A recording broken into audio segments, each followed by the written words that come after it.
Their I expiration date. We've got way bigger problems right friggin' now. love this game. We need to get Neomuna's defenses I'm really working enjoying again. this. I got reports of Shadow Legion Checking attempting the to get up stream close real and quick. personal with Make the sure everything Vexnet. looks good. I have absolutely no idea why, apart from the breathtaking views this time of axial tilt. But we're not waiting around to find out. That sounds like a good plan, right? It's what he would have... No. That doesn't matter. You and I are gonna see this through. Ready when you are.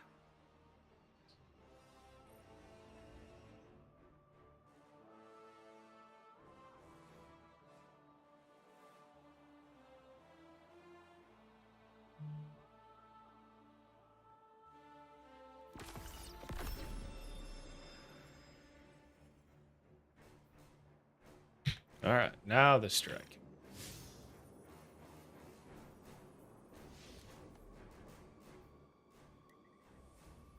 I can only do it on normal. That sucks, but all right.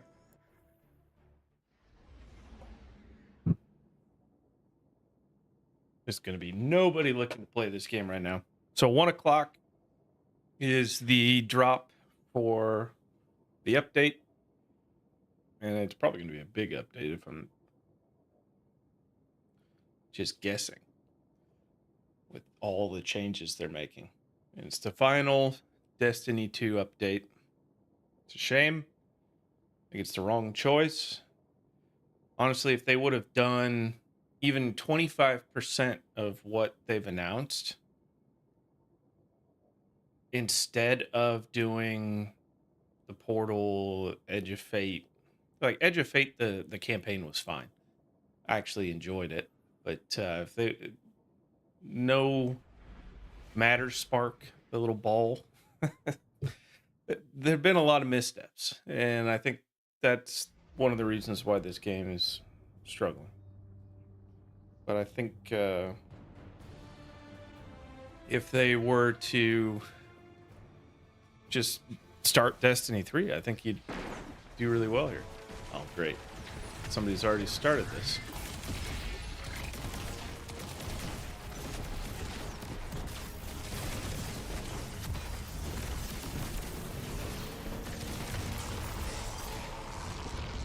The next portal is clear. Let's follow those taken and remove them from the system. All right. Hey, Guardian.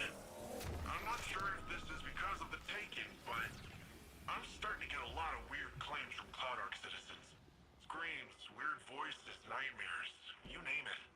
The Cloud Ark is built on the energy field produced by the Veil. It's resilient, but not impenetrable.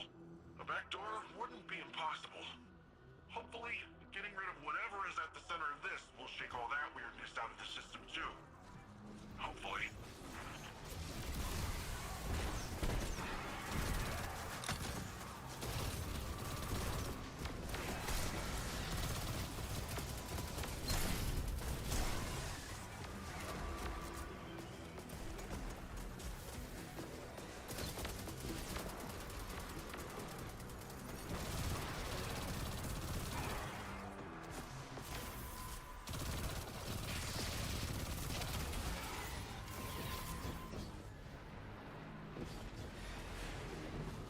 There's got to be a way to destroy these blights.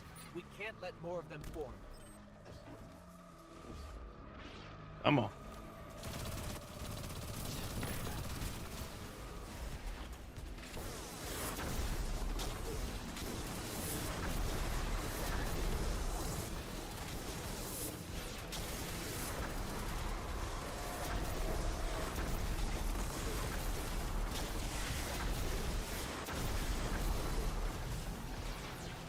Where are the rest of them?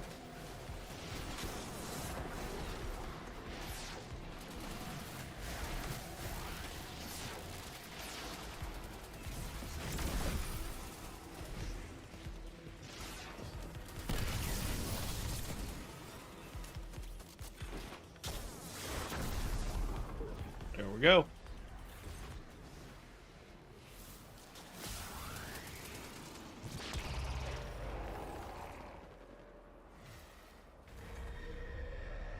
Guardian, I've I've died on this so many times. That track nearby looks like your best bet. Let's just hope it's stable. Finally. What? What was that? Such a fragile space. This will do.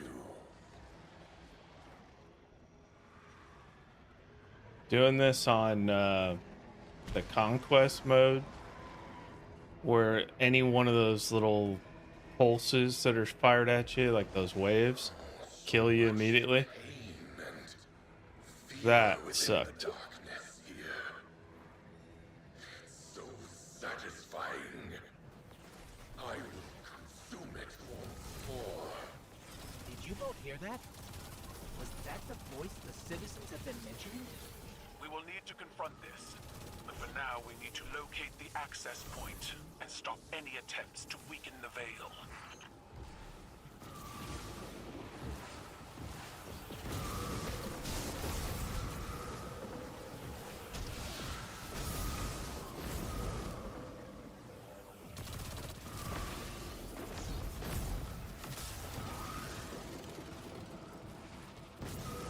This is too easy.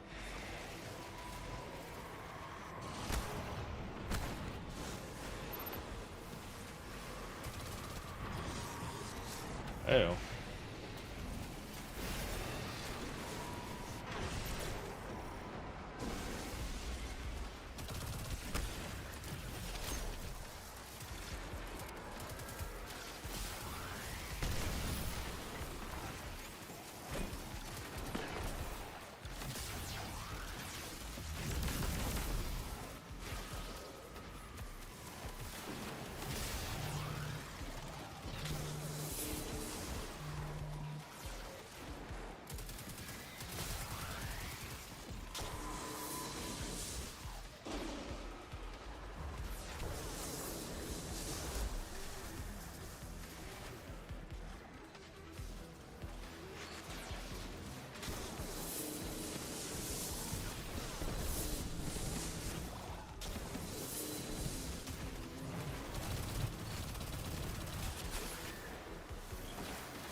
Where's the last one?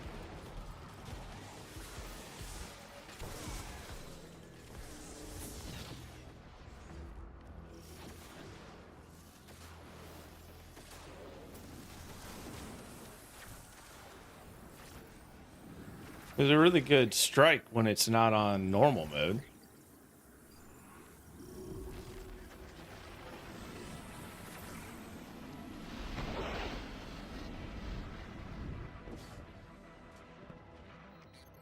This is the access point. Let's get rid of that taken before it opens a path into the Cloud Ark.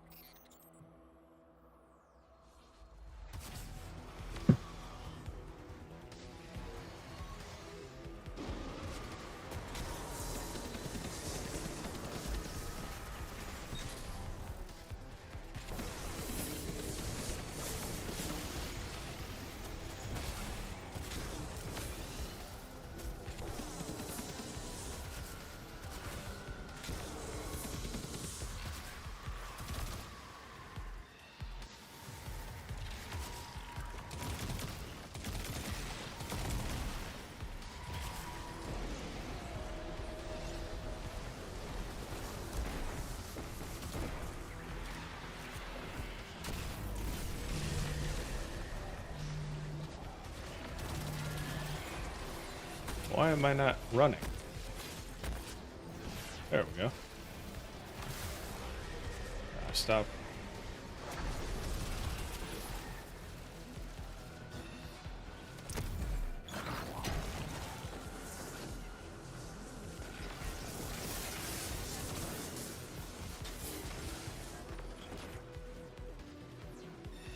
Where are the blights?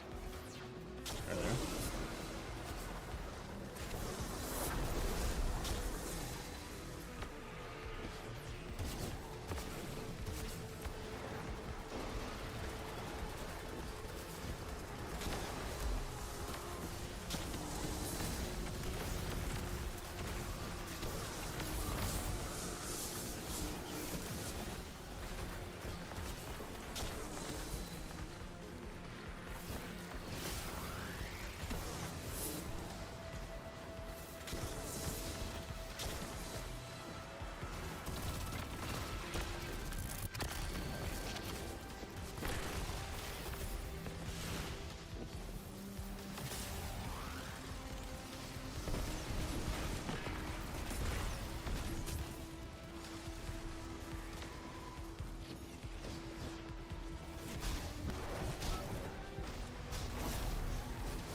That was easy. And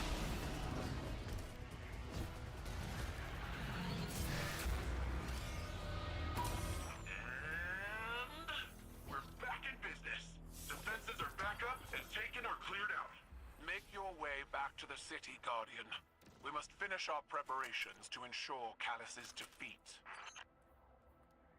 This prison in between, it will shatter. But I need power. I am pain. I am terror. I am Nezarek.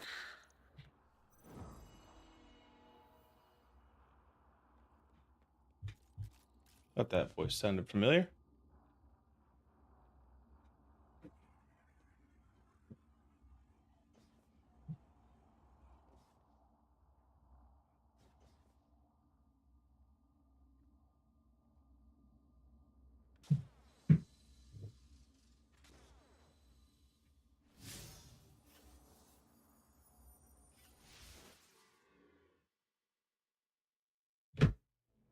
All right.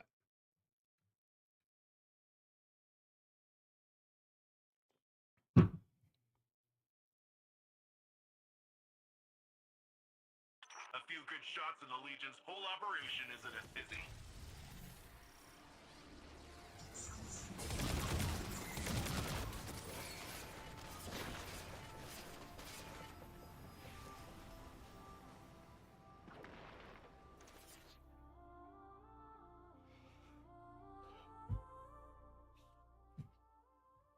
We're gonna get everything unlocked, and then I'm probably gonna have to run some of those patrols for a little bit to unlock the rest of my aspects and everything.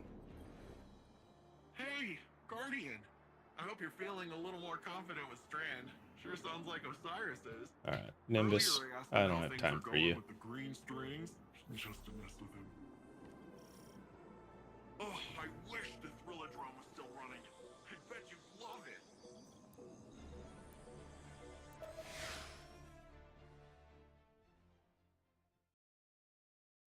I don't know what the Thrillodrome is, but it doesn't sound like something I'd love if Nimbus likes it.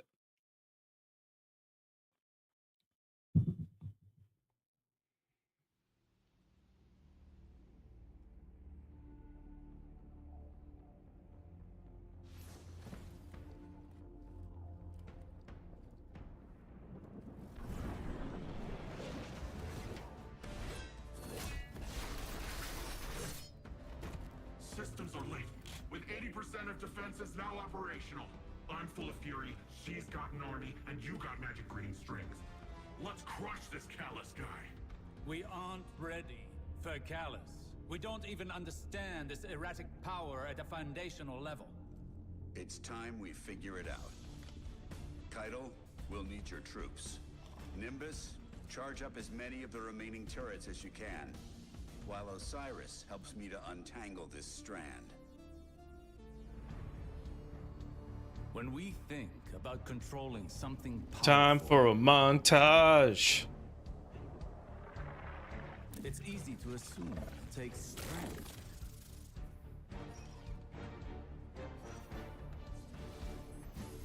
Determination. A force of will.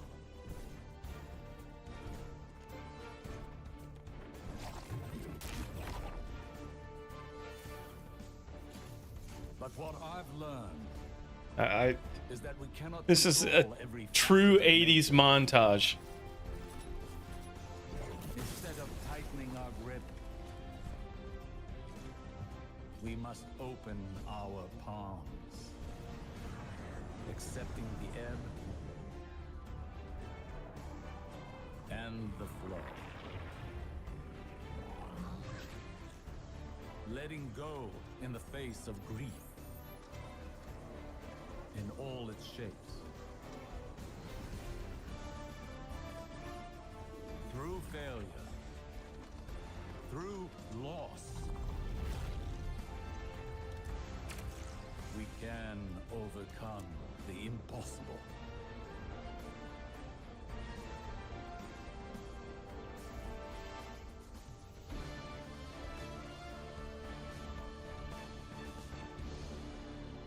I do love how his ship has a big picture of him on it.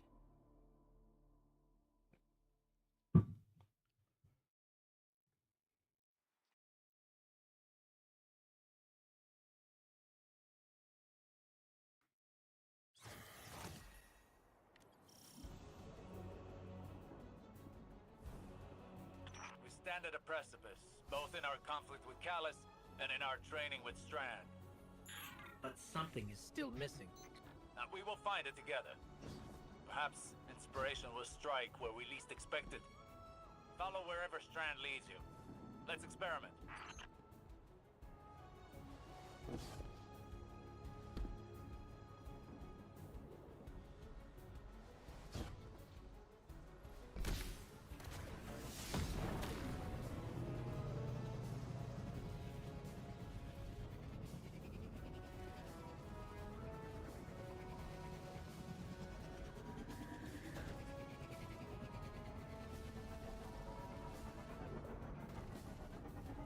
Shadow Legion ahead.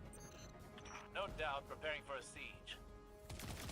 We must take this time to prepare as well. The battle will be ours soon, but now is not the time. We have never struggled harder against a greater evil, and yet we know now what Nimbus taught us. All products of the mind are conjoined in the darkness. Our obstacles and our goals are all contained within. In fact, they are the same. The same as us, the same as our enemies.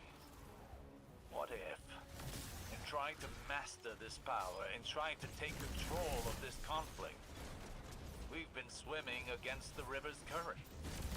Would certainly explain the exhaustion. The question remains, how do you flow with the river?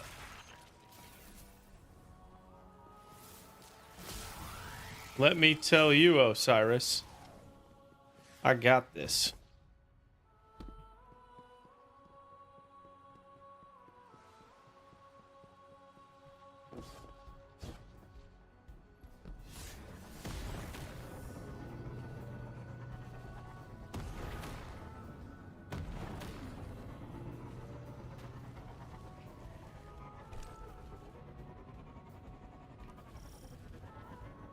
There, more Strand. Yes, and Vex nearby. A fine time to put our theories into practice.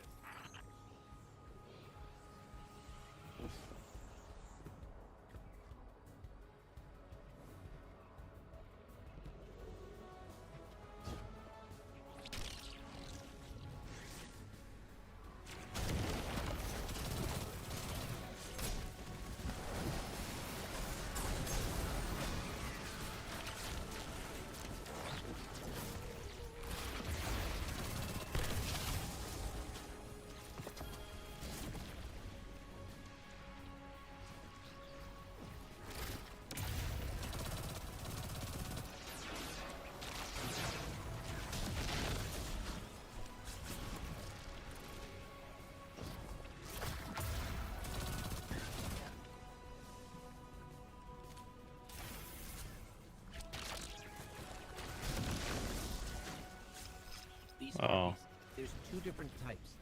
Is there a pattern we need to find?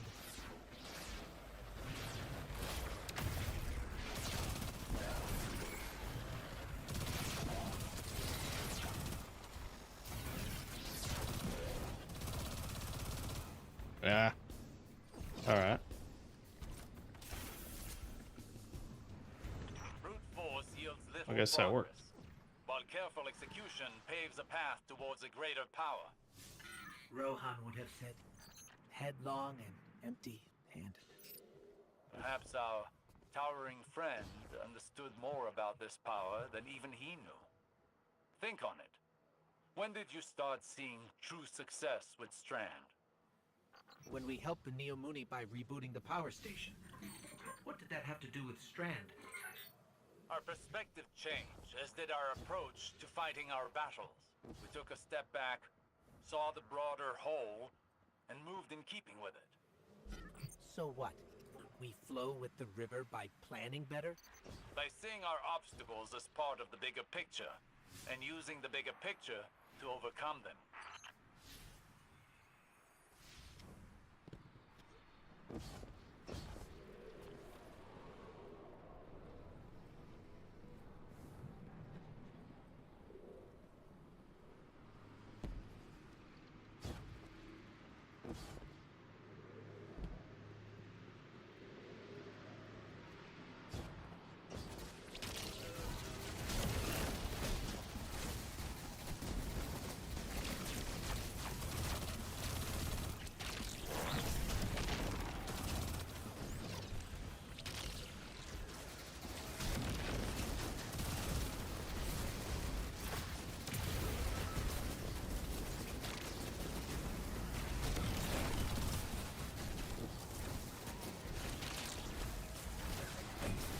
Uh-oh.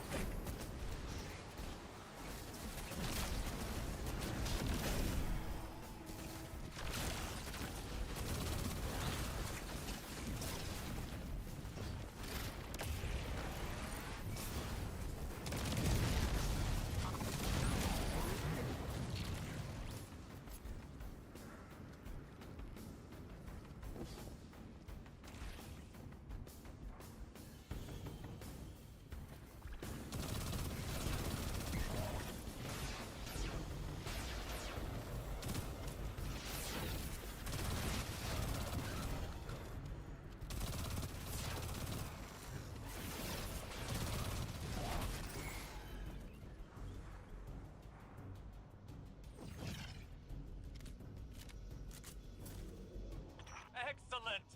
That was excellent! We're really onto something here, huh? What changed? To properly observe phenomena of the light, one needs the right instruments. And for darkness? One needs the right perspective. I think we've found it. Seek out more Strand and see what this new perspective offers.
Even after all that, it seems the Guardian's energy is still stable. Is it possible the perspective shift was all we were missing? Do not underestimate this moment. This is the product of humbling training, many failures, and your determination. But you've not mastered this power until you can bring these lessons to bear under duress. I think I know where this is going. I have a challenge for you. The VexNet contains many pockets used for testing new subroutines. There is one very near you. Perfect to discover what you can really do with this power.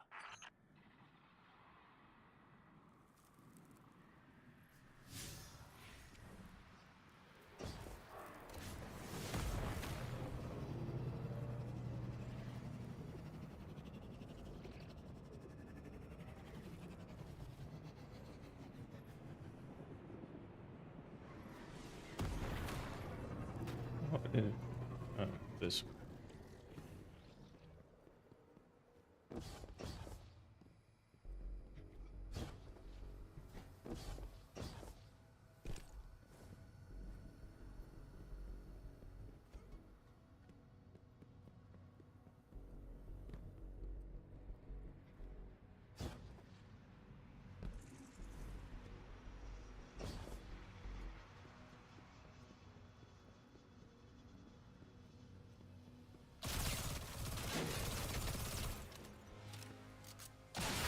Felt bad for whoever just fixed that door and I destroyed it again.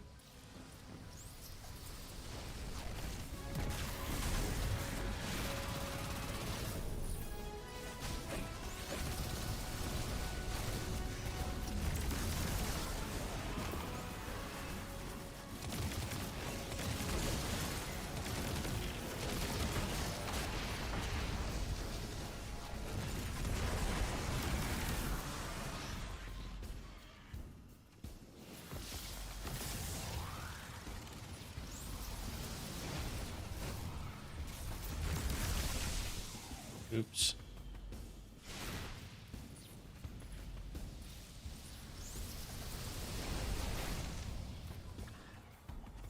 RP.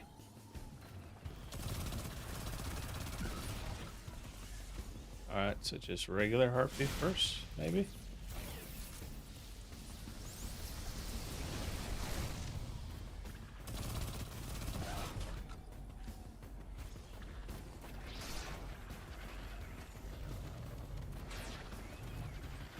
No, it's the other kind.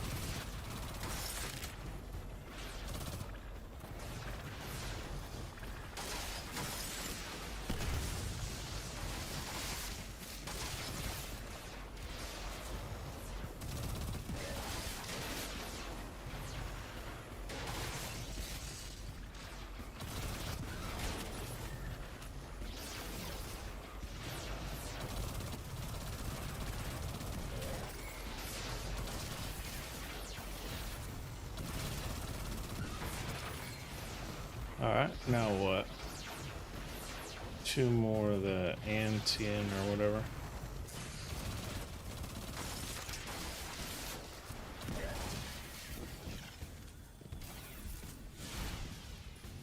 Ah.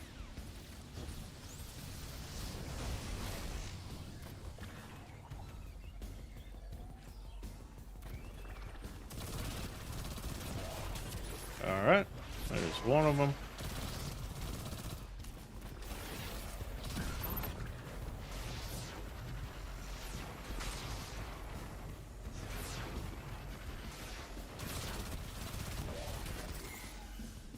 No.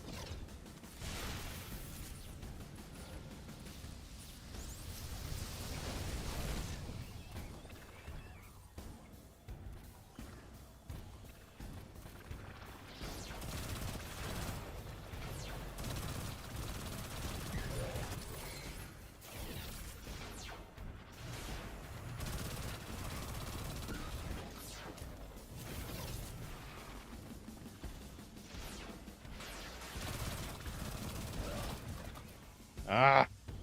All right.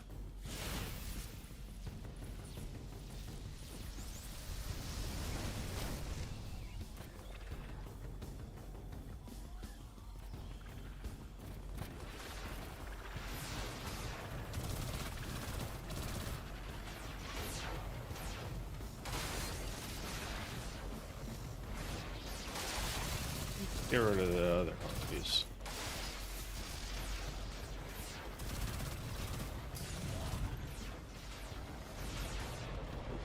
Okay.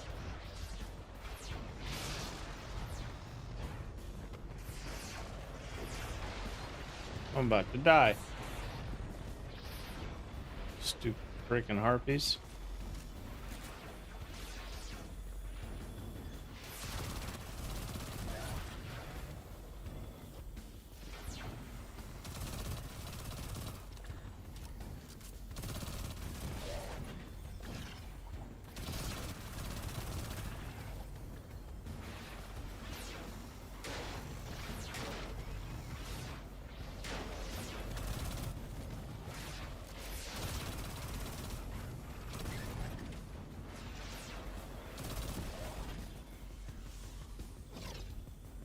There we go.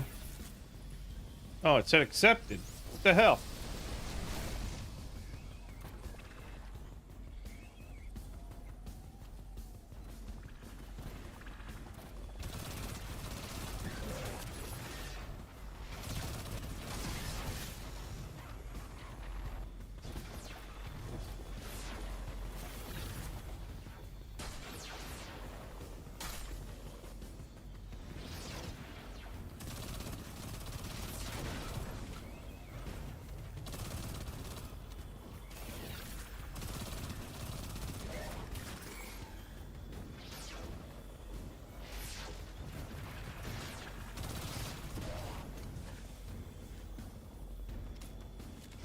Okay.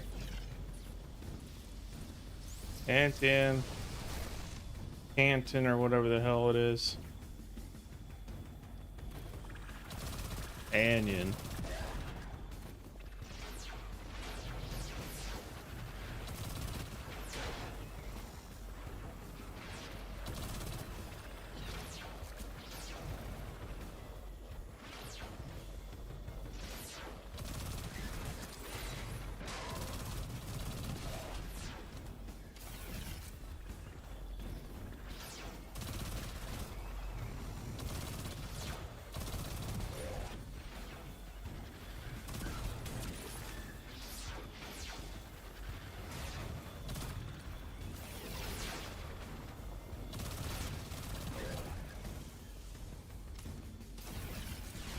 I think it's just one after the other.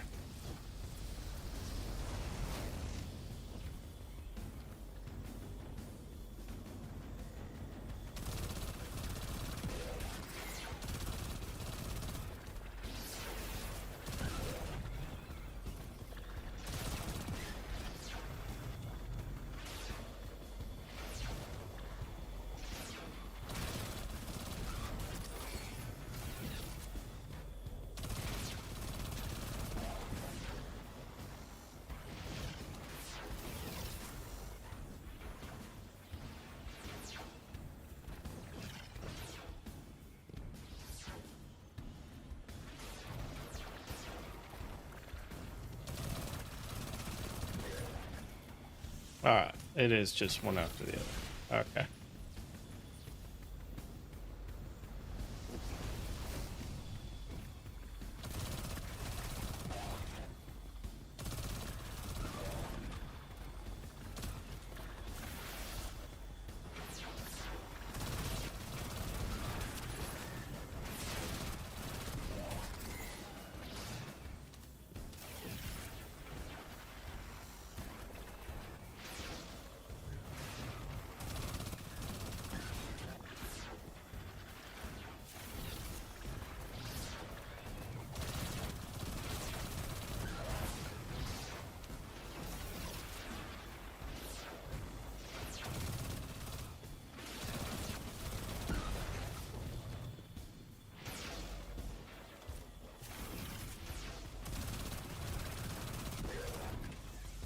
What the hell?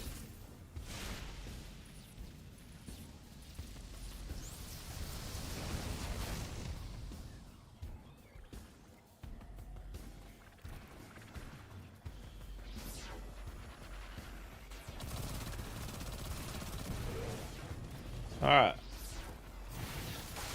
So one's gone.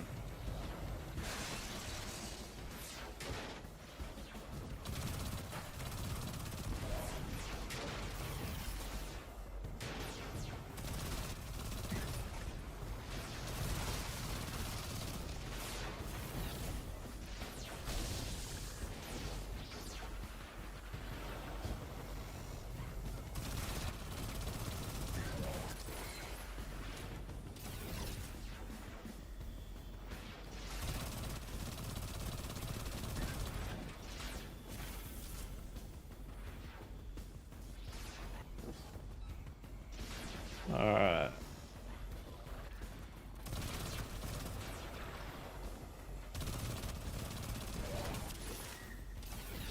What the hell? I see. Okay.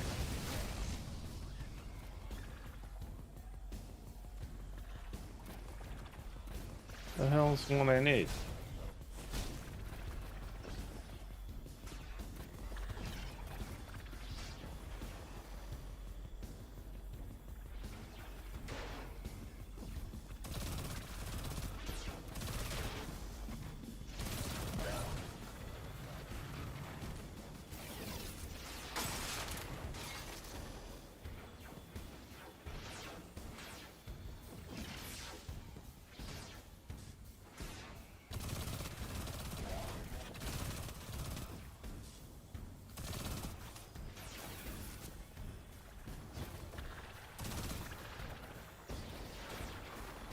Why am I stuck? I don't need any of those. Need this guy. No, I need the other.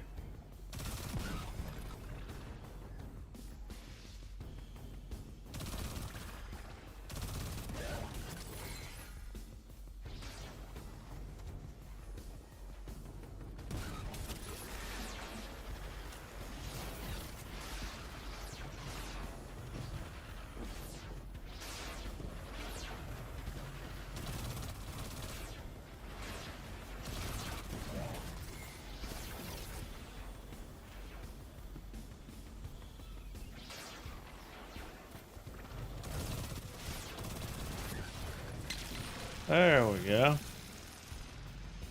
That was a real pain in the ass.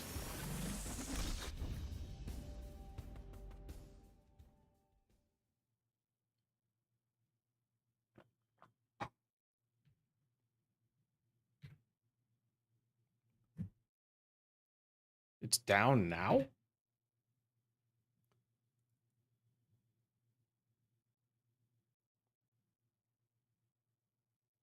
Yeah, I agree on the music being good. And honestly, the Strand subclass and everything. Really good. Why would they be bringing this down now if they're not updating it until 1? That's the real question. Let me check something.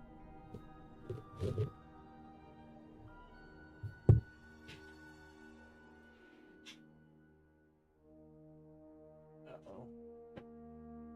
Tangled up here.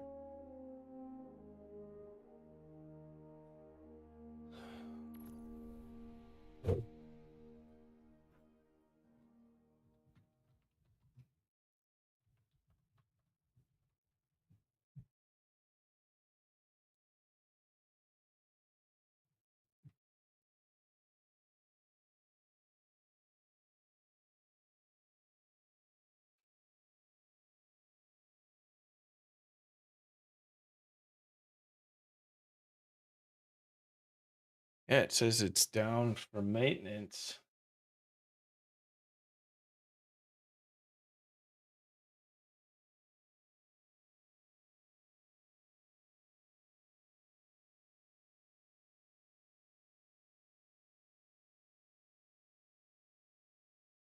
And 1 o'clock. That means we got to do something else until 1 o'clock. Now, something I haven't done in a long time. Could play marathon.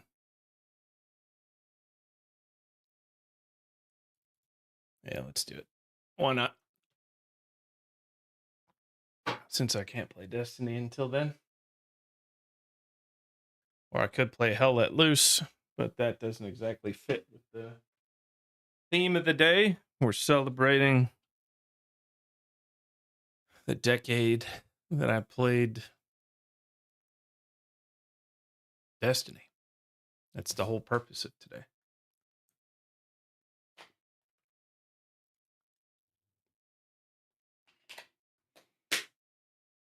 I haven't played this game in months. I guess it's only been out for months, but it's been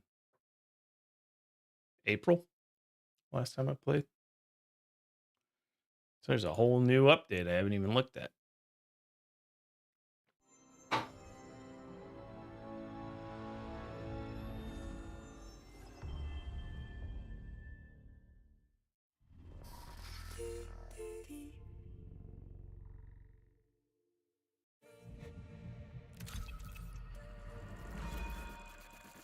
I'm starting with nothing, aren't I?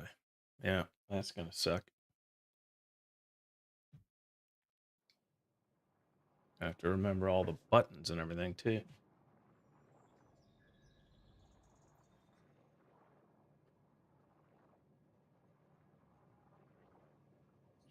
We'll watch this.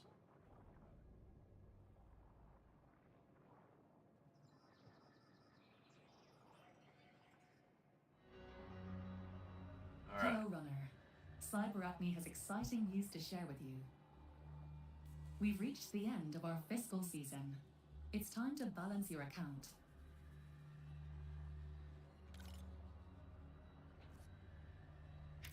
Your credits and the contents of your vault have been liquidated, along with any aftermarket shell upgrades.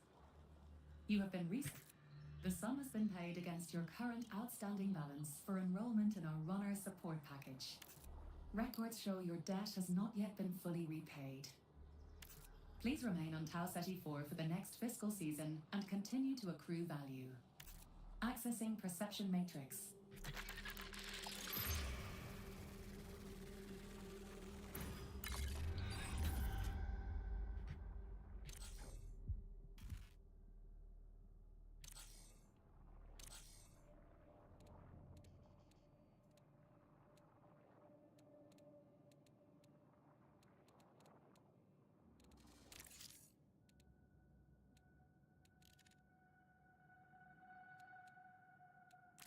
Let's get to work.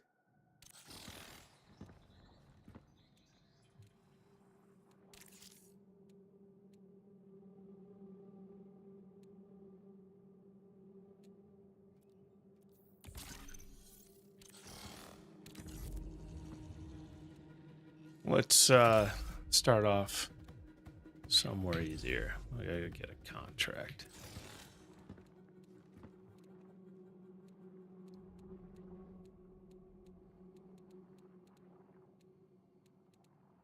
I don't even remember how to get contracts. There we go.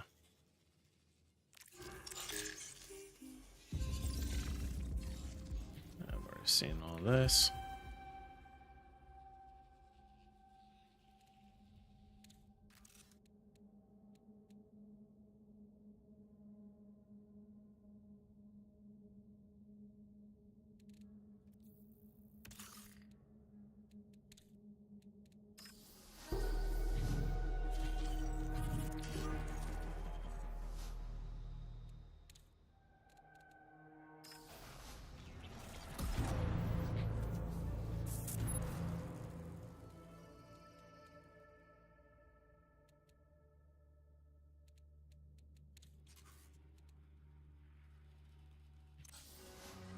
Which one?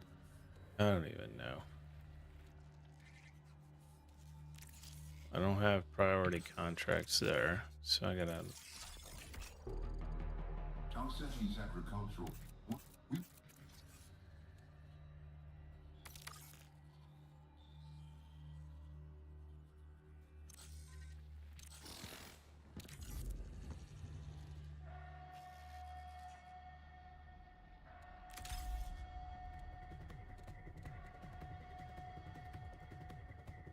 Resolve all errors. What errors?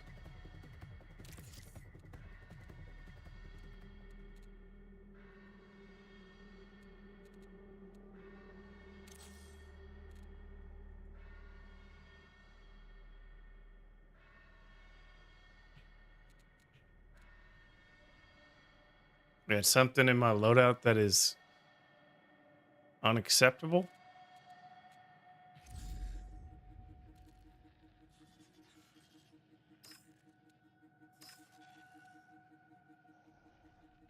I have no idea what the hell is going on. I don't really even want to play this. I want to play Destiny.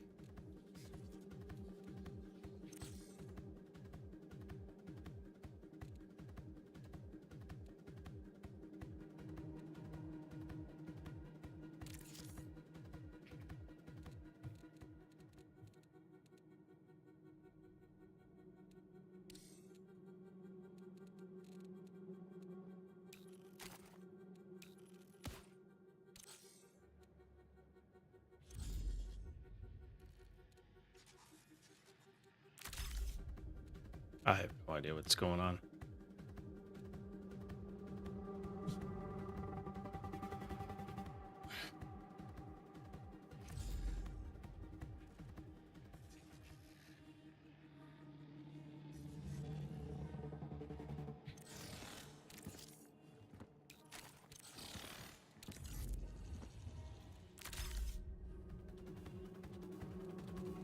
Now it's okay? When I have nothing? What are we talking about here, game?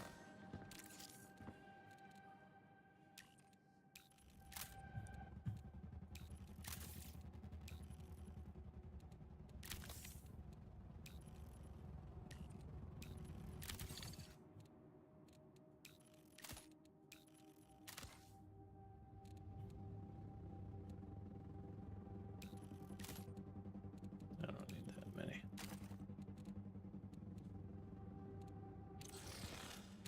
Is this what we gotta do? Fucking A.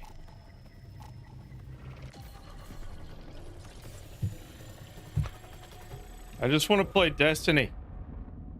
Don't want to play this game.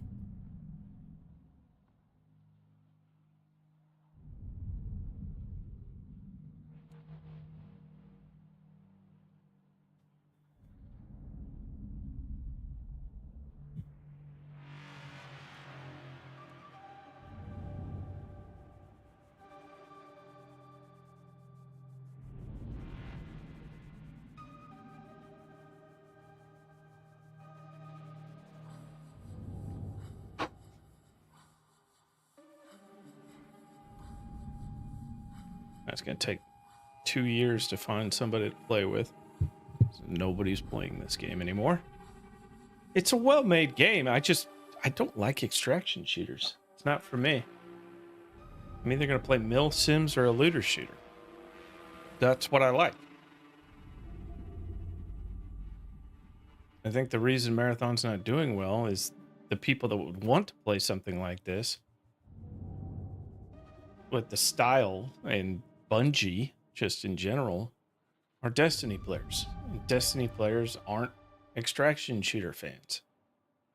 Just a miscalculation all around.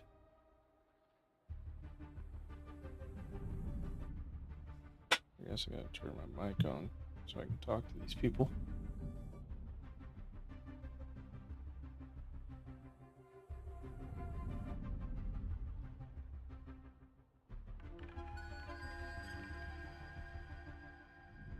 We might have to play something else, because this isn't working.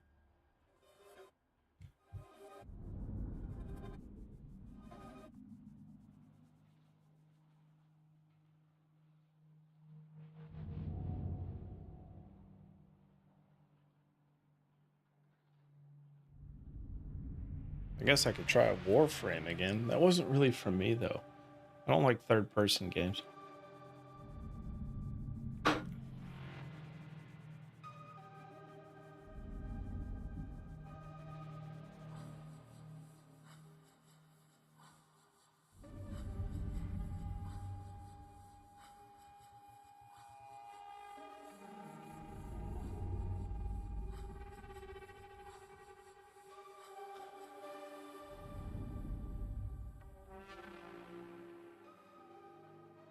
What is going on?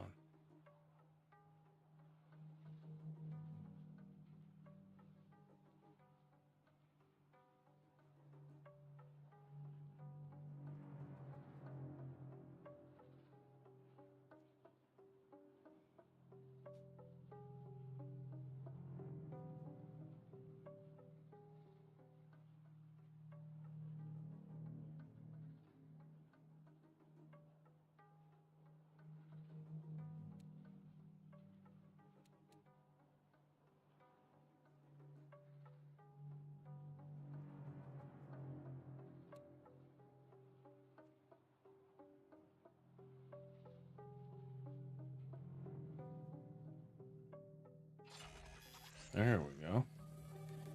What's up, guys?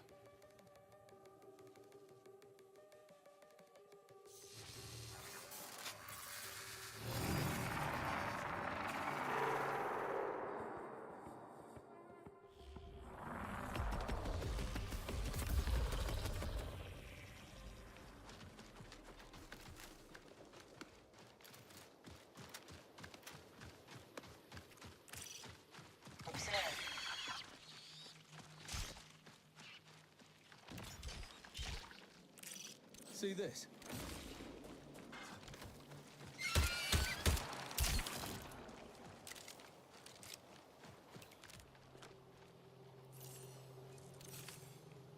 I'm so used to playing other games.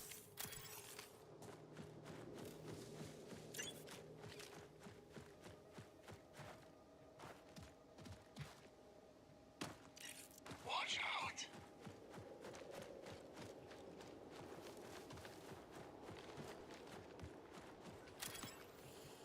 I don't even remember how to do any of my abilities.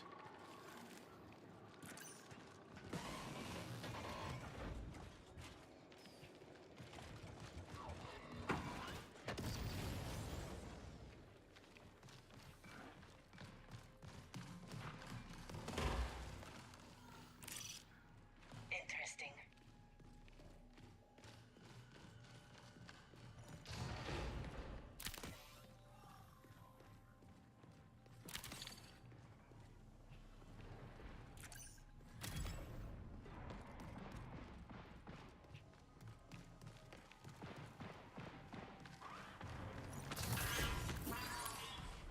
Med drone active.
Look at that.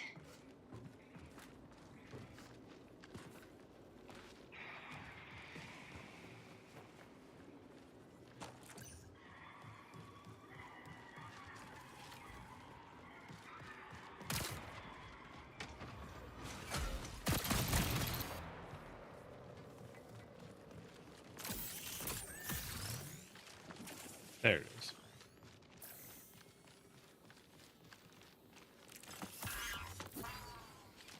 Let's get patched up.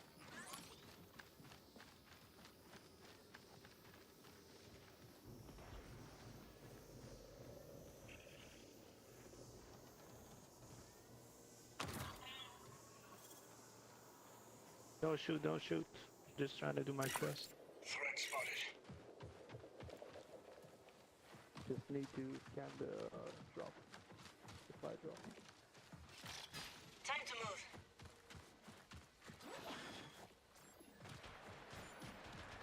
That's strange. Almost ready. I don't even know how to do voice chat anymore.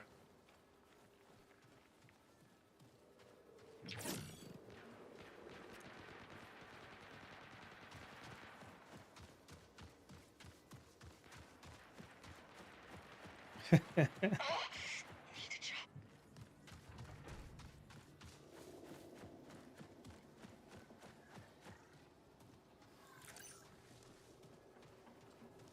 What's this guy up to?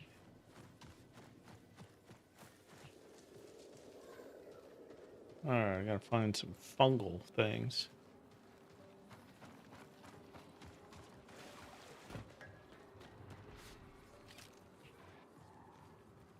It's upstairs.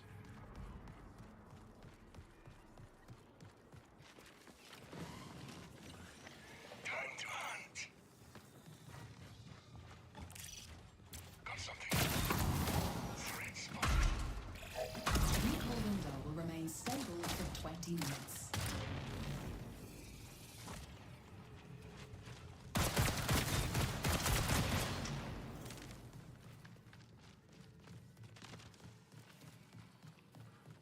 Shields are gone. Uh-oh.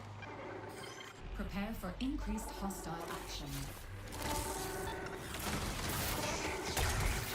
Don't give up. What is it?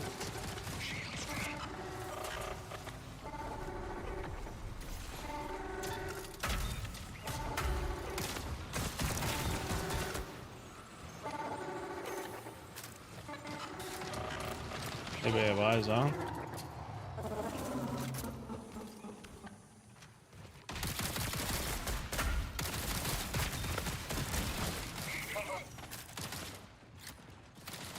Shell is too fragile.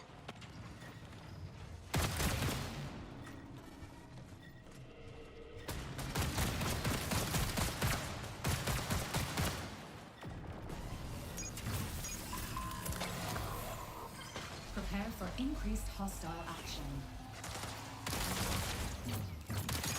Fuck. Feeling better. Shit.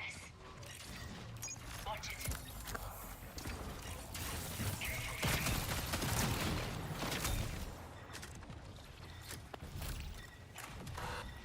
I gotta move for a second.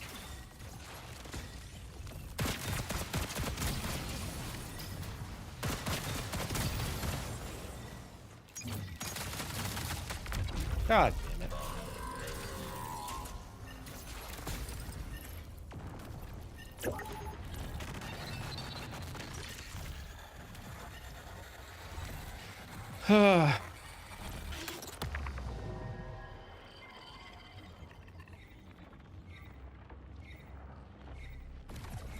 That wasn't much fun.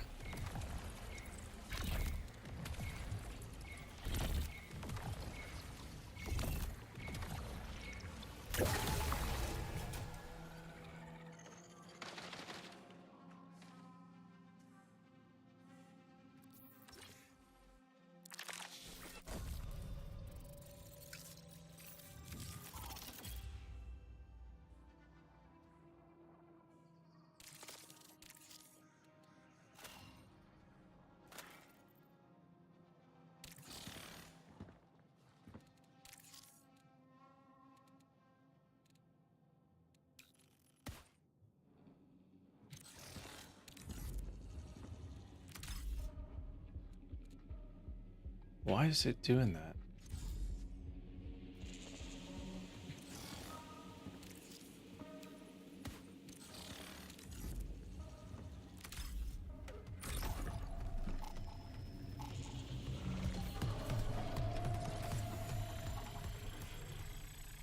Am I running this on the sponsor kit one?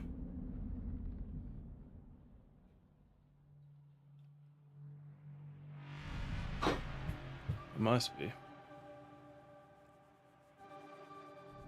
Come on, Destiny. I want you to come back up so I can play.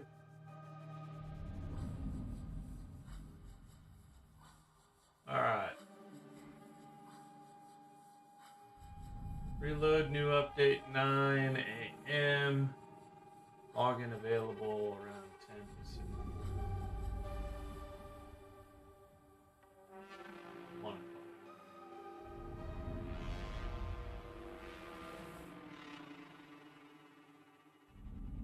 Really don't play this.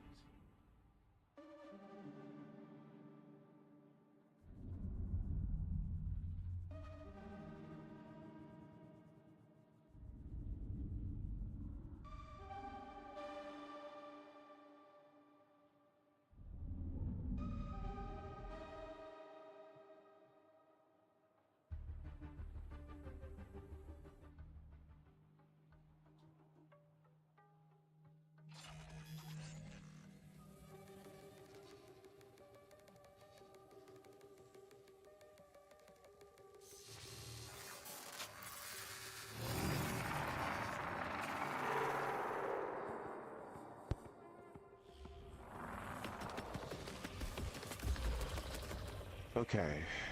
What's Where up? are we at? Not much. We're over by station. Ammo crate here. Where does my contract take me? Overflow? Okay. Yeah, I gotta do the same. See this. Okay. Guess let's head that way.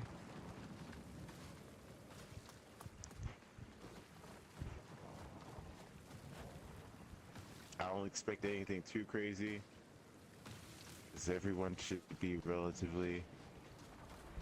Ooh.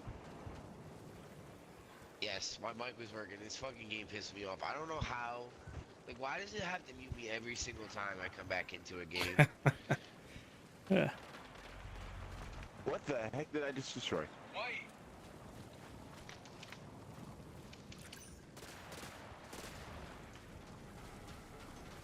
Oh. Okay. Was not expecting one of these here. They're gonna, yeah.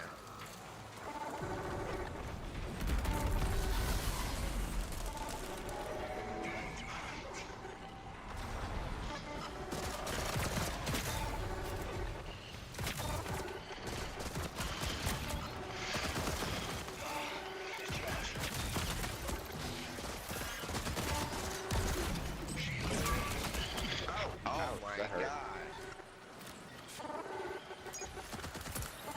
How much damage are these guys taking right now? Holy Not shit. much.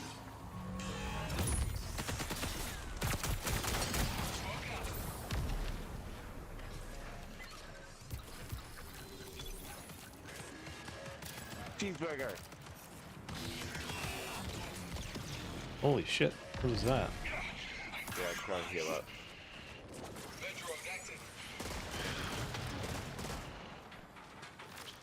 Feels like a lot harder than usual. Ooh, what's this? Vector grenade? That's new.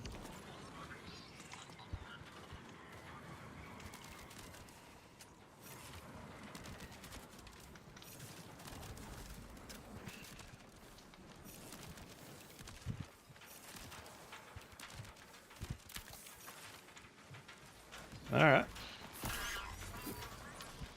Metro now. Stockpile on me.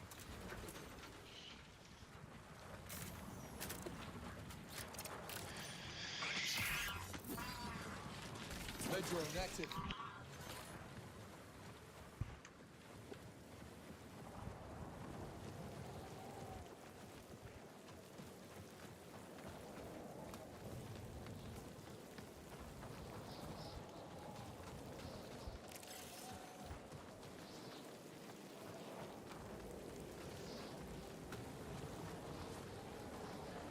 Feels like the jump is nerfed. I don't know if it's just because I've been playing a lot of Destiny lately, but We might have adjusted the jump. This is my first match since the update, so... yeah, me or too. my first run since the update, so... Got a lockbox key. Nice. We Guess run can find into the one. lockboxes now. The biofungal I thing can see is the red smoke. upstairs.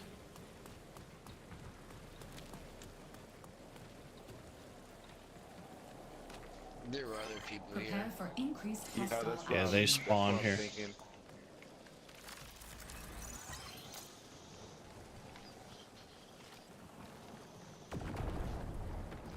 Yeah. They definitely moved on already. Oh yeah.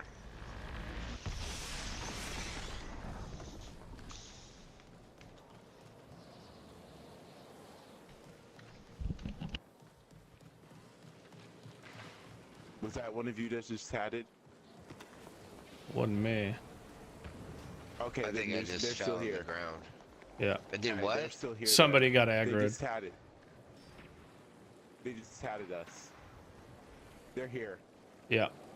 Oh, They're there's in the a big tag, building okay. across the way. Signal recall window closes. And they got in 20 aggroed minutes. too. I think they're up stop. Oh, damn. I thought that was a fucking assassin, dude. The bot. Oh. Shit. Okay. Yeah, I'm gonna put this proximity sensor out. Proximity device out. You can... I have no idea where these guys are. It's a bot. Another bot. Bro. Annoying ass bot. They're here. They're here. They're above me. All right.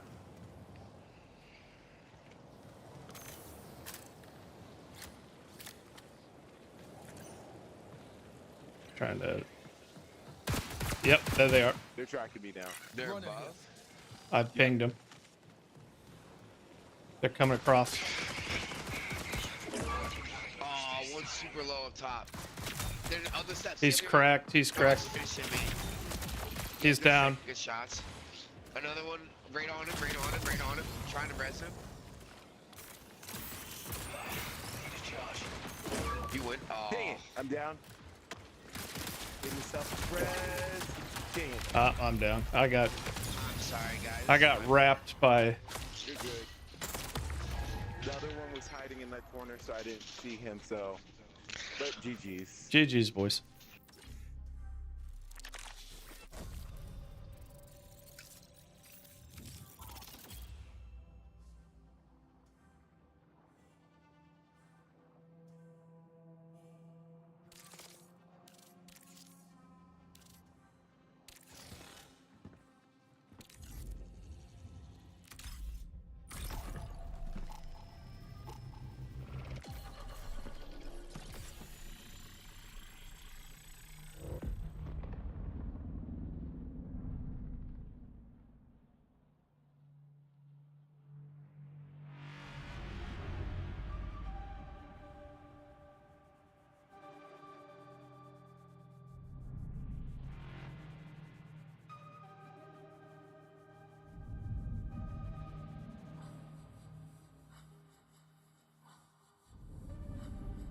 I think I would have scheduled this completely differently if I would have paid attention to the fact that Destiny was going to be offline for the next, what,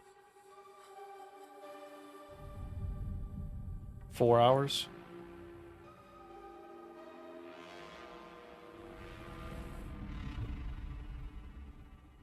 Maybe we'll watch some other Destiny videos or something, because I don't know how much I'm going to do this. I could play a couple matches of Hell Let Loose. I don't know. It's going to confuse people when they jump on the Destiny stream and they see Hell Let Loose.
Okay.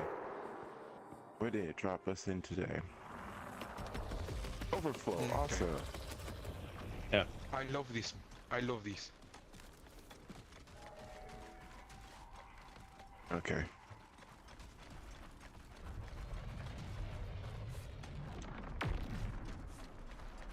This is where the tutorial was.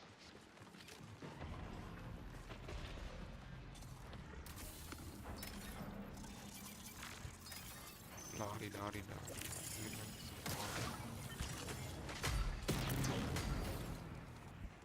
Knife. Good job. That was easy enough. Oh!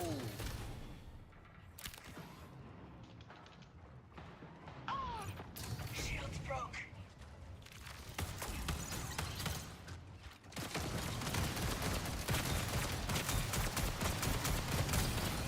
I got one of them. Okay. Don't shoot them.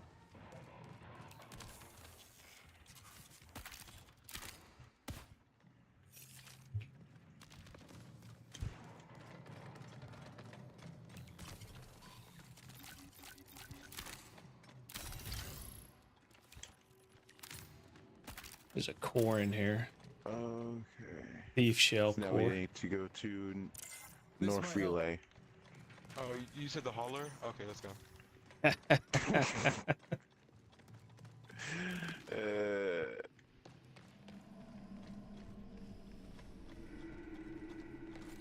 We can go to, we can do that. Ammo quick place.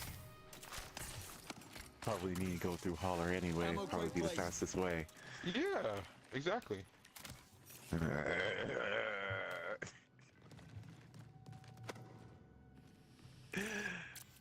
Oh, what do you know? Oh, wait. Or we could just go south. No! No, please. All right, where are we going? I'm following you guys. We can go. We can go up to Holler. Oh, wow, thank you. I mean, more specifically, I have to go to the second floor of the hauler. Doctor's Gotcha. orders.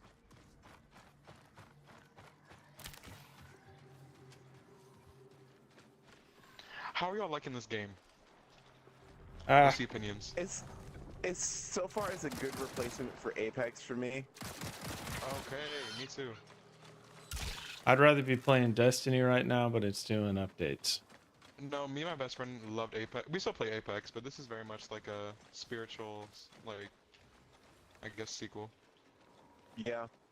Am I going to continue playing it after the summer? Who knows? We might not because there's people Yeah, in. inside. Oh, God. They're already in there. Go through the side door. Whoa. Yeah, As long as we're not on the second floor, we're good. they will be. No, they won't. Oh no, this Let's have some does close. positivity. Dang it. Open it. A hospitality. You play Apex and you expect hospitality Feeling better. Wait, from you or from other players? from other players. Sometimes they're nice. Not often.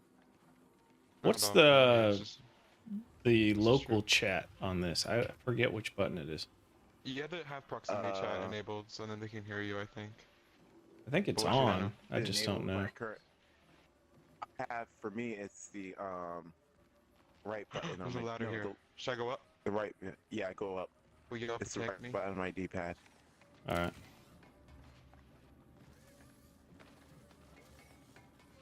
I'm watching behind us.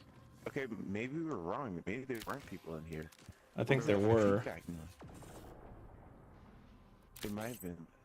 It might just left. Yes! Okay. I mean, this is all looted, so I'm gonna say there was people in here. Warning. Okay. Reinforcements detected. Like, this is opened. I didn't open this. Okay, they didn't loot too much. This is open. Because there are a couple of things over here that I ran into that weren't open. Alright. I mean, let's loot. If y'all want to loot, we can loot, but let's go do your things now. Okay, Alright. yeah, let's bounce. I go downstairs These again. bots are- Yeah. This is like picked over. I don't want sloppy seconds.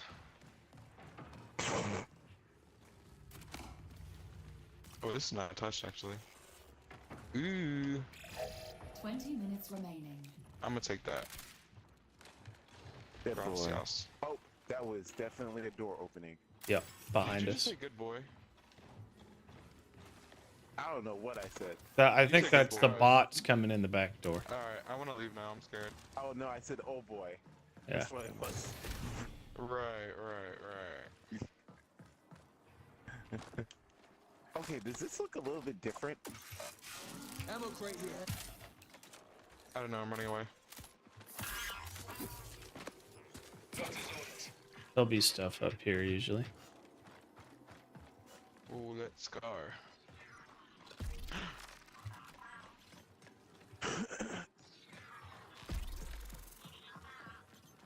Give us some cardio.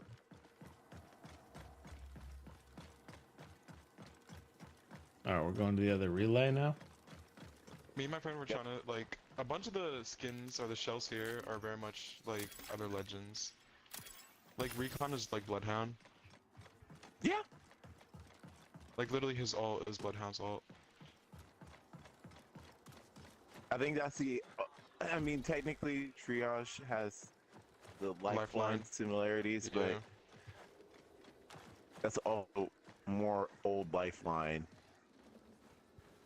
Yeah.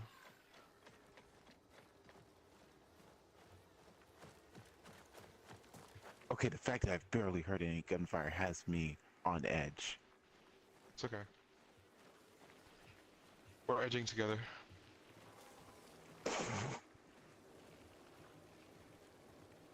So what do y'all need to do? Download agriculture report. Okay.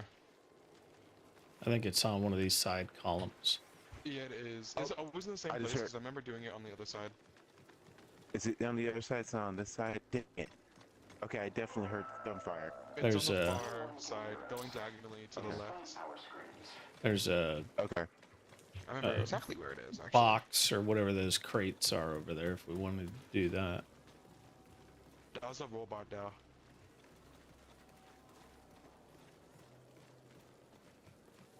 It's over here, I believe.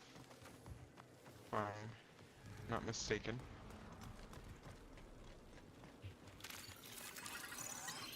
Oh, there's a cat here. There's a cat? Yeah.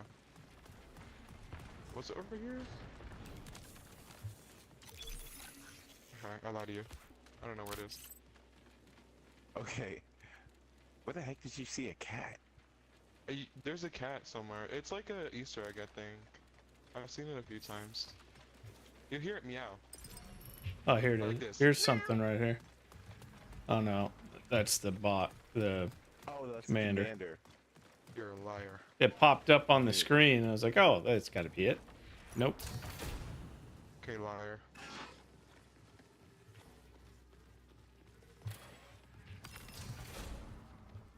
Let's Maybe not it's trigger more the into the middle. bots. Yeah, let's roll.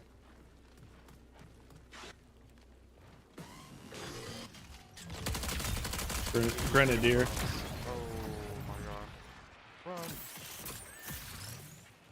Grenadier's dead. Is that what it's called? Yeah. What? Grenadier? Grenadine? I'm inside. Yeah, it's upstairs. I see it now. Okay. I knew that. I'm on it. Good job. I'm proud of you. No sign of the fungal growth from altitude Med 3. drone out. The novel contagion hasn't spread here. Oh, if Yeah, only we had a... the filters report the company shut down and Pond 3 Okay. is already offline. No The rate Siento. is down to 30% below our food quota. It's right here. Time light, it's right here. No, he already did it. Yeah. Oh, Yeah, then that who's works singing for it? both of For us. all of us. Yeah. Oh, period. Yeah. Let's get If anybody patched up. needs a recharge, Take a recharge. Okay. 15 Since minutes it's remaining. so quiet and no one else seems to be playing, do we want to take out the commander? yeah, let's do it. Oh my god. I got stuck. Hold on. Why? Shields broke. The commander's a gold guy? Yeah. Yeah. Can we kill him? I tried doing it Yep. before and I fucking died. I've done it several times with sponsor kits. Oh, I played this game when it first So- came out, and then I really haven't played it since then. Okay. Does he drop good stuff? I'm assuming so. Right? Yeah, yeah. I was doing an all-day stream today for the last update of Destiny 2, and then now it's doing an update. Destiny. Destiny.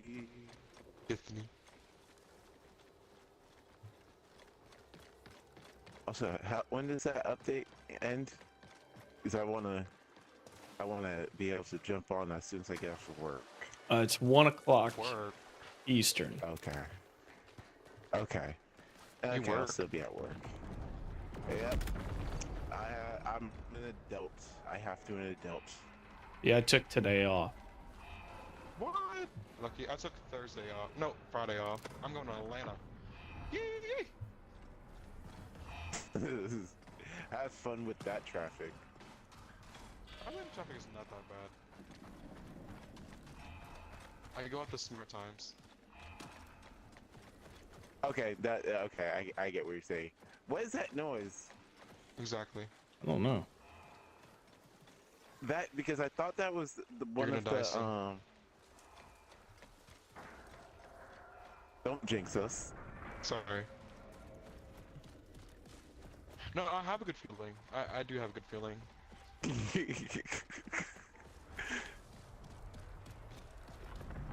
I have a self revive anyway. Oh, that's perfect. Does triage get that automatically, or? No. No, I got it with my kit. Oh, lucky duck.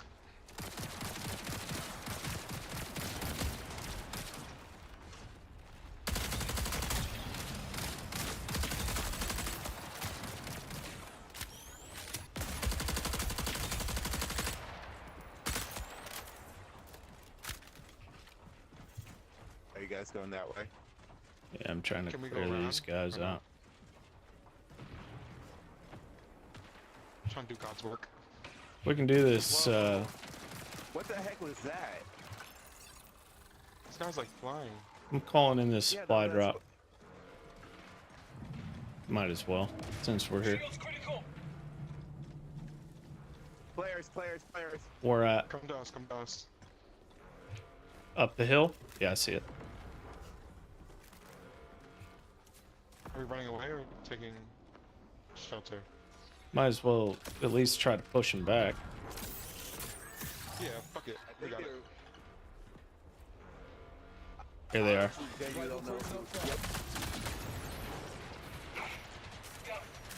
Freaking.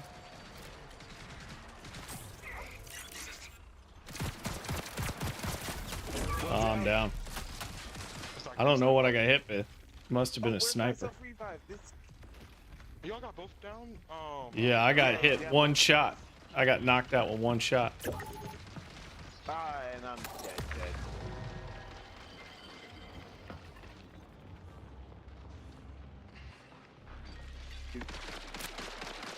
Oh, I'm dead. Yeah, I got sniped. Oh wow. I knocked one. I'll GG's, take that. guys. Yeah.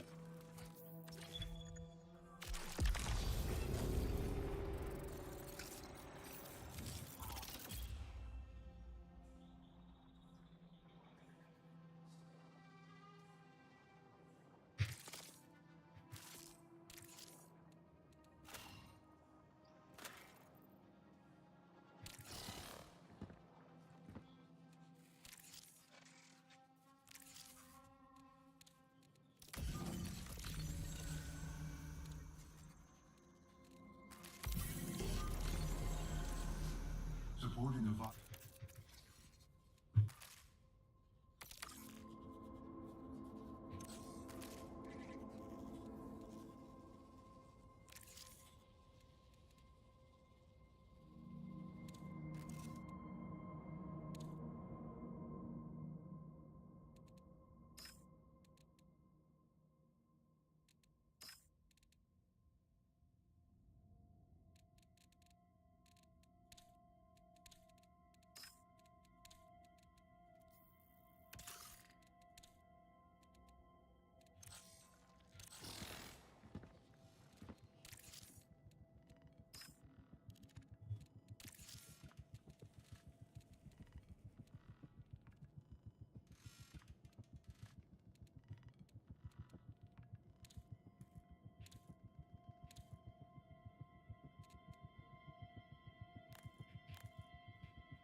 Hopefully that makes this dude run faster. Because good God.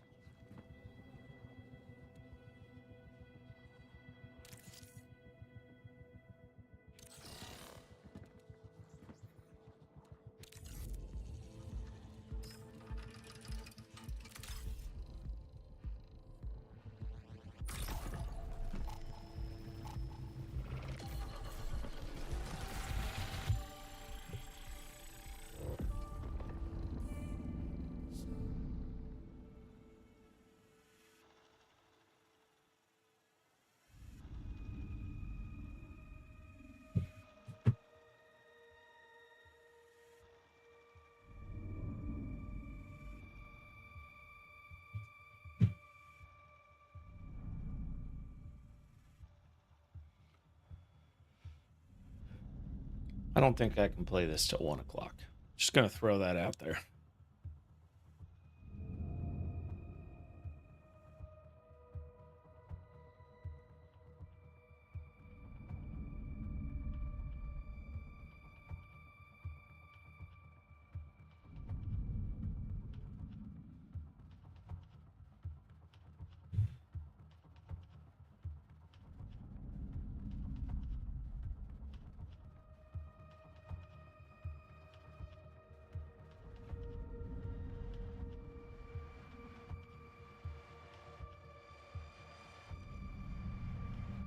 While it's doing that.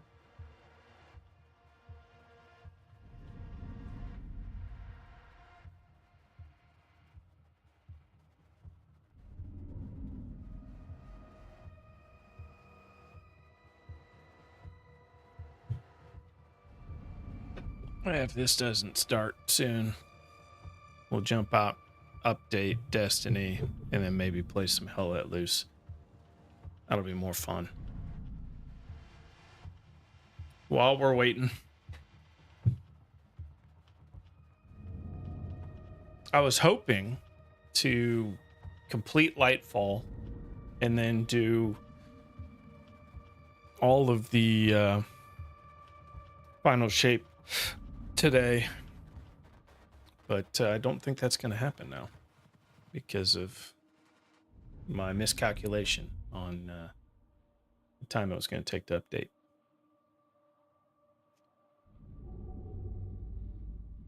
All right, screw it. We're not doing this. We're done with this game.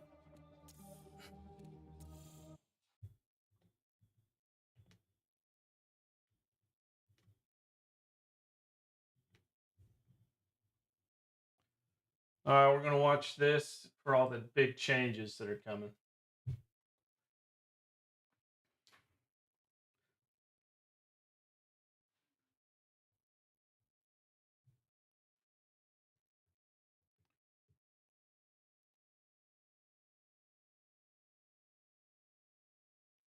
Helps if I turn the...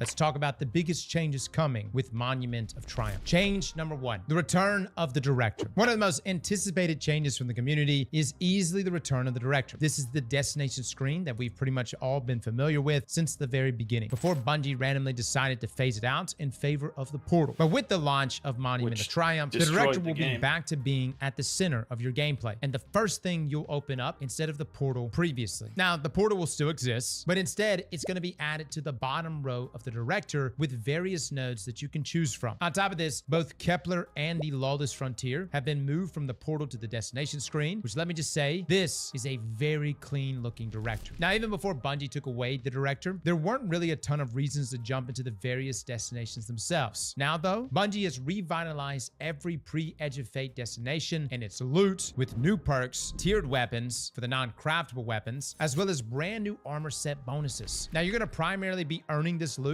through public events on each destination, with base completions granting tier 3 rewards and heroics granting tier 4s. Bungie also said each drop will have a chance to upgrade all the way to tier 5. Now, there's also a new activity called Distortions, which will upgrade rewards by 1 tier. Now, Distortions are the new type of activity that's being added to 7 of our destinations. These will rotate every hour to different destinations, and essentially the sky will tear open and enemies on the destination will become tougher, more aggressive, and more dangerous. Bungie says that these won't massively change the low-stress nature of patrol, but occasionally an encounter may test even veteran Guardians. Distortions will also be uniquely rewarding, as they'll provide a new weapon set players can earn in these new events, as well as higher gear tiers awarded from public events. Now, we don't know every weapon that will be dropping from our destinations, but Bungie has given us a small preview. For example, the Cosmodrome will be receiving the Seraph Arsenal, and the examples they showed off was the 7 Seraph CQC shotgun, which many of us absolutely loved back in the day. Nessus will have the Echoing Reprisals, and the team showed off the returning Pluperfect. They also showed off one of the Europa weapons, High Albedo, which, get this, is now a kinetic micro missile sidearm. I know, man, Bungie getting wild out here. Now, in terms of armor, Bungie showed some of these off in the most recent armor tuning blog posts, but not the Cosmodrome sets, which Bungie has been teasing may be bringing the return of Warmind cells. If you don't remember Warmind cells, guys, at one time when you talked about build crafting inside of Destiny, Warmind cell builds were second to none. They were so powerful. Now, don't get carried away, guys. I wouldn't expect Warmind cells to be on the level of lethality that it was back then, but still going to be pretty cool to make them again. Now, the last thing to really mention here for destinations is that the raw loot pool is also being updated to feature a collection of tiered loots spanning multiple years of Destiny 2, with Bungie teasing gear inspired by Splicer Tech and Saint 14. Now, change number 2. We just talked about the director, so now we have to talk about the portal, because yes, the portal is getting an overhaul. You see, the portal tab is the home screen that you used to open up to will now be gone in Monuments of Triumph, but the different op categories will still exist for players to quickly select and continue to play. However, it's been built into the director itself, which you can see from the bottom row of icons right here. Now, portal difficulty and rewards are also receiving an overhaul with this update, making it more simple to understand which rewards you are expecting to receive. Now, when you select a difficulty, you'll always hit a default reward rank, giving you a default reward tier. Normal difficulty will give you C rank and a tier 1 reward. Advanced will give you a B rank and a tier 2 reward. Expert is an A rank for tier 3. Masters give A+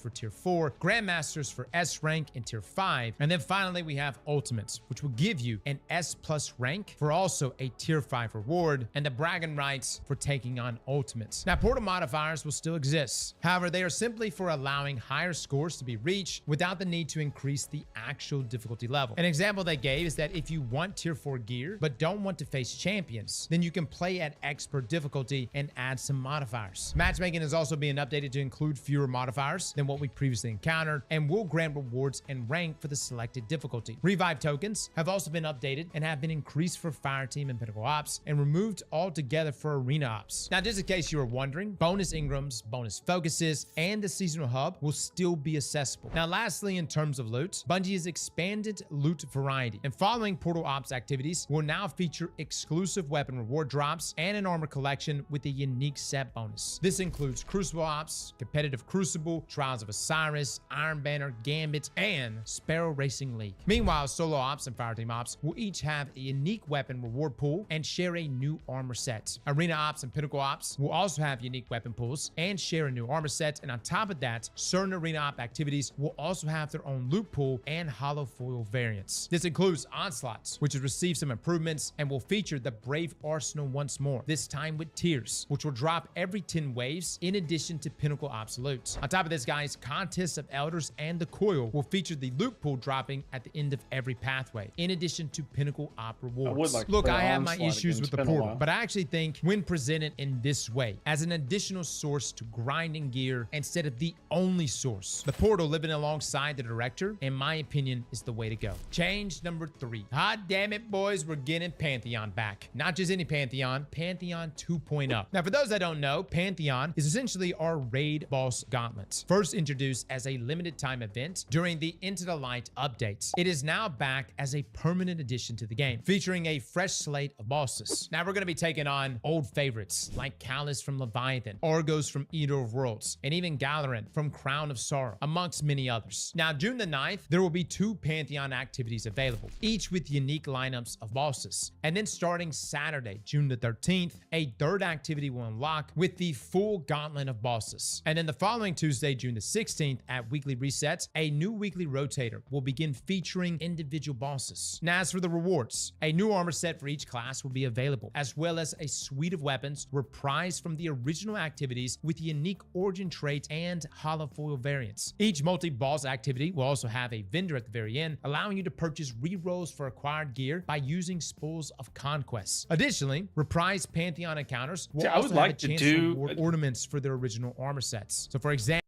I'd like to play Pantheon. I'd like to do raids, honestly.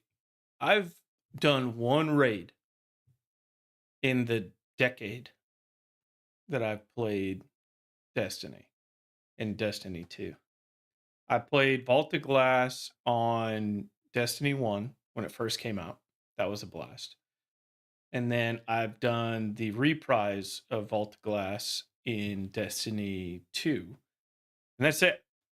I've run one dungeon, Equilibrium, which was fun. It was a lot of fun. Problem is getting people together. At least it was on PlayStation when I was playing PlayStation. It was very hard to get crews together. I think they need matchmaking for it. I know some people will be like, well, you're just going to get some, you're going to have some bad LFG groups, but you know, so Callus may drop the armor ornaments for the original Leviathan raid for Guardians. There's also going to be a new set of triumphs to complete, which will award emblems, exotic cosmetic items, and a brand new title. Now, it's important to note that all of this stuff should be exclusive to this new Pantheon 2.0. So I don't believe you're going to be able to earn any previous Pantheon emblems or even the previous Godslayer title. Now, for my players that are not super familiar with raiding, and you're like, yo, Cross, this is great and all, but I've never even done a raid. Fret not, all Pantheon activities will offer a new adventure difficulty. Essentially, it's a difficulty that's meant to be lower stakes, which I will allowing do. you to learn, I will do that teach, for sure. and to practice. This difficulty will lift power caps, allow for infinite revives, and add some slack to the timing requirements for certain mechanics. Now, for the trade-off, it is going to be more limited in its loot, so expect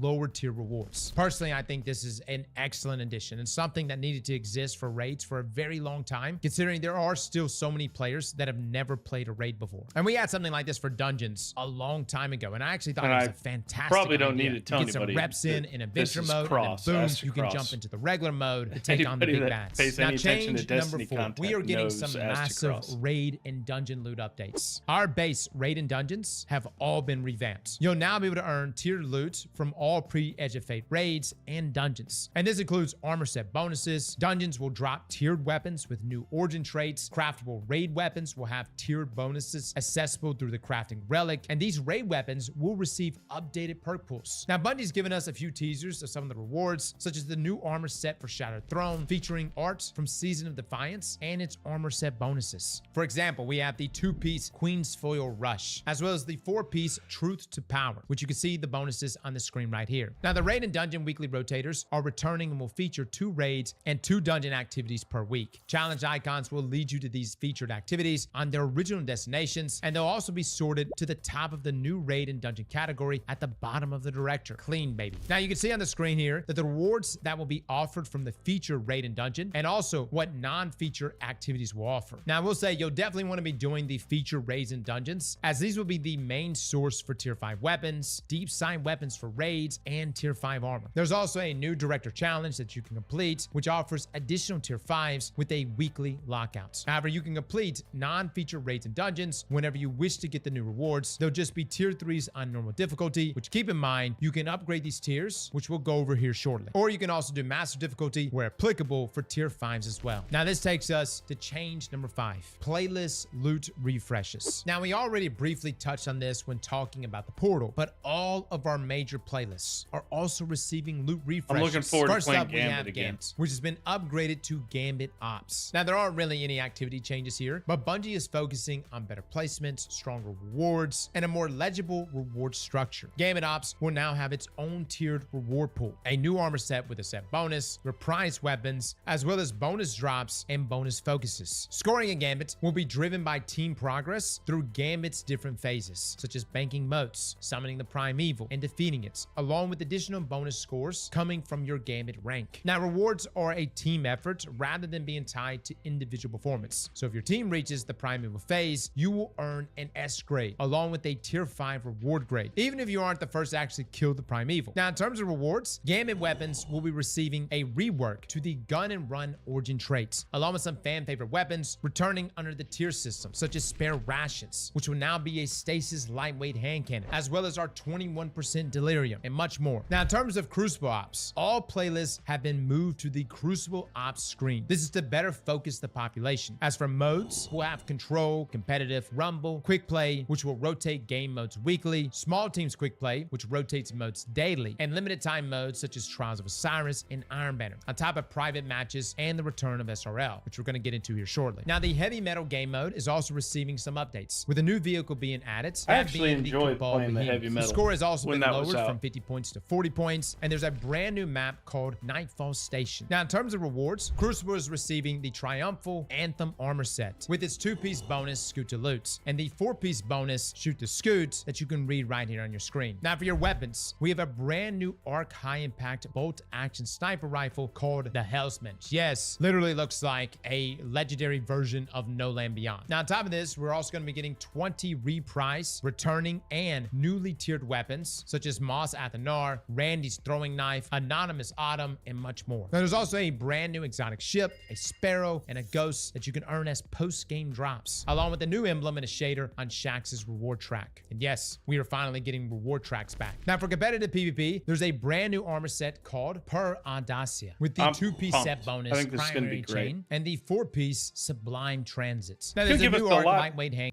Honestly, it's going to give us a lot to do for a long time. I look at this game as something I'm going to come back to quite a bit, because you can jump back in, restart your character, and just run it all the way through again.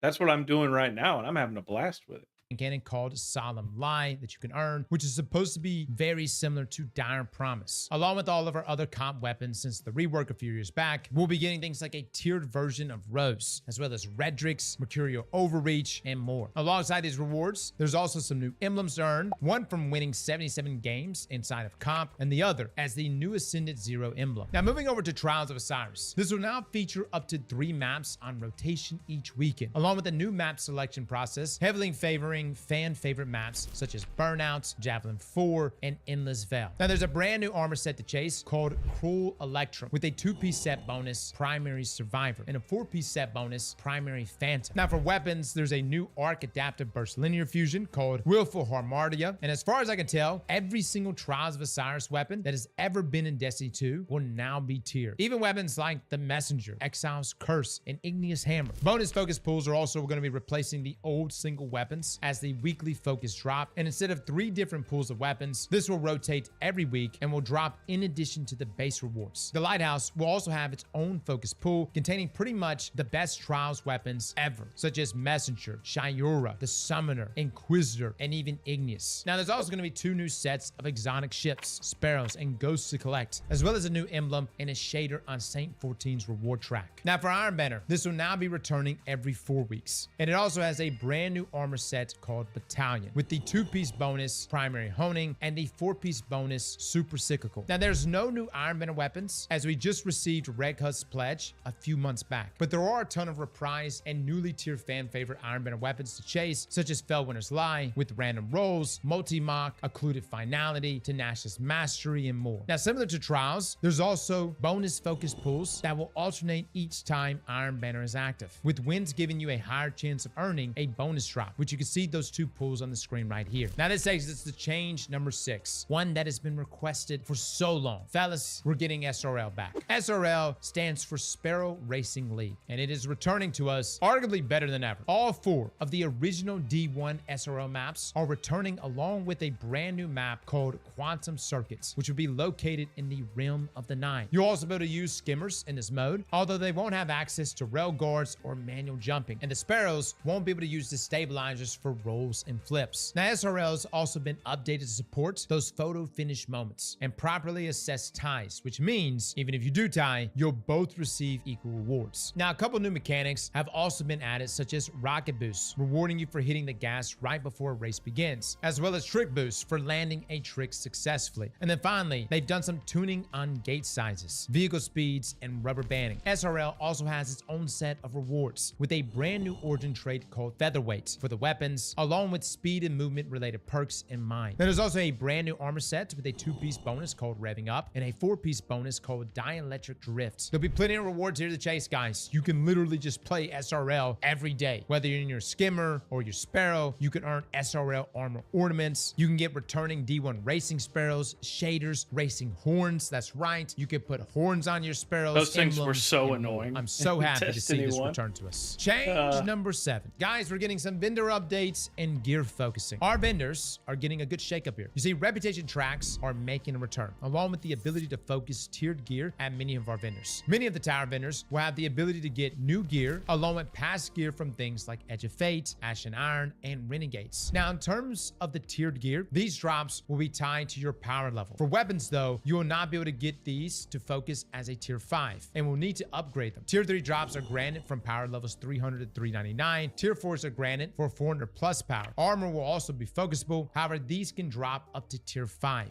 So for tier 3, we'll be at 300 to 399 power. Tier 4 from 400 to 519 power. And finally, at tier 5s, we'll start dropping at 520 power. Now, getting into some of the vendor specific changes, Ada 1, for instance, is getting her shader inventory updated with additional shaders, including shaders from year 1 shader packs, along with 4 unreleased shaders. Now, the number of shaders available in rotation each week is also being increased from 3 to 6. And for those interested in creating ornaments, rejoice, as you can now earn an additional threader bounty per class each week, with new bounties available at the weekly resets. And the maximum number of available threader bounties per class will be 10. Now, our dear old Drifter is also getting his rep track back, along with having the tiered focusing, as mentioned before, for Gambit gear. This will utilize Gambit Ingrams and includes all tiered Gambit gear, including the new drops. Banty 44 has also been updated to have a rep track again, with dismantling weapons and armors providing you with XP. His Ingram focus will include tiered gear from Edge of Fate, Ashen Iron, and Renegades. Saint 14 will have his rep track return as well, and will have focusing for all tiered Trials gear, using Trials Ingram with the addition of having tiered gear from Edge of Fate, Ashen Iron, and Renegades. Now,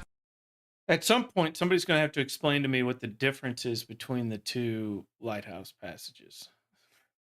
I have no clue.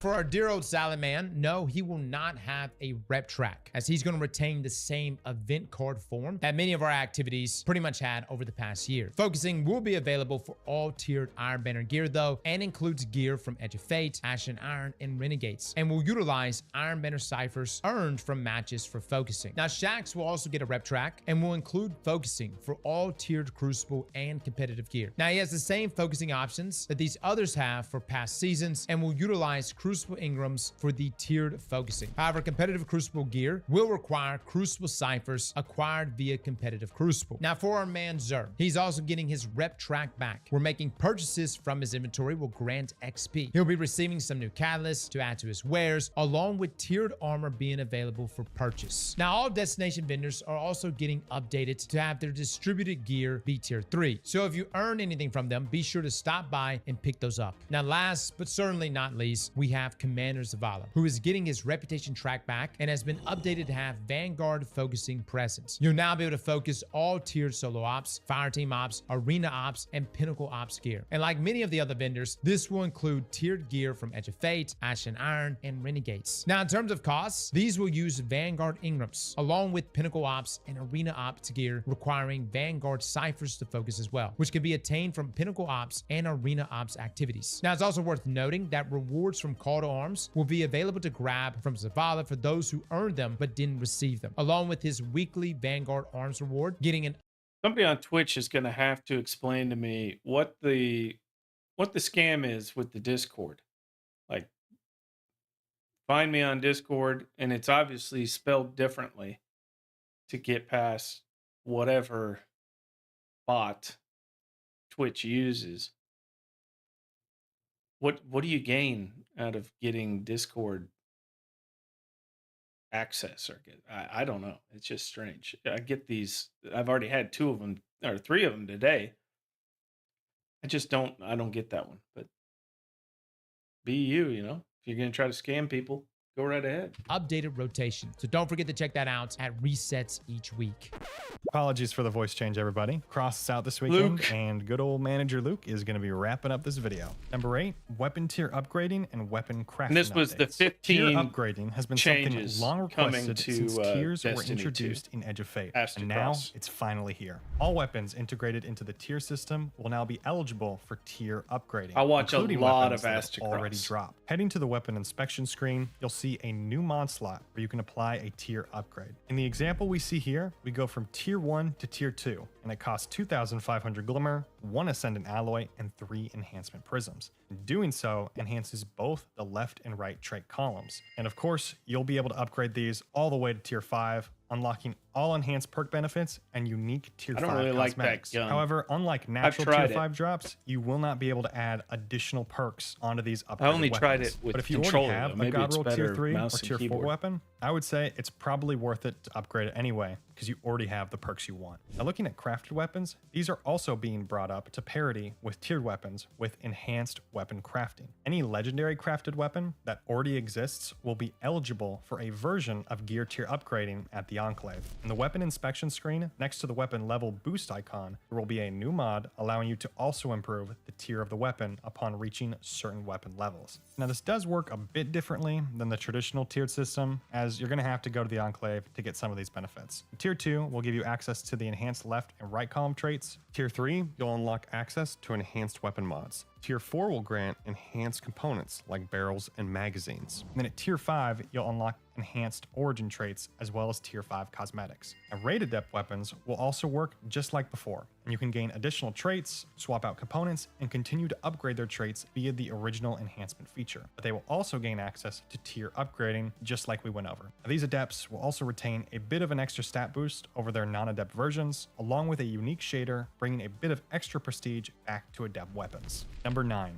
exotic catalyst and catalyst updates. Bungie did not leave a single exotic behind. Every exotic will now have an exotic catalyst. And those with exotic catalysts already, some of them are getting the updates so that they kind of fit into the current sandbox. Bungie wants to keep most of these a surprise, but they did give a couple previews. Chaperone will be receiving triple tap. Parasite is getting Envious Arsenal, and Teraba will have Ambitious Assassin. Now, as far as the catalysts they upgraded, they mainly targeted ones that were only giving stat boosts instead of an actual perk. Some examples include Crimson receiving To the Pain and Merciless receiving Heal Clip. All in all, they're adding 25 new catalysts to weapons that did not have one, and 9 perks have been added to existing catalysts. And don't forget, we're also receiving a new reward pass with an exotic hand cannon called Turncoat. And the eagle-eyed viewers among you may have already seen Bungie mention in the most recent TWAB the Fafnir exotic weapon. So I would expect 2 more catalysts for these new exotics as well. Number 10, sandbox weapon tuning. I'm gonna be honest here, we're not gonna mention every single one. Bungie had a ton of them in the dev posts and in the TWAB. We're just gonna cover the standout ones in this video. If you'd like to see all of them, you can check out our initial dev insight coverage here. Now, one change I know we've all been waiting for is a buff to our primary ammo legendary weapons. These are getting a damage increase against base combatants by 30%. Non-blaster weapons are getting I've been running double special for the last 3 updates, I think. The last 2 updates for sure. So final shape and, well, a little bit towards the end, final shape, but then definitely Edge of Fate and Renegades. Renegades, it was the Praxic, the lightsaber, and Sciaturna, which is the rocket pulse.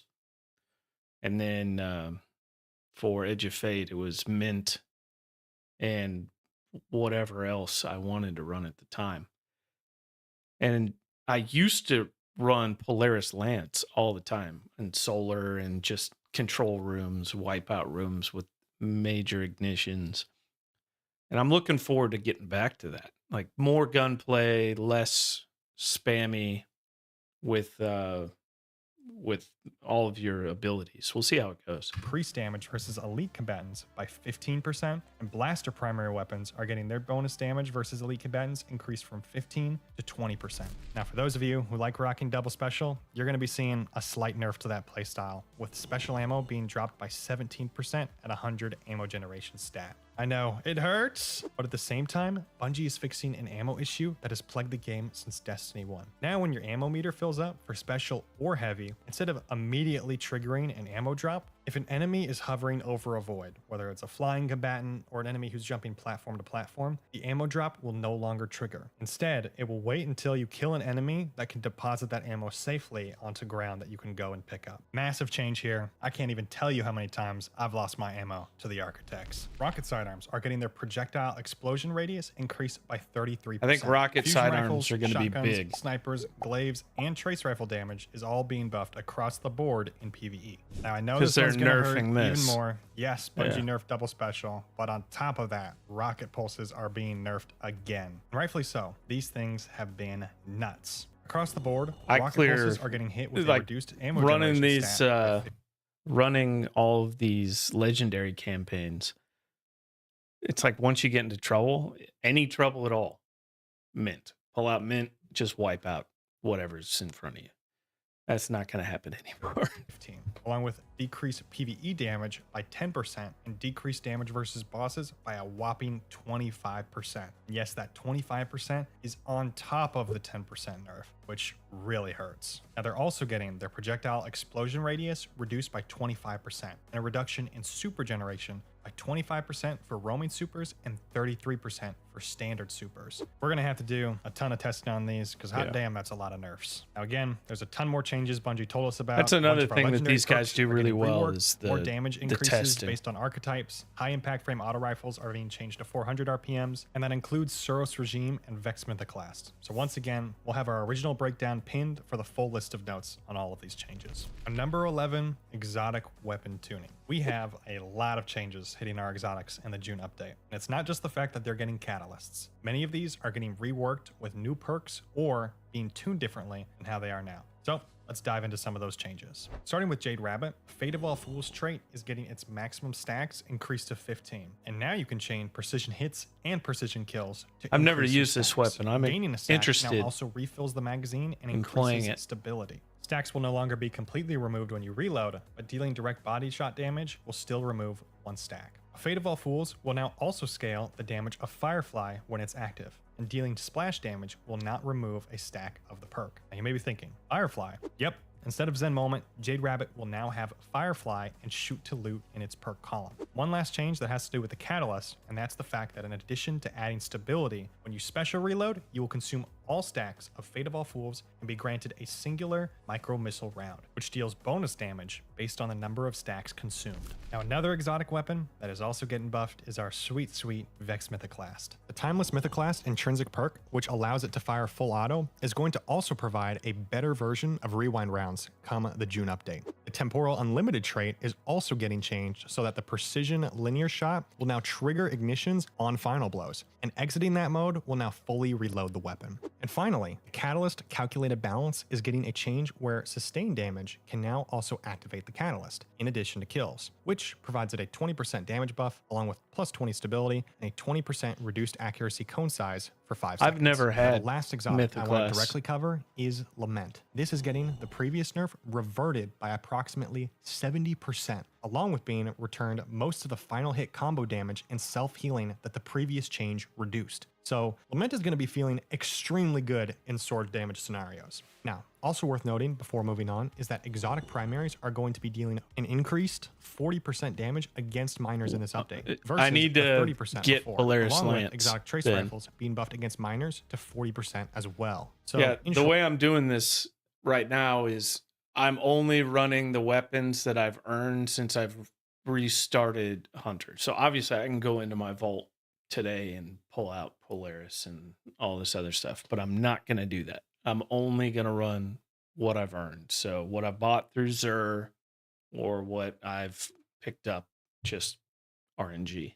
support, guys, and we'll touch on this more later when we talk about ability changes. Bungie is moving away from the ability-dominated sandbox that we've had the past couple years, where essentially you never need to fire your gun. You could take on most forms of content by just throwing out your abilities, and that's it. So in general, just expect your weapons to be way more potent. Number 12, exotic armor changes. Now, this is a change we've been waiting on since the Edge of Fate released. All of our exotic armor that we've earned that's been tiered That has is the actually had ugliest inferior stats than our exotic other armor because it couldn't get to tier 5 stats. That changes now. We will also have access to all tuning mods. So yes, you can finally hit your max potential with a full tier 5 gear set. I also wanted to mention that Bungie is adding new armor archetypes, 6 of them to be exact, and these will take advantage of additional build crafting options. Not that the ones we have aren't good, but they didn't want to limit build variety. The new archetypes are as follows: Siegebreaker, Skirmisher, Demolitionist, Colossus, Reaver, and Powerhouse. And you can see the stat pairings there on the screen in front of you.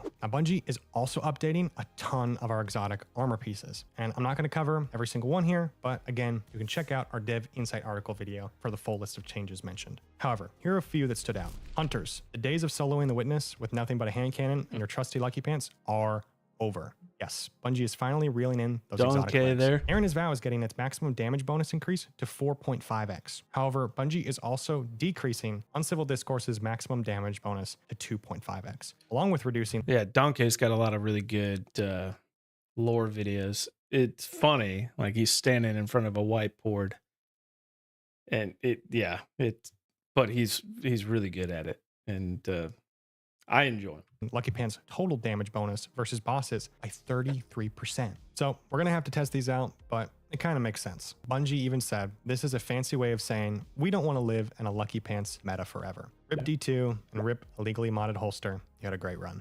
Up next, my Titans. Well, not my Titans, because Cross is a Warlock main, but you get the point. One exotic rework that stood out to me was Praxic Vestments. This was an exotic armor piece from Renegades that allowed us to fly, but it was pretty underwhelming on release. Because of this, it's getting quite the rework. The melee attack's damage is being increased by 500%, along with getting increased jetpack fuel gained per weapon kill in PvE from 10% to 20%. Now it's also getting an increase to the fuel gained per powered melee kill from 35% up to 50%. Knockout will now register as a powered melee kill. I've never They used also made that. some changes to improve the jetpack flight experience, which you can see the full notes on the Dev Insight video. Only we talked about playing earlier. Warlock Lastly, during we have my Renegades. beautiful Warlocks. The exotic that I want to touch on here is Skull of Dire Ahamkara. It is going to get a crazy rework. It now has a new effect where after casting a Nova Bomb, you get a short period during which you can cast a Nova Bomb Lance. That's 2 Nova Bombs. Destroying the Cataclysmic Nova Bomb with Nova Lance creates a Nova Vortex alongside the Cataclysm Nova Bomb Seekers. It still retains its ability to grant you super energy on Nova Bomb Final Blows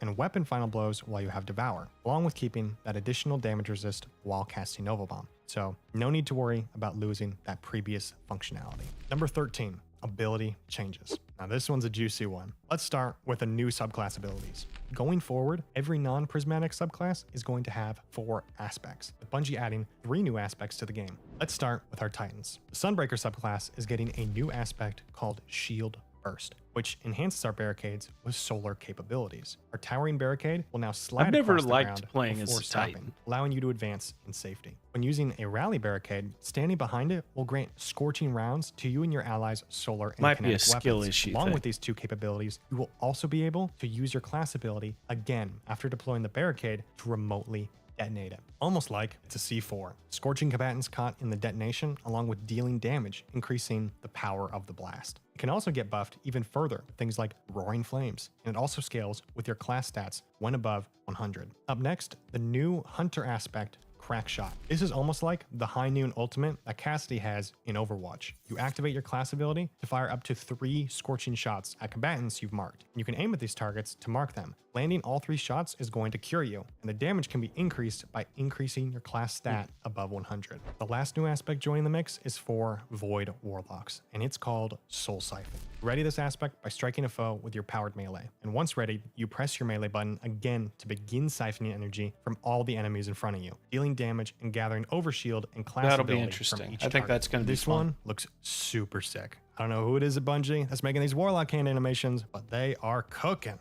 Now, it's not just aspects getting added into the game. We're also going to be receiving new darkness grenades in this update. The first grenade is called Shatter Grenade for Stasis subclasses. This is a grenade that sticks to combatants before exploding into razor-sharp stasis shrapnel. The shrapnel ricochets off surfaces, dealing damage to all in its path. Hitting a frozen target shatters it instantly and deals bonus damage. Bungie states that the primary usage for this grenade is as a damage dealer, but direct hits will freeze combatants and slow enemy players. The next darkness grenade is on strand subclasses, and it's called the Slice Wire Grenade. This grenade states that it bounces and releases multiple whirling threads, severing targets. Bungie states that this grenade is also a damage dealer, but it severs targets for some survivability. Once thrown, it will bounce, unleashing coiled strands that whip around and can strike enemies up to 4 times. Honestly, kind of aggressive. Moving away from grenades, the Hunters are finally receiving a new melee for the Void subclass. No more smoke grenades. Now you can use Phantom Surge, and it states that you dash forward, slashing combatants as you pass through them. It does significantly increase damage against Void debuff targets and targets marked by On the Prowl. It will also generate Void Overshield for each combatant hit, and defeating at least one combatant grants additional Overshield and refunds some melee energy. This melee allows you to phase through enemies and seems to be a very solid addition to the Void kit. I need every hunter to switch to this melee. Let's all agree, no more smoke grenades. We're done. Now looking specifically at changes, we've got the Void Hunter Trapper's Ambush aspect. Now you can activate your air move to consume your class ability energy and dive to the ground, damaging targets on impact. Damage is greatly increased if striking while you have any positive Void status effect. Damaging enemies with this ability heals you, and defeating combatants with this ability grants Devour. This will now do some solid damage, and that damage can be increased if you have a Void buff. Casting this while invisible will also refresh your invisibility when you hit the ground. It will also now use class ability energy instead of your melee energy like it used to. Up next, we have Void Titan and Ward of Dawn. This one's a long time coming. It will now create a large protective dome for you and your allies, and while inside the bubble, allies gain Void Overshield and increased weapon damage, while enemies inside the ward are weakened. The bubble's owner also gains increased melee damage while inside of the bubble, and can pick it up and throw the ward core to reposition the ward up to 2 times, which, when doing so, will pull enemies into it, and base combatants get taunted by players inside the bubble. Now, it does have a weak point in the center. How many licks does it take to get to the center of a Titan bubble? 1, 2, 3. Yeah! But the plus size is that this bubble is 2 times as big as it was previously, like a super bubble. Now, another big ability rework is to strand Warlock in its Mindspun Invocation aspect when used with a Threadling Grenade. When the update is live, you will be able to charge your Threadling Grenade, and when thrown, it will create a Threadling nest at its location, just like the service of a Luzaku machine gun. Warlocks, rejoice. We got our final turret. Number 14, Artifact Rework. Another huge change that is hitting us in the Monument of Triumph like a very is good turret, rework though. to our beloved artifact. It will now feature a more customized artifact setup. I think this is going to be the most interesting part. It's like, which artifact do I even choose? So like, if I want to run anything with Praxic Blade, it's going to be this. If I want to run anything solar, it's probably going to be what's the one that was with Final Shape? I don't even remember what it was called, because that was great for solar stuff. So I'm going to have to do a lot of digging, and what's going to be fun is just playing with this and figuring out which builds work best, because you can set each of these artifacts with your loadouts now, so you can lock it in and switch them back and forth without having to go in and then redo it every single time, which is going to be fun. Pick and choose mods without needing to fully reset or change out mods to hit mod thresholds like we used to. Mods are now split into 3 tiers instead of full-on columns like we used to have. You'll be able to select a determined amount from each tier, but those tiers won't affect equipping other mods from other tiers. For example, I can swap out tier 1 mods without deselecting my tier 3 juicer mods. Now that's a solid change, but we're just getting started. As with any extension to a season, we are getting 6 new mods added to the Renegades artifact. In the Tier 1 group, we have Fierce Proxemics, which states that finisher final blows grant grenade and melee energy. Included in this group as well is Rapid Remedy, which says that machine gun rapid final blows heal you. In the Tier 2 grouping, we're getting Blinding Jolts, which states that the final blows on jolted combatants blind nearby combatants. We're also getting Precision Equity, which says that precision final blows build progress towards a large orb of power. It also grants bonus weapon damage on pickup. Higher ranked targets grant more progress. Tier 3 is getting a mod called Taser Tag, which states that arc-powered melee hits jolt combatants and deal further damage for a short duration. Along with Sticker Shock, where arc flux, magnetic, and fusion grenades deal more damage when attached to combatants. On final blows, they release several micro missiles that seek nearby combatants. Along with these changes, all champion stunning capabilities are being intrinsically put onto weapons, just like how some of our exotics do currently. So those mods we used to have are getting completely thrown out, making it a lot easier to jump into a multitude of activities. One other big change that I'm sure a lot of people Have will be one happy weapon with is about for the fact each. that Bungie has removed activation criteria for Unstoppable and Overload, meaning you get the stun right out the gate instead of waiting for the proc for Unstoppable rounds or Overload trigger after shooting. Freaking yes. Now there are a set of archetypes and niche champion stunning that happens for different types of weapons, but we're just going to throw all of these up on screen because let's be honest, it's probably easier for you to take a screenshot and save it for future use.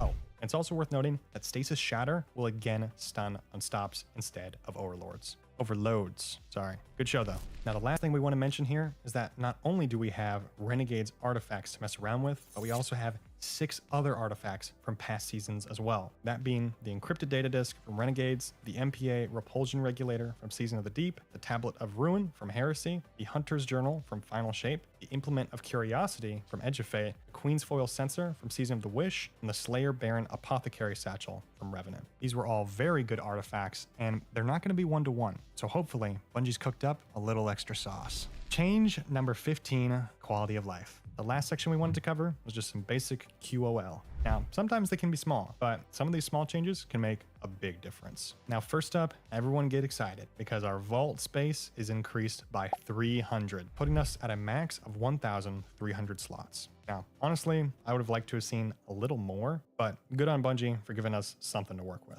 In addition to vault space increased, we're also getting an increase to the total loadouts we can set from 12 to 20. And keep in mind, loadouts are also being changed to include artifact mods now. So you'll have even less hassle trying to set up correctly for the right builds. Just one click and you'll be ready to dive into whatever activity you want. Now up next is something we've had for a while, but it hasn't been super accessible. In past seasons, you could attune different drops for different activities. And usually these would be tied to a vendor or the destination, but now you'll be able to attune everything all in one place. The loot pools are as follows: Distortions, World Drops, Solo Ops, Fireteam Ops, Arena Ops, Pinnacle Ops, Crucible Ops, Trials of Osiris, Iron Banner, Gambit, Onslaught, and finally, Sparrow Racing League. This means that if you take the time to set these up, whatever activity you run, you'll have a higher chance of getting the weapon you actually want from the pool. And you can access it all right from your inventory. Very solid change here. Next up, we have a change that kind of goes in tandem with the last one, and that's the ability to transmog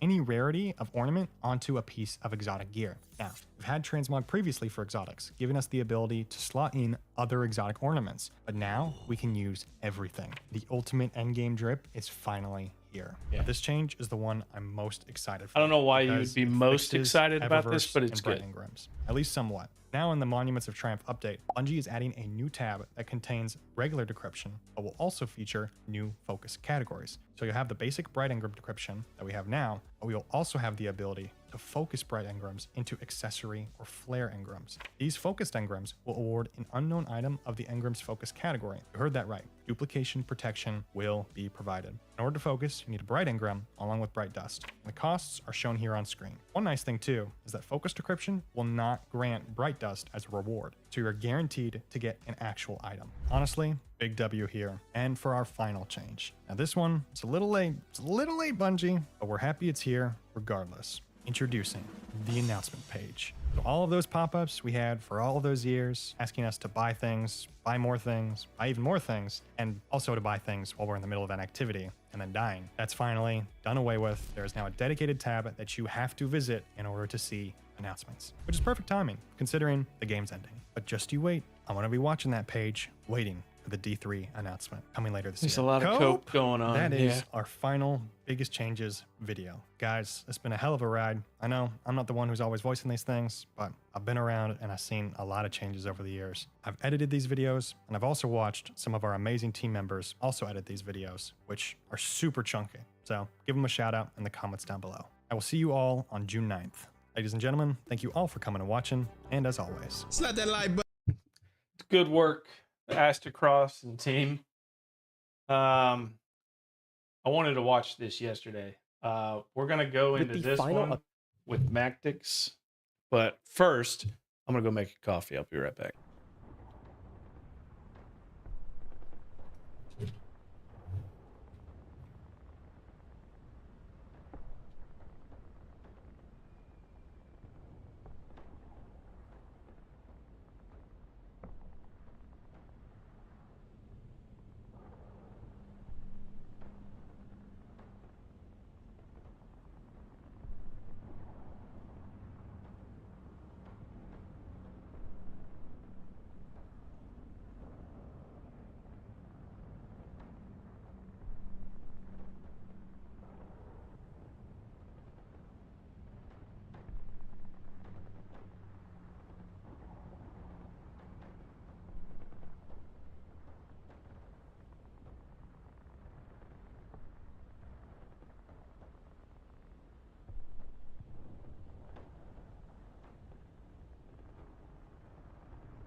All right, here we go.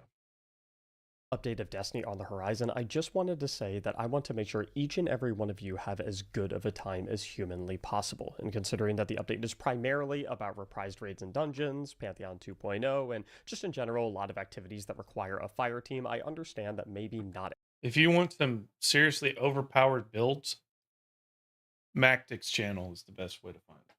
Like, I still run his the Warlock where you go into Weave Walk and then you use Demos Fusion and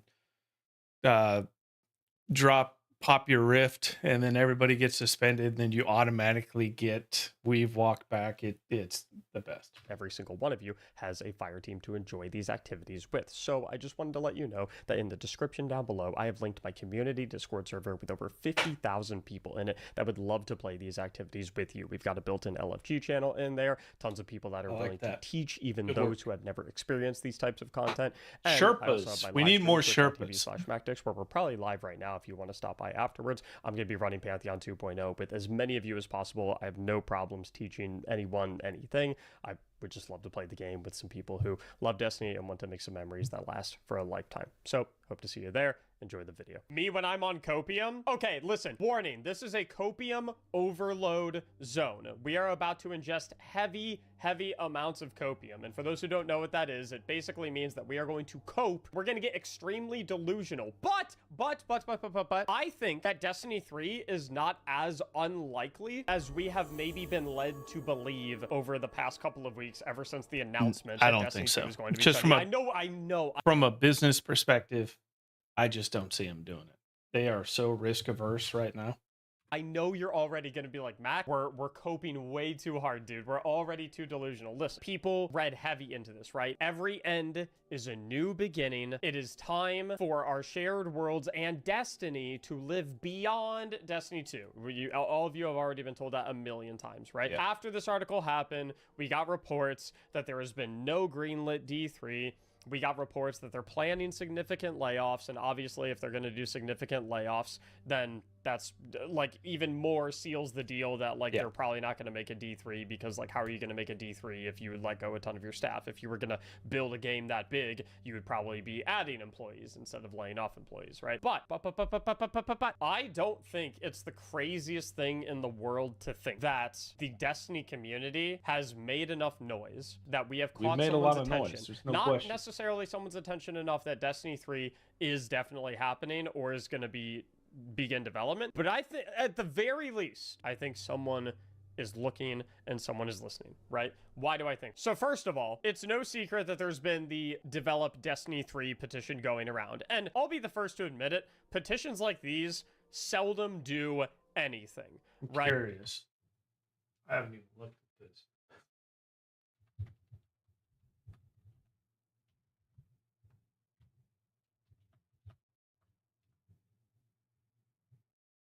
Change.org.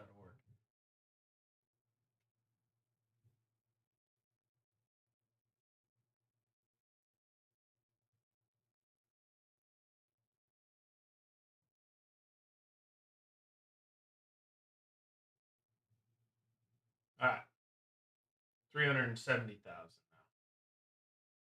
now. Like the petitions that actually have an impact are far and few between. They are the outliers, right? I would say 90+% of petitions, especially in the gaming space, don't actually amount to anything. That being said, it's tough to look at that and ignore it, right? And I think it's important to recognize that when you look at this amount of signatures, this isn't the amount of people that want Destiny 3 in the entire world, right? This is the amount of people that want Destiny 3, that engage with Destiny through some sort of social media platform, such as Twitter, such as any short form content platform, such as YouTube, such as live streams. It's only people that engage with Destiny on those types of platforms, because if you don't engage with Destiny on those types of platforms, how else would you even be aware of this petition's existence, right? If you're someone who just plays Destiny extremely casually, maybe you play it, you know, a couple hours every month, you only come back for mainline expansions, but you never look at any Destiny tweets, you never look at any Destiny videos, you never watch Destiny streams, you probably would have no idea that this petition exists, right? And therefore you would never actually sign it, even though you're someone who would probably buy Destiny 3 if it did come out, right? And so it's important to recognize that this figure, 327,000, is people that, one, only... Like, it's only people that engage with Destiny to a degree where they're willing to engage with it online beyond the game itself, right? Two, it's people that were actually willing to go out of their way to go to a link to fill out their information and sign a petition, which, like, I know it's free. I know it doesn't take that much time to fill out your information, but, like, getting anyone to do anything on the internet that doesn't give them immediate gratification and isn't immediately to their benefit, that doesn't immediately hit them with some dopamine, like, that's tough. This doesn't automatically mean that we are going to be getting a Destiny 3, right? It doesn't mean that in any capacity, but it is a noteworthy amount of signatures. The people at Sony or the higher ups at Bungie definitely know about the number of signatures on this petition and are probably have had at least one conversation of like, hey, you know what? There's a slight possibility that we underestimated the amount of people that are still interested in Destiny, right? And the reason I want to bring that up is because if we come over here to popularity report, which popularity report simply logs the total number of unique players that have played any activity on a given day, right?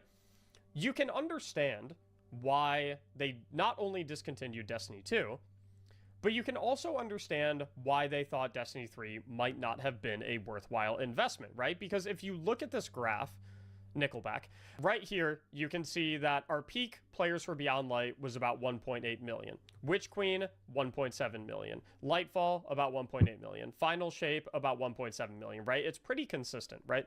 Yeah. But right here, it drops off a cliff. Peak for Edge of Fate was about 800,000, which is almost 50% of what Final Shape got. Renegades was about 200,000 less than that. It definitely gives the impression that if you're Sony and you don't really understand what you're looking at, it definitely gives the impression that, like, Destiny is just kind of over. It was a 10-year fad. Hard to call something a fad if it lasts for 10 years, but like it was something that people were interested for 10 years. And once we hit year 10 right here in the Edge of Fate, people just aren't interested in Destiny anymore. And therefore, why would we invest in a Destiny 3 if people aren't interested in it, right? But I think what a lot of people failed to recognize who called these shots failed to recognize that the reason for this significant drop-off between the Final Shape and the Edge of Fate is not because people aren't interested in Destiny anymore. It's because they were saying for years, and they really were, some earlier than others, credit where it's due, but people were saying as early as, like, Witch Queen, that, like, hey, we want Destiny 3. Lightfall, that number of people increased significantly. And then in the Final Shape, the writing was on the wall. I mean, if you were anywhere on Destiny internet in any capacity, how many hundreds of people did you personally see say, Final Shape is my final expansion that I am playing? It is going to tie up the Light and Darkness saga. I do not care what happens after the Final Shape. The Final Shape is the end of my Destiny 2 journey, and the only thing that will bring me back, what's going on, make me come back to Destiny, is a Destiny 3. Tons of people said that. 50% of the player base. Servers are down until 1 Eastern. We lost 50% of the player base between the Final Shape and trying to figure out what to do with myself. Hey, Mac, like, why? Trying to figure out what to do with myself until 1. I could play Hell Let Loose. I tried playing Marathon. I just cannot. I can't with Marathon. And I bought it on 2 different things. Oh, 11 p.m. What are you in Europe? But yeah, regardless, I tried to play. Oh, you're in the US. All right. Tried to play Marathon again, and it almost feels worse. I don't know if you're playing Marathon, if you've ever played Marathon, but it's just I like the looter shooter thing. I tried Warframe too. Maybe I'll play Warframe. I don't know. I don't like the third person. I don't like all that. So I don't know. Trying to figure out what to do. So right now I'm watching Mactic with his copium talking about Destiny 3. But yeah, man, school was a long freaking time ago for me. Like, I haven't been in school. I graduated from college 20 years ago, and I graduated from grad school 15 years ago. So yeah, it's been a long freaking time for me, but it's a fun time. Like, really got to enjoy hanging out at school. Graduating high school or college?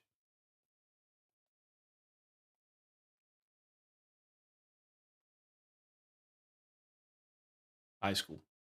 You gonna go to college? It's not for everybody, but just curious.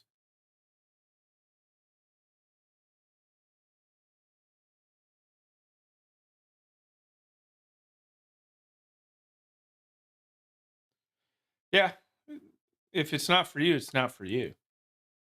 For me, this is just an old man moment for you, which I'm sure you weren't looking for today. I think the best thing I gained from going to college is a group of friends and learning how to be on my own and just kind of stepping out and not being at home and learning responsibility and stuff like that.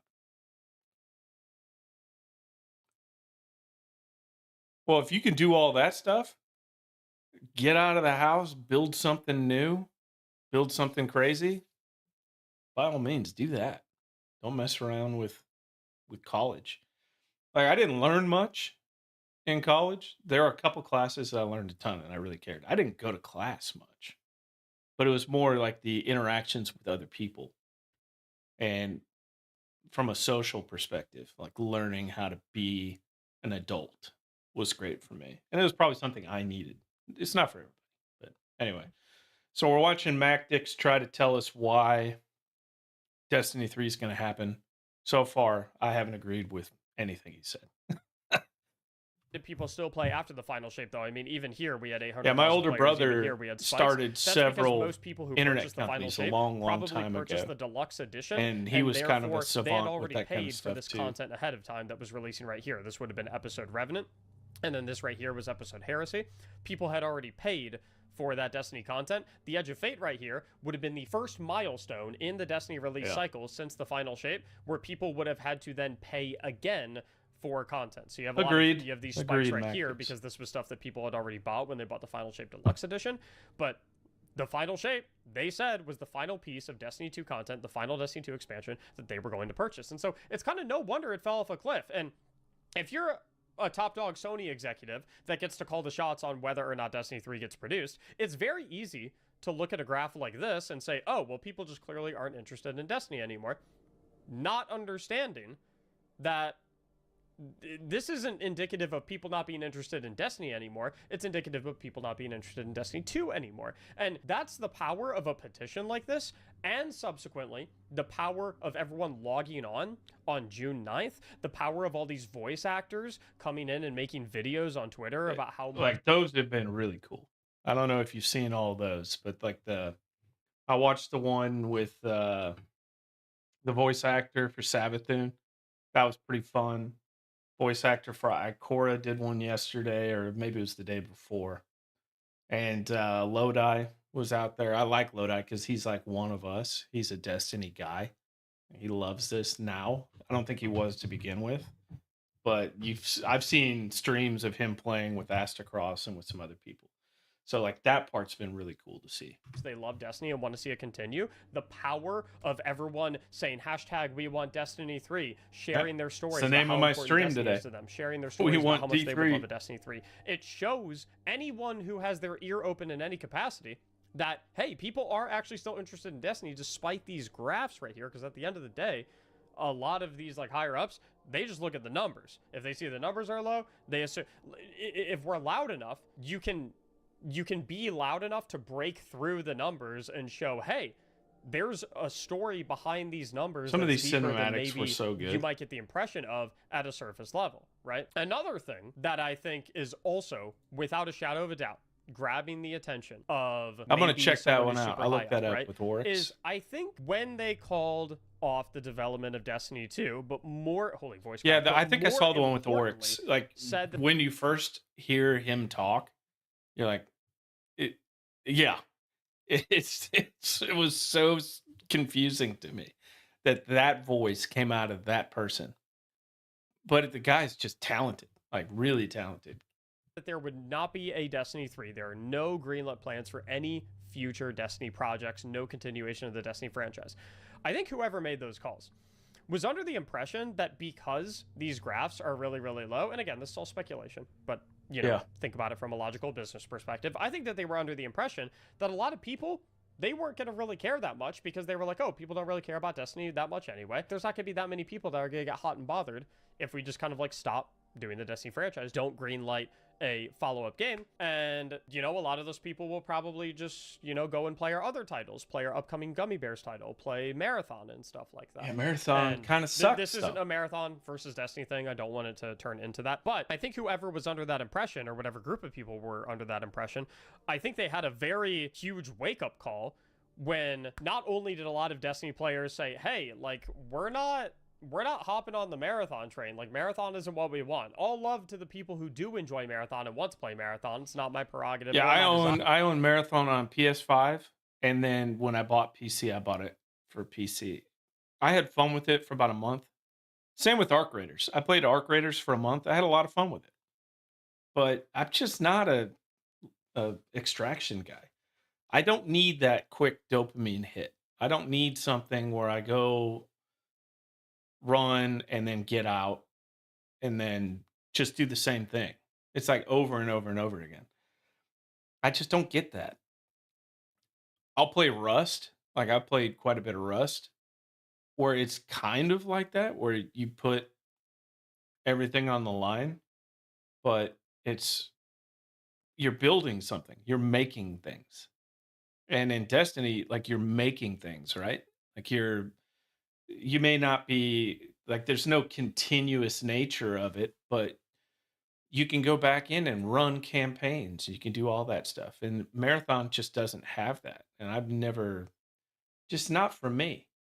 And I think that's the biggest thing that Bungie messed up on, is they completely misread their fan base and the people that really like their content for the campaigns. And like the stories. Like, the stories have never been the best part of it, but just the campaigns have been great for the most part. I'm playing through Lightfall right now. That's not great. We talked about that yesterday. But it's still fun. But because it's a story. There is no real story to Marathon. If they made like a campaign and it was PvE, VPVP, and PvP, PvE, PvP, whatever the hell they call that, I would play that. But I would rather play Destiny 3. That's just me. To see that game burn up in flames, even though that's what Cross said, even though what he said might have been a little bit hyperbolic. Yeah. But I think they severely overestimated how many people were just going to be like, oh, Destiny's done? Okay, we'll hop on over to Marathon. Because a lot of Destiny players are making it abundantly clear that they don't want to play Marathon. Not in like a malicious way, like a, hey, like, we want to see the company crumble and dissolve into nothing because you took away our Destiny, but more so in a way of like, hey, like, Marathon isn't really what interests us. And it's not even that Destiny didn't interest us, it's that we were done with Destiny 2, and now we want Destiny 3. And I think that message is becoming a little bit more clear, especially when you got someone like Azdacross saying what he's saying. I'm assuming most people have seen the clip. I think he's just trying to do like a very extreme version of, I don't want to play Marathon, I want Destiny. And even going to the extreme of, if Marathon has to perish so that Destiny 3 can exist, so be it. Yeah. Honestly, at the end of the day, it doesn't actually have anything to do with Marathon. It's not like a Destiny versus Marathon thing. It's a Destiny versus whatever would be picked at the cost of Destiny, right? So it could be Marathon, it could be whatever the Gummy Bears title is, it could be Hello Kitty Island Adventure. It doesn't really matter, right? The point is, and the message that Destiny players want to get across is, hey, it doesn't matter what other game you do. If to be able to do it, Destiny cannot exist, then we don't want whatever the other game would be. Because Destiny existing is that important to us, right? It's not out of malicion for the other game. It's just that even if the other game would be like the second place game for them personally, they want the first place game, which is fine. Every gamer is allowed to have their personal preference on what game they want to play and what game they want to be developed. Obviously, they can't call the shots in that regard. It's up to the company that develops the games. But as consumers, you know, you're allowed to make your voices heard when it comes to what you want. But the point is, I think a lot of people, even if they're maybe not as extreme of examples as Cross, do feel this sentiment to a certain degree, where they want Destiny 3, and Destiny 3 is all they want. They are not just going to say, oh, they're deciding not to make a Destiny 3. Oh, guess I'll just kind of trot over to Marathon and play that, give that a try. And I think some people that were in the decision-making spots for discontinuing the Destiny franchise and not greenlighting a Destiny 3 or any future Destiny project or Destiny game, I think a lot of people were under the impression that a lot of people were indeed just going to trot over and play Marathon because they were under the impression that Destiny was kind of like, the phase was over. People weren't messing with Destiny anymore. And so I think when this thing right here with Cross came out, do not underestimate the influence that Cross has. He is, at the current moment, not only the biggest Destiny creator in terms of like pull, in terms of ability to get someone's attention, he's one of the biggest content creators in the entire world. Like, he's known even outside the Destiny sphere. Yeah. And I'm not like, it sounds like I'm glazing him so much, but I'm just calling a spade a spade. Yeah. His Peanut was talking about him the other day. Magnitudes, like how good he is at what he does in the entire, across the entire gaming sphere, right? He is that big. And so like when something like this comes out and does the rounds, and a lot of people see something like this, surely someone notices. At the end of the day, even something like this existing, all of the, you know, clips of this, all the voice actors coming out, the petition, with all up the to signatures, 370,000 and stuff like that. It is all speculative at the end of the day. I think I as to doxed whether or myself not doing that on stream too. Destiny 3. If I was a bigger creator, in I would worry development, about or they are that, but I'm considering not. a Destiny 3, or they're rethinking their decisions, right? But there is one final thing I want to show you, and I need everyone right now to, you know, to quick little puff of copium. This is DMGO4, and he was the primary source of communication that we as Destiny players had. Basically, anytime that there was a line of communication that needed to be given to the community in regards to Destiny, DMG was the one to do it. Now, if we take a look at his Twitter feed, on May 31st, he tweeted, "Guardians make their own fate." Of course, Mactix. You could make the was argument the first that person to he comment. likes seeing what everyone is going to do. He likes seeing what everyone, you know, he likes seeing everyone show their stories. He likes seeing everyone being so passionate about Destiny 3, all that goodness. But, I mean, the idea of Guardians make their own fate, I mean, we've talked about it in previous videos. It's like one of the, it's one of the quintessential lines to what makes a Guardian, right? Our paracausality, the fact that we are not governed by a predictive framework such as cause and effect, right? That we are not governed, that simulations cannot be ran on us to determine outcomes, to indicate that in a world where just something watched is 99% chance of 15 happening, biggest we changes. are enough of an influence to make the 1%. And I'll run Vault don't with you. Really You're gonna have to see, walk like, me through it again again, because it's been a while. Super copium. We're getting really delusional here. But okay? I'm down. So if you don't want to buy into Maybe tomorrow. into the delusion, if you're like, no, Mac, I've Like already my stream for the most part is Hell Let Loose. Like that's what I play most of the time for stream, because that's kind of where my I won't even say core audience is, because I don't have a huge audience, but that's my primary game that I play most of the time. But Destiny has been a part of my life since D1 day one. Like I was I pre-ordered at GameStop and I got it, and then I played it the first day and I was like, what the hell is this? I don't even know what this is. I don't know what to do, but it grabbed me. And so this has been such a big part of my gaming life that it's such a big deal to me. So I don't know how much I'm going to stream Destiny going forward, because candidly, like, I don't really care about growing an audience because I've got a job and a pretty successful job. So this isn't about making money for me. It's about just talking to people like this. Like, I love doing this. So I may play some more Destiny on stream. We'll see how it goes. Like, I don't know if people would care. Maybe like a couple days a week I'll play Hell Let Loose, couple days a week play Destiny. I don't know. We'll see. But I'm definitely down with raids. Like, if you've played any of the other raids, I've never played any raids outside of Vault of Glass. That's the only one I've ever run. So I would like to run them all. And I'd like to do Pantheon too. I think that would be fun. Hey, let's do it. Let's do it sometime this week. Whenever you're done with the only dungeon I've done is Equilibrium. I enjoyed the hell out of Equilibrium. I played that a lot. That was fun. And I'd like to do all the other dungeons because I don't know. I do not have solo flawless.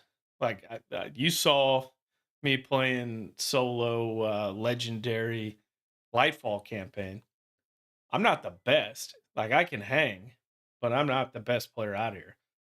But we have good time. Already gone through the 5 stages of grief. I'm already past acceptance. I don't want to get hurt again. That is okay. I don't have that many hours. I probably have about saying, half that between like all this, platforms. I don't know. For it D2. seems like a very interesting thing for him to say. Another for D1, I said had probably about that much. Is he said, "Do not go gentle into that good night." Yeah. Which is basically pretty much saying, telling us to make noise. Keep fighting. Keep being loud. Keep making but at the same time, it's from a he's trying not to lose his job, Mactix. That's the thing. It's like DMG is the community guy for Destiny 2. Like he's not. Yeah, it's just. I understand what he's trying to say. Do not go gentle into that good night. This will always remind me of Interstellar too. If you've ever seen the movie Interstellar, of the light, great movie. I mean, like, listen. Here's the thing. Why would he tweet that? Why would he tweet that? Out of the blue. Out of the blue. Why would he tweet that? Right? It's almost, and I've kind of had a small theory about this, right? And to understand this theory, you need to understand how large corporate companies work. How large corporate. I don't watch a lot of movies either, but I love that one. Cannot always. I got 2 daughters, and the father-daughter relationship in there is a big deal. He has a boss, and a lot of times, the degree to which he is allowed to give explicit communications in regards to the game is governed by what his boss allows him to say. So, like, for example, the game was shutting down. DMG probably knew about it before the rest of us. Maybe. I don't know. I don't know for sure. I doubt he did. But I would imagine that the principal communications manager probably had a head start on knowing the game was going. From all of my years in corporate America, communications people are the last to know anything. Because they don't want anybody with relationships that are external that could do any kind of tweeting, or like, let's say DMG went out and said, I'm going to put up that I'm looking for a job on LinkedIn because he probably wants to get a head start on it. That's not good. That's not good at all. I doubt he went to reach its end of service before we did. Obviously, he can't. I thought it was 1 Eastern. Like, hey, by the way, guys, when it comes out. Let me look at something. You work at a corporate structure. You work at a corporate company. But at the same time, this is DMG's personal Twitter account, so he can tweet some personal things on it. And it's just something like this says to me that even if it's a minuscule difference, that all the noise that we are making is making a difference. Is that someone heard something? I don't even know if there's been a meeting. I got there's the been update conversations. Yet. Something has happened as a result of us being as loud as we are. And so he's trying to encourage the Destiny community right here, vaguely and cryptically, because he obviously can't come on Twitter and just say, hey, you guys making a bunch of noise is making waves behind the scenes, and we're actually talking about Destiny 3 right now. He obviously can't say something like that. But he can hop on and sprinkle little seeds, you know? Give little hints that don't inherently mean anything, that don't inherently point to anything. Why else is he telling us to keep being loud? Keep, like, because effectively what this is saying is Pacific keep being loud. Standard Time. Keep making your voices heard. Keep signing that Pacific petition. Daylight Keep being as loud as you can, which is to 1 make Eastern it so that whoever is listening can hear that you do want a Destiny 3. Now listen, this is where we enter extreme. So 10, 11, 12, extreme copium 1. theory. I'm not even sure if I believe this one myself, but on the same thread, this line is from Interstellar, and it's almost the 11. movie. And DMG noted that in his opinion, it is one of his top 3 movies of all time. I mean, listen, he could have said, he could have said it was top 5. He could have said it was one of their top movies. He could have said it was top 10. Yeah, maintenance. Listen, hey, it's supposed to end at 11. Everyone, Eastern, get your which maps is real quick. 2. I mean, 11 Pacific. I told is you 2. guys. I told you we were entering extreme levels of delusion today. Now, another thing I want to mention is the Sony State of Play live stream, which for those who don't know what that is, it's basically an annual I'll live check stream it that though. Sony Yeah, does I'll to jump show off on all of their in upcoming 10 games. minutes, They see show what things happens. Like Wolverine, God of War, so on and so forth. But the point is that those live streams had about 100,000 concurrent viewers on Twitch and about 800,000 concurrent viewers on YouTube. I think we'll watch. Guys, today is a bit bittersweet. All right, well, See, we looks make like a we're video not watching before that anymore. every expansion, detailing the biggest changes that are coming with. I want to mention is the Sony State of Play live stream, which for those who don't know what that is, it's basically the duration of the hour-and-a-half stream. And the entire time, I am not kidding. This game looks really good too, though. 100% of the time, the entire chat was being Sony said they're not going to do any of these. Destiny 3. Now, does that mean that Destiny 3 is going to happen? Again, like a lot of this other stuff, no. Like God of really. War, But it's you not going have to come to think PC about anymore. this You have from to play a it on logical business PlayStation. perspective, right?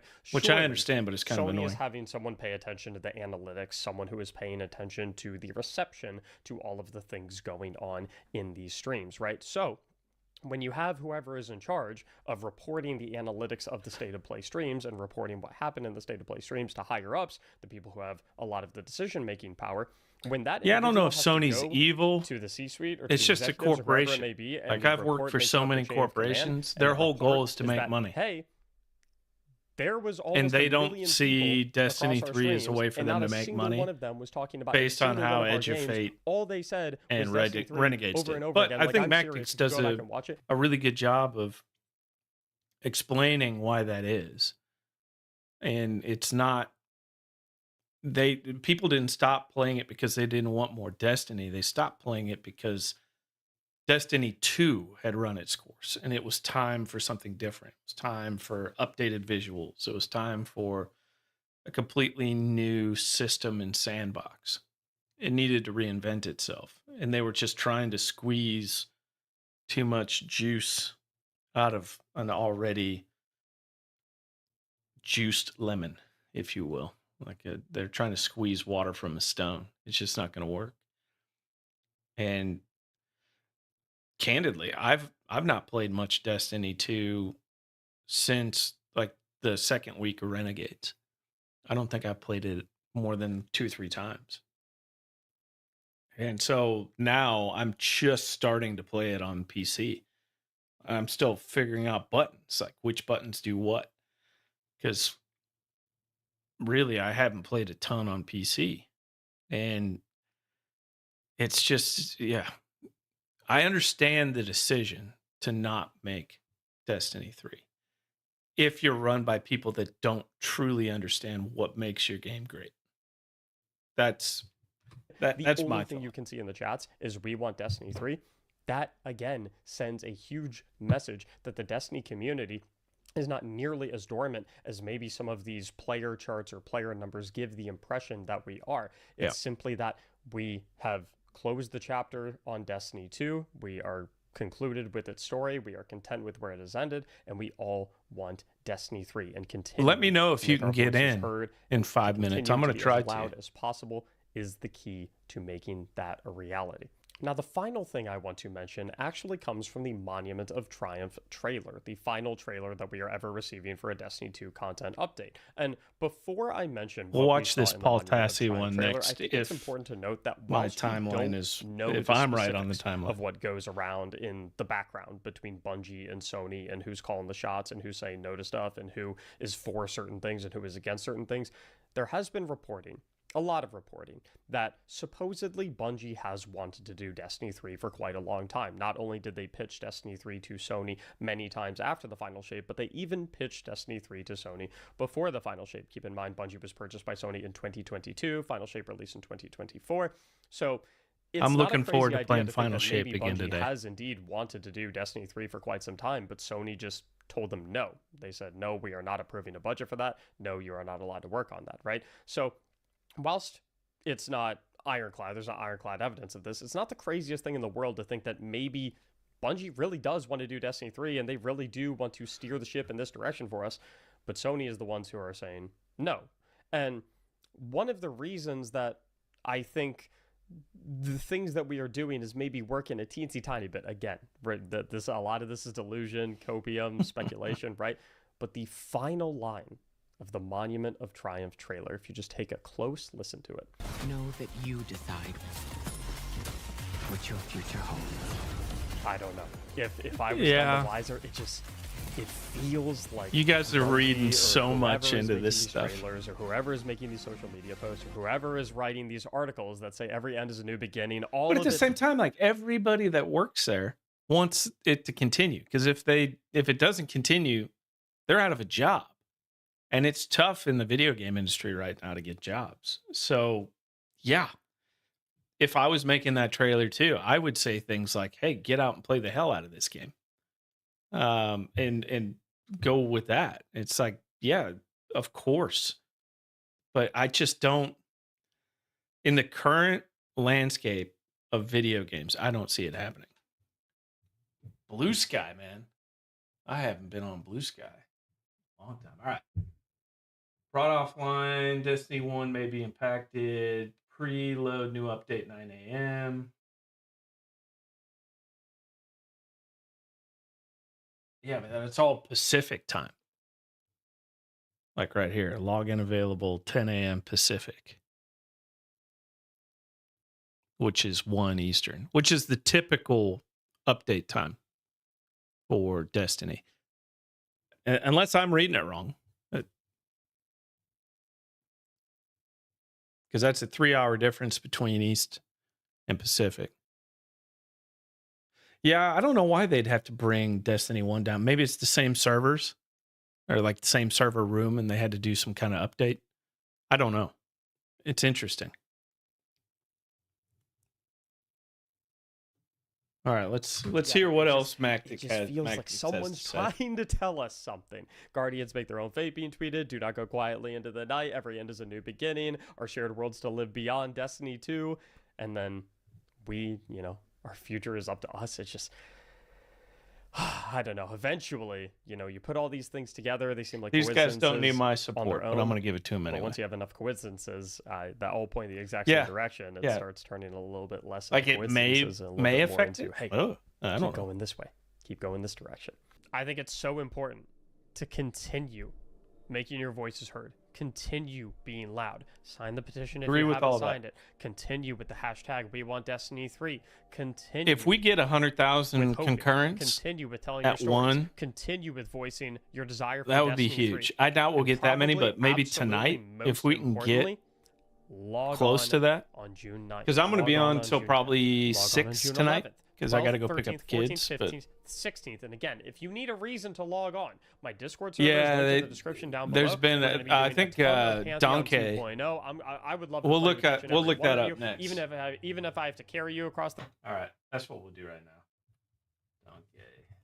I think that's how you say his name. Yeah, at 2 Ks. Let's see.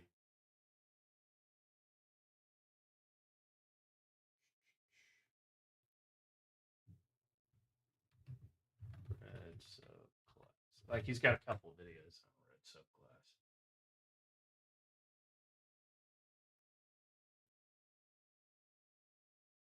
I don't like Lucky that much. I just don't like his style. That's just me. Where's the?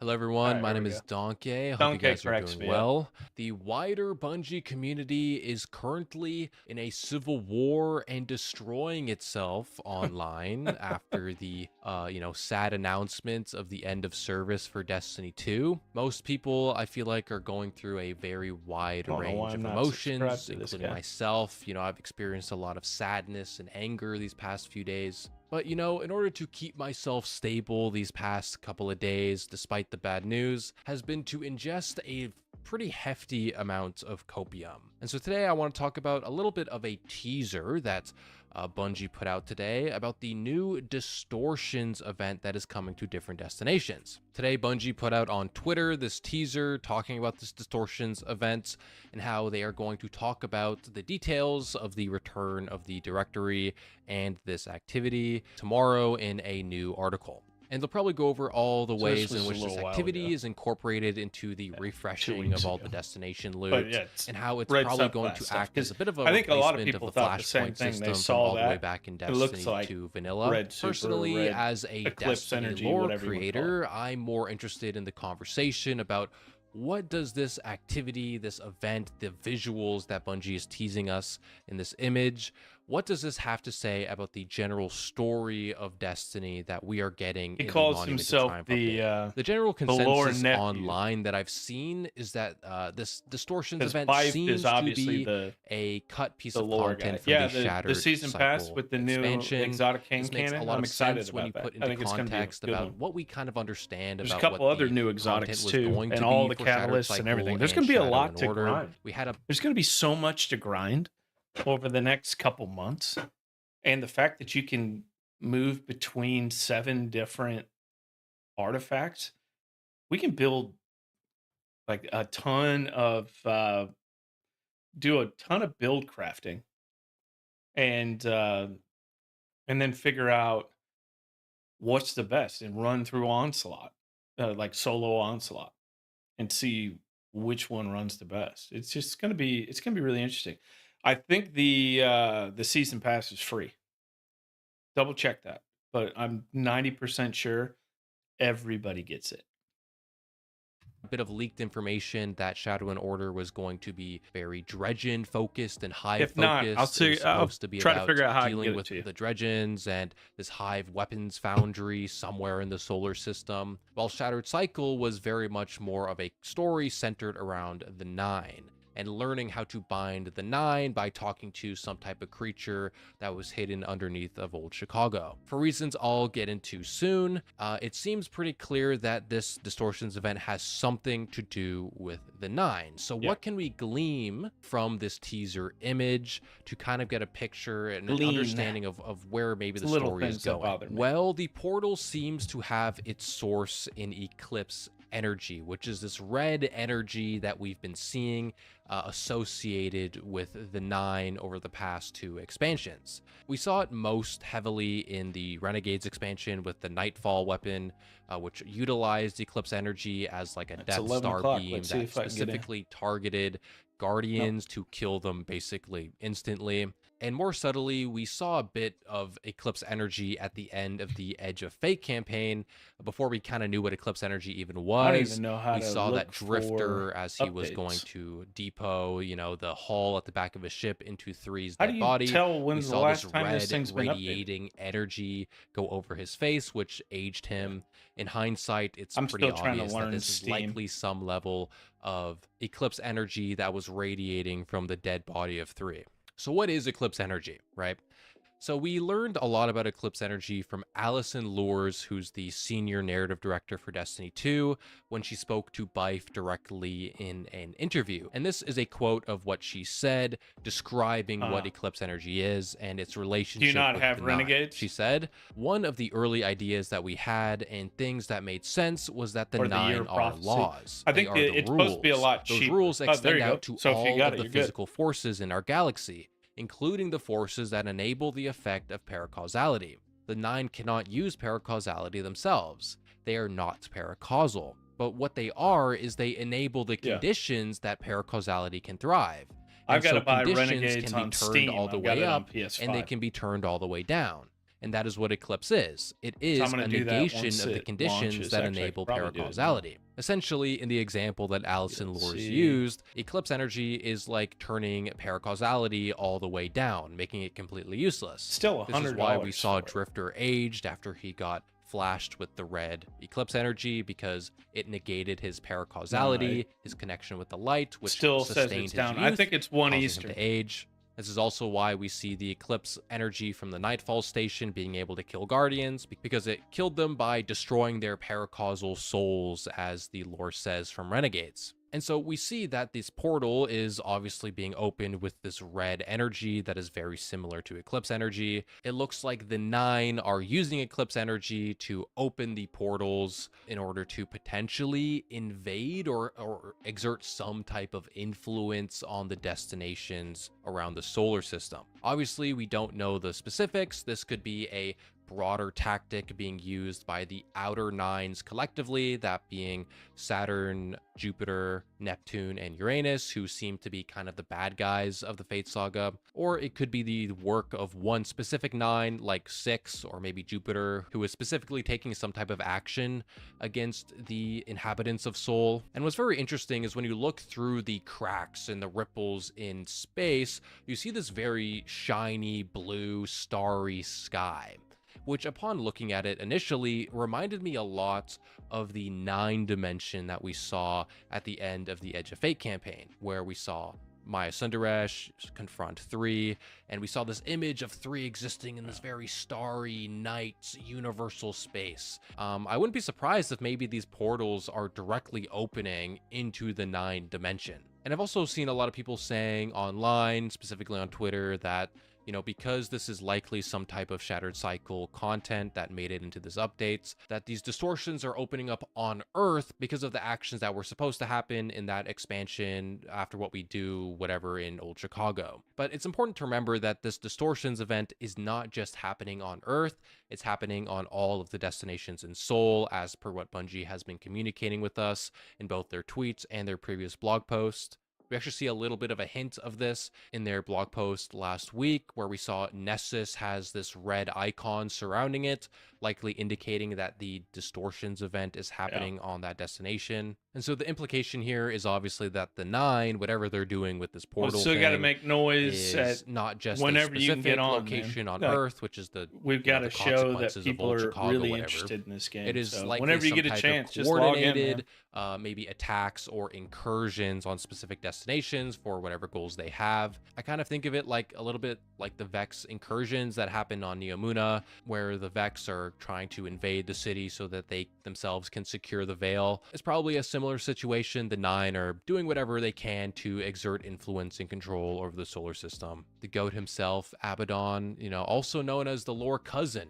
That's what I'm deeming him right now, Abaddon. I'm the lore nephew, Abaddon's the lore cousin. So Abaddon, he posted on Twitter in response to the teaser image some cool concept art, comparing these 2 images to what we saw in that teaser. And so I wanted to take a look at them and maybe see what we can glean from an understanding what Bungie maybe wants to do with these portals. We see in this first concept art, there's this tear in space, this black tear that completely separates space in 2, right? And surprisingly enough, you can't see it because of my webcam, but there is an image of a catch also in this image, which is interesting contrast to the original teaser image with the red portal, which also has a catch in the background. So, I think Abaddon's pretty spot on by comparing these concept arts with the teaser we got. And in the second teaser, we see more spherical or circular portals, more akin to what we saw in the teaser. This concept art specifically also has like the 9 symbols ingrained in the opening in the clouds. We also see the starry sky inside of these portals, which is also very similar to the teaser image. So this is likely an idea that Bungie has been playing with for a very long time. So just to reiterate the breakdown of this teaser image, it seems as though this is some type of Shattered Cycle content that was brought into the updates, and that the 9 are using Eclipse energy to open portals and rifts in space. If I were to speculate a little bit about what the consequences of opening these rifts in the sky were, I wouldn't be surprised if there were some level of like time distortions that would be happening on these destinations, considering that the 9 themselves are 4th dimensional and they're capable of manipulating our timeline from their dimension.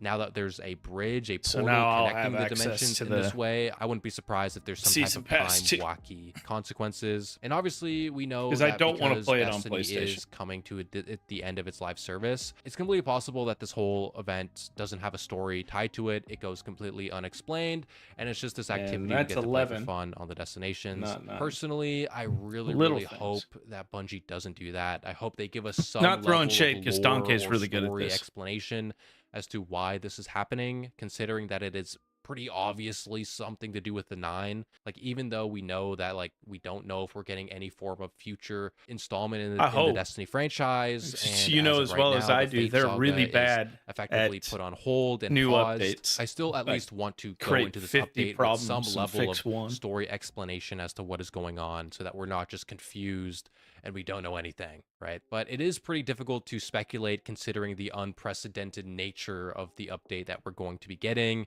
and that we have no clue how the story is going to look at all. I did have a little bit of fun on Twitter though, considering that I'm the guy who kind of made the red subclass speculation video talking about the potential Eclipse energy being used as a subclass. So seeing this, I posted on Twitter saying, is that Eclipse energy red subclass? Obviously more as a joke. Like I said at the beginning of the video, that came I've out been for a while huffing there, that copium crazy where it style. was So maybe Bungie out of nowhere pulls out the buffing red every single subclass, ability, baby, and it gives wasn't us that supposed to Eclipse do that. energy That was we've fun been for a wanting while. since Renegades. Or Probably the won't sword. happen, but I forget a man what can sword it hope, was. and a man can hope. Be sure to follow me It's on like Twitter, a guys, as lightweight well. sword I without recently started ammo. posting on there a lot, and That was fun. I've had some pretty banger tweets. So I if didn't you're on use Twitter it. and you follow I just Destiny watched other folks, people be do sure it. to follow me as well on Twitter. Okay. Anyways, guys, I hope you Anyway, enjoyed this Donkey, I don't PowerPoint think- lore breakdown presentation. Considering, But yeah, I think I understand what he's saying. Let's see. There's something else I was going to look at here. I like Zelda. Frostbolt. And there's Donkey again, trying to tell us. Here. What is Cactus. up, guys? It's I your haven't seen boy, anything Rick from Cactus in a while. And tomorrow, the Monument of Triumph update for Destiny 2 goes live, and it will be the final update Destiny 2 will ever receive. After that, Bungie is ending support. I wouldn't be for the game. surprised that if But this does Destiny really well, fans over the past few weeks they have will proven update they are Destiny not taking 2, this lying down.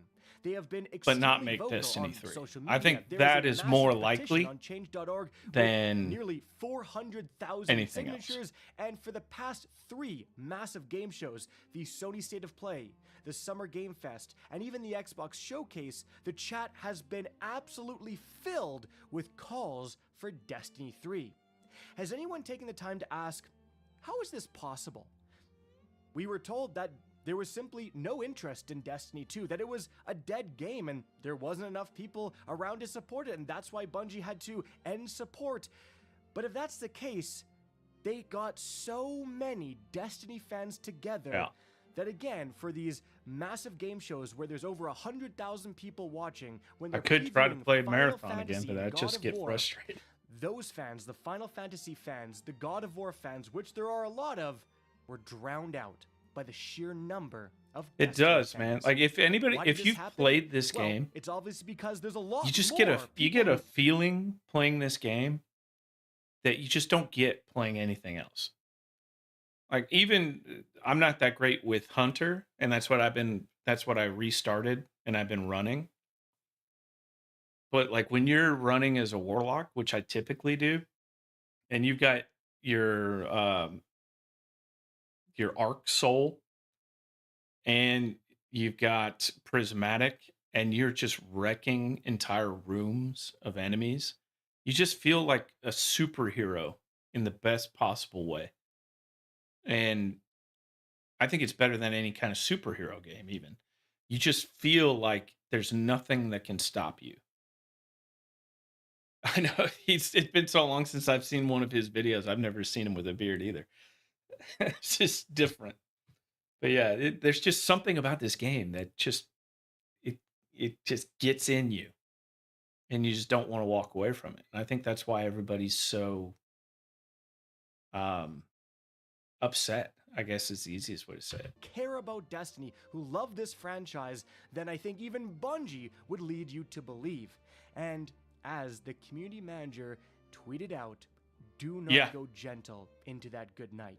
Make your Watching voices him on heard, that stream with and Astrocross, like being with the chirped, launch of it was Monument a lot of of fun to watch. tomorrow, we have That a was before I chance even as started doing any of fans this. I've only been doing to this a couple right months the now, ship, but to show Bungie I just like higher-ups and Sony being on higher-ups here to talk to and people, you know? everyone else in the gaming space that actually you made a franchise that people care about. And we've been playing this Yeah. franchise since Destiny 1 came out in 2014. Yep. And if you're going to end it, you're going to end it when we say so. 12 not years of my because life. Of terrible management decision after terrible management decision. There's still interest from the fans. We still care about this franchise, and we're going to prove it tomorrow. What am I talking about? Well, let's get started. Now, guys, for this video, I simply wanted to talk about how Like, I took today we, off as just to do it. Destiny fans actually do have a chance to save the Destiny franchise. We actually do have a voice, and don't let anyone convince you that you don't. The thing I want to start with to prove that we actually are making a difference and we can make a difference here is with another game where the developers were not receptive. They weren't listening to fans at all. World of Warcraft. Now, what do I mean by that? Well, here's a tweet I saw yesterday that really illustrates what is going on here. The Destiny petition, the petition to make Destiny 3, again, is closing in on 400,000 signatures, and this person puts it into the perspective of World of Warcraft Classic. The petition that got World of Warcraft Classic created was only in the 200,000s for signatures. Yeah, it's a different time, That though. says something. Because remember, famously, for World of Warcraft Classic, Bungie was not receptive to what...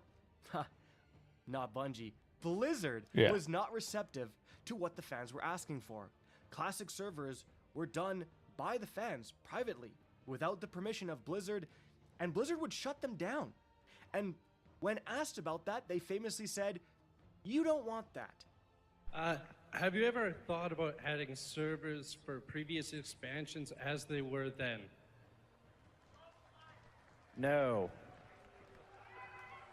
And by the way, you don't want to do that either. You think you do, but you don't. Telling fans, "Hey, can we have this?" They said, "You don't want that. You don't know what you want." I'm sure that guy Fans, got fired. This petition, again, with well over 200,000 Just signatures, a bad answer. actually showed Blizzard that no, there indeed I do a lot was of public want speaking for and World of Warcraft Classic. They finally listened. They implemented media it, interviews and today, World stuff. of Warcraft Classic is That guy needs to go back to unbelievably media training. popular. And so we have, what, nearly double the signatures that led to World of Warcraft Classic for Destiny 3. And again, what that shows is that fans actually do care. They do. That we are sending an unbelievably clear message. I'm taking time of off what work we to do want. this. And the higher ups on these companies just have to listen to us for once. But the petition is one thing. Drowning out the different game shows is another thing.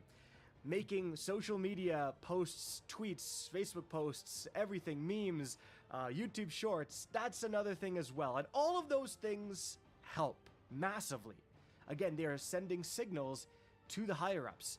I said this in a previous video, but guys, someone was paid by Sony to analyze the Sony State of Play, and a higher up, an executive, had to have asked at some point, so what was going on in the chat? What were they talking about when we were unveiling God of War?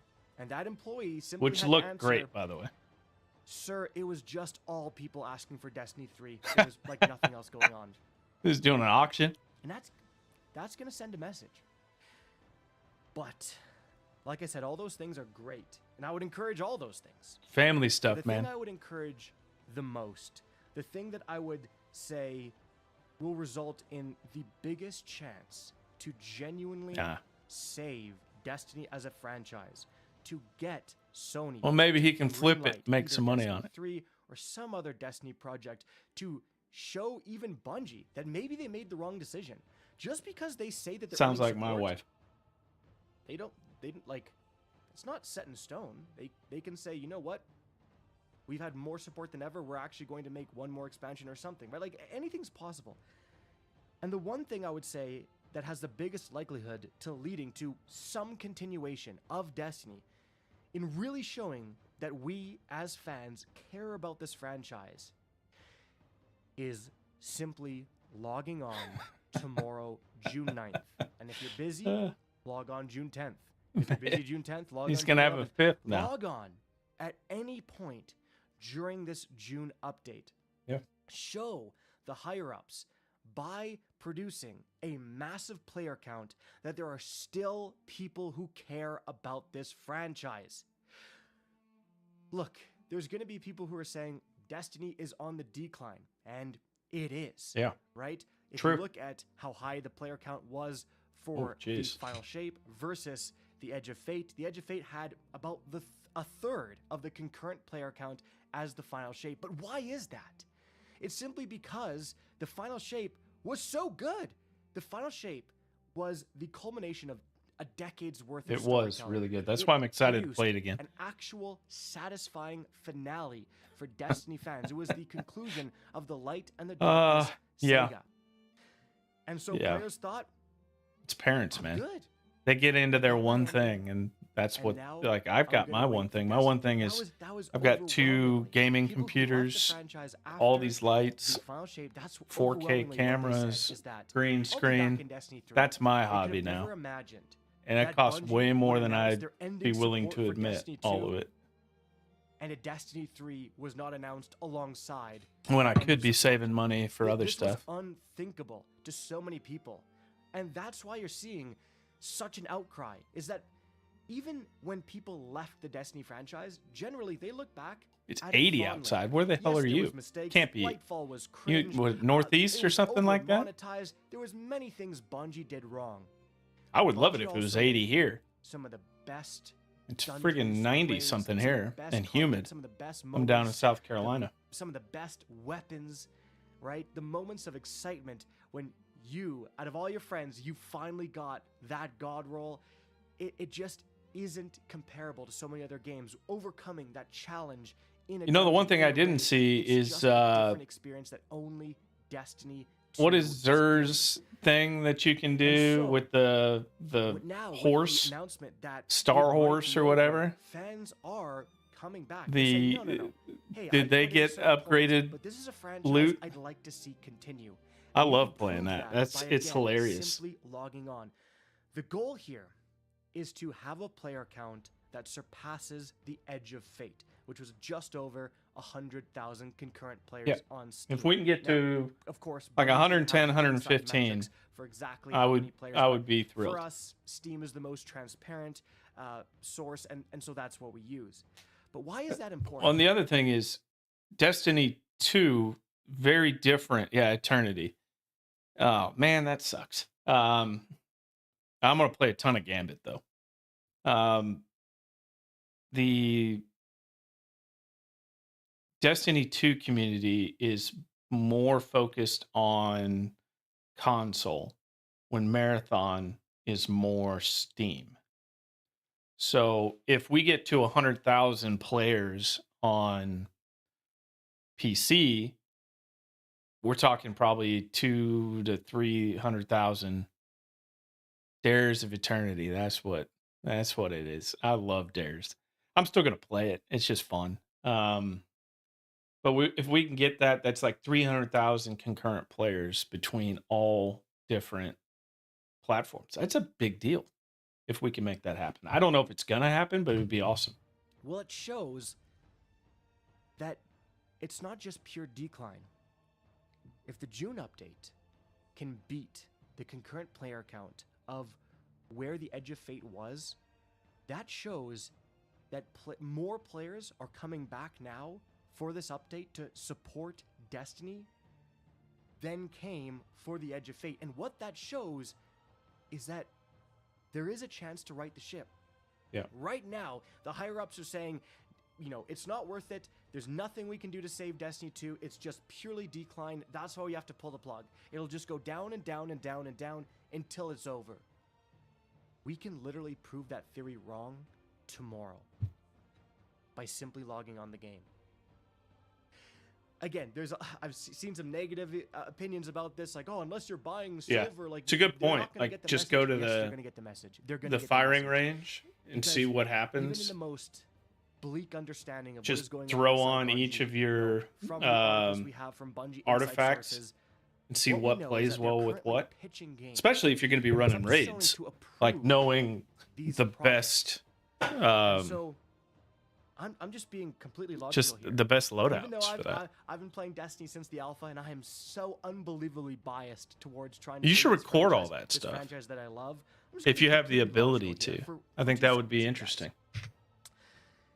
Yeah, it's if still you're down. trying to greenlight a project and you're You are Sony, gonna stream? whose I'll watch whose that. job it is to greenlight projects, stop acting I'll jump like on Sony there. is a neutral party. Sony is looking for new titles to launch. They are actively seeking out projects to greenlight. They've got a new console coming out, guys. They want games. Yeah, to you're launch kicking my alongside ass. That. It's not hard. Man, It's not hard to oh be doing man. better than me. This is the company that greenlit Concord and spent $300 million on it, by the way. Maybe coming to them and saying, we've got 150,000, hell? dare I say 200,000 in the best case scenario. Regardless, if they come and say, we've got Okay. more It's not concurrent this account. players for our final update than we did for our last 2 paid expansions. Alright. We have successfully renewed Alright, interest now I got it. in this franchise. We have more players coming back now. I'll to jump on there when experience you're on there. Destiny than we had for our paid expansions. Interest in the Like franchise growing has a undeniably following on this increased. takes a lot of effort, and I just don't have the Like honestly, how? time And again, spare or me the argument. desire They greenlit Concord. to like Maybe it's time to make greenlight myself a franchise. streamer. People are You know, screaming I that they just actually I got other stuff to do. Like, at some point, we have to just be logical. Like I could be out there You putting can greenlight a game no one's heard of, or you can greenlight a game where there's a petition with almost like 400,000 people Instagram begging shorts for and it. all that stuff. At some point, you'd be stupid not to greenlight the franchise. People are spamming chats for, are signing petitions for, are logging on for. Guys, the message is overwhelmingly clear, but again, the message that is going to resonate the most, in my opinion, is actually going in the game. So what you can do, log on with the June update. Tell your friends to log on for the June update. I know I am. I have so many friends who played and loved Destiny 2, IRL friends, and every time when I talk to them about it, so when's Destiny 3 coming? So when's Destiny 3 coming? They could have never imagined that the entire franchise would be in jeopardy right now. They always assumed that the game they loved for multiple years, that so many people played, over 70 million different accounts played Destiny 2 at some point. They never imagined Yeah, that it could all be I was running crashing Solar down Hunter a couple so days abruptly ago with because of the terrible management who greenlit what is 5 the projects, other projects Ophidian at the same Spate or time, whatever that siphoned is, where you get nonstop multiple resources knives, off of the main project and that then should if have been you supported. kill anybody That's with them, another you get them topic, straight but back, that's a and good then you point. use The Gambler's fans already Dodge, and you showed just up. It was spam upper knives. You management just walk who around and just throw made knives at terrible everybody, decision and after terrible decision, and somehow, even through that, that it was does, enough yeah, of a for sure. fantastic game And like to make the us the come back Void again and again and again, and we're gonna melee show that too looks this really good. franchise is not worth abandoning. So again, log on after the June update, play the game, tell your friends, re-download the game. The entire June update is free. There is no cost to it, and they're Yeah. adding so much stuff. Every single destination in the game is getting loot revamped, right? Every single raid and dungeon in the game is having its loot brought up to the modern level. And so every single destination, every single activity, Gambit even, Crucible, etc. Every single every single thing, every single destination, everything is having its loot brought up to the modern cap. And so everything is viable. There's never been a point in the game where so much content is viable at the same time. You can go back and play your favorite game modes. You can go back and play Onslaught. You can go back and play Crucible. You can go back and play Gambit. You can go back and play the Pit of Heresy dungeon, because that's the only one you did back in the day with Shadowkeep. Yeah. No matter what you're doing, There's a lot of stuff that I'd viable. like to You're gonna have be that I getting just endgame didn't want to loot. spend the There's money a for. shocking amount of content. Bungie really did go the extra mile for this update. They did. Which is part of the reason, again, it makes this whole thing so mysterious. This update may have indeed righted the ship. Yeah, it and would gotten have. way more people interested into the game. But before it ever had a chance, they pulled the plug. One more terrible management decision to end it all, hey? But again, as fans, maybe show them I got we still 2,000 hours in Hell Let maybe if you Loose. put the right people in charge for once. I play that game a We can ton. turn this thing around. Completely Have different. Destiny 3 that is truly special. But like that's my Shouldn't say for main once, game because right again, now. It's hard to blame Bungie, because Bungie also made some of the best moments, Forsaken and all that stuff that we hold dear and look back as some of the best moments in all of gaming. Yeah. But I digress. Fighting the Guys, Witness for the first time. that's it for the video. Log in on June 9th.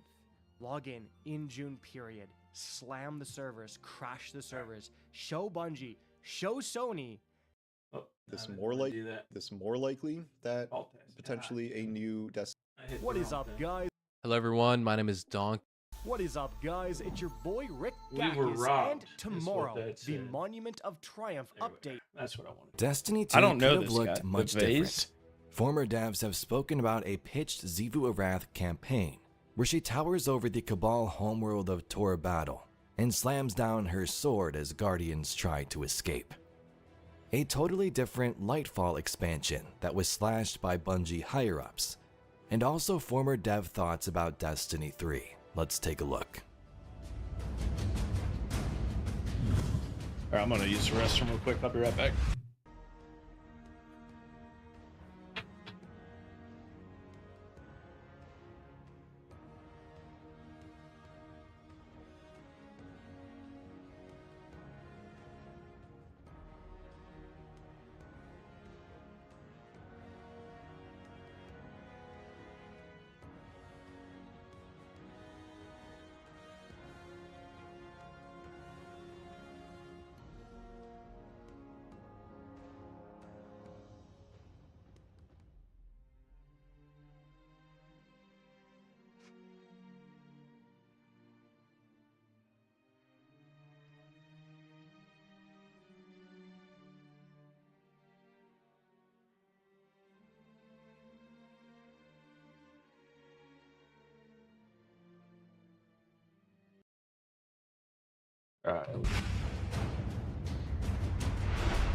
The saddest part about all of this for players is the fact that it doesn't look like Destiny has a future. We aren't getting anything that we know of. But what's even crazier is some of the news and tweets that have been spilling out. Devs, players, actors, all expressing their feelings, and some of them hope for Destiny 3 or a future with Destiny in it. And we know things change in development all the time, are pitched and never used. That's part of the creative cycle. We also have some of those stories to share from various tweets as well. Like Lightfall apparently was supposed to look much different. We all remember how it released, its strange story moments, and how everything felt stitched together. You had that opening cutscene with the Witness fighting near the Traveler. Was great. And then the ending final cutscene, the Witness was still there and opened up some portal. It might have been much different, and former community lead Liana Rupert said this. It's part of this longer tweet, so I'll read the top first. A user said, "Do you personally think they will let the franchise die? That's not what Bungie wants. That's on Sony. Previous leadership wanted that. Do you think the Destiny content vault and removal of content was also changed with malicious intent by those leadership? Some of that was tech limitation, but Lightfall and other decisions like that were intentional either way, with intentionally cut resources, gaslighting, and isolating those that spoke out. Y'all should have seen the original iteration of Lightfall. It was glorious." So this doesn't provide us much with how Lightfall was different or facts about how things were changed and sliced, but I think Lightfall was one of the peak player counts this game has ever had, and we know how that turned out with the story and so on. So to know things could have been different and there I think might have everybody been a wanted different strength. story planned is kind of All right, crazy, man. and I want to see Enjoy what that looks school. like. Probably the coolest thing I've seen so far is that Bungie pitched Xivu Arath's story campaign multiple times, and it sounded glorious. Here's a compilation of tweets from Robert Brooks, who is a senior narrative designer on Destiny 2, but now works at CD Projekt Red. Luke CB14 said, "What do you mean D3 is not in development? Destiny 3 with a campaign and massive raid featuring Xivu Arath would be a slam dunk massive hit. Like, can we get this, please?" And Robert Brooks said, "You'd be surprised how many times this was pitched for Destiny 2.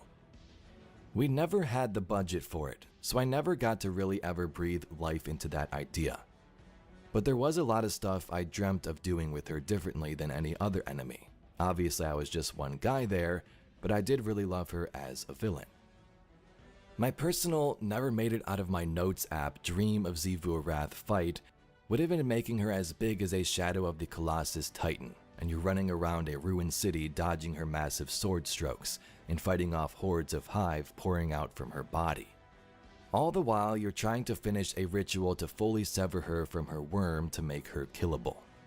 And when you finally finish the ritual, she takes a swing at you, cuts a building in half, and wedges her sword into the ground, and you have to jump/traverse up her body to attack.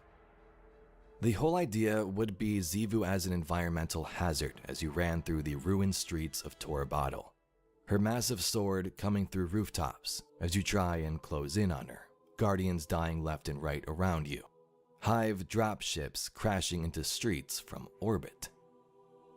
But I also wanted you to screw Clovis's giant head onto a huge robot body for some reason, and then have to punch his stupid face in. I had a lot of dreams. I just never wanted to relegate Xivu to stand on a plate dunk orb to win. Everybody has ideas, the hardest part's executing them. Yeah. So something like this would have been crazy and definitely a memorable moment in Destiny 2. The way the story currently sits, Xivu Arath is out there. We cut her off from her throne world so she's mortal and able to be killed, but we haven't really faced her. We saw her in a Heresy cutscene slamming her sword into the Dreadnought, which kind of lines up with some of these aspects of her lore and some of the ideas that Robert once had.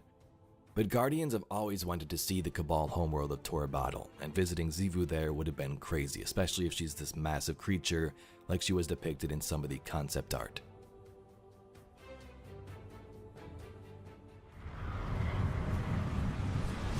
I am strife. I am death. I am Xivu Arath, and I am your end. Your false god cowers in her cyst world, scheming to profane a true throne. Defy me. Lift your blade to mine. Let their edges clash and keen and sing. Raise a head to the god of war.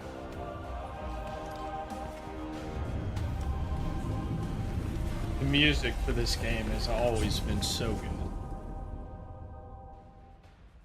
Developers have been sharing their thoughts and feelings about Destiny ending and the content that was once pitched years ago.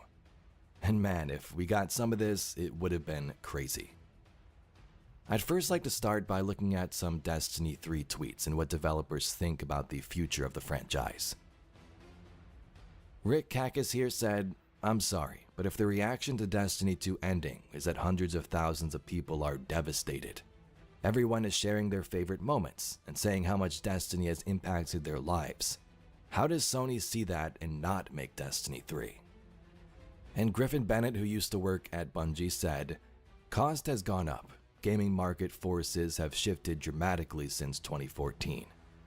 Outside investment has dried up and moved elsewhere.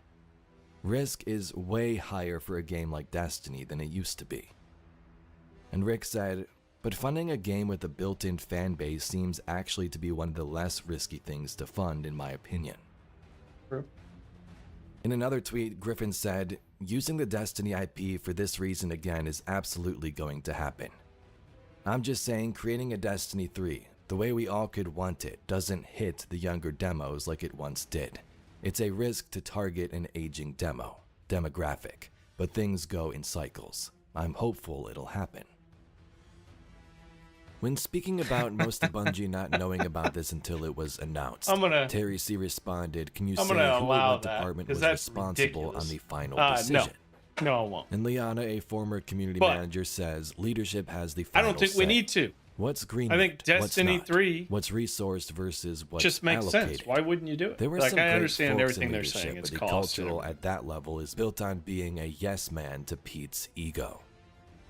We know leadership has made some bad decisions in the past. We know Pete Parsons seemed to be terrible for this company, at least towards the tail end of things before being canned or leaving last year. Whatever. Luke Smith, who is once a game director and doesn't work at Bungie anymore, obviously, said, "At its best, content was a machine to create memories and friendships. No new content stings. This pain is about losing a place where so many memories were made. It stings not because of what it was, but the realization of what it won't be." Former game director Joe Blackburn, probably one of the best game directors Destiny has ever had, said, "Destiny made a mark on me as a player first. Getting a chance to work in that world is an honor I'll never fully be able to repay. Both in and out of the game, Destiny 2 forged the core memories that made me who I am today. Thanks to everyone who brought the tower to life every day." And it's alive again. There are many awesome tweets Playing out the there, last but all couple the days, there are sentiment was people pretty much the same. all This over the game place. changed players' lives, it changed developers' lives too. Not only is there love from developers and gamers who enjoyed the game, but also the actors that brought these characters to life. Red6250 had a cameo from Crow or Brandon O'Neill, and at the end he gives his own personal heartfelt message with a hashtag "We Want Destiny 3. Brian Villalobos, also known as Lodi, also had some nice words to say. Good evening, Guardians. This is the Crow. I know that over the years we have asked you time and time again to lay your lives on the line. For the Vanguard, for the city, for hope. And we're asking you one more time to gather together at the tower on June 9th for one final update in Destiny 2. We got an So from the hour Vanguard, and 18 minutes. Officially, you are charged to meet us there. I can't tell if the thing's updated or not. And make magic happen one more time. On a personal note, the actor Brandon O'Neill wants to thank you for all of the years that you have supported me and supported my journey as Crow, as Aldrin and Crow. And maybe as a little extra, if you're posting about Destiny 2 in any way, how about a little hashtag "We Want Destiny 3. I wouldn't mind the employment. I hope to see you Starside. All the best, Guardians. I don't know. Guardians. Can I call you Guardians? I feel like maybe we're on hopefully that kind of basis. I can call you Guardian. I don't know. Since we got the news, it's been incredible. It's been amazing, but not surprising to see how everyone has come together. Hopefully, if you're watching this and you've ever heard me talk about Destiny before, hopefully I've at least made you somewhat aware of how important this has been to me. This incredible story and this character that I got to be. One of the absolute unmitigated joys of my creative and professional life. What am I going to do? Like, snap my fingers and put on a brown suit and say, Guardian, I just want to say thanks for everything you're doing to save the last city.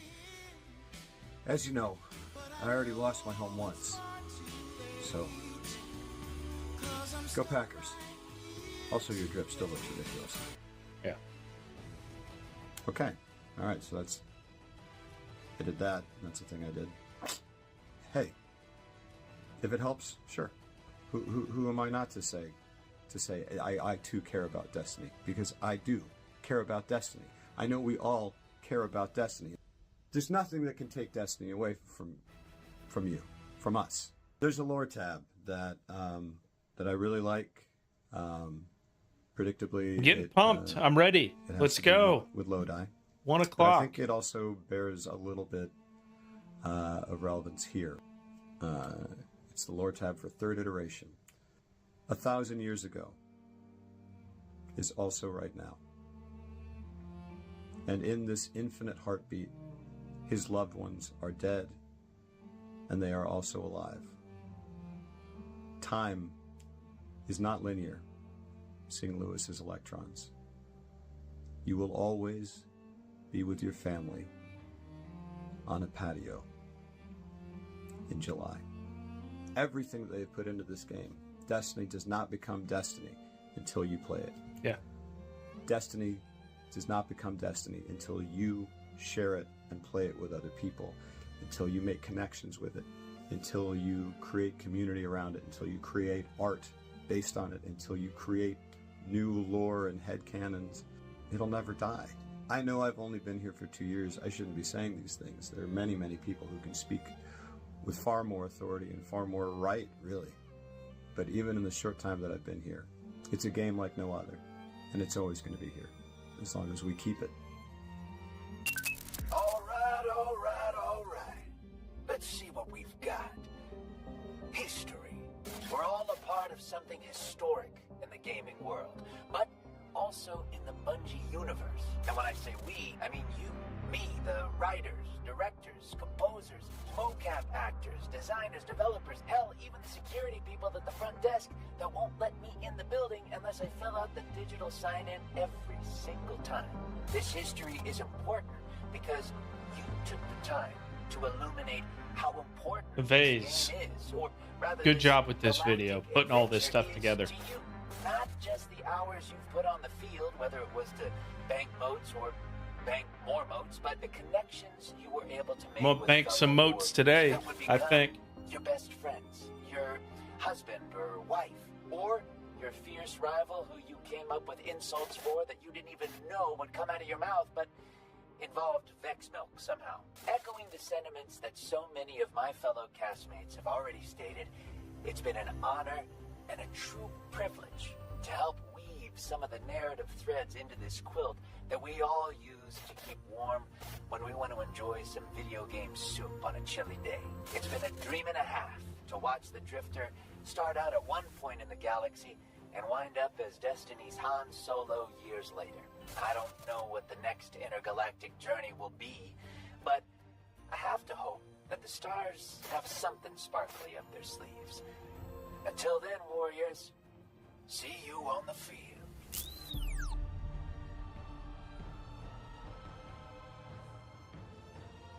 Look at all of you.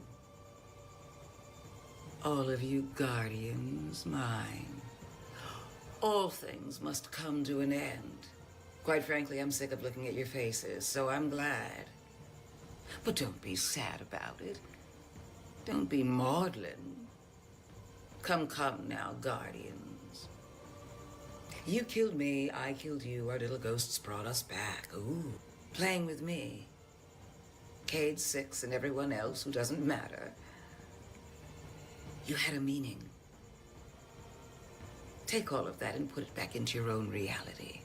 You see, I really am wise. Yes, lies, deception, but cunning. And remember, you never would have defeated the Witness without me. Who knows? Who knows what could happen in the future? I doubt it, but who knows anyway? And in the meantime, live, Guardians. My guardians, my acolytes, my friends. How can I express all that may be said after everything we have achieved together? The Hellmouth did not end for me when I reached Luna's surface. It did not end at the death of Crota or the Taken King. It was relentless. I could not see beyond it. My nightmares persisted. I haven't seen and this I one. suffered their torments. I thought that usefulness would save me. To endure despite all. To make meaning from my fear and isolation. But that did not save me. It was you, Guardians. You who have been by my side through my grief, my pain, my vengeance, and my joy. So think now of love. The love between you and your ghost. The love between you and your fire team. I think my relationship And the with my love ghost is I very have similar to Drifter and Blue. for all of you. Guy annoys the hell out of Hold me. fast. And it will never diminish. Remember our time together. And be glad. Thank you, Guardians. Thank you. But anyway, Guardians, there you have some stories from over the last week about Destiny 2's future and some of the stories they had planned in the past. I'm sure there are more stories like this. It's always fun to learn about Destiny's story, what could have been, and if you found any stories like this, be sure to leave them in the comments.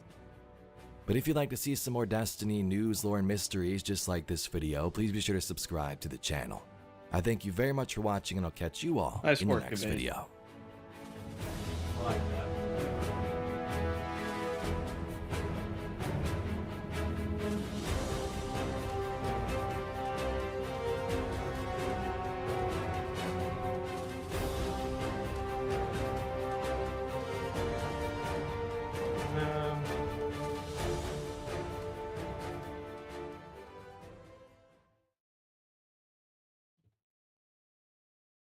I think that's the... I promise you. Astrogoth's put out an interesting video an hour ago. I promise you, I'm not going to dive off into copium here. I'm just simply going to watch this video from Donkey titled All the Evidence That Destiny 3 Might Be Real. Look, if Destiny 3 is real, this is the craziest. This truly is the last stand of Destiny 2. The Guardians have a couple of more chances to make their own fate. Try and forge the future of this franchise, and that's what we're going to talk about today.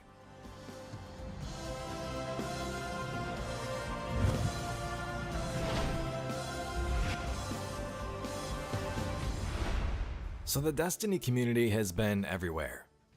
PlayStation's State of Play was of course the first movement. The whole chat was filled with Destiny 3 the entire time.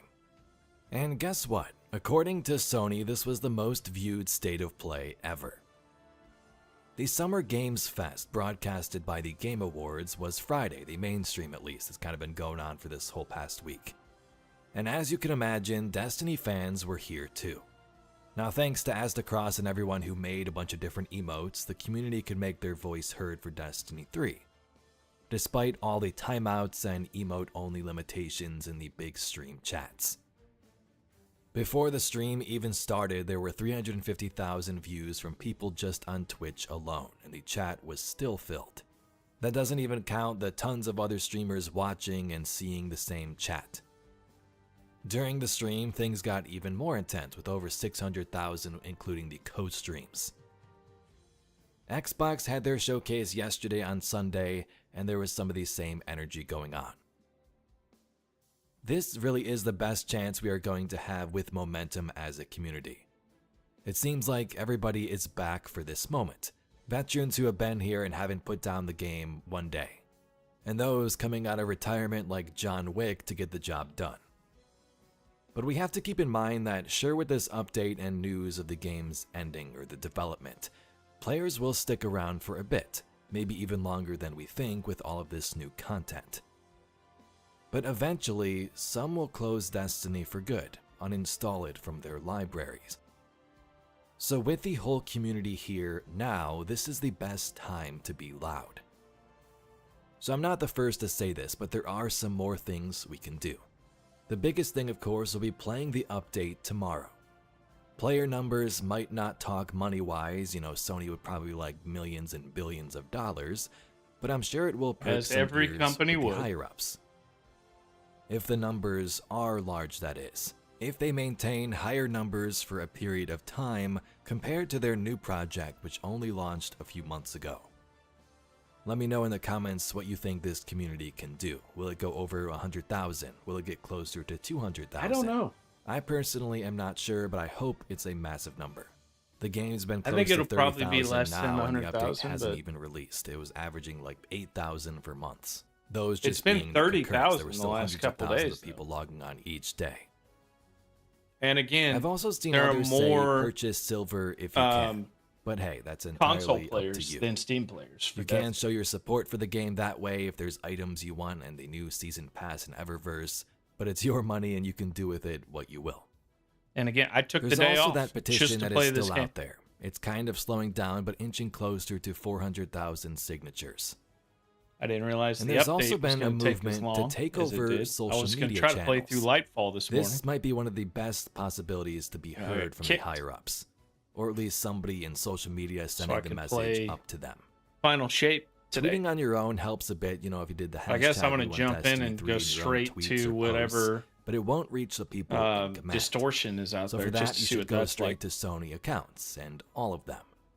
Sony, PlayStation, PlayStation UK, Spain, any local channels. If you Yeah, go I'm not there gonna now, do you'll all that. already see Destiny 3 replies on many of the tweets. And I say tweets, that's, Twitter, but this can go for anywhere. If you're on Facebook, if you're on Instagram, TikTok, tag all of these different channels. If there's any way to get to the decision makers on social media, this will be the way. And maybe even posting to them directly like Herman Hulst and others. We've had this news for a couple of weeks, but it's still crazy to me and blows my mind when you think that Sony bought Bungie to learn more about live service games. They were going all in on live service at the time. It was going to be their next brand of multiplayer games. Last of Us multiplayer. Concord was a thing. Helldivers is in the realm of live service somewhat, but nowhere near the giant Destiny is in terms of content. Yeah. So it seems like Helldivers Destiny is fun. was truly the last pillar. Destiny 2 was Sony's mega successful live service game running over time, but it seems they've also had a hand in destroying it. You can say Bungie made bad decisions, which they did. But did you see Sony actively marketing Destiny 2 when expansions dropped? Did Sony invest more into what Destiny could have been? It sure doesn't look like it from this perspective to me. It looks like they focused on other projects and marketed those way more. Maybe they threw some discounts on the PlayStation Store to Destiny content and expansions, but you never saw commercials about it. You never saw them going all in on new Destiny content. To me, it's hard to justify killing a proven IP that has hardcore fans, even if they haven't played for years, which would generate tons of revenue to start all over or work on other games. If they had enough people and could make 5 games simultaneously, that would be great. If they can downsize Destiny 2 content and still expect I to love make seeing money all off these of that, creators that would come be together great and put too, these but things that out. clearly didn't work in the Fate saga. I guarantee if there was more effort, more resources put into Destiny 2. And honestly, a lot of these guys have created a following because of this game. And just the same as like the voice actors coming out and saying, we want to save Destiny. Yeah, they have a financial interest in it. At the same time, it's like there's more to it than that. There's like an emotion. Like Astrocross can go play anything and people are going to watch. But he loves Destiny. And that's why he wants to do what he's doing. But Destiny is responsible for his platform because he is the face of Destiny too, if we're being honest. And I watch him all the time. I think he's great.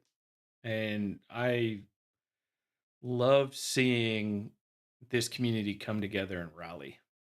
And hopefully something great comes out of it. I don't know what we could possibly do to actually make a change here. But why the hell not try? That's why this has been so great. I've just enjoyed the last couple days for sure. It would still be living, and could have possibly turned things around after the Final Shape's conclusion. The current Bungie clearly couldn't manage Destiny 2, their flagship IP, because decisions were elsewhere. Yeah. Even after some of the toxic higher-ups were gutted. Some of this blame is on Sony for sure, and hopefully they see how profitable or sought after a new installment could be. So I know I'm rambling and I've talked about this stuff in other videos before, but the main goal of this video again was to sort of spread more awareness of what we can still do. And what makes all of this feel different is that it isn't just coming from active Destiny players. Usually when the community rallies around something, it might be isolated. It's the people still playing every week, the people already invested. But this time it does feel bigger than that. And that might be because the announcement of the end of development. Yeah. But I'm sure you've seen it too. Comments from players who quit during Shadowkeep. Players who left after Beyond Light. Players who haven't touched the game in years. Despite them not being here for a while, they still know what Destiny is. I bought this They game still on remember the PS5 magic and the Steam raids, now. the strike, the music, the All world, and the- of course the friends and updates. connections I've they spent made a lot of along money the on way. this game. And when you ask me, that is the true power of this franchise. Sure, it's just another game out there making money. Sure, it's a live service product. But if you played it for any period of time, you truly know how it feels and how it can connect people together. Yeah. You don't get people demanding a sequel to a game they don't care about. You don't get hundreds of thousands of petition signatures or Twitch chats flooded across multiple events. You get that because people still believe there's something worth saving, and to me, there is. And that's what Sony and Bungie need to understand. Destiny survived for over a decade, outlived different trends, and in the process created one of the most dedicated communities in gaming. People are still here asking for more Destiny. So that's what we wish for, a chance to build on everything that worked and leave behind maybe the things that didn't. Maybe nothing happens, maybe Sony never responds, Bungie making up their mind. But if there ever was a moment to make some noise, this is the final stand. So if you're still with me to this point, I thank you very much for watching this video and all the Destiny content I've created over the years.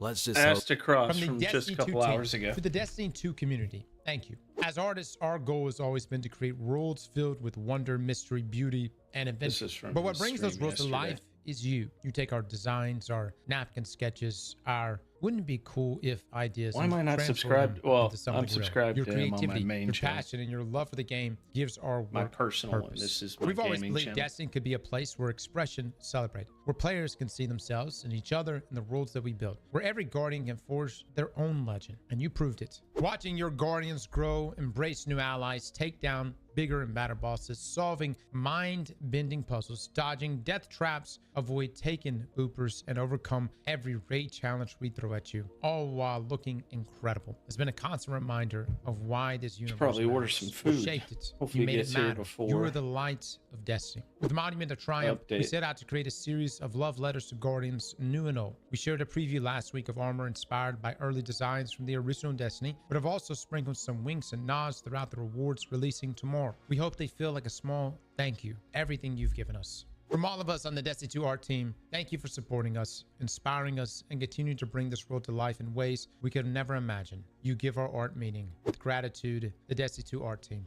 To me, I think that's just shocking to me. It's like you got talented artists that are about to be essentially like, go, dude. I mean, that's just fucking crazy. I mean, Sony, what's the plan here? What is the goal here? Look, down the road, imagine this. It's 2030. And then out of nowhere, Bungie drops a trailer of some new IP. It's going to have to hit on the level of Destiny. And I don't know where we're going to be at that moment. You know what I mean? I don't know if it was something other than Destiny. I don't know how I would receive that trailer. Let me ask you this, because I wouldn't be surprised if this may happen down the future. If Bungie drops their PvE inside of Marathon and then they go, hey, we're going to make this dungeon-like experience for PvE. Destiny players, would you play it? No. If they kill Destiny, I'll never play another Bungie game. I think that's a sentiment that a lot of Destiny players share. If you're just a fan of Bungie, It would have to be before you really cast good. judgment, you need to understand that that's not coming from a place of spite. It truly is not. But that's really how Destiny players see it. Okay, let me fast forward here. If Bungie in 2029 or 2030 drop a trailer for another looter shooter, would you be interested? Hard pass, no. Yeah, this is one of those things, man, that like we said it a few weeks ago, that the biggest risk here is you're tarnishing the brand of Bungie. And like Sony, I don't know how they don't see this. That has a very high likelihood of happening.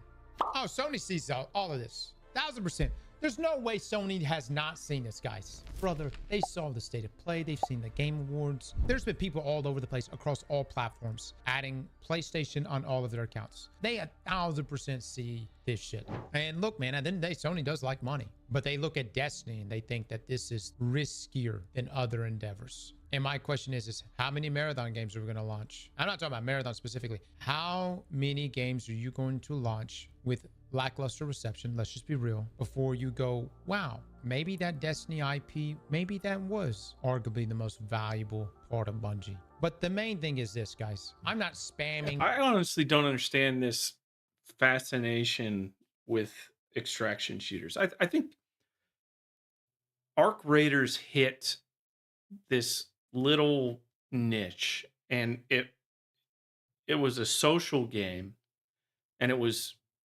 accessible, and anybody could play it. But even now, I think the player count's only 30,000. Only. That's still more than Destiny at the moment. But you had 495,000. I just think that fad is gone. You're always going to have people that love Tarkov, but Tarkov is a different game. Tarkov is a slow paced. To me, that's more like a game that I love, Hell Let Loose, where it's like you have to slowly move your way through. You're methodical, you're strategic. It is a very slow burn compared to like a Destiny game. And Sony and Bungie right now just don't understand their own player base. They don't understand what people like that like Bungie games. People that like Bungie games like the exploration. They like the feeling like a superhero. And I think Edge of Fate kind of got all of that wrong. And the Portal definitely got all that wrong, because the feeling of exploration and patrols and just running around, and like patrols are boring at times or whatever, but just being able to run into another Guardian in the wild. Because I know that when I deleted my Hunter and restarted it, which is what I've been running through now, what that's made me feel, going back to the Cosmodrome and just seeing people, there's just something about that hits me. And I candidly, when I got kicked out of Destiny right now, I tried to play Marathon for a minute. No, that's not for me. It's just not for me. It's a good game. It is seriously well done. And for what it is, it's really good. It's just not for me. And I think they were banking on Destiny players wanting to play Marathon. I don't want to play Marathon. I want to play more Destiny. And I'm sitting here for the last 2 hours watching these videos because I can't play Destiny right now. I thought about playing Hell Let Loose, which is my main game. But I just feel the need to play Destiny. And I took today off to play Destiny. They need to make a new Destiny. At the very least, they need to make more updates for Destiny 2 that are like what they're doing today. Because what they're doing today is everything that would have kept this game alive if they would have been doing that instead of the portal, instead of the matter spark. I don't need to be a little ball and roll around Edge of Fate. Kepler. Like the campaign of Kepler or of Edge of Fate was fine. I thought it was actually pretty good. I thought the story was pretty well done. It's just like all of the little things, all the little decisions that they've made have just shown that they didn't really understand their player base. And that's kind of where we're at right now. We're in a point where the game is ostensibly dead if you look at player counts up until the last couple weeks when people realized it was going to be the last update. It's because every decision that's been made lately has pushed people further and further away. And people looked at the final shape and said, that's the end. What's next? Not what's next new IP, what's next for Destiny? Because I've been playing Destiny since 2014. First day. And I absolutely love it. And that's what I want. I want more of that. Like, how do we get more of that?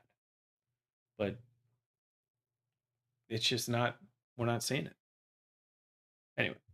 D3 in chats, because I'm sitting here like, yeah, this right here is going to do it. This right here is going to get a D3. I'm not sitting there, stirring the pot, if you will, thinking that this is actually going to present us a Destiny 3. I'm going to be honest. I'm selfishly doing this for me, because I don't want 2-3 months from now looking back on this going, damn, I could have done more. I could have said more. I could have let He it has all a out there. That's hell of a something lot I bigger don't platform want than to I do. regret. That's- I'm gonna be honest. I won't be yelling about Destiny Just being 3 one in a the couple months sea. from now. Probably won't. Be honest. At that point, we would probably have moved on by then. But in this time frame, at this moment, I want to leave it all out there. I want to definitively walk away from this situation knowing I feel like I've done everything I possibly could. Because like even my times at Bungie, there were moments where I felt like I may have left some stuff on the table. Except last year. Last year was probably the only time where I went to Bungie and I came in with a mission and I fucking laid it all out. 12 years to finally say something, shaking my head. Look, man, there were definitely moments that I've said things in the past. But hold on. When you're in a room full of people, you're not in there by yourself. There's a lot of people in there. You might be the only one that have a problem with it.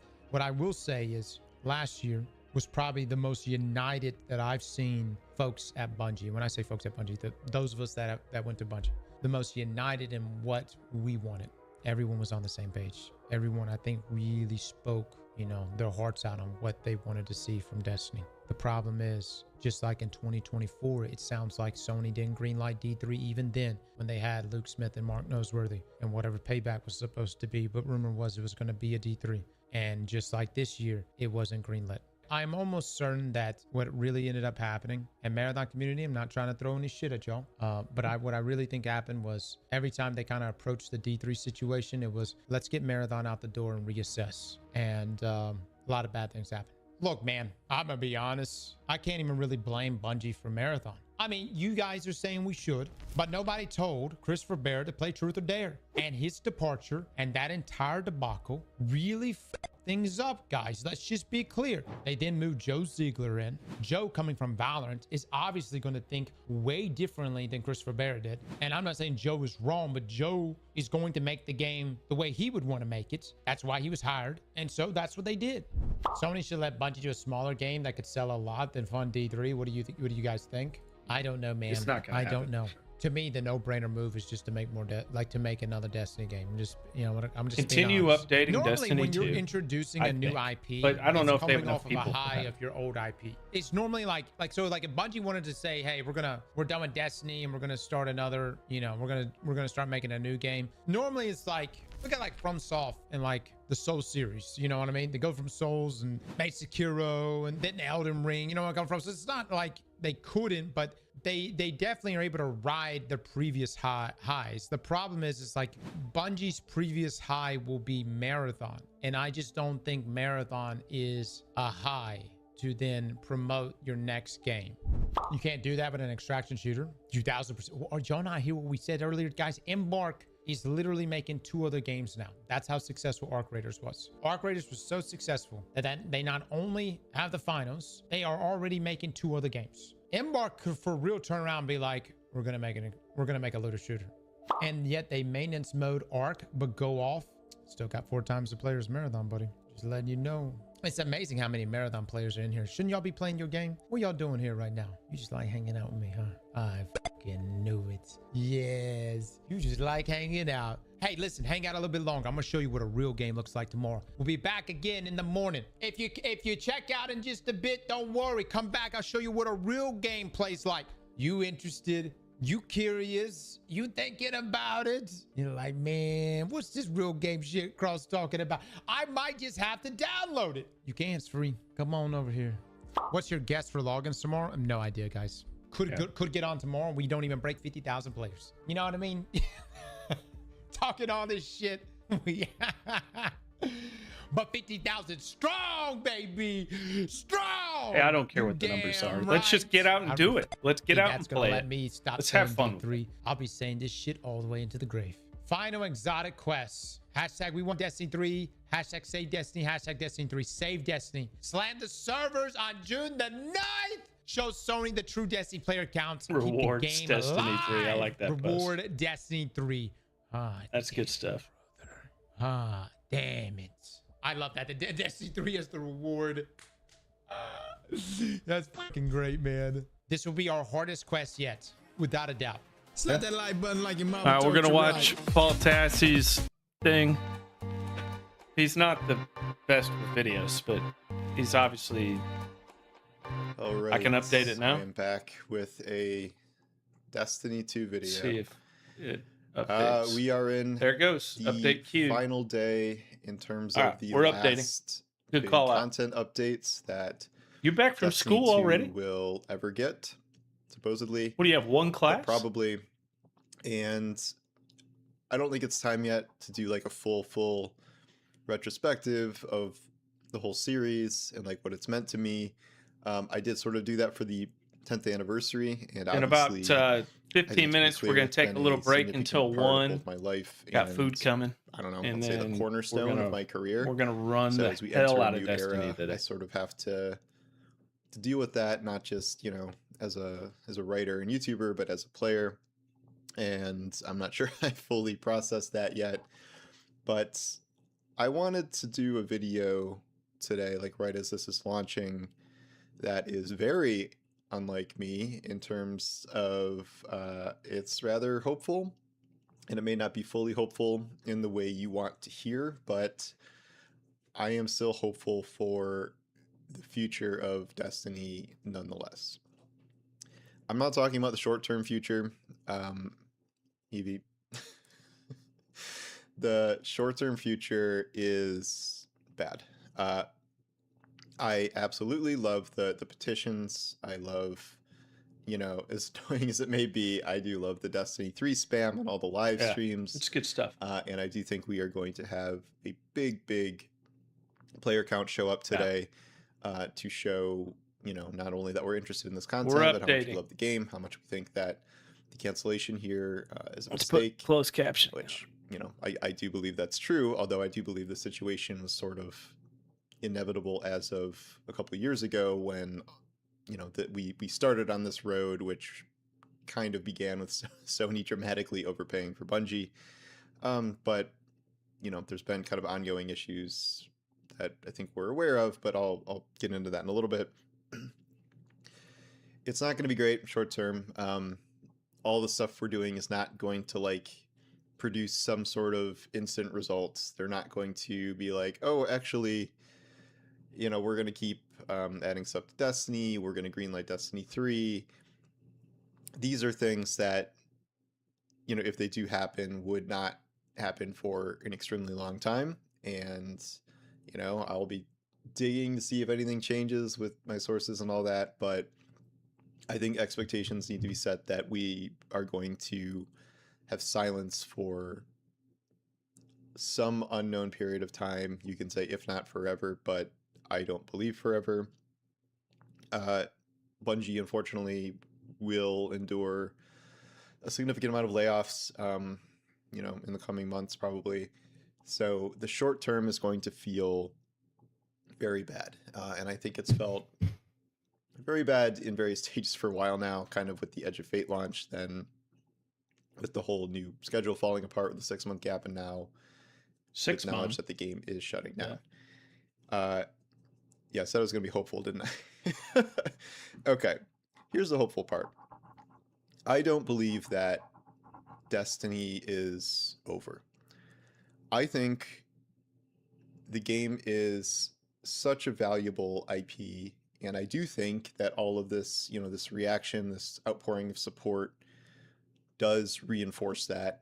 And all of these complaints about, oh, like, you guys don't even play Destiny, look at the player count dropping, which, you know, me and player counts, but I think there's very explainable reasons for that. You know, 2 years ago, this game was at its highest peak ever for its grand finale in the final shape. And, you know, you can't expect it to retain that when the follow-up to that was always going to drop, and it didn't help that it wasn't the best executed. Yep. And then in recent months, they didn't make anything for 6 months. So obviously you're going to kind of drop to almost nothing if there is no new content to play in a live game. And then we have this last bit, which I think will be a big surge, but that can only last so long when there's no more content being made.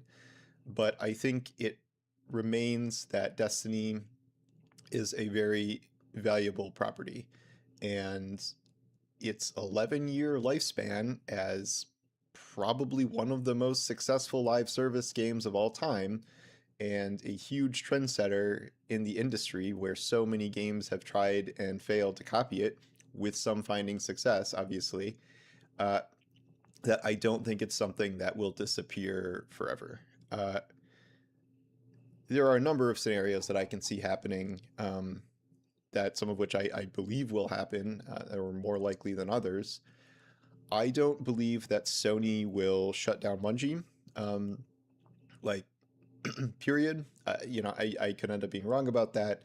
I do still think there are going to be layoffs. I think there is going to be a very, very smaller Bungie than there ever has been before, which sucks.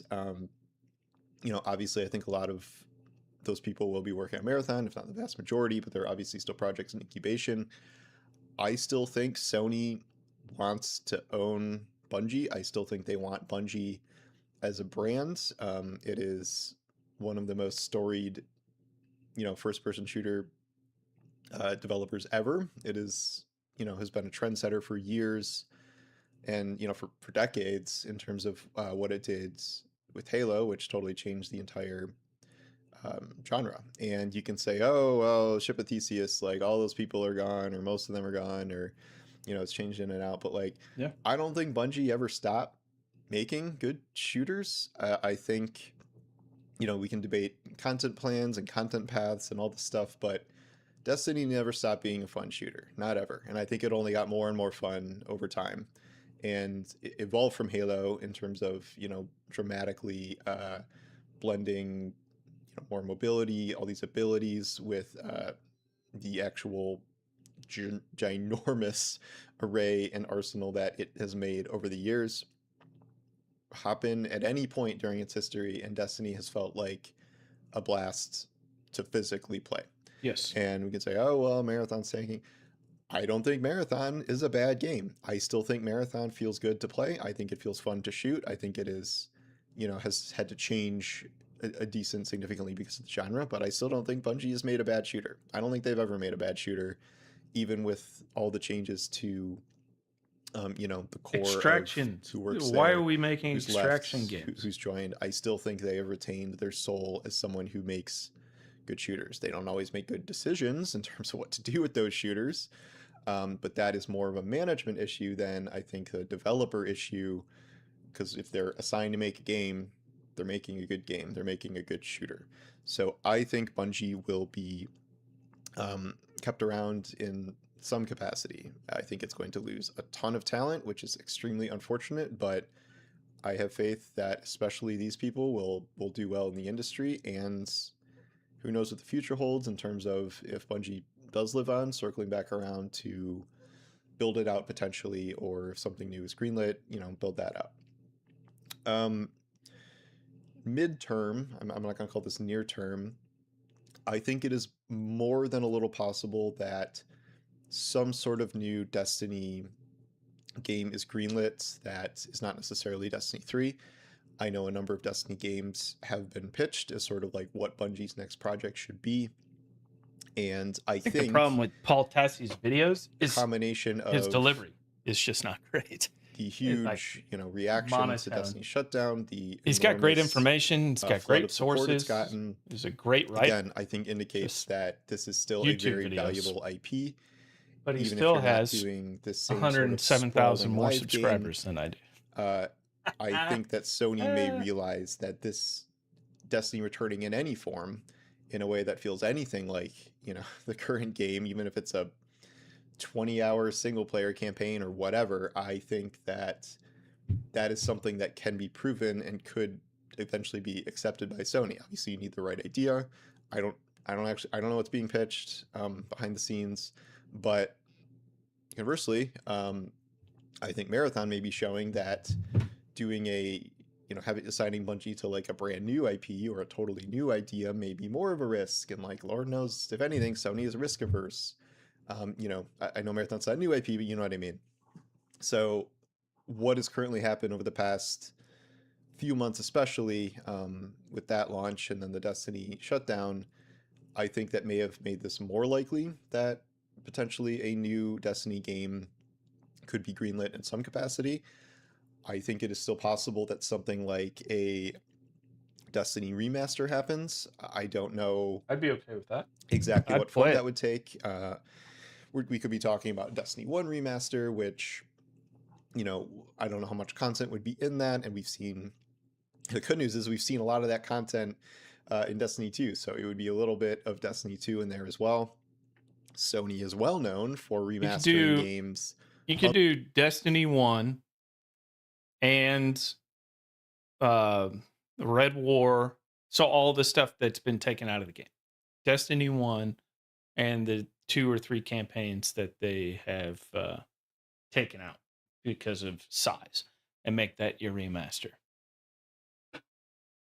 You could. Or you could add Destiny 1 together with Destiny 2 as the way it is, remaster it in an engine that's not as messed up to operate as Tiger is. And maybe that solves your memory issues where you can have a game that scale. I don't know. A million times, and that's something that wouldn't necessarily even need to involve Bungie in a huge 33 capacity. minutes. There are other studios that are able And then to I can start work with playing Bungie on something Destiny like that as an again, thank God. adaptation. It seems And silly stop to me watching to rule YouTube something like videos. that I'm not a out, reaction guy. Again, given the appeal of the franchise and given what Sony has done with like 50 other series over the years, so why wouldn't they attempt the same with Destiny, which is such a big franchise, and they could do more than just shut it down. You know, they could actually produce something worthwhile that I think would be a big hit, even if it doesn't transform into oh, we're gonna make Destiny 1 remastered content indefinitely as the new live thing. I still think that is a viable option in terms of something that could potentially arrive in the next few years. Finally, I believe in Destiny 3. I do. I think you can look over the scope his table of gaming and all the big franchises, and there are very, very few that are really significant IPs that have just, you know, made such an impact in the industry in one form or another that we never come back. There's just not that many in terms of, you know, some of the all-time most memorable games outside of, you know, Half-Life. You know, there's certainly a list, but I think it's a small list compared to Counter-Strike, yeah. a lot of the things we've seen reprised over the years. You know, the original FPSs Wolfenstein and Doom, decades later, are still kicking, still making good games in an entirely different format. You know, God of War came back totally transformed as a brand new thing, and you know, it became a mega hit because of that. Halo, you know, Halo, for all its problems, never just ended. And then some games never like paused at all and just kept going indefinitely, which obviously is not happening with Destiny. But, you know, Warcraft has existed forever. Yeah. Warframe is going to just keep going indefinitely. It would have been nice if Destiny could have, you know, had that kind of retention. But the point being is, like, this seems to me like something that will be greenlit, that will be put into production eventually. You know, new ones just keep coming to mind. The Division is making a new Division game. Like, there's so many of these, unless you're talking about like just a flat out failure in the genre, like your Anthems and whatnot.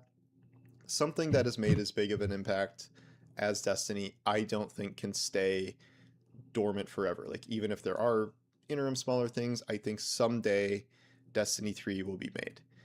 The bad news is we don't know when, and if we're talking about some of these other series and how they've come back, you know, we could be on the timeline of 10 years plus. I don't think this is something that's going to get greenlit tomorrow, and if it did, that would probably still take 5 years. So I think we are talking about the long term. Like, I will be probably fucking 50 when this is actually going to start, you know, maybe becoming a reality. I have trouble thinking that this is going to be something that is going to be greenlit anytime soon, given a lot of factors. But I think the most significant factor through all of this has been cost. And Destiny has been hit, you know, with a double punch because the cost of all giant video games has just totally skyrocketed over the years. But Destiny also has the, misfortune of being a live game that has to consistently pump out a frankly huge amount of PvE content, especially, compared to pretty much any other game in the genre. There were very few games that ever put out as much content as often, at the size Destiny did for years and years and years. Very few. So 50% that was just updated. insanely expensive. It's a big the hope for the update. future is that so if you video are game costs will updating, stop being trying to hit at 1 o'clock, as unsustainable you better as they be doing are it right now. Everyone's talking about AI being the next thing to reduce costs, and like obviously we all hate Gen AI and we don't want that, but like advances in technology that are not, say, immoral or not the kind of AI we think of, maybe hopefully could reduce production time, production costs, and could help to produce something like a Destiny 3 as a more viable option someday than Sony having to throw $500 million at it now. Again, that's why I think it would take a long time, because who knows if and when that could ever happen. But I do think that's one of the biggest barriers here, because the other games I've mentioned, they're expensive certainly, but they're expensive and often not needing to spend bazillions of dollars to keep going with ongoing content. So I think we need some sort of stabilization of the industry, some sort of cost ceiling at some point where like this can't, it's unsustainable for like the whole industry, and something's got to break at some point, or something has to significantly change. And I think it will, but we don't know when that will happen. Destiny 3 just strikes me as one of those things where someday at, Jeff Keighley's 30th annual Game Awards or something, it's the one more thing of like an iconic franchise is returning, and then, the Destiny 3 reveal. Like that's, the dream, but I don't think it's like a pipe dream. I don't know what form that would take. We don't know. I'm not going to predict Bungie's around for 10 years or something, but the IP will still exist. The IP will still be owned by someone. There will still be talented developers in the industry. There will still be able to make, excellent shooters. Yeah, we talk about Destiny being a great shooter. There are plenty of excellent shooters out there. And I always believe there's going to be enough talent in the video game industry to, produce great games and potentially produce a game like that. Obviously, it would be great to have a ton of the, Destiny people, old and new, working on it, but none of this seems impossible to me. The only impossible things are expecting things to change like now. That's just not going to happen, unfortunately. But this franchise and this IP is valuable. It may cost too much. It may have production issues. Sony may have gotten burned on the sale, but that has not diluted the fact that this is a valuable IP. And this industry as a whole does not usually just put IPs through the shredder, especially not ones that have found this much success. Even this recently, again, 2 years ago, this was like an enormous game still. So it's not like it's, fallen off and the whole like, oh, people still play Destiny. Yeah, like a shit ton of people still play Destiny up until this, recent stretch post Final Shape. So it's not even like some ancient thing that needs to be brought back to life. I think it'll happen someday. I can't tell you how or when, whether it's, one of these early greenlit games, whether it's a classic thing in, the more near term, the midterm, next couple of years perhaps, or it's this really far-flung Destiny 3 that I don't think it's really possible it'll be here sooner than a very long time from now, but I still believe it'll happen. So now, I don't know when you're watching this, we might already be logged in and playing, I don't know, everything, because pretty much everything has new loot now, or reprise loot, or things that we want to chase. And I will be playing. The chase for is the on. indefinite future, even with no new content specifically. I also don't know for sure if this is the last patch ever. I'm reminded of the Cyberpunk thing where they kept saying that and they kept adding stuff. I certainly don't expect any more major updates, but I don't know. Maybe there could be something here and there that aren't just like critical bug fixes. We'll see. That's more of 60% of this update. Maybe more of an instant wish here, but we'll see. My wishing willow. So I'm excited to play with you guys. I'm excited to jump into this content for, I don't know, as long as it keeps being fun, and I think Destiny is going to keep being fun for a long time. Whether that's the end of Destiny 2 or the entire rest of my gaming career, I think it will live. So anyway, thank you. That's good stuff. So we've got, what, 25 minutes, 24 minutes? I'm still waiting for my update. My food is here. So I'm going to take a quick 10, 15-minute break. Let's see, almost back. Yeah, I love that. Yeah, it's a massive update on this. It's taken me forever. But I'm gonna go grab some food. I will be back in probably about 10 minutes, maybe 15 minutes, and then hopefully this thing is updated and we're ready to go at 1. And we are going to push like hell for Destiny 3. But we'll be right back.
Update is still not done.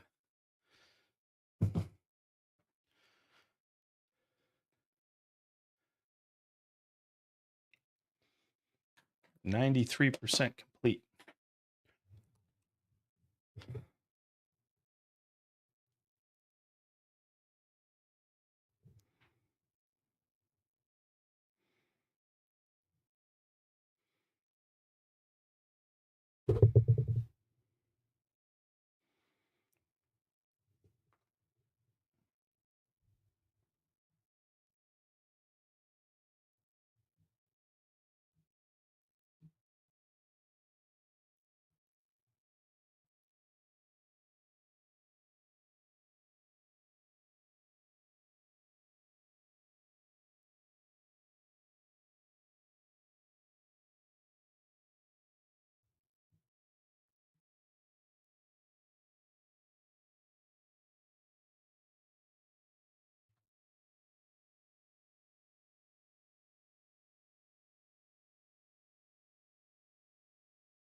Still waiting. Got 9 minutes to go. We're at 96%. Hopefully it launches no problem. But you know, any big update like this, there's always the possibility that it's going to be a problem.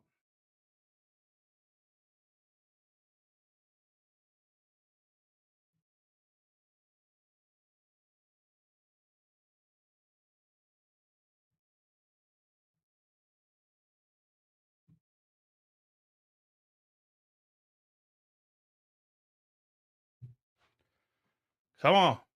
3%. 8 minutes. I'm done watching YouTube. I don't want to watch any more YouTube videos. I've seen enough. Let's make sure I got everything set up right. Looks good.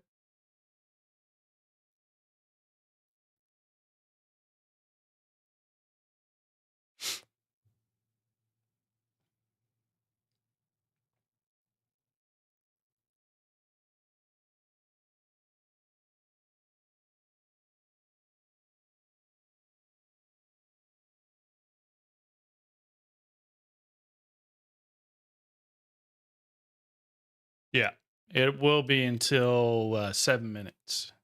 Once it hits 1 o'clock, then it's supposed to be available. And the question is, can you even get in right away? So the update is done. So I'm going to launch it just to see what it looks like. And then we have 7 minutes until servers are brought back up.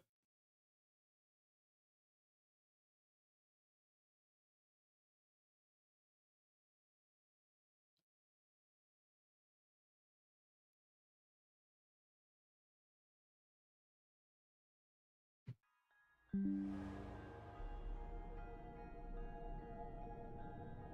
other thing we can do is we can check. Yeah. Mastercross is still trying to log in right now, and he's just getting server offline. He's more impatient than me. I love this. This is new. Yeah. Built the universe, Guardians. Like you filled it with meaning. Thank you from all of us on Destiny 2. Love it.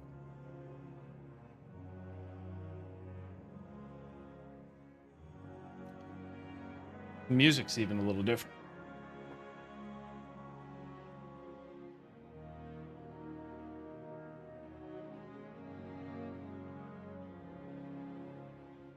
Cross has 19,000 concurrent viewers on YouTube. I can't even imagine what his Twitch looks like. That's the kind of influence that guy has.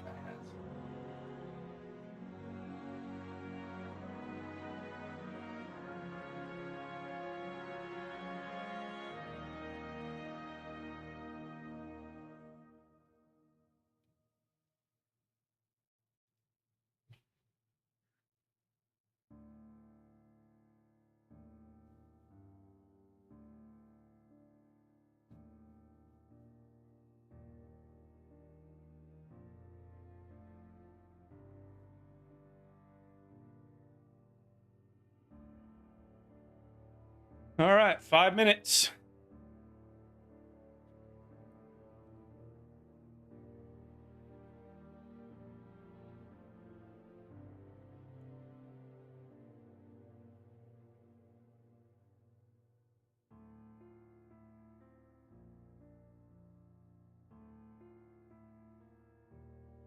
I can't even get off this screen. So unless I force quit the game, I'm stuck here.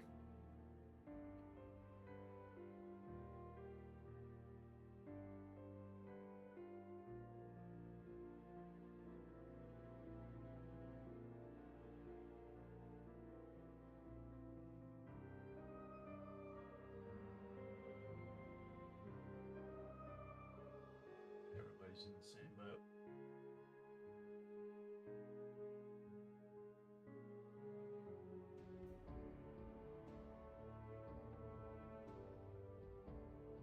Dado's trying.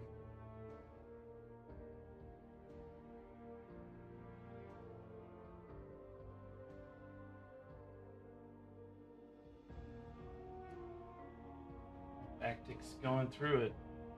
The most recent TWID, for some reason.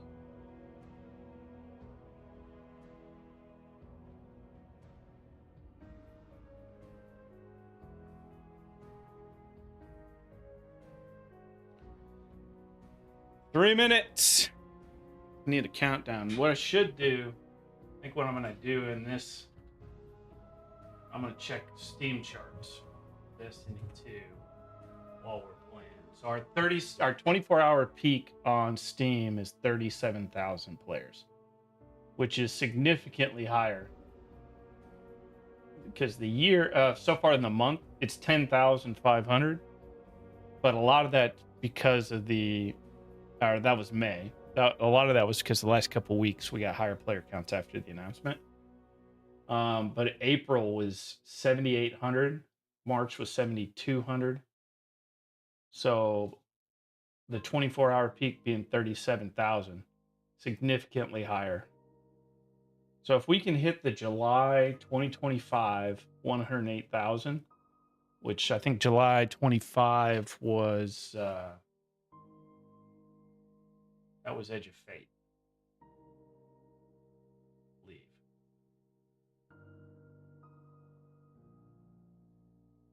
And then December was Ashen Iron. And I think when was Renegades? Was Renegades December?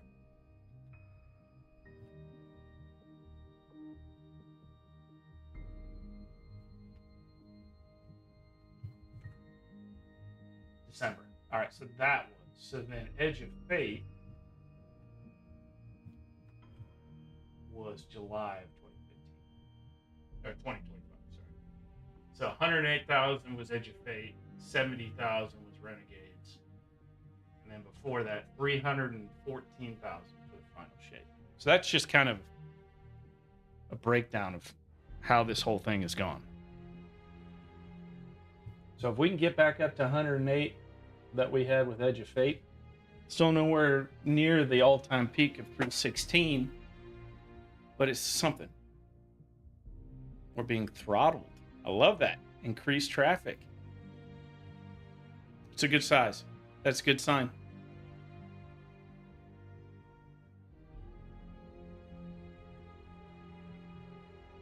And everybody's going to try to run straight to the tower.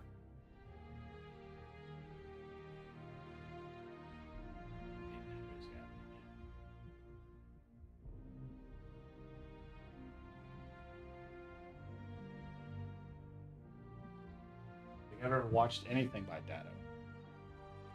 I know he's a long-time player. He's been around forever.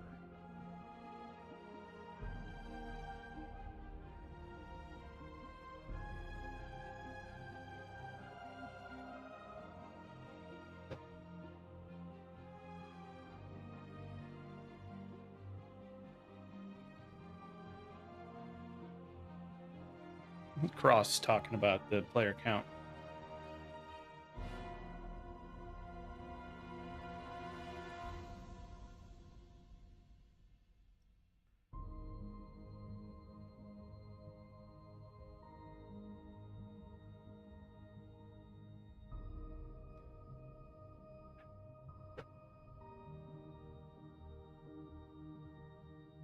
Something changed. But we're back to score one.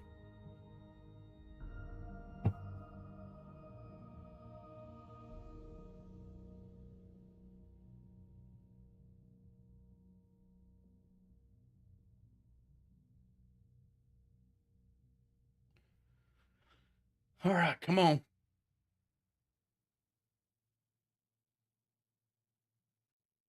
How long did it take to learn mouse and keys for Hell Let Loose? Not as long as this game, as Destiny. Mouse and keyboard for Hell Let Loose is way simpler. My issue is knowing which buttons to push at certain times, but the movement part is difficult. The aiming is way easier with mouse and keyboard. You can do slight movements. You don't like. It's like putting the what is that? The dead zone down to like the lowest it can go without stick drift, or you can just slightly maneuver but do it quickly. So you end up being way more lethal. But the games like this, where there's multiple different abilities and I've got to be hitting a bunch of different buttons consistently, is way harder. And I'm still getting used to that. But Hell Let Loose, it was pretty quick.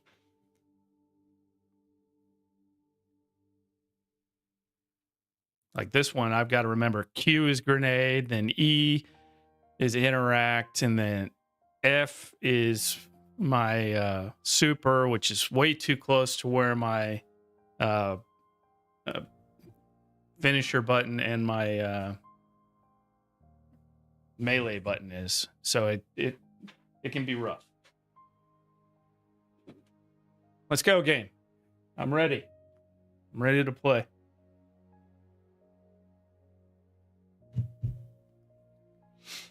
But it's way better. The servers are better. Like Soul Sniper's server is a ton of fun. That's the one that I main. I'm a VIP on there. I would say 2 weeks. Have you ever played video games on mouse and keyboard before?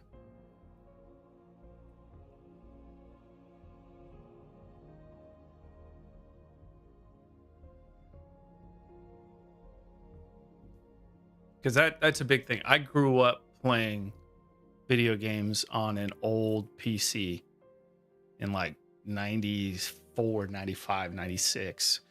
Played the original Battlefield 1942 or whatever that is on PC. So, yeah, dude, you're going to get worked. There are certain guys that do it and they can do it really well. Like, what's that guy? Nick Merckx. He plays on a controller, which shocks me because he's actually pretty good. But if you get a good mouse and a good keyboard, total, it's like $200 for.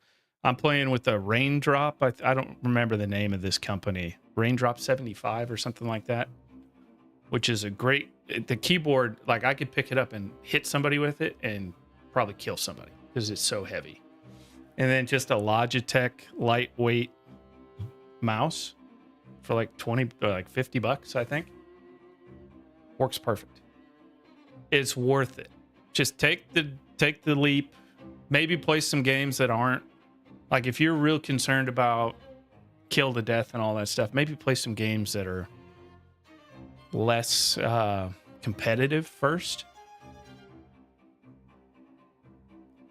Have you ever played Hell Let Loose before? So you have played Hell Let Loose, just PC with Xbox controller. And another piece of advice, the Xbox controller sucks. I went through 4 Xbox controllers. Like I've got, what is this thing? It's all dusty because I haven't even used it in forever. The one where you can switch out all of these things. Stick drift after about 3 weeks. Every single Xbox controller I've ever had gets stick drift. And then PlayStation, I've had this one since I bought my PlayStation a long time ago.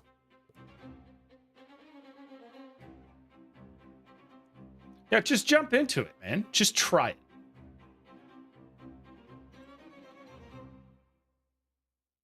I think that would be, that's an interesting thing to do, because I made a long form video. That was before I did any real streaming. Like, I was kind of streaming, but not really. I'm still kind of streaming. But just like talking through the struggles, I think it, like, people will relate to that. I think it's a good thing to do, because a lot of people, they get really stressed out with the idea of moving away from console to PC. You've already beat that. You're already on the PC.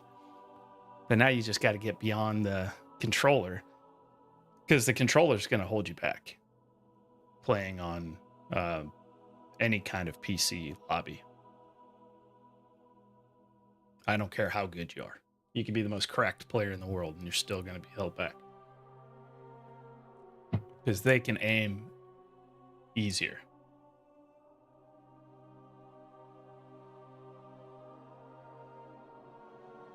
Yeah, that first one that I put together, I think that was, that was a while ago. Can't remember when I did that. Probably 3 months ago. And because I have two iBuyPower machines that I got at Costco. I bought the first one in January or February, and then I got the second one in April, I think. So now I'm playing on one and streaming on the other, which makes it so now I can do 4K on here. It will be. Did you try the open beta?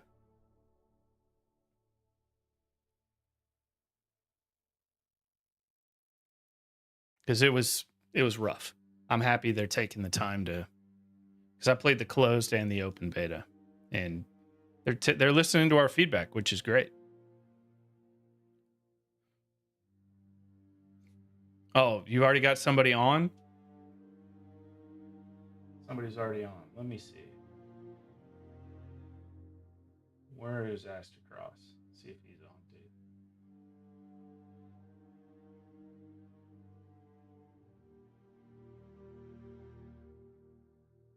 Astrocross still isn't even in.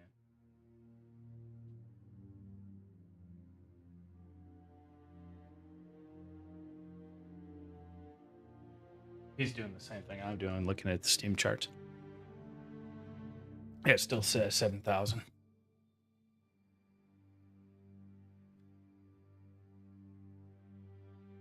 Yeah, you will definitely shred anybody on controller. Unless you're playing like an assault class and you're real up close and personal, then your controller's okay. Like if you're running an STG and you're clearing houses, controller's fine. But if you're trying to sit across a field and pick people off as they're moving across hedgerows, you will work people with the mouse and keyboard. So what's the new content looking like? Is he in the tower right now?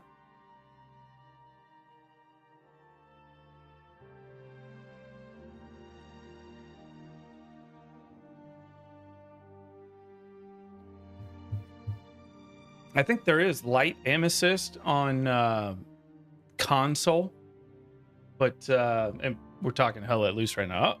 Am I getting in? But honestly, I think it hurts more than helps, because you got to lead people playing Hell Let Loose. So why would you want to aim right at somebody? Yeah, in both PlayStation and Xbox, it has aim assist, which, like I said, I think it makes it worse. All right, so back to this. As a recap, playing as a hunter, I deleted everything. Started over. So I can only use what I've already earned. So my entire vault is off limits to me. I can only use what I earn from playing through right now, which is not much stuff. which is why I don't have even a... All right, we're going straight to the tower.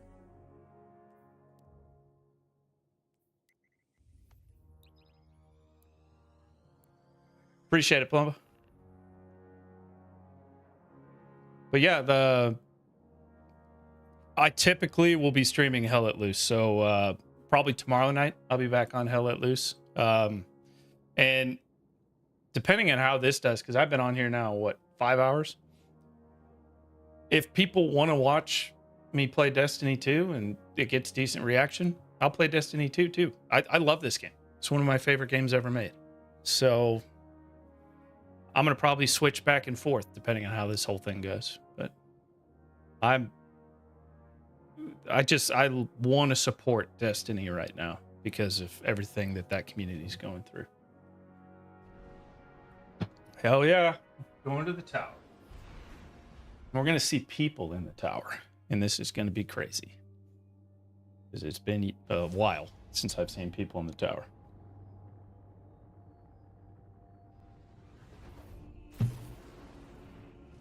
All right. It's going to look way different. Oh, hell yeah.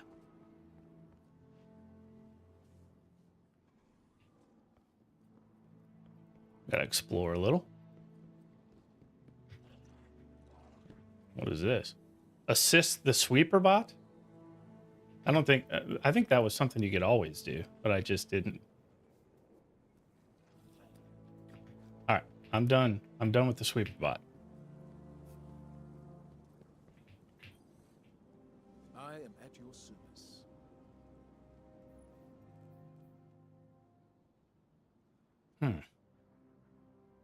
All right, I'm gonna look at these because I don't even know what role I would want on that, so we're not even gonna mess with that yet. What am I supposed to do here?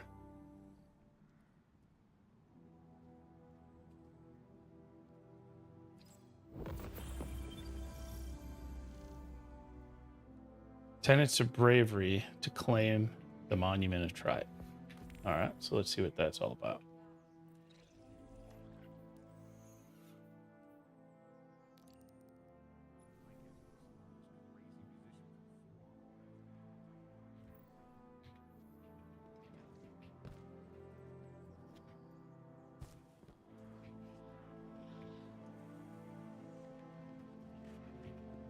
I don't know what this is, but we're going to check it out.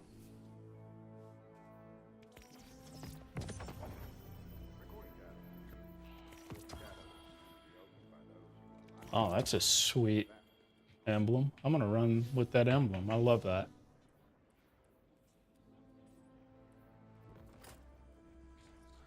Just because. All right, so everybody's got the reward tracks back, which I'm a huge fan of. I want to see how this focused Eververse works. Eververse has the goods. All right, bright engrams. So I could get a weapon ornament, ghost shell, jump ship, vehicle. So I'm going to do one weapon ornament. I like that. I don't want that. And I'm going to do a finisher.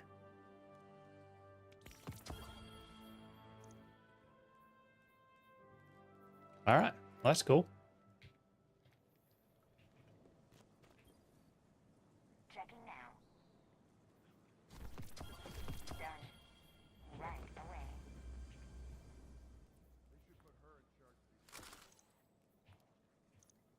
Red tape scout rifle.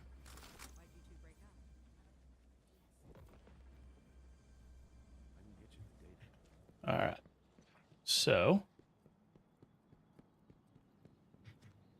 I was hoping Zavala would like have an actual conversation with me, but no. The crucible beckons, Guardian. Will you answer? Oh, hell yeah. Careful with that.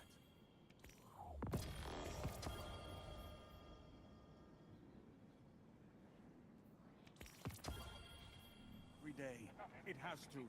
I make sure. Let's get rid of some of this stuff.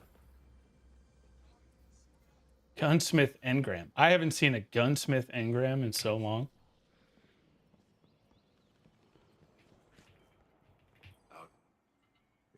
too banged up.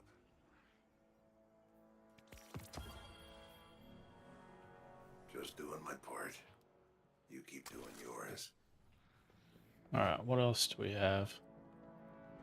I don't know where I'm supposed to go for this Tenets of Bravery. Maybe it says in the quest.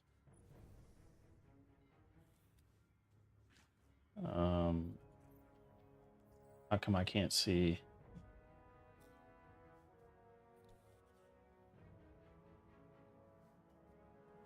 Access the Tenet of Bravery. I don't know what that means. Incident Medical 3. I'm en route.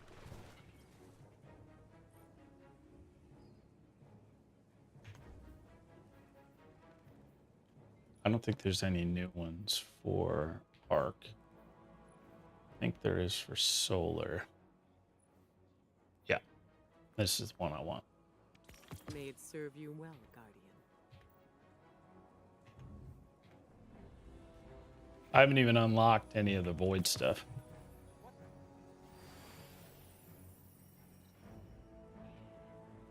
Yeah, I've got to look through that too. So I've got to check.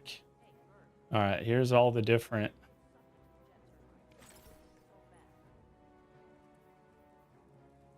Oh, you got to unlock them all. Okay.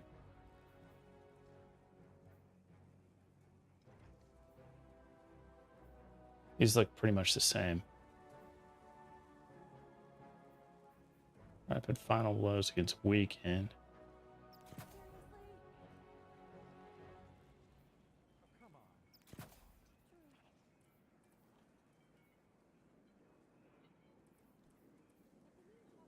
What, I can only have one at a time? Oh, there we go.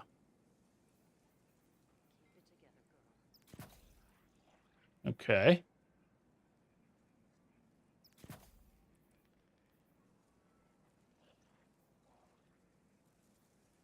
I'm going to have to spend a ton of time looking at this, seeing what makes the most sense.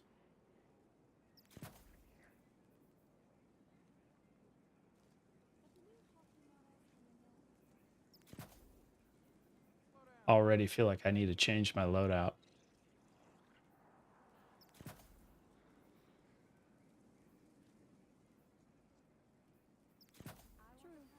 All right, we're going to run with that for now. All right, if somebody could tell me what the hell this Tenet of Bravery is, I would greatly appreciate that. I guess I could look at the map, see if it's here.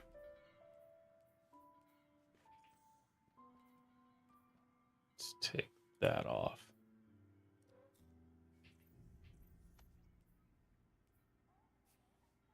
It says it's here.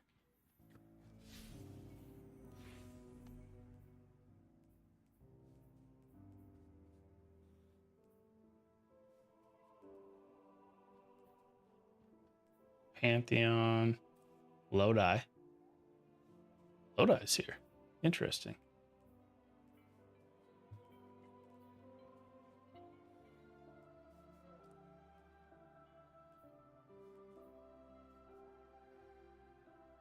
I have no clue. All right, we're gonna go over here and see what Lodi's got to say.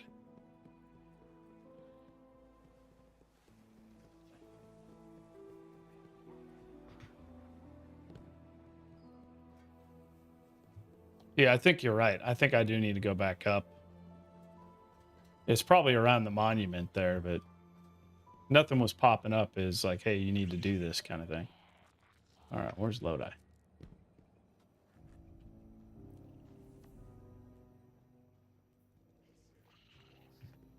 Says he's out here? No.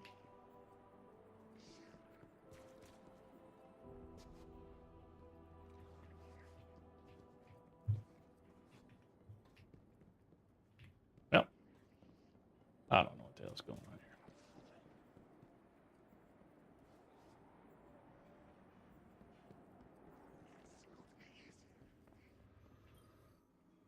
Kill anything big lately? I'm really looking forward to playing Gambit again.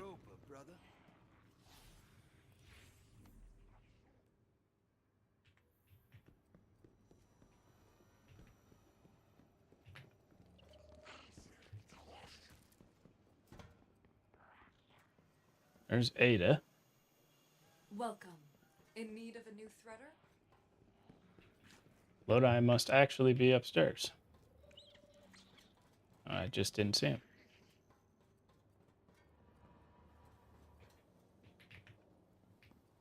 I don't even know what's back here.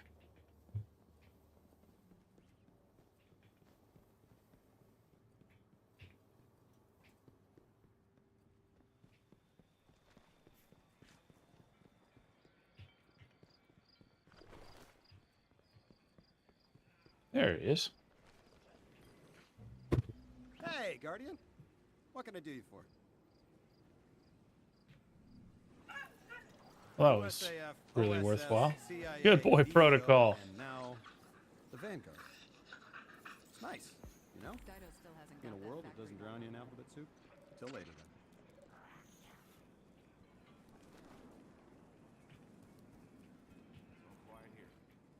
Quickly, friend. All right, we're going to go back up. We're going to see what's going on up there. I don't care about Hawthorne.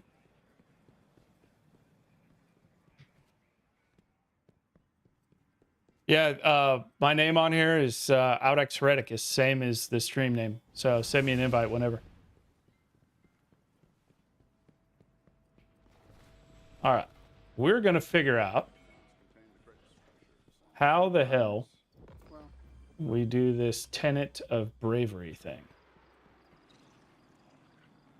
Eververse trades in goods we feel enhance a Guardian's journey.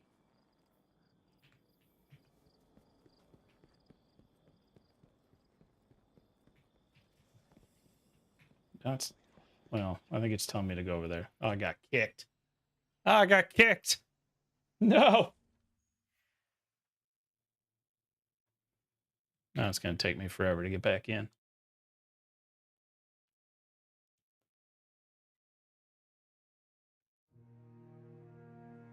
I got Baboon.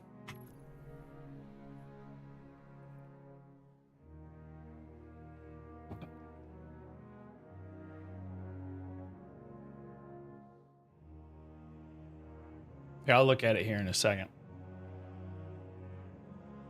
Once ever I get logged back in.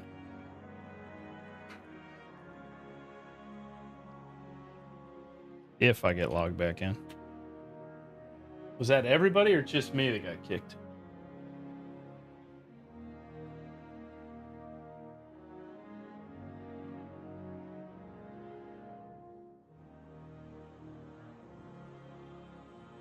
Holy shit. 101,254 players. That's why it kicked me.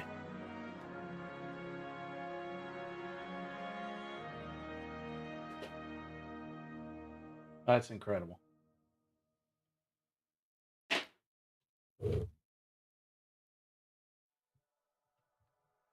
That, and specifically since it's right now, middle of the day when people are working, you only imagine that it's going to be bigger.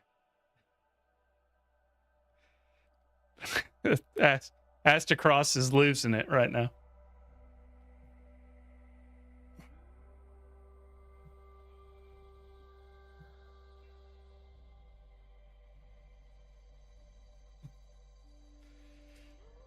They're not available right now. So we're going to be sitting around. Absolutely love it. This could not have been... Yeah, I saw the Super Black. I picked up... I think I picked it up already.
Cross is just going nuts.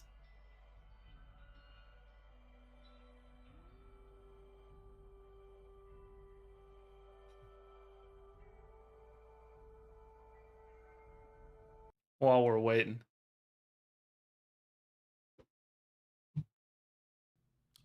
You could say one thing to solidify never working with them. This is real meta. I'm It's streaming three a words. stream. Huh? Marathon could never. Yeah, I was gonna say F marathon is 2 words, but No. It's 3 words. 3 words. All right. The phrase is 3 words. Yeah. Jesus, man. Jesus.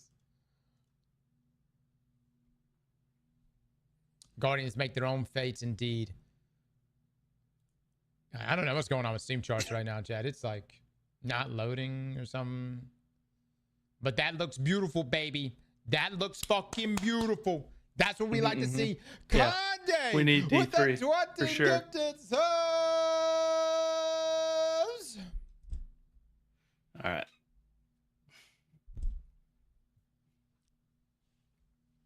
Now we just need to get back in the game. God, it's crazy to me how many people play PUBG all the time. Yeah, 300,000 people playing PUBG. PUBG. Counter-Strike got 1 million. 1.1 million playing Counter-Strike 2. Counter-Strike has that many people because they're fucking Bitcoin farming over there, man. That's what they're doing.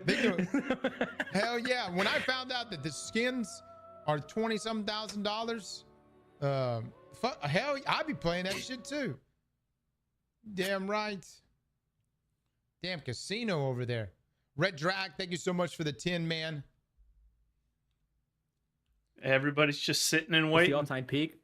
300K, right, Cross? The all-time peak for Disney? Yeah, 316,000. I don't think we're gonna hit 316,000, guys. That's a big fucking number. And keep in mind, Steam only makes up 20% of the population. Is anybody back in, or are we all still out? 25% of the population. I know The big Astacross is numbers still out. are on consoles, and I give the console guys a lot of shit, but they've been carrying Destiny for years now. Yeah. We crashed the servers. I think we did, guys. I think we did. That's all right. That's okay. This is all part of it. This is exactly. I This don't is want to what we fucking be wanted. able to log Crash in the now for the servers. next day and a half. Chill. I want to play the game too. Yeah. Hey, keep popping the numbers, chats. Pop this shit. So I can't even go to Steam DB for the numbers. dude, It's I not can't gonna load it wait. up either. I Yeah. think Saying you are Steam now may in have line. crashed. Destiny is breaking everything. Xbox is down. What the fuck? What the fuck?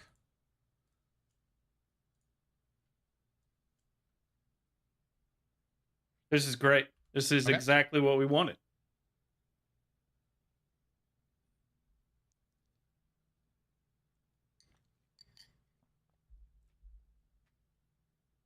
Everything is crashed. Like nothing is working. Hold on a Do second. you guys think I will crack 200? I love this. This is fantastic. I'm gonna just keep trying.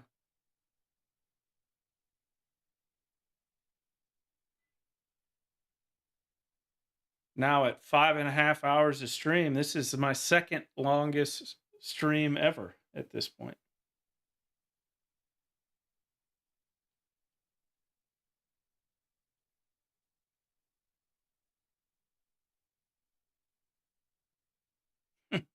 Somebody on a YouTube stream, never been happy to have seen Destiny's servers down. Let's see what they're saying on Twitter. I can't call it X. It's stupid.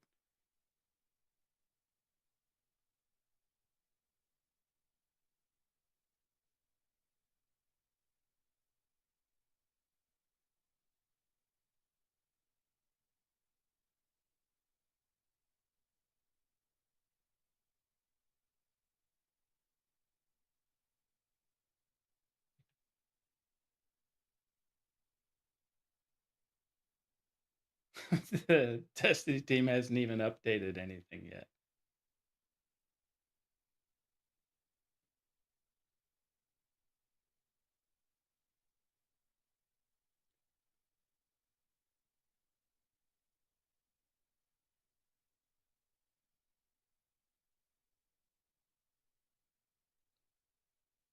Yeah, they've got less people now than ever, and they're probably just really struggling.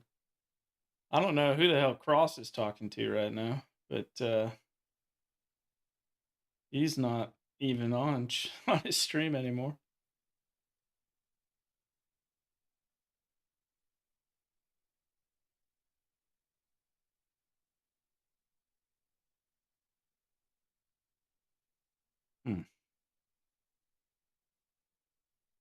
Yeah, I'm not seeing any updates. Nothing at all. Steam charts, the entire Steam charts website is not updating. What? Oh, it started. What was that? Something started playing music. I think that's Cross's.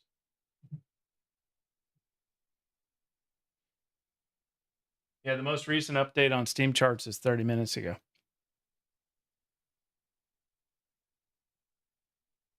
You know, it might have been a couple 100,000, which is why it crashed immediately. Because at launch like this, middle of the day, normally you don't get just a huge number of people trying to play. Yeah, I think it's got to be more than 100,000. But if you have 100,000 all at once, right when this new thing comes online, that's going to be a problem. Because most of the time, the real high numbers of people will join up after the fact, like later in the day, after they get off work, you know? I don't know what the hell Cross is doing. All right, we're not going to watch his stuff anymore. We're just going to wait. We're going to sit here and we're going to keep cycling. What's you got new items in Steam? Oh, here we go. Here we go. Servers back up. All right. No. I was on the phone there, guys. So, Sergeant Angry, thank you so much for the 10 gifted subs. Chat, I think we I think the Destiny community is frying the servers right now. I think you fuckers are cooking the fucking servers right now. Keep it up, baby. Keep it up. Keep this shit up. Silver bundle. Oh yeah, the dungeon keys. I think every dungeon is available now, even if you hadn't paid for it.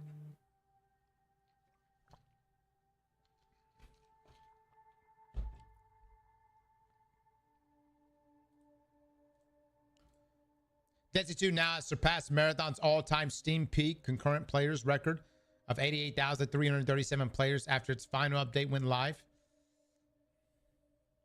Look. That's not... Yeah, let's not... There's a time for dick measuring. I'm not dick measuring today. Come on, I want to play. But there's a time for dick measuring. Not right now, okay? And let me just say this, Marathon community, I will play the shit out of your game.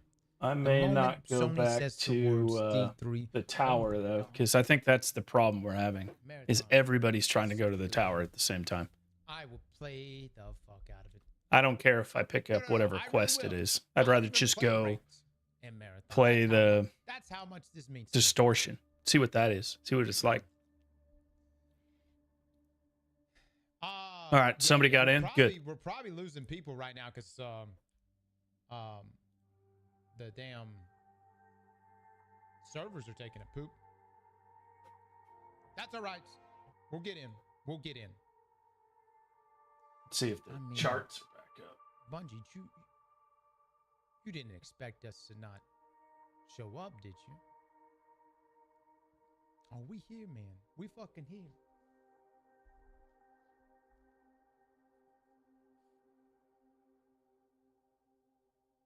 I was in for like 7 to 10 minutes.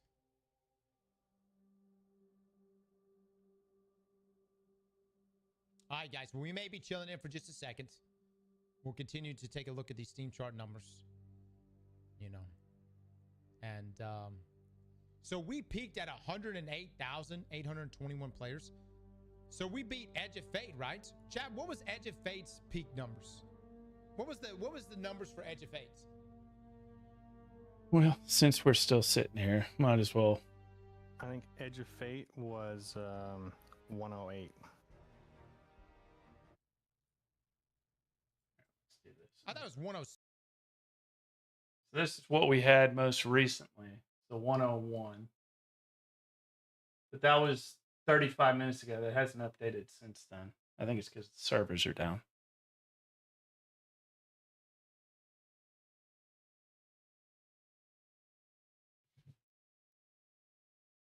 While we're waiting on that, I think I can put my music on here. Yeah.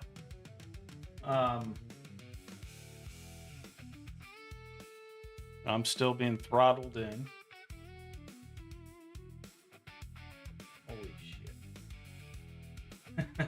Just looking at the chart, it's just flat, flat, flat, and then way up.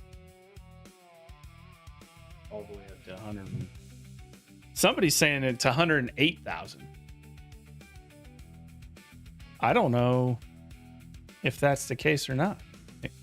If that's the case, we're already at Edge of Fate numbers.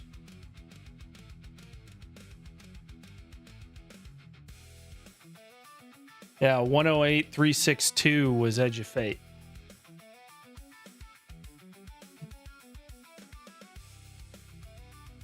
All right. Yeah, 24-hour peak, 108,821. Steam DB.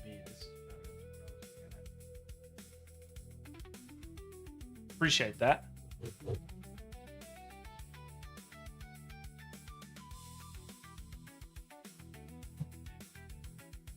Yeah, you can see Heresy, Edge of Fate, 108, 535, 108, 821. So we already beat Edge of Fate.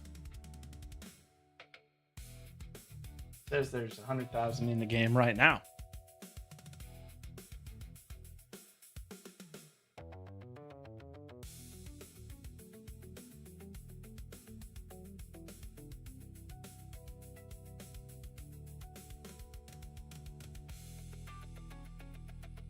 Get all the way down to when it was really going.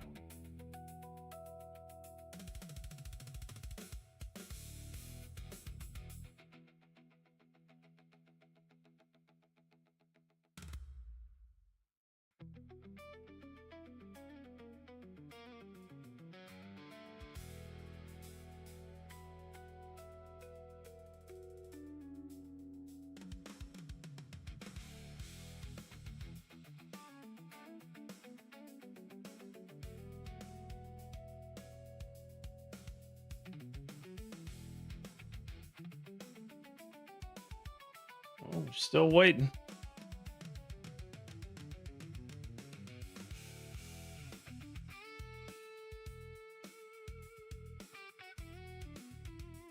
It's incredible. I'm absolutely loving this.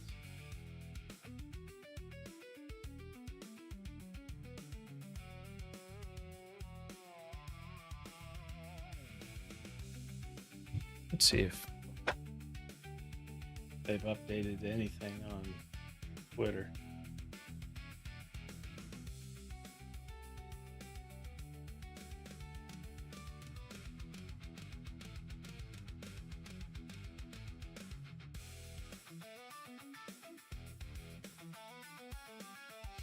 It's the top trending thing on Twitter right now.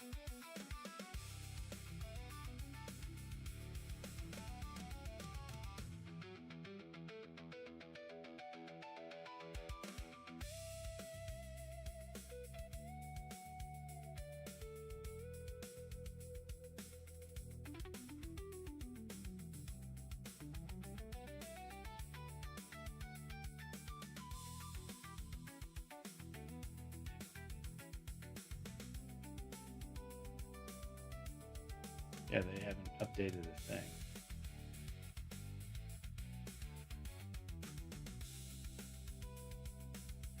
Login and error codes affecting all Bungie games. Literally all Bungie games.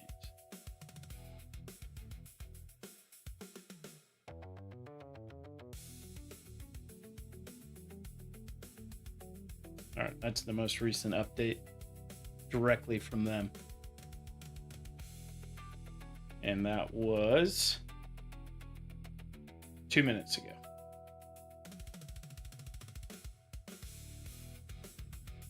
I want to see the responses. 101,000 players and more to come. We want D3. 2 things. You're welcome. Number 2, we told you so. I like that. Oh, this is fun. All right, while we're waiting on this, I'm going to the bathroom.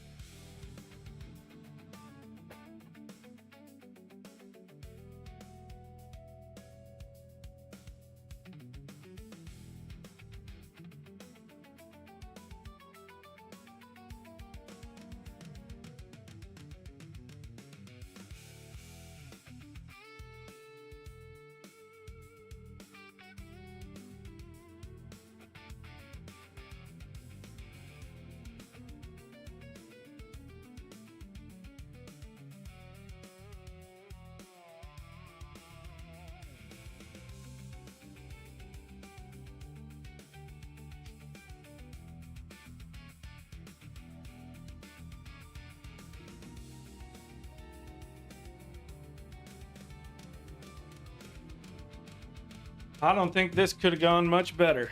I really don't. Yeah, the only update from the Destiny 2 team is if you check out the server status on Twitter, it says that they've had all of their games.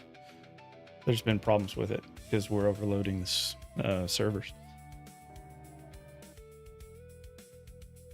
Oh, that's not what I wanted. Wanted that one.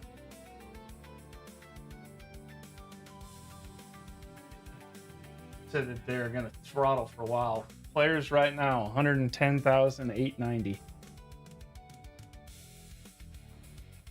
Just right now, I think it's well within the possibility of getting to close to 200,000 right around 5-6 o'clock.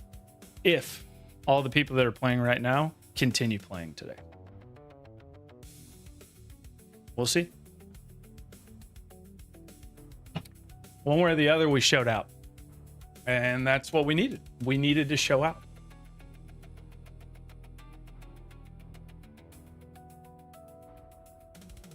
See if they got anything else up.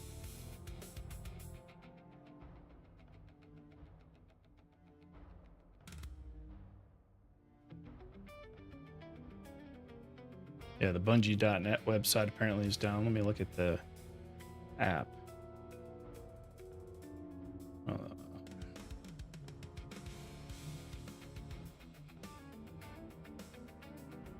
Yeah, I can't even log in on the app.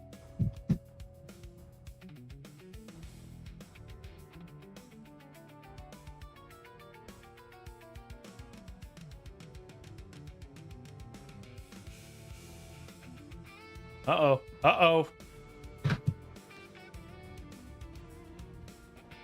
I think we're in. Do I go back to the tower? That's the question. Or do I figure out where the distortion is and just go to that?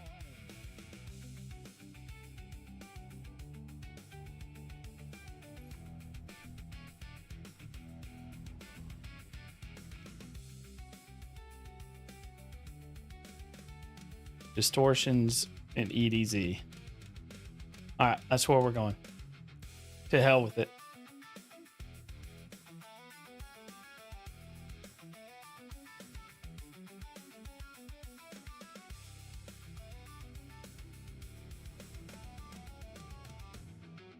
I'm pumped to see what this is all about. All right, turn my music off now. Now that we're back in the game.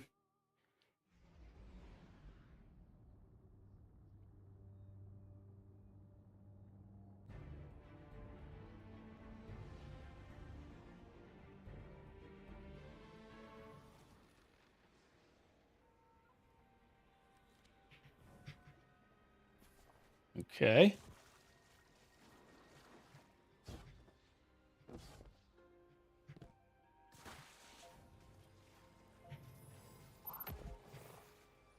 I don't know why this looks like that, but okay.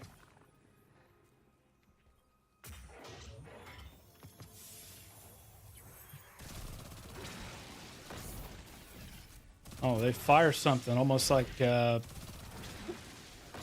pyramid guys do. Like when you kill them.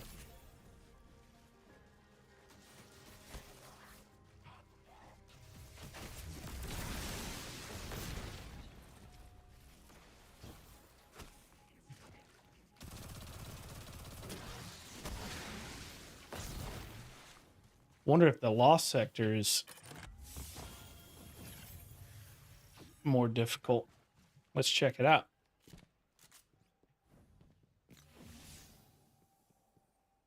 Oh, the public event's starting. Nope. Gotta go back. We'll do the Lost Sector in a minute.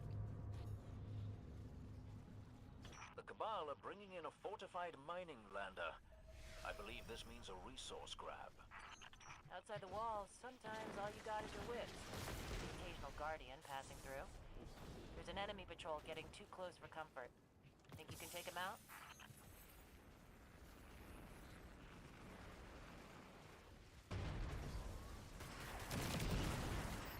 Hey, you! Clear out! I'd expect a Cabal mining expedition to be heavily armed. Be careful.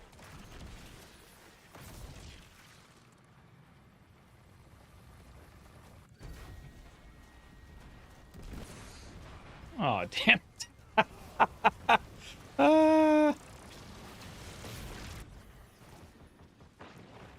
I forgot about this.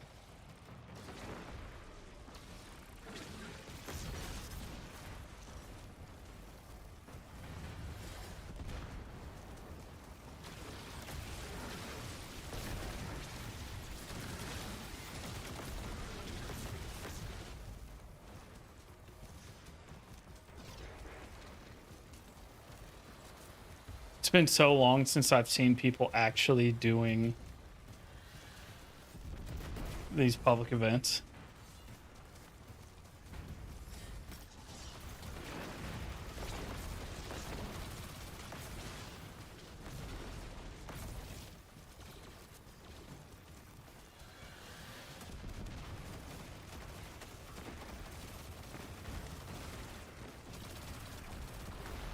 Got that shit.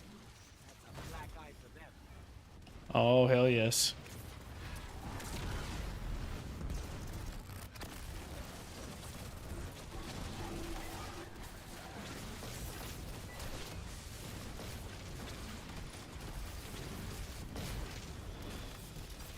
That wasn't very difficult. All right, let's go try out the...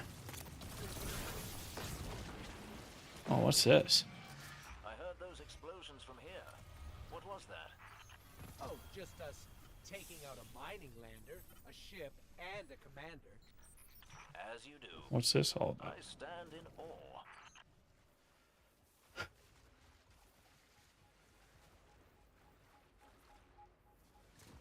Public event optional.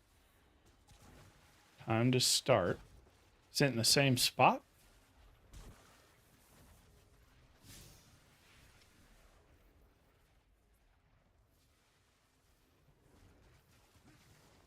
I really do want to see what the Lost Sectors look like, if they're changed at all.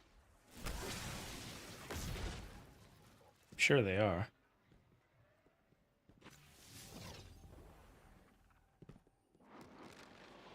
Got my first loot drops. I like that. Oh, hell yeah.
I'm trying to figure out how I drop their shields here.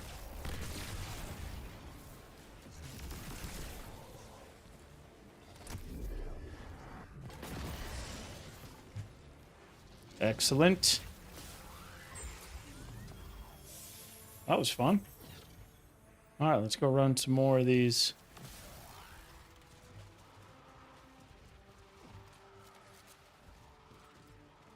See this public event going on out here. And then I think we're going to have to switch to... Oh, is there something up above me that I missed?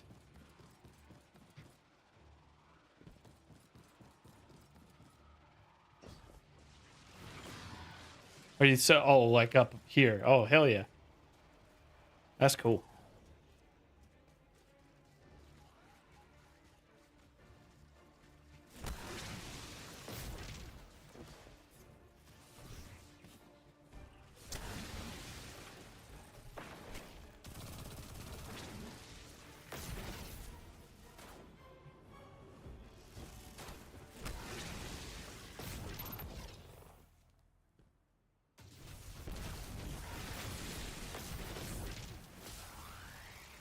All right, where's the rest of the public events?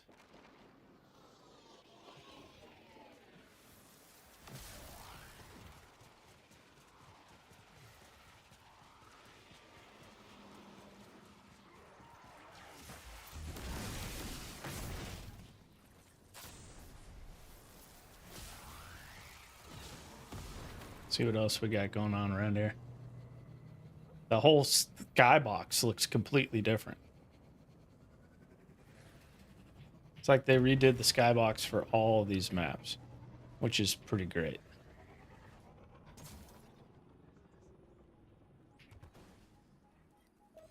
Fearing their enemy is mapping for an assault on a farm. Go talk him out of it, huh? So far, the rocket pulses still feel great.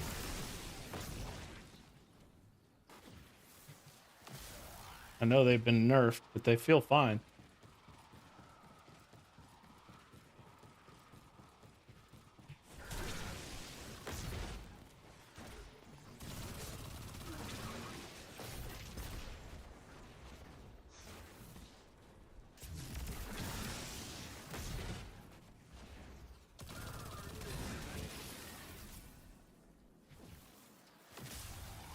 Can't get underneath there, huh? It's like the exploration part of this game is back. Like actually running around these destinations again, just like I did in the original Destiny. I had spent hours farming the Cosmodrome. Oop. Helps if I actually proc that first.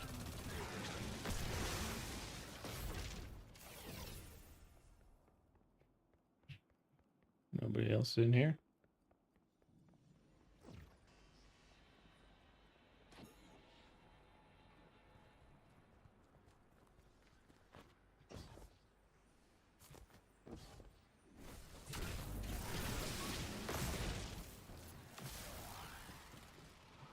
I need a couple more enemies here. Perfect.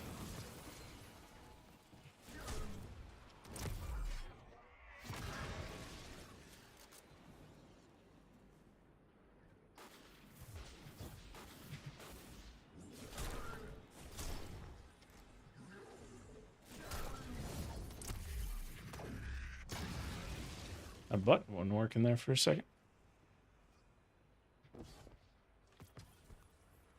Uh-oh, that's why.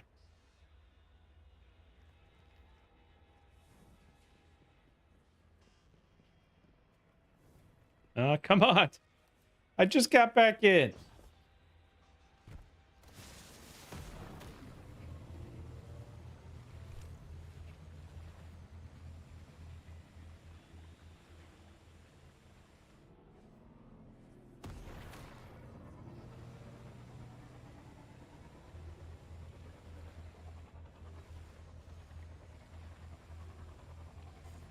Uh-oh.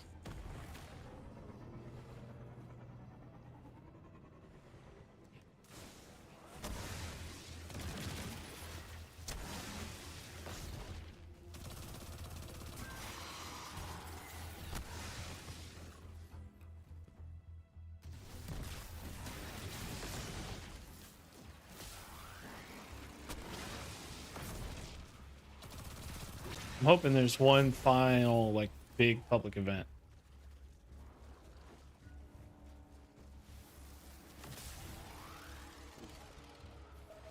Need some intel on a nearby location. I'd ask one of the scouts, but we're stretched pretty thin. Can you help us out?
There we go.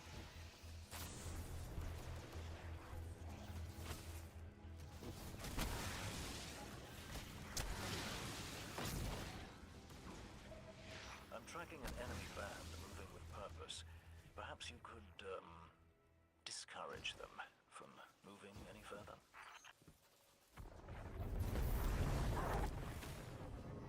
Alright, that's the end. Now we gotta figure out where the next one is. Let's do this real quick.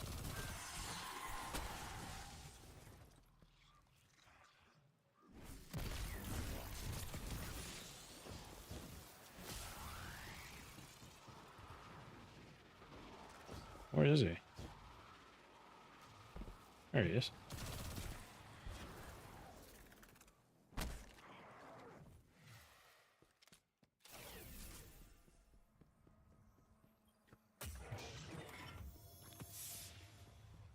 Honestly, I think they could even turn this thing up to like 10 and make this really challenging. And I think that would be a lot of fun.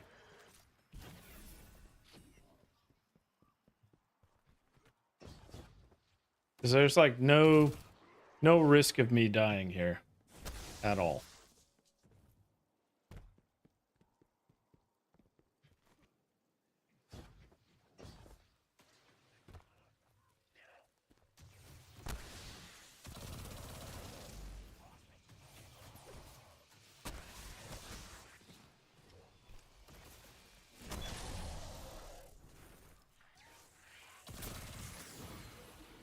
All right.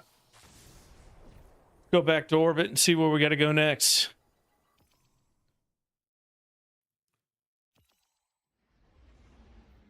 I would like the hand cannon. Where's my hand cannon? Not enough space. Got to get rid of some stuff. I think I want to keep this submachine gun, though. It's got burning ambition. Attrition orbs. Collective demolition rewind rounds. Oh, hell yes.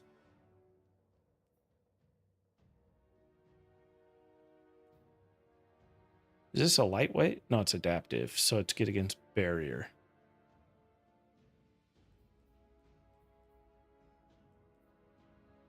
Rapid precision final blows release a larger kinetic shockwave. I love this. I'm using this. How do I even see that?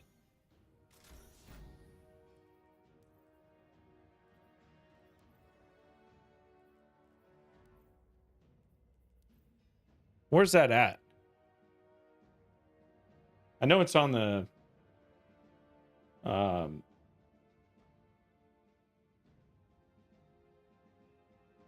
See, I'm trying to log into Bungie right now.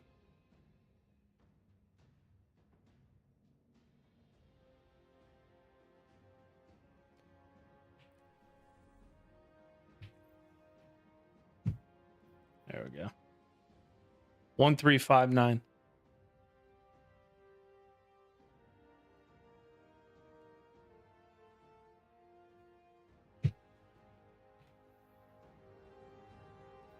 What's this? Well, that's the announcements.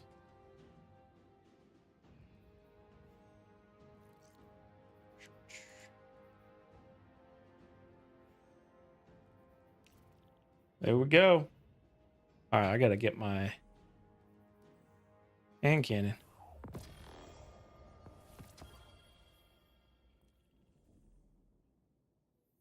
problem is, I want to run this too.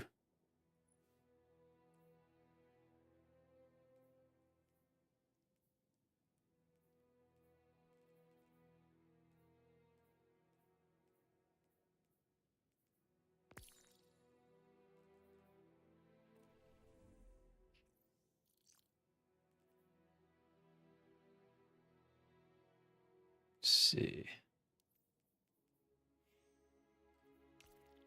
All right, I'm on my way.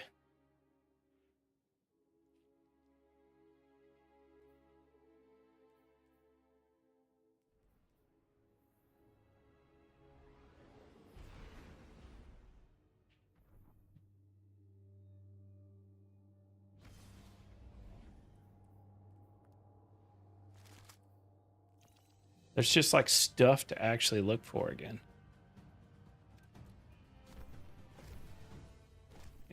Clear out some space here. Oh, you're on vault?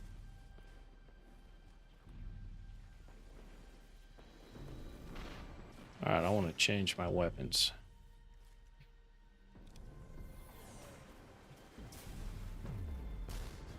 I don't even remember how to do this. I know you gotta hold the plates, but I can't remember which order you do it.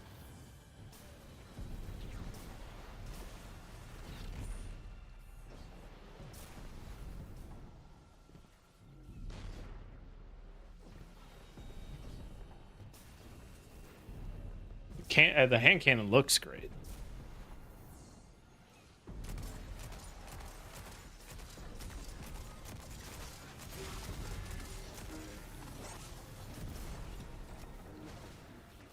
It's got 13.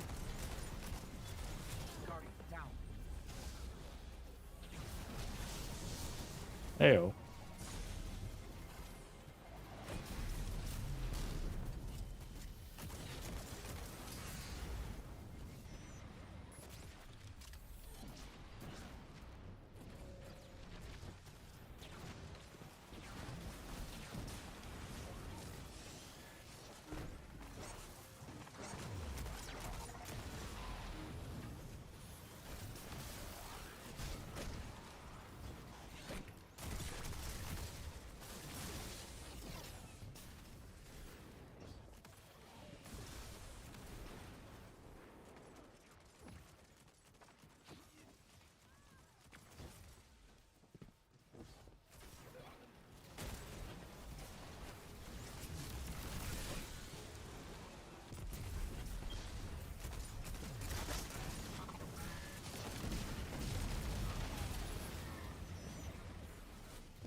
Holy shit. The special reload on this thing? Yeah, this is great.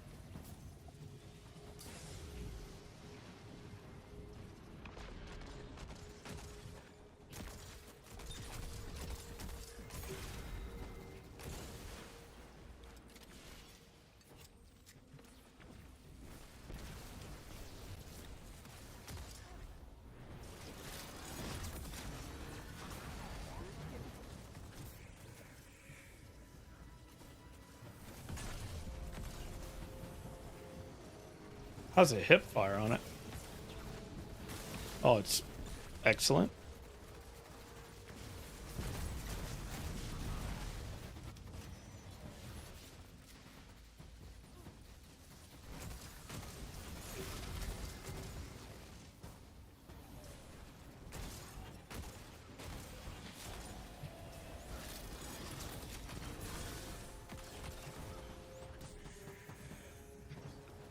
I think this is going to be broken in PvP.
Yeah, that special reload mode is awesome. It's almost like fighting with a golden gun.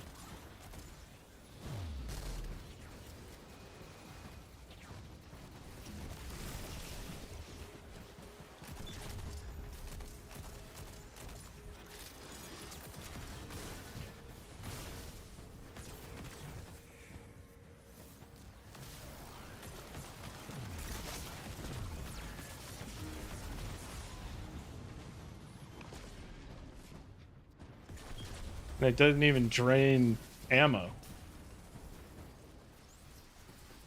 Yeah, I'm not seeing the chat in game.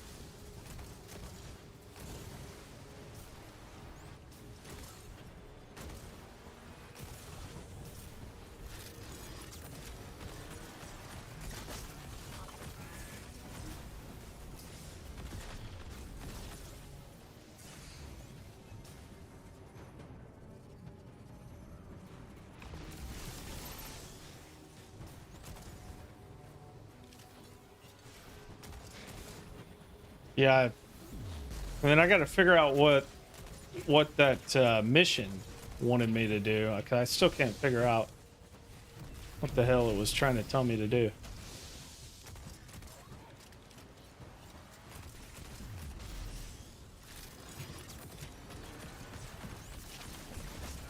God, that's incredible.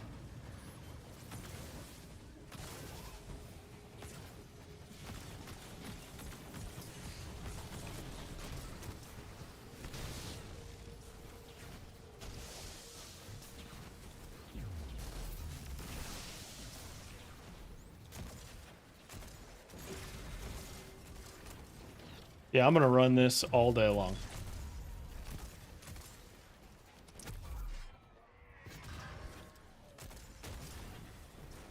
Screw that submachine gun that I found was a good roll.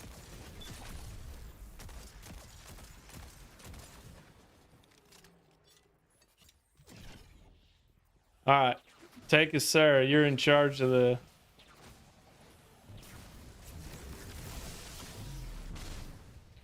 Dude, that gun is awesome.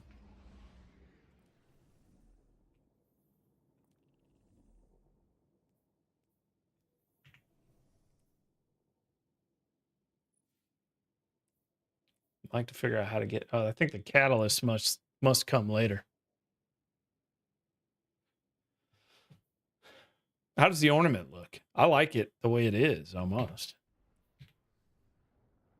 I think it looks great. And the way it plays, like when you supercharge that thing, or what they call it, overwhelming power or whatever it was. Yeah, I'll do that here in a second.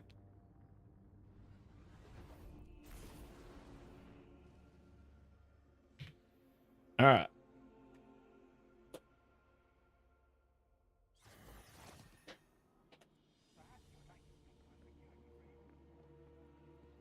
Oh, it's down there. See, this wasn't showing up when I was in it before.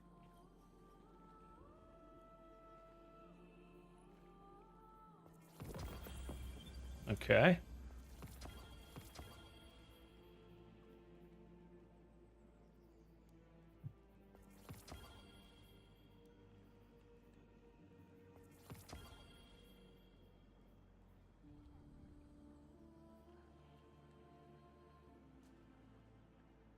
Okay, I see it. Yeah, I got it. Heir apparent machine gun. They're just like handing this stuff out like candy.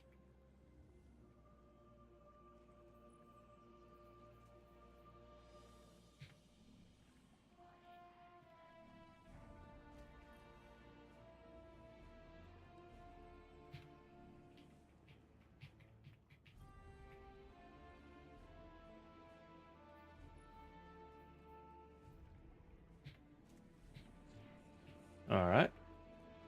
Now,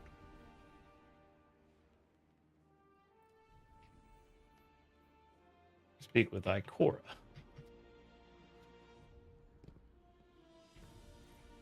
Eververse deals in all manner of goods.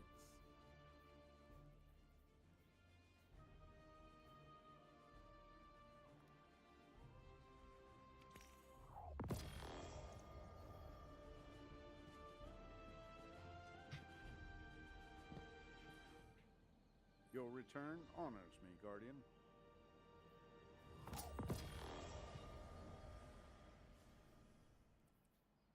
I don't know this one. What is that? Oh, spectral blades. Contacting servers. You getting that right now or no?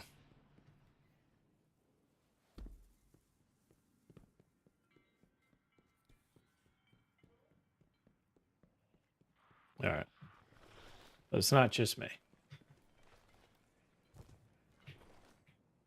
Guardian, you and I know better than most that nothing is simple or easy when it comes to the Nine. It has been harrowing to watch our planet, our home, unravel from the inside out after Three's death. The laws of physics no longer abide. Weather patterns, food supplies, every aspect of life on Earth has been affected. But now, the Traveler has nestled above the last city once again. What was unraveling is suddenly stabilizing. Correlation does not impart causation. Is it opposing the Nine? Easing our pain? Or simply embracing us in shared grief? It doesn't matter. I can finally draw a full breath again. All we can do now is what Guardians do best. Protect the people of Sol. Earth may yet heal. And that's something worth celebrating.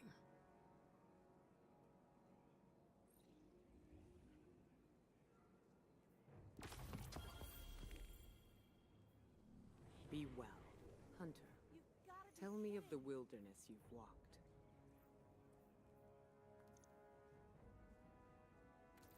Stick close to us. You don't want some trigger-happy Guardian looking at you with their sights. All right. What do you seek? I guess I should grab the rest of these. I haven't even unlocked anything here. May it serve you well, Guardian. I don't think there was an arc one, was there? No.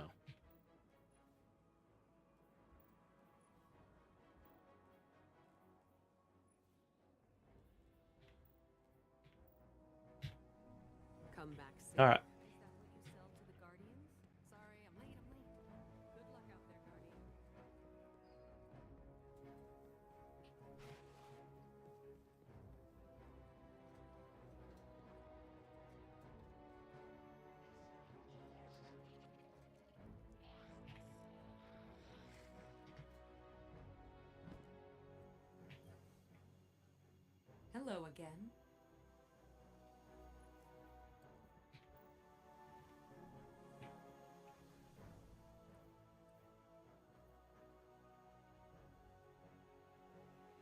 armory will not fade as long as I have anything to say about it. It's like a Gatling gun. Yeah, I'm definitely playing Gambit today at some point.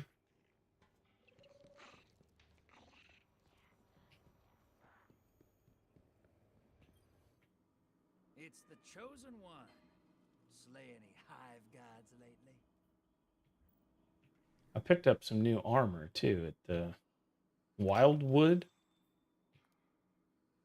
It's the new EDZ drops. One of them, I got a 1 tier 5. Precision final blows while aiming down sights grant damage resistance until you stop aiming down sights. Oh, that would make more sense for like a ranged kind of deal. Draw. Don't go thinking I'm surprised.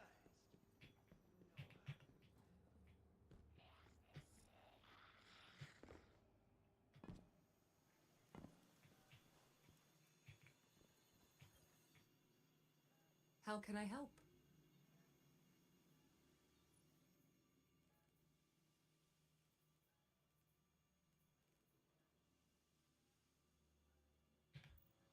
I think that's cheating. I can't unlock it unless I unlock it. No using those requisition orders.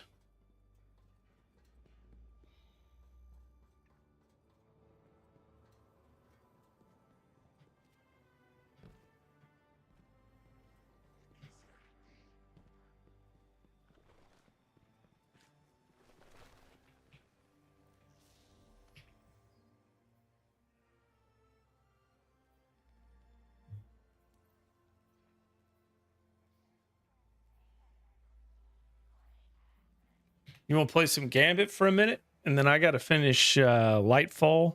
And then I got to finish... I'm going to do the entire Final Shape.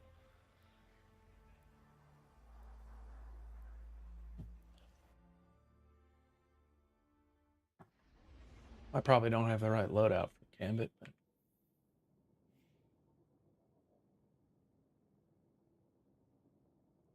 God, it's been so long since I played Gambit. I remember the first time I played Gambit, I picked up and I had, I think I had like 20 or 15 moats. I was like, man, this is great. I got all these moats and I'm just running around with them. I had no idea that you had to bank them. Then I got killed and then everybody on the team is just yelling at me like, what the hell are you doing? I don't have any idea what I'm doing, to be perfectly honest. We're at 151,608 right now. Hell yeah. I think that number is going to get close to 2. That's just my guess right now.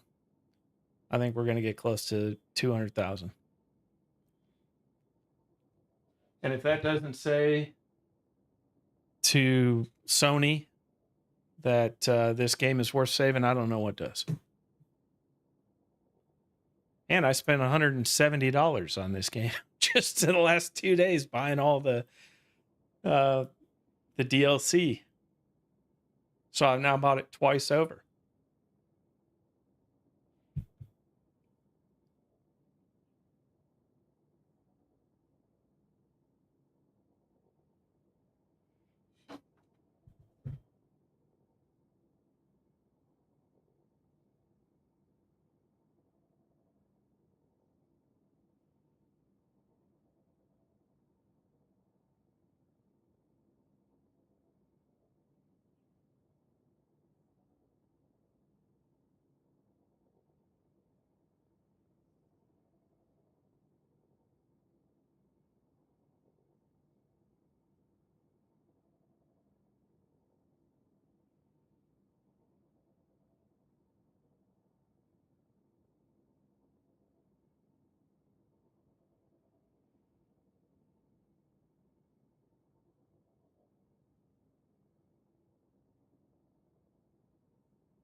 Well, this isn't good.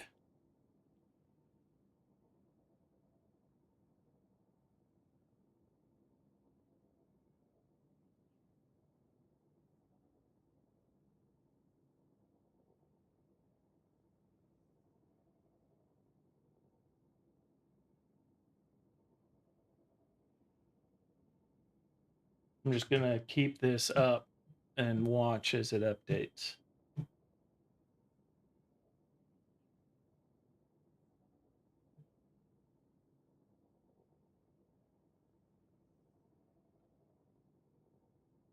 Okay, yeah, that's what I thought.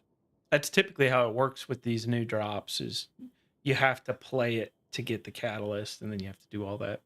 But honestly, how much more powerful could that thing get? Like, what in the hell are you going to do with it? Where's the thing? Felt overpowered already. Rewards pass. Let's see. Where's the catalyst? Probably somewhere towards the end.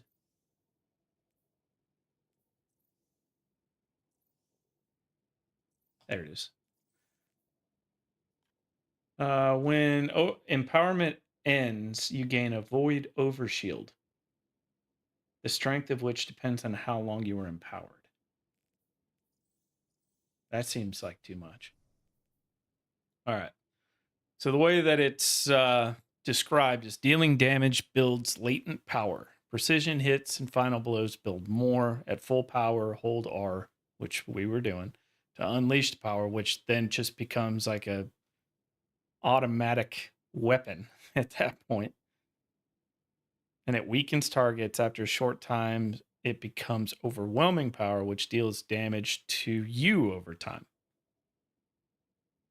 I didn't realize that part. That part's not that big a deal, though, because then all I have to do is gain bolt charge from doing a powered melee, and it'll heal me. So I'm not too worried about that.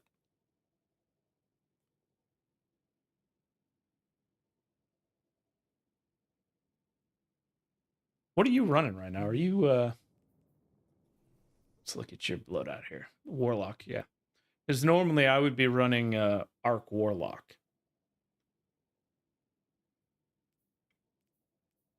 Our loadouts are very similar, except for the sword.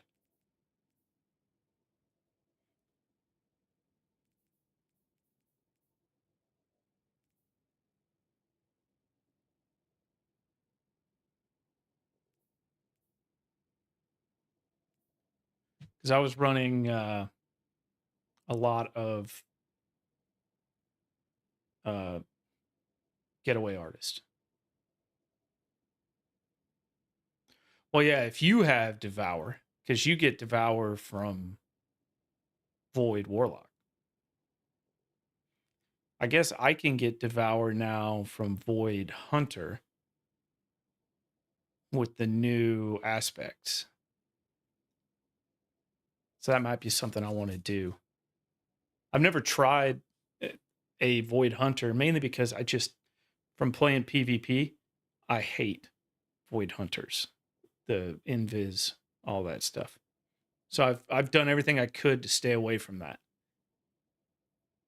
But it may be time. I don't know, maybe nobody's playing Gambit.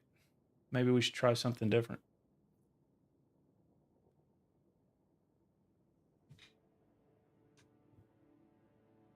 I would love to play Gambit at some point. Maybe not right now.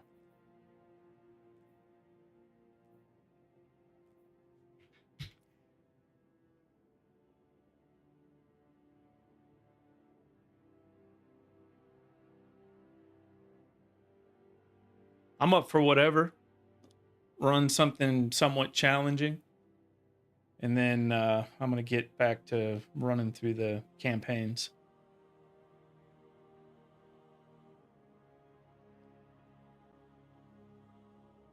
Because I got to unlock the rest of Strand. And then I got to unlock all of Prismatic still.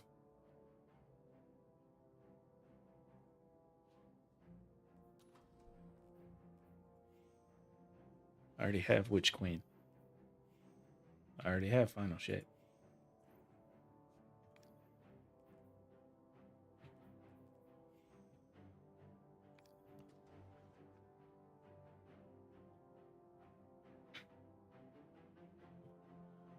Let's see.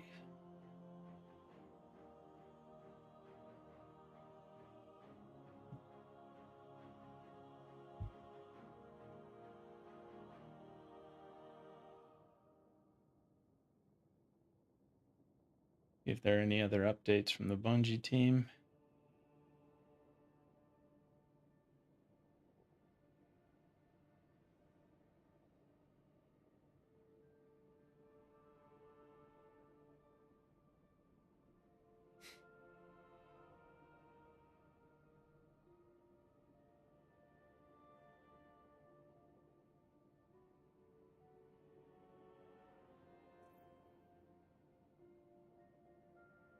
I don't know this one. You're going to have to walk me through this. I don't think I've ever done this. Seraph's Shield. Why does that sound familiar?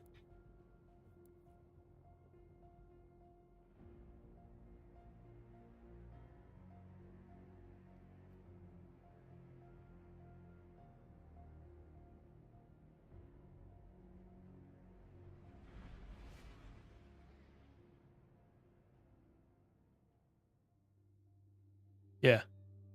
I got it up too. I'm going to run it too.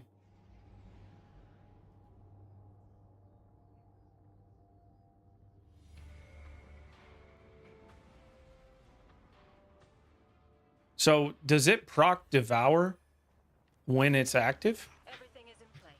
I've routed you as straight a path to the launch platform as I could.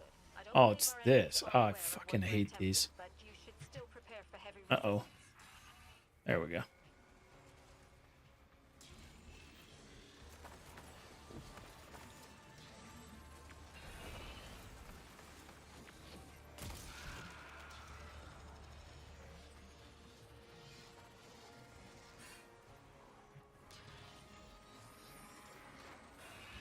I didn't wait long enough. Guardian down.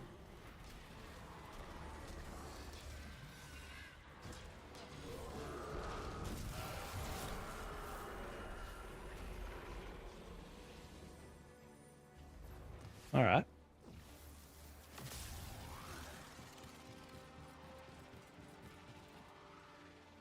I don't know where I'm going. I got to wait for you.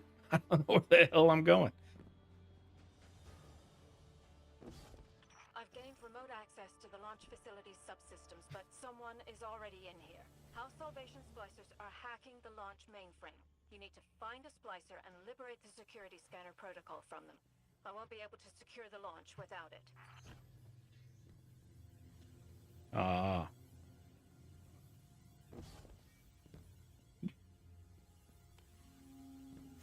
That would be so much easier as a warlock. Oh, Jesus. The warlock jump is definitely made for that.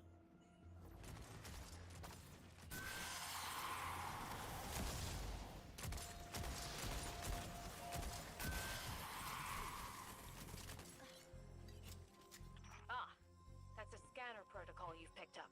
It should automatically detect which consoles have been tampered with and highlight them.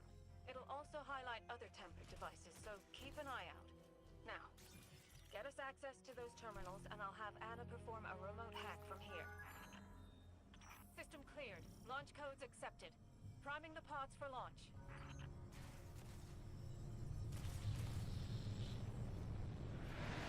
Guardian, it's time. Get in.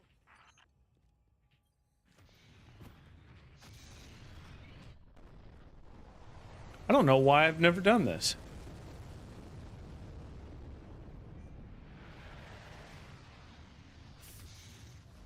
I can't believe it. You're actually on Seraph Station. Feed looks good. Receiving you loud and clear. You should be able to decompile your scanner protocol at that terminal by the door to gain access. Scanner protocol is offline. Keep an eye out for splicers who have new scanner protocol codes.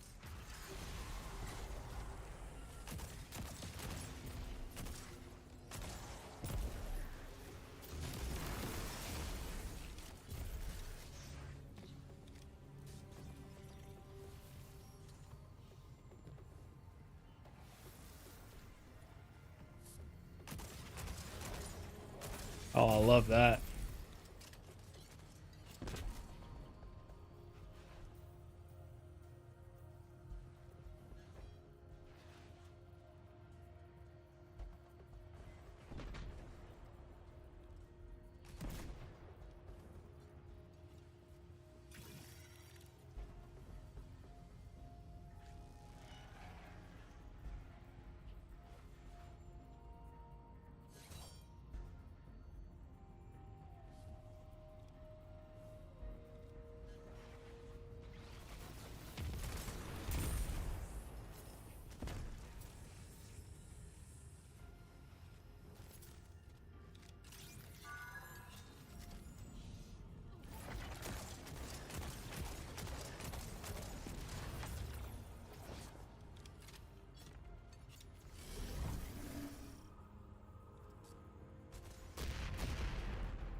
I got the scanner augment.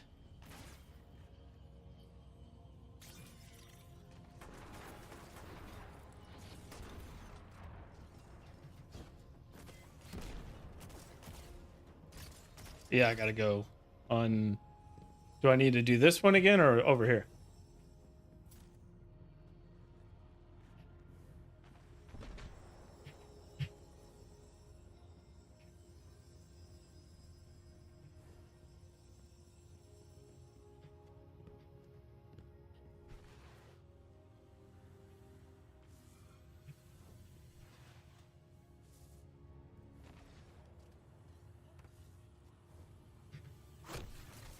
Ayo. Dead.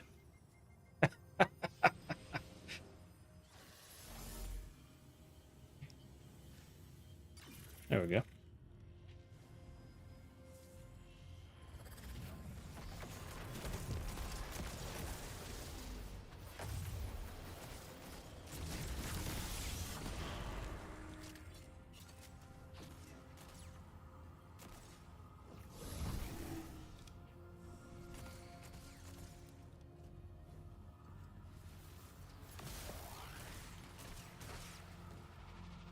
It says it's unavailable.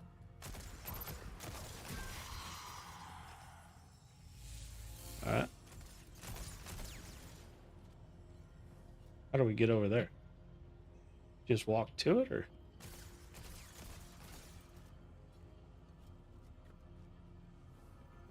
Oh, it's over here. Got it.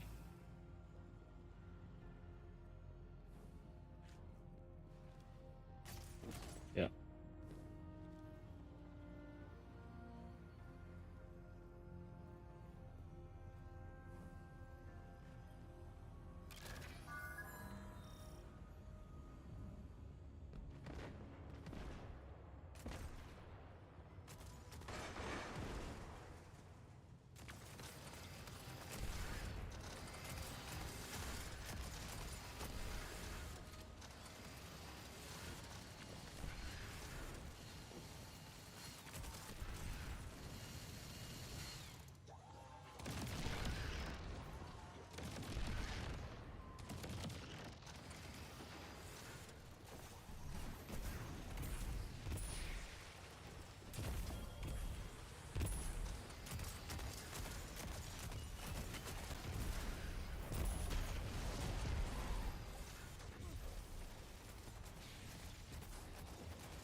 All right.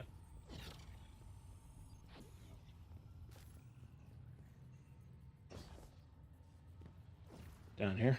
Yeah.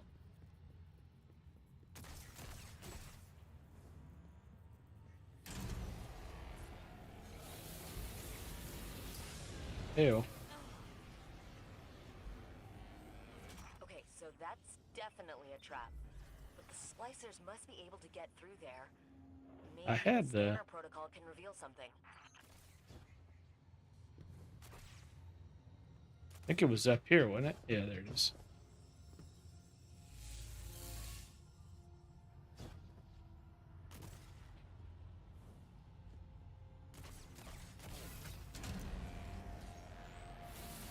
Uh-oh.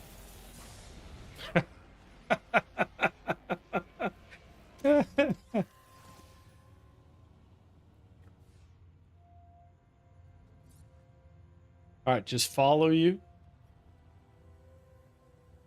Got it. I didn't step on anything else.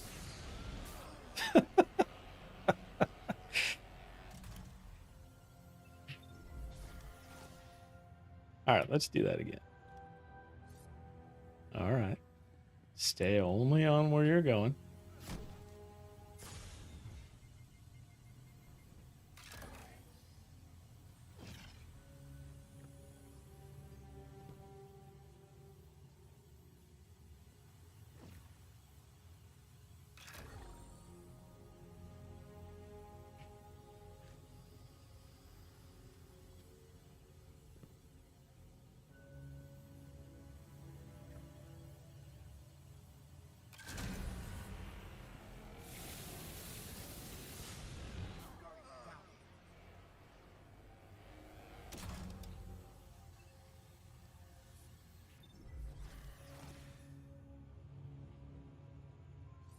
I'm gonna just stay here.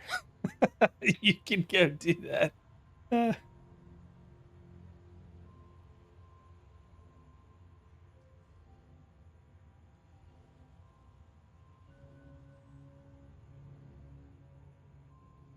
I'm not sure how I've never played this before. All right, it's all good now.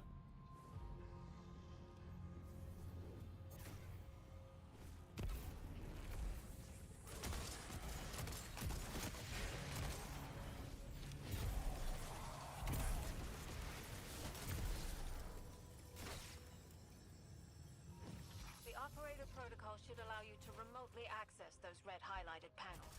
By shooting them with your gun. I'm not sure why they're designed like that, and at this point, I'm almost afraid to ask.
bypass security, but I think I have an idea.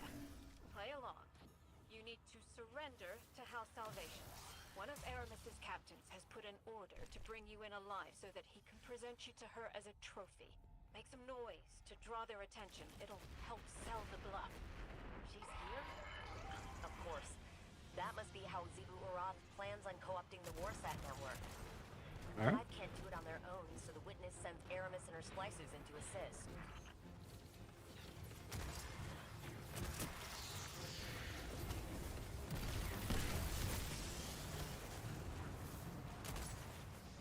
Guardian down. Uh-oh. No, I'm coming.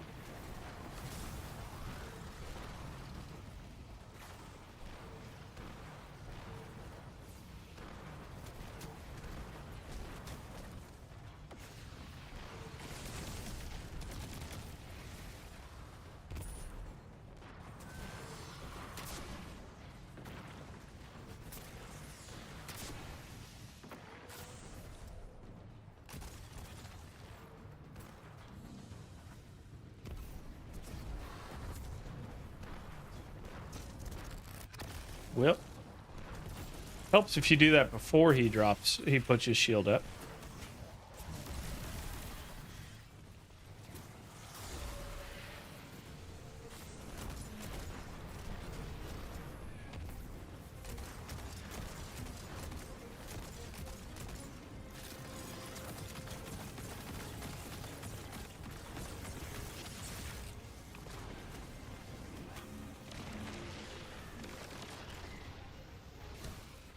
Got sniped to a damn tracer shank.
Guardian down.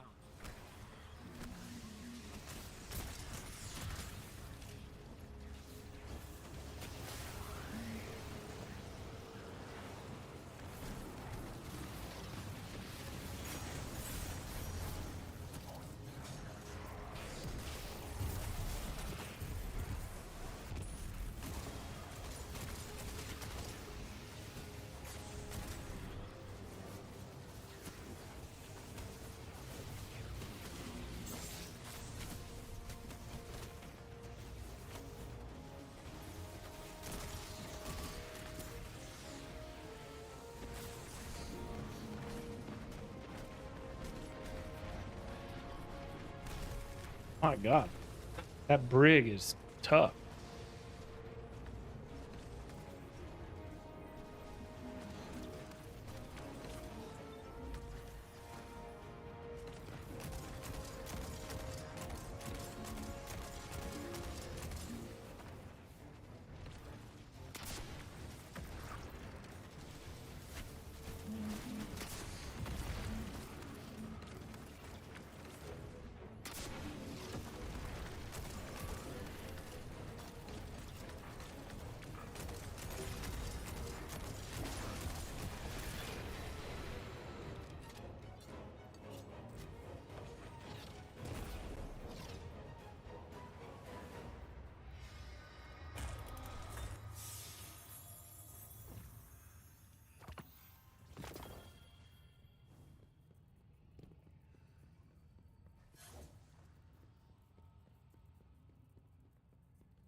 Yeah, like every time I died on that is because I went overboard with the powered up deal.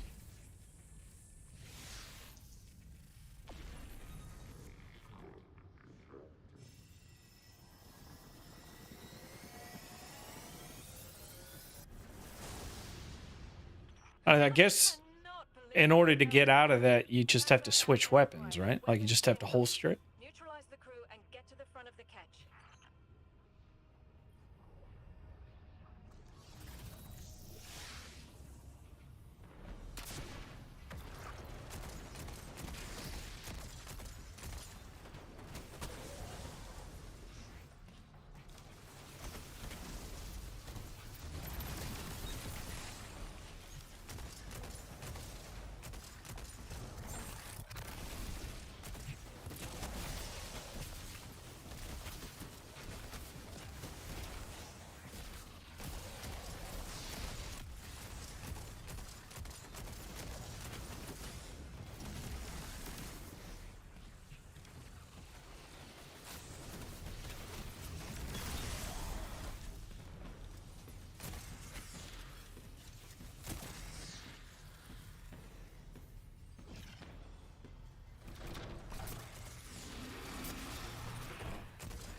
This gun feels so good, even in just normal mode.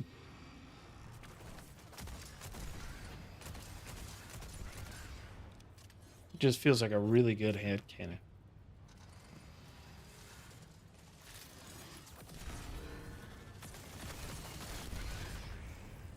Yeah, all you have to do is switch.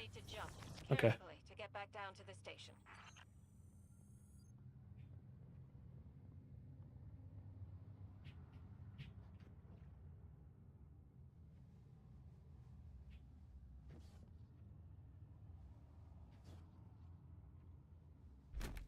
All right. I hate jumping puzzles.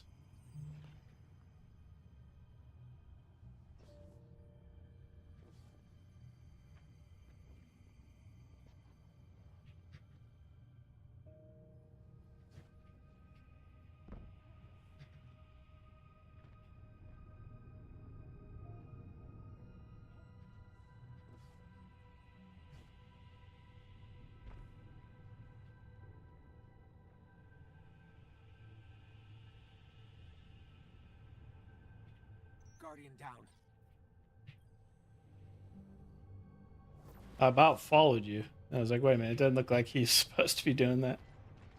Get up here. Uh-oh.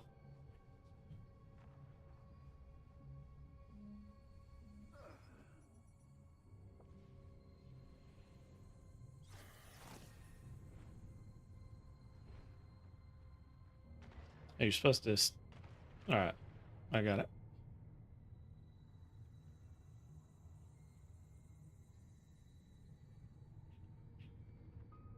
I see.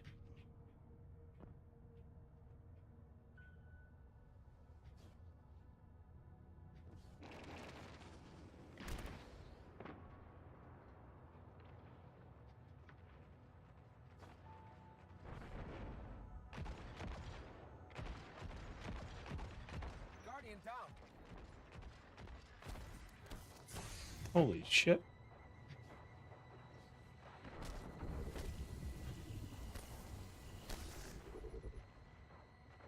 There's so many of those damn tracer shanks.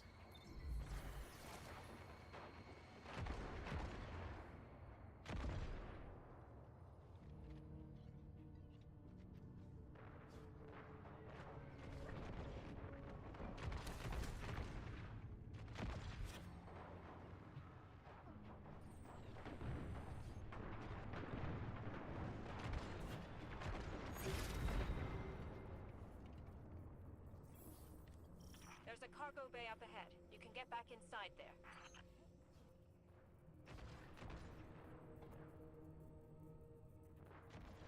Oh, I see it.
Do I need to pick up this other one?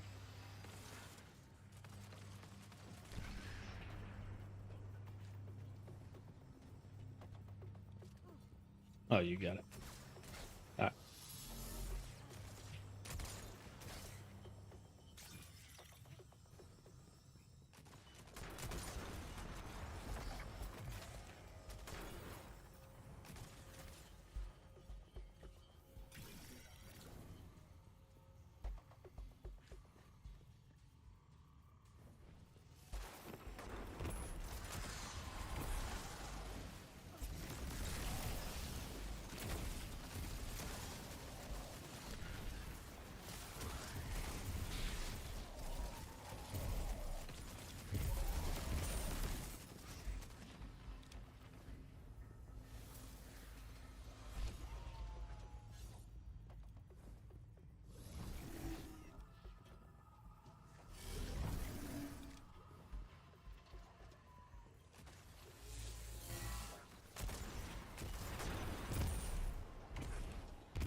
We got to pick up this one?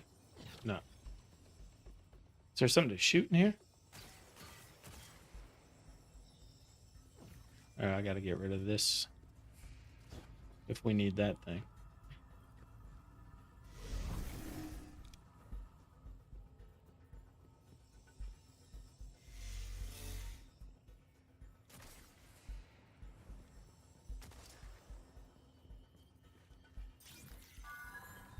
There we go.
I know that score.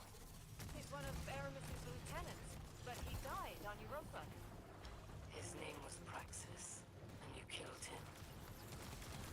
The witness has returned him to us.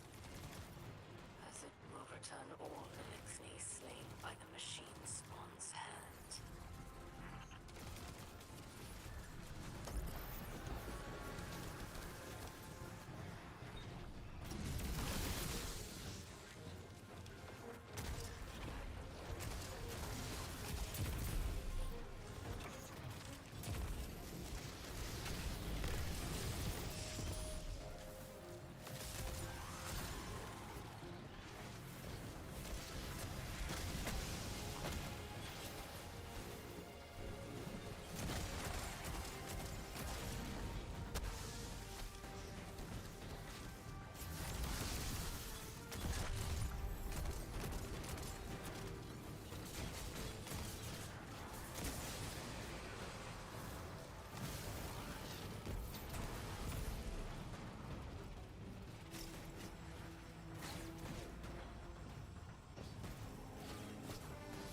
Same thing with those bubbles. All right.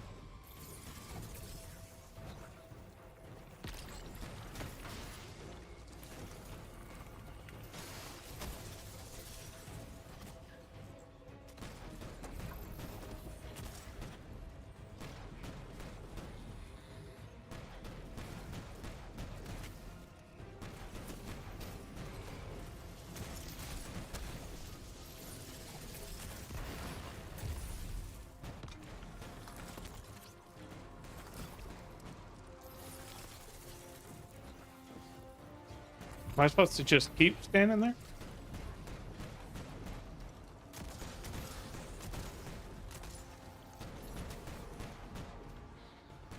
All right, there's one.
Is there another one?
that console. House Salvation has more ships inbound.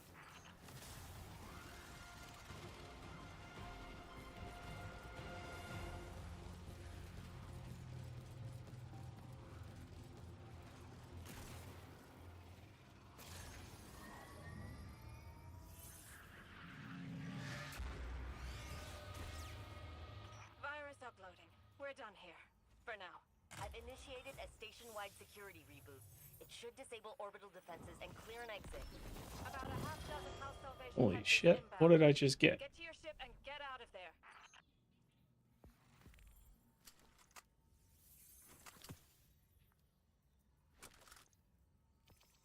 I've never had revision 0 before. Rewind rounds. Yeah. It's a decent mint, but not a good one. That was fun. Appreciate you running that with me. Never done that one. I haven't done a lot of the exotic missions, I've found.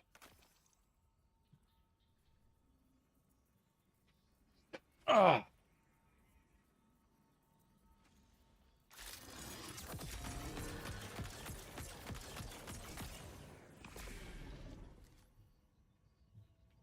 I think the key to that is you only shoot it so much until that white border comes around your screen, and then then it starts doing damage and you can switch.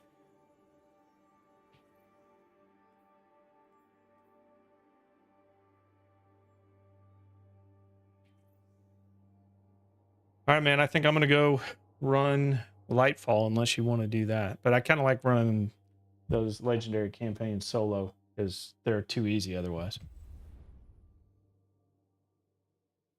But then sometime this week we should do Vault.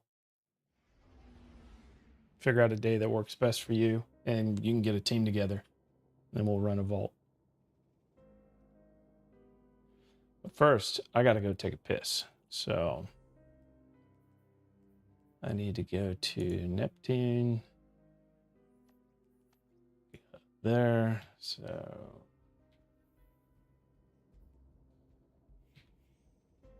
all right, man. Enjoy the new updates. It's great so far. I'm loving it. All right, hitting the restroom. Be right back.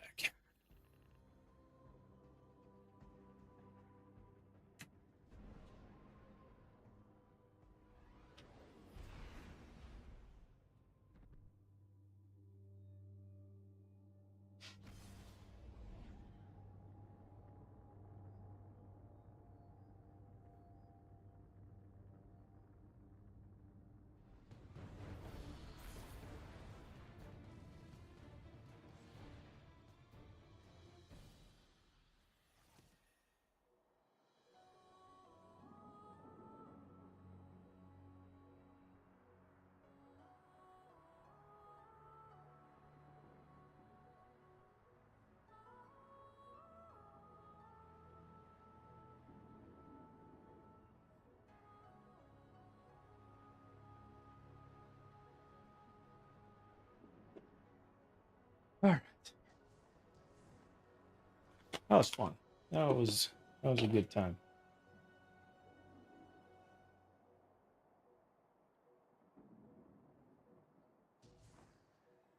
Back to not so fun, Lightfall.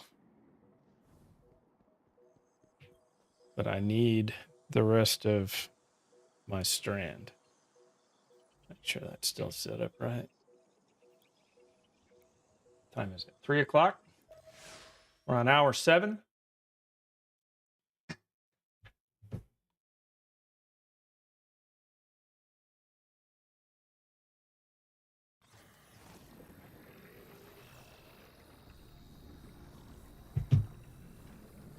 This is it, Guardian. Remember, Flow the river. well, what are you waiting for? Oh, I'm ready to flow.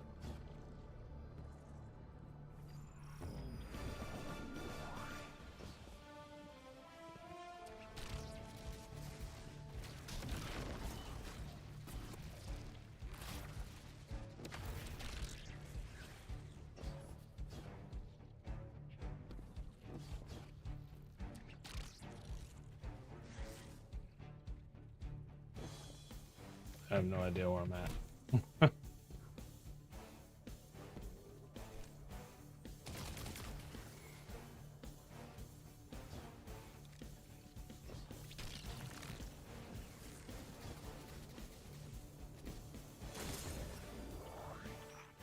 good. This flexibility is unmatched. Now, show your fighting prowess.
All right. Impressive.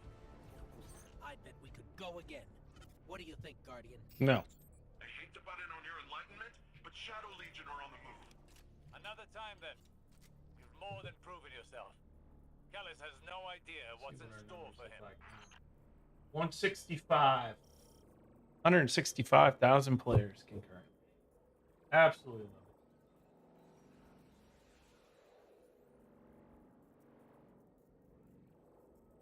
Ross is playing Pantheon.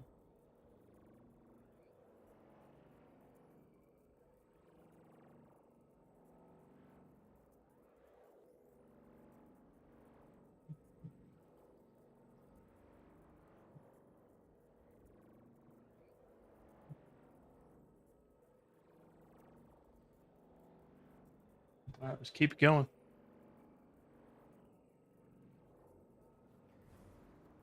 I don't know where I'm supposed to go now. Oh, it's up here.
Get through Lightfall, and then on to the final shape. The final shape is great. I'm really looking forward to playing that one again.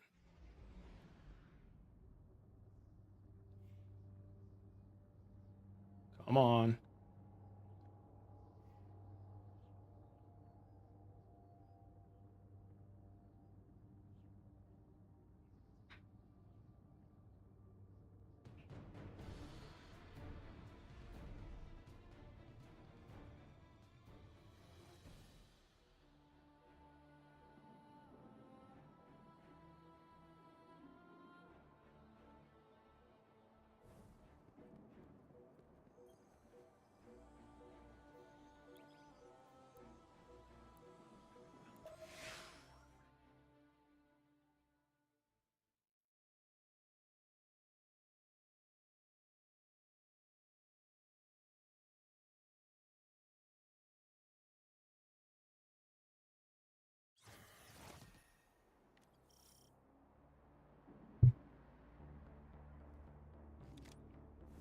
Guardian, all of our training, all of our losses, it's brought us to this moment.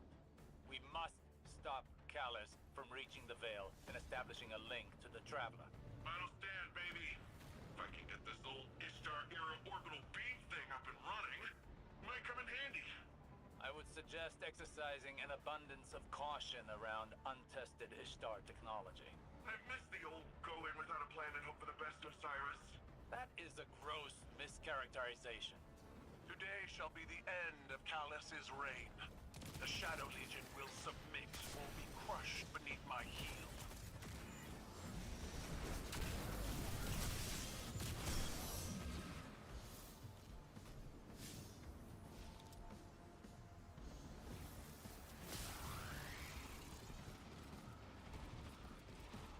Come on, servers. You can do it.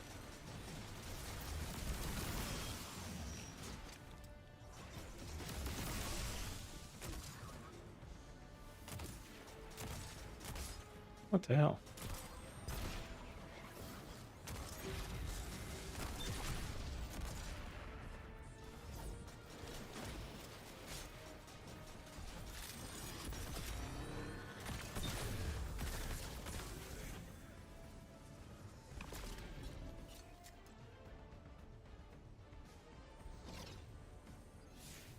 Come on, servers. Hang on.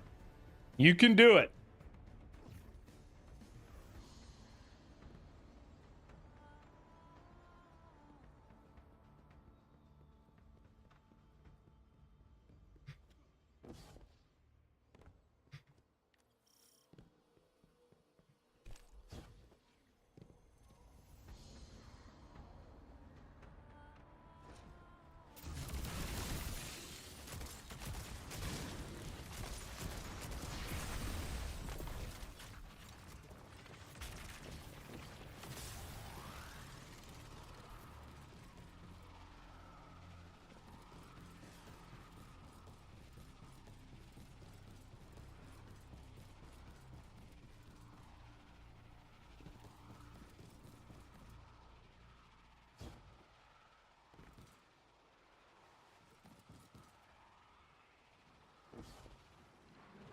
Kaido's forces are entering Neomuni airspace now.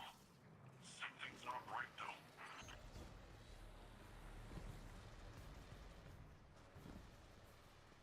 What's not right, Nimbus? They've set up anti-air guns in our city. Eradicate their weapons. I will not subject any more of my soldiers to such fruitless deaths.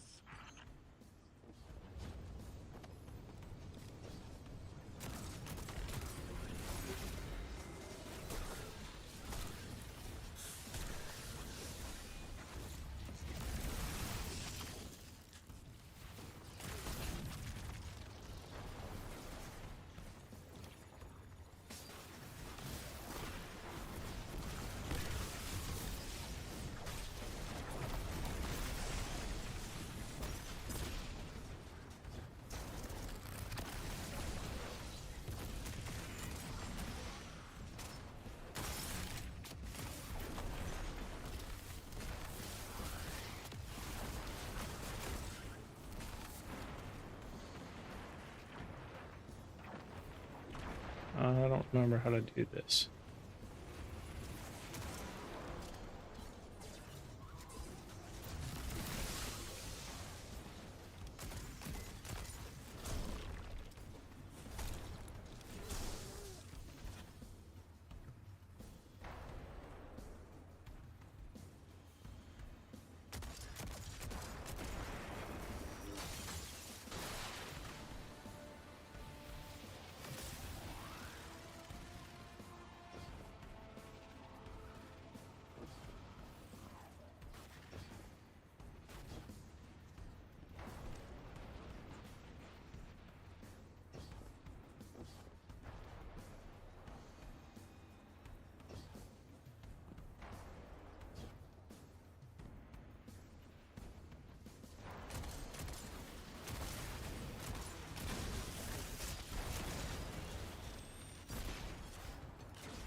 Where are the rest of the guys at? They're there.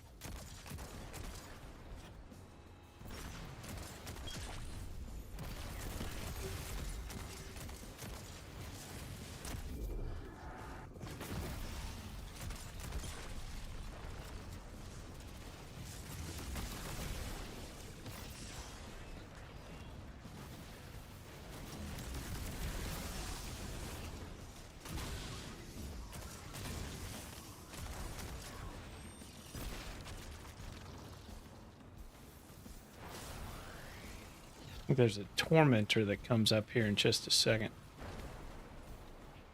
Did I not get them all? There he is.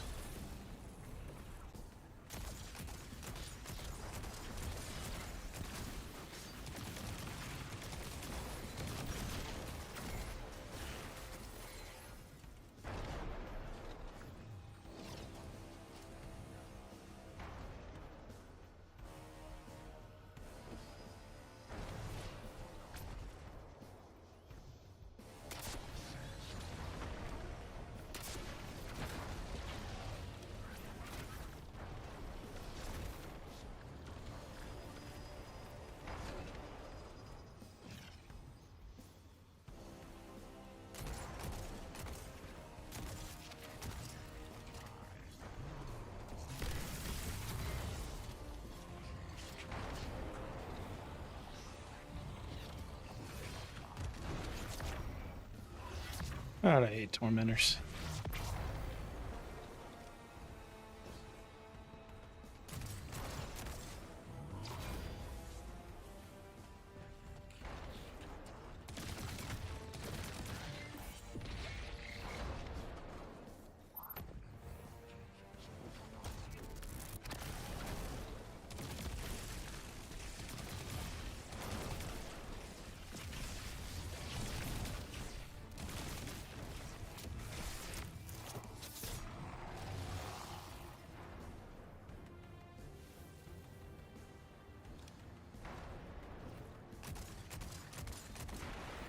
Anti-air guns are neutralized. My forces are rallying, but it will take some time. You're almost at the Veil, Guardian. Every moment wasted brings us that much closer to Calamity. So, this defense relay thing, taking a bit more work than I thought. It hasn't been turned on since the Ishtar days. Hope it still works. With the Empress's region routed, it may be our last line of defense. Sounds like someone How do I get over there? to the untested Ishtar weapon.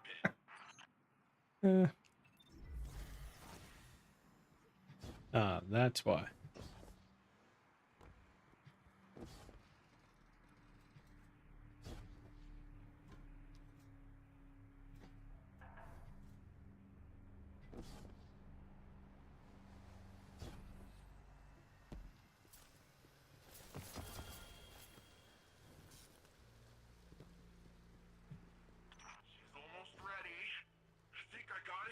I do remember this part being a lot of fun.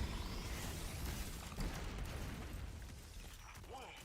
Did you see that? Totally bled them. Keep the turrets under our control. They're vital to our defense.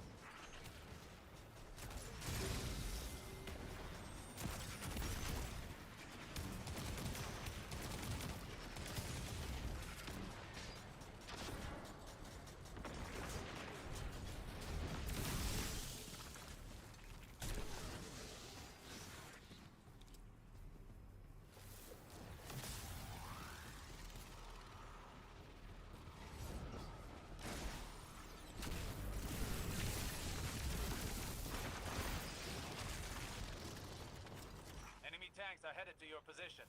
That sounds like a job for untested Ishtar weapon. Paint the targets, Guardian. You tag them, I'll frag them.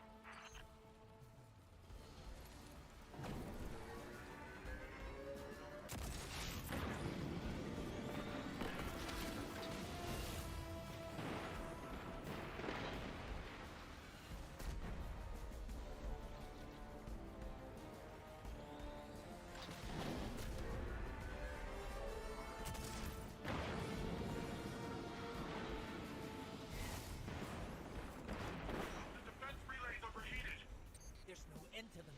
Osiris, what do we do? Remember your training. You only have one goal. Keep them from the Veil.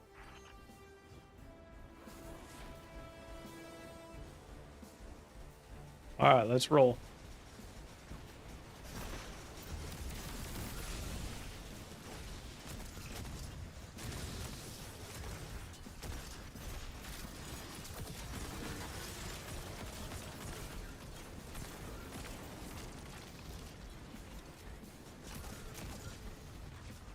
That's freaking great.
chosen to ally yourself with a gutless traitor worshipping a false god. We are Cabal. It's fun stuff. Mountains, we drink the seas. If you've any shred of honor left, then at least give us the pleasure of a worthy battle.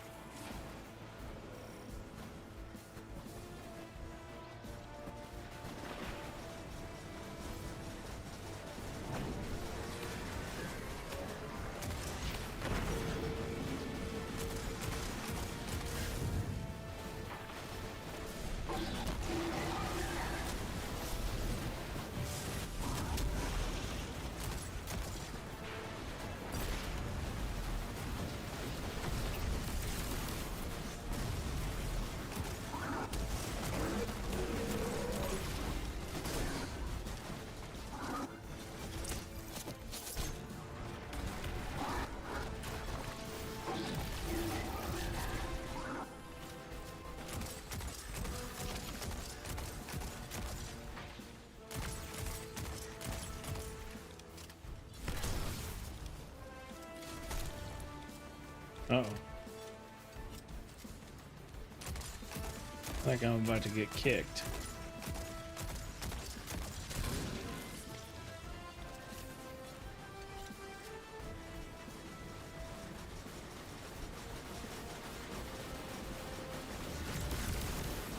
Yep.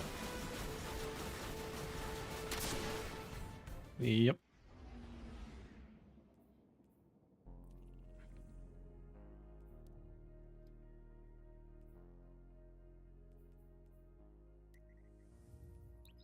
Well, that's not great. I gotta do that whole thing over again.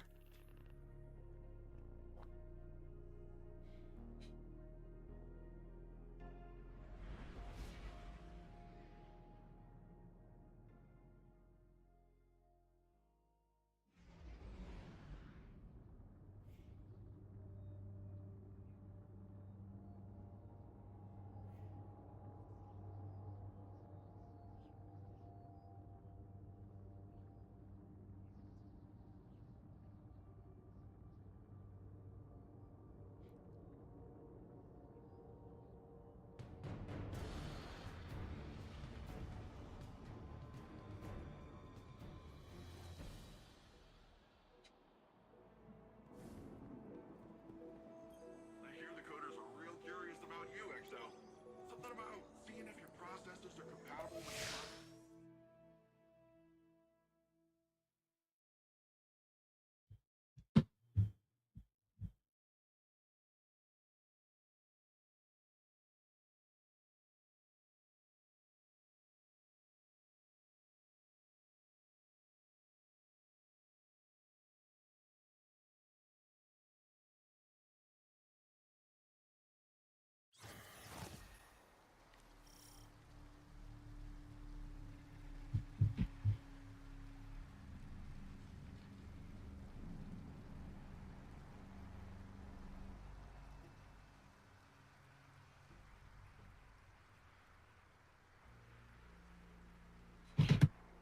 All right. Do this whole thing over again, but that's fine. This is fun.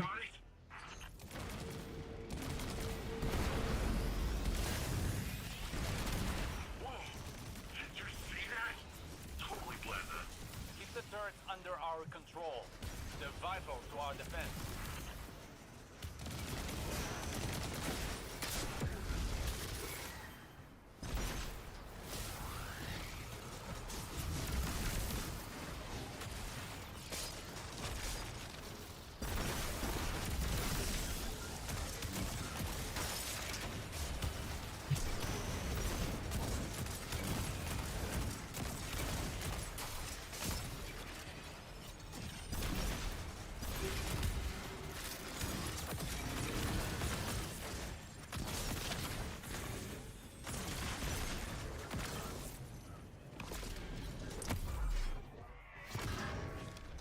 Still getting used to that gun a little bit. Enemy tanks are headed to your position. That sounds like a job for untested Ishtar weapon. Paint the targets, Guardian. You tag them, I'll frag them.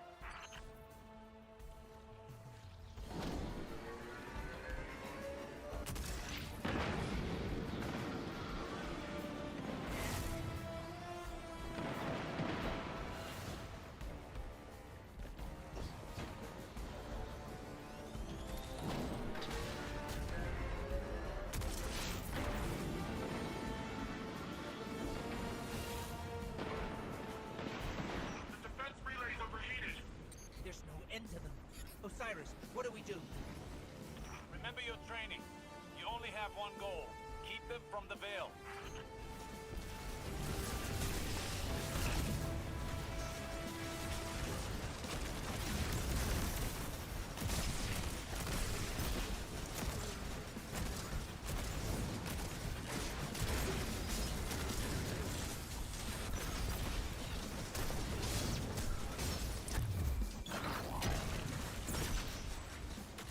Not again.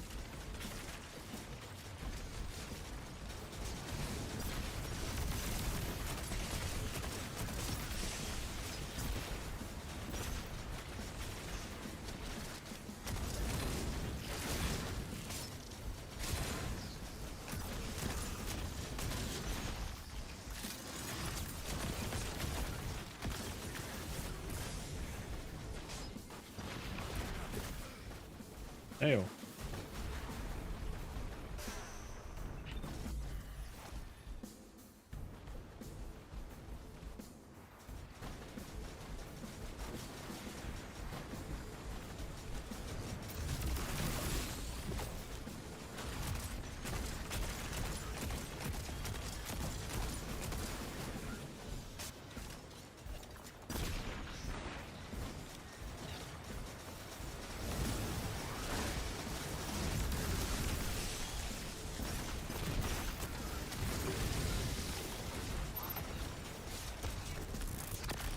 Oh, come on. What a dumb thing to do.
Shadow Legion cowards, this is Empress Kaito, the true sovereign of the Cabal.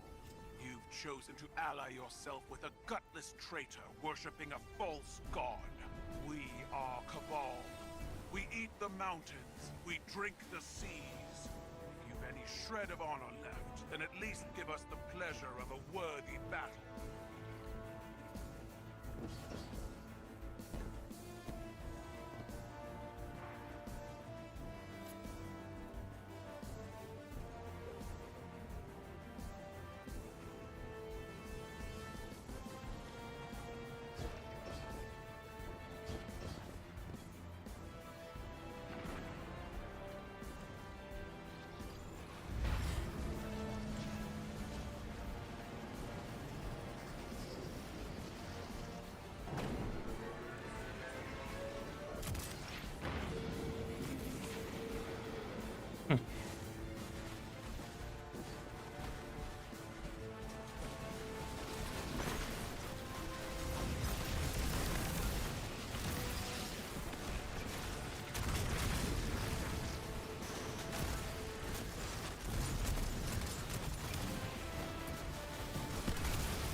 What? Oh, it hit my rocket.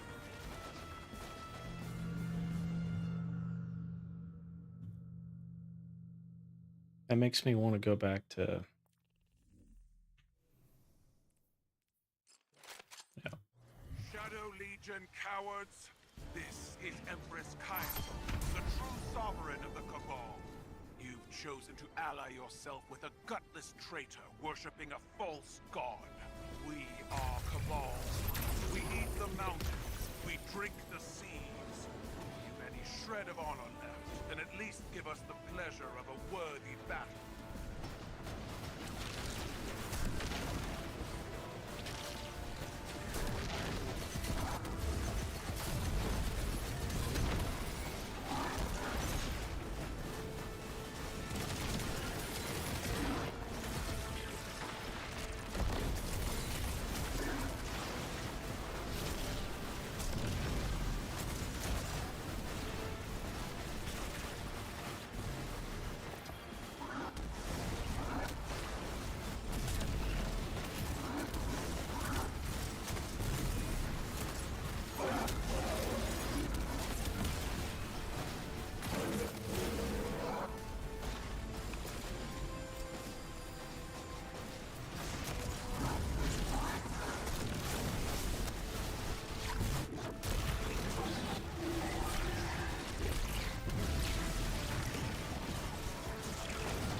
Oh, I forgot what subclass I had on.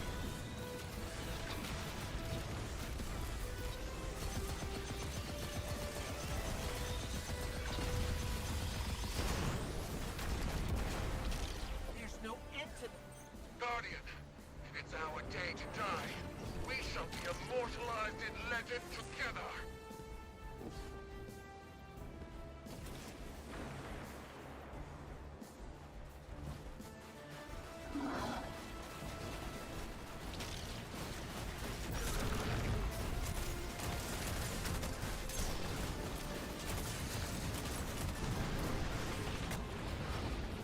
Ew.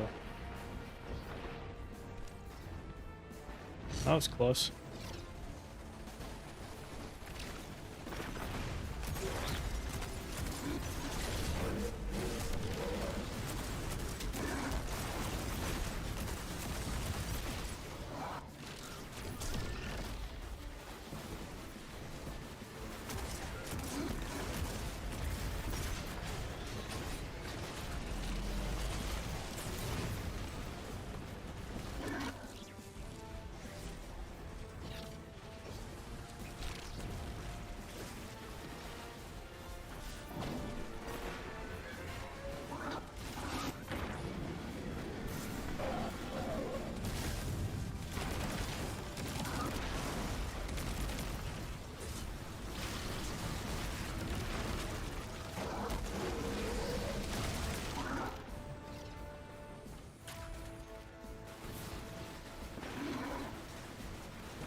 Well, now what are we doing?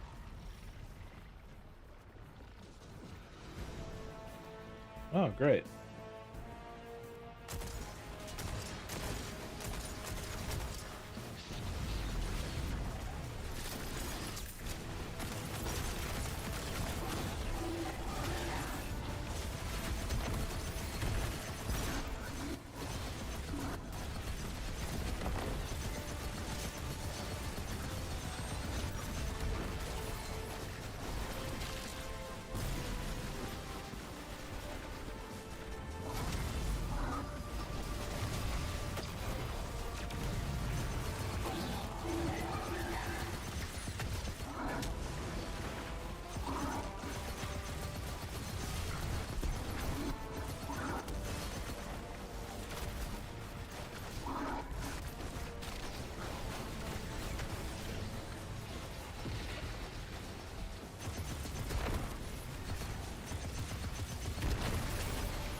Retreat to higher ground.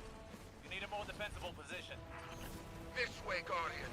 All right. Guard the vault together. That was nuts.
Oh, Callus. What a silly bastard.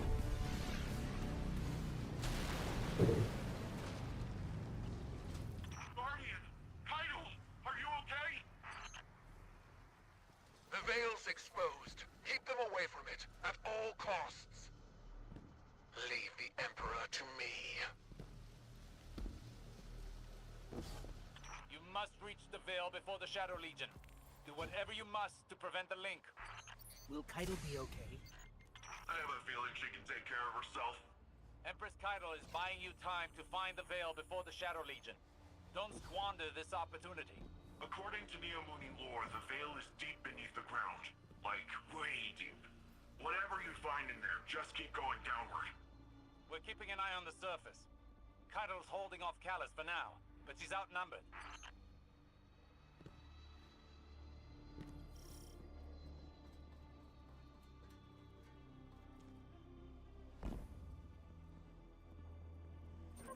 Osiris, I'm sending you a visual feed. We could use your help navigating this place. Incredible. Just like the archive on Venus. You should be able to access that Ishtar terminal like any other.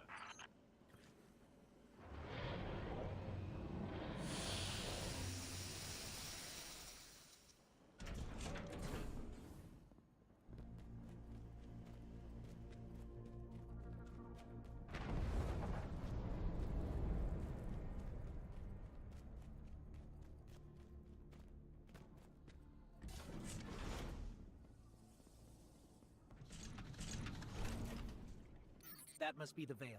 It's massive. I feel a little strange. Don't know how to describe it. It almost gives me the same feeling as the Traveler. That doesn't make any sense, does it? Let's press on.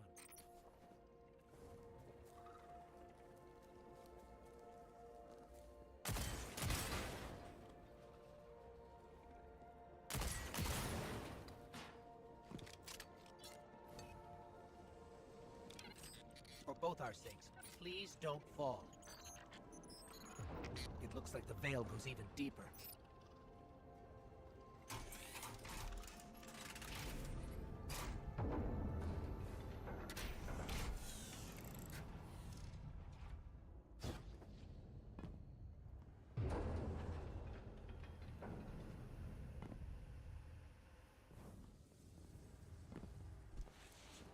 Is this? Looks like a cloud art prototype. That's... wow.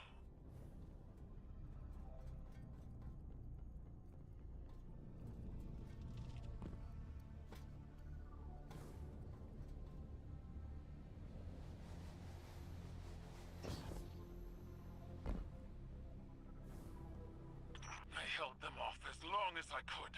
Callus is coming for you. It's in your hands now, Guardian. Give him the end he deserves. I think there's one of these consoles you can... Yeah, we'll worry about that later.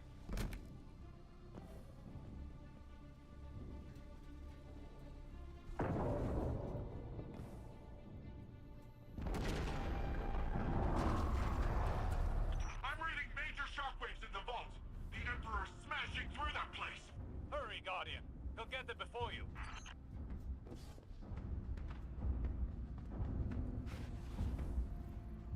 Oh, come on.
What the hell? Oh, I forgot. Yeah, it kind of wipes those corners. You can't just hang out there.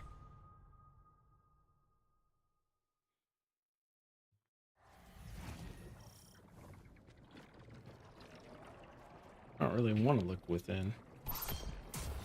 I'm going to run with what I got.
Oh, jeez.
Uh-oh.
Just running in circles.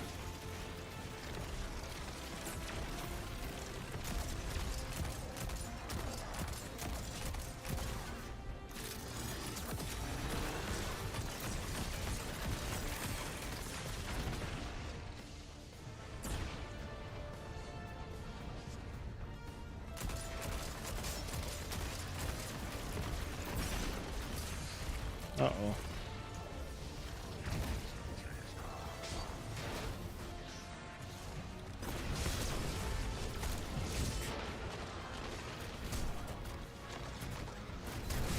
Yeah. I ran out of ammo. I hate that.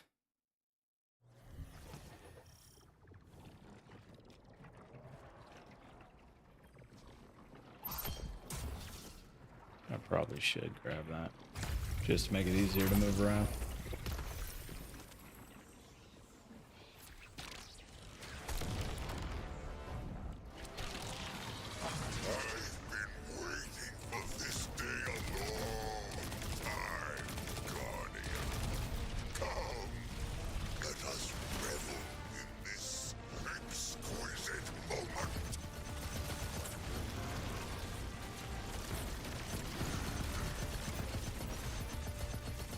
You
Oh, come on.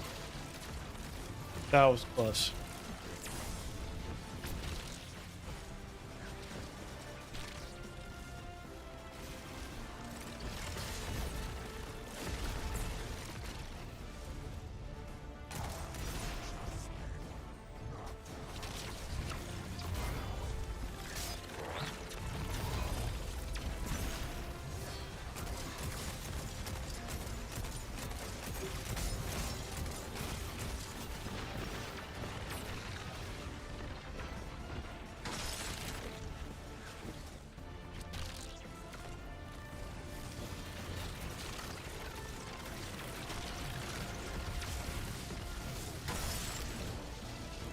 Woo!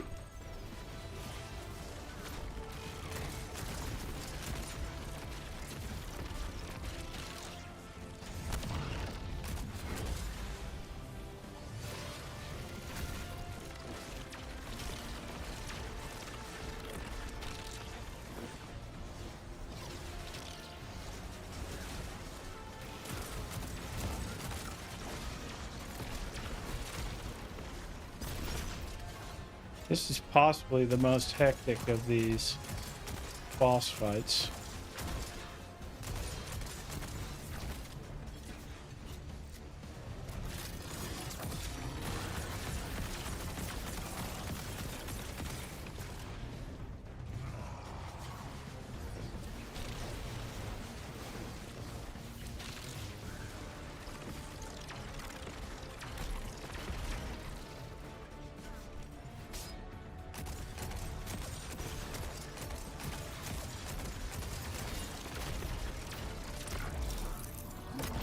Get rid of that bastard.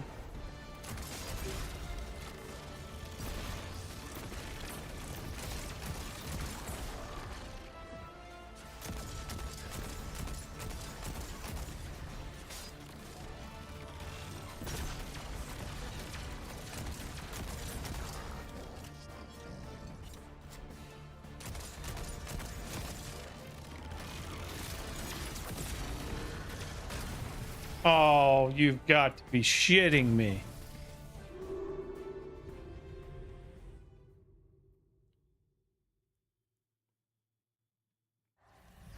I had the same problem the first time I tried to play this. I'm not doing...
Oh no!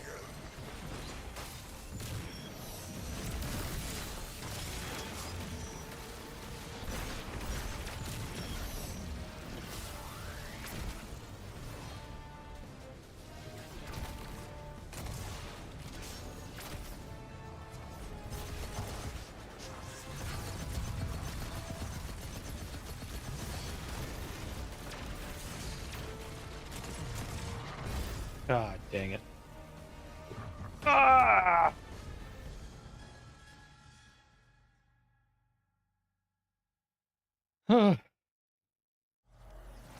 Playing this solo can be a real bitch.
Okay.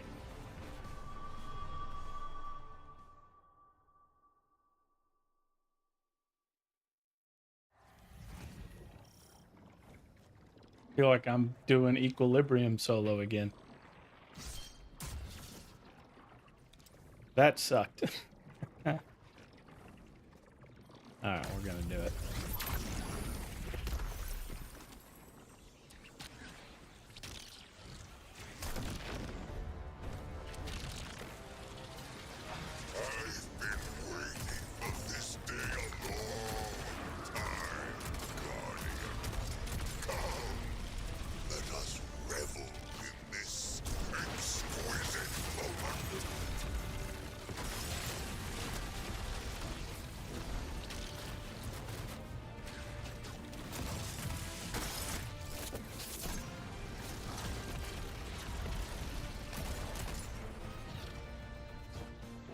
We're not gonna have that situation again.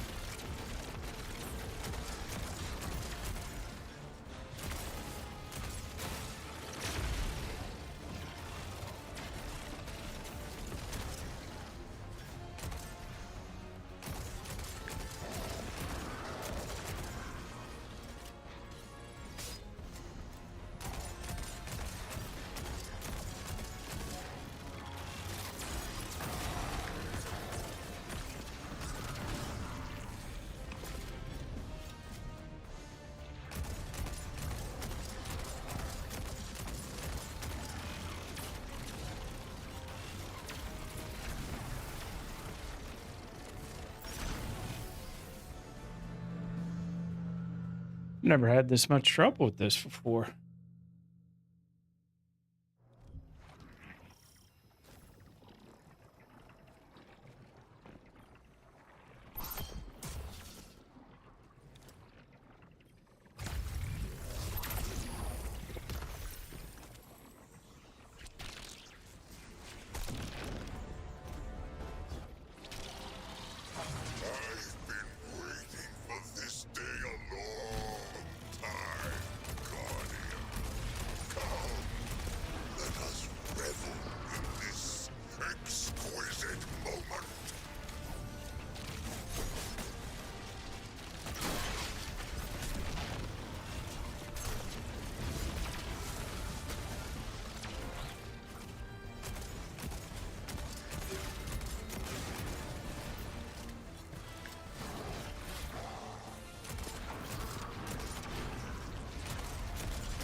Alright, now we get into the...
Jeez. That took forever. Should not take that long. Now I am playing this legendary solo, but still, it's not that hard.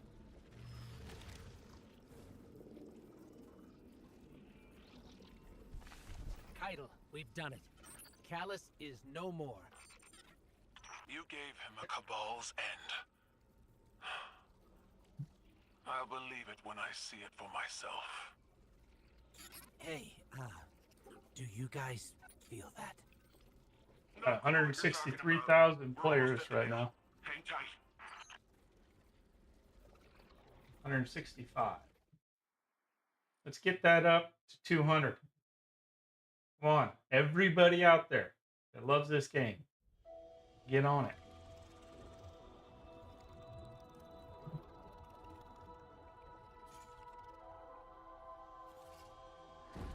No more running away.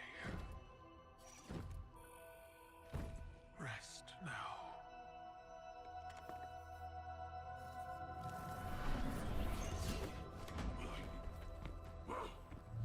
The uglier they are, the harder they fall, right? No? Come on.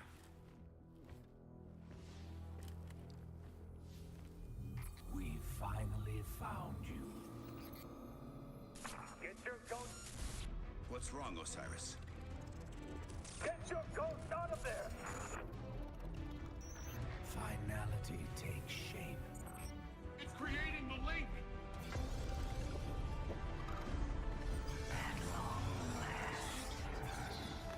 Destroy it.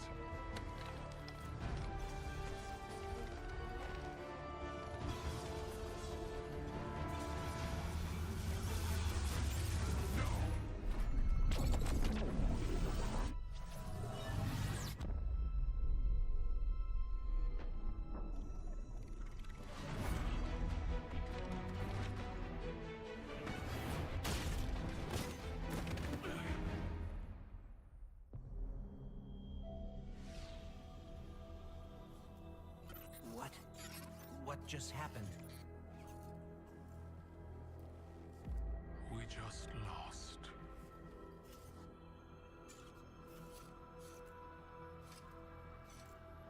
Zavala, come in.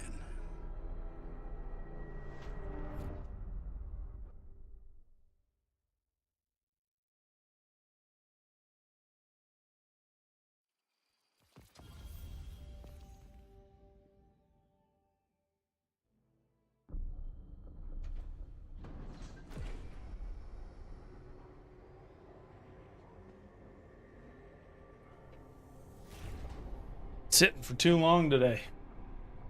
8.5 hours. Like a work day.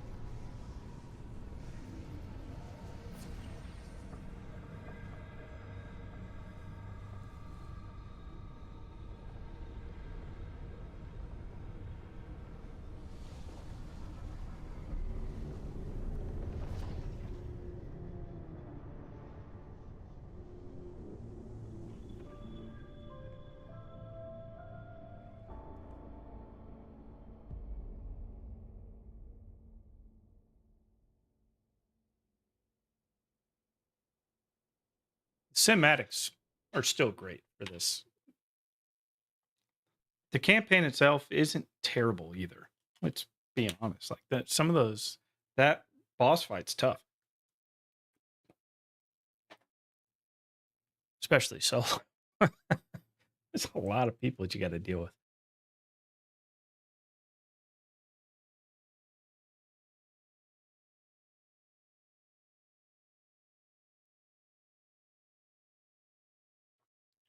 I think it's time. Final shape.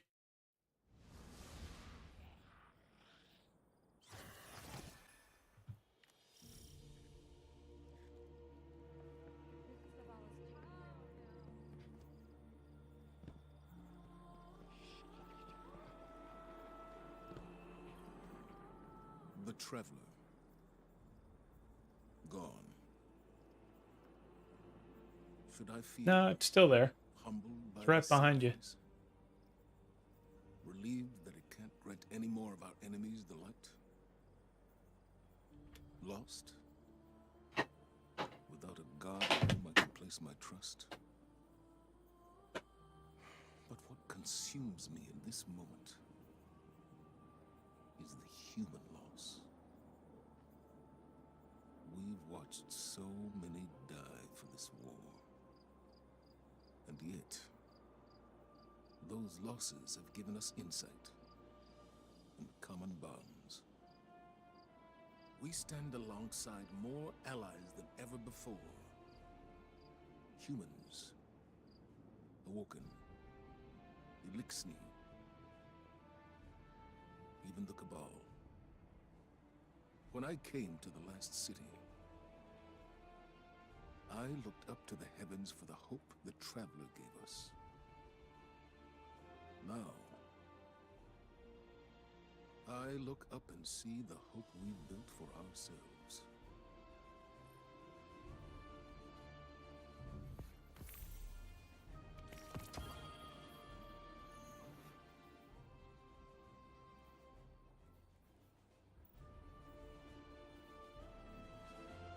I wonder what that says about us.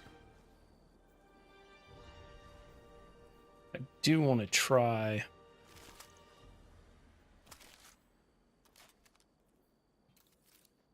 Oops.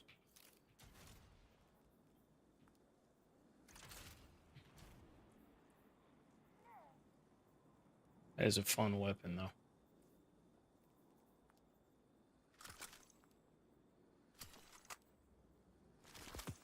I'm going to use it a lot more, that's for sure.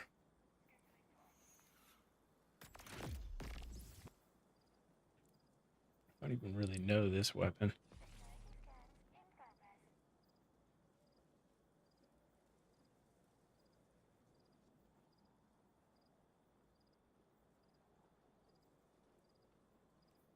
Hmm.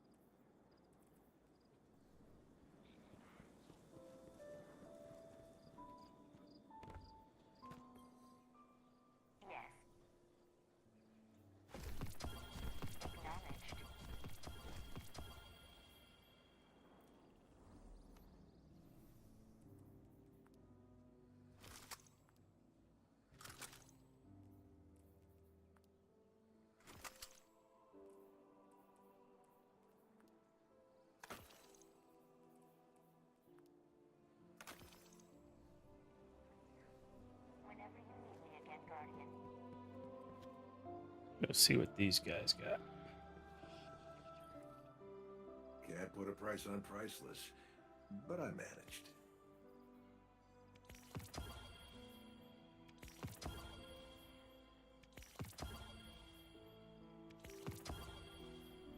Come say hi at the shooting range sometime.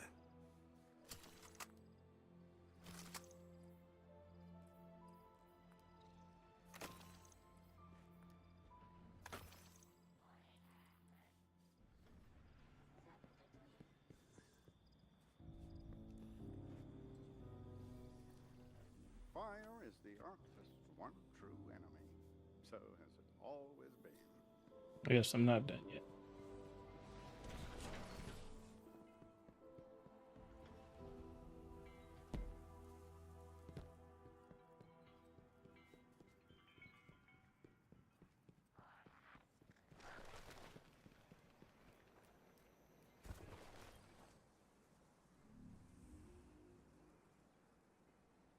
Guardian, the Traveler is gone, but we're still here.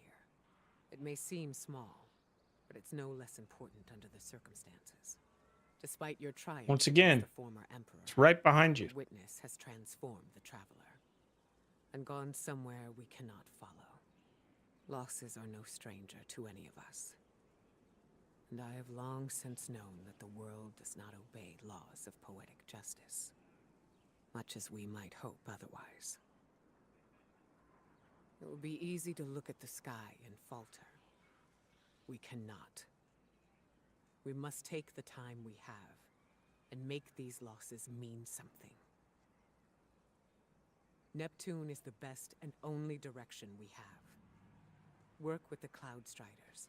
Learn what you can about the Veil. A step at a time, an inch at a time. We keep going. With or without the Traveler.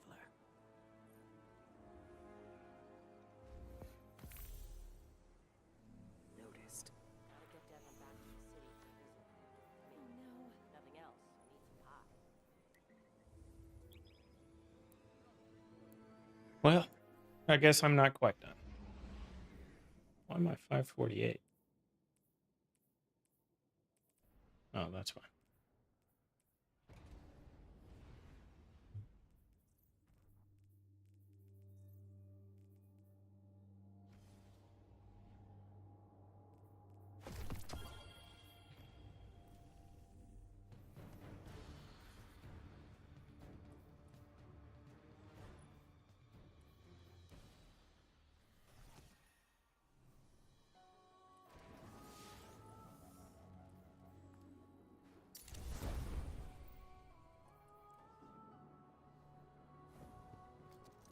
I bet your enemies never see you coming, Hunter. I don't look it now, I know, but time once. Hey!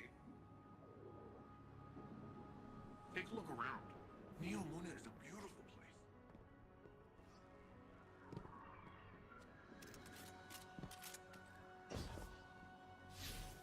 I think I'm gonna need a bigger.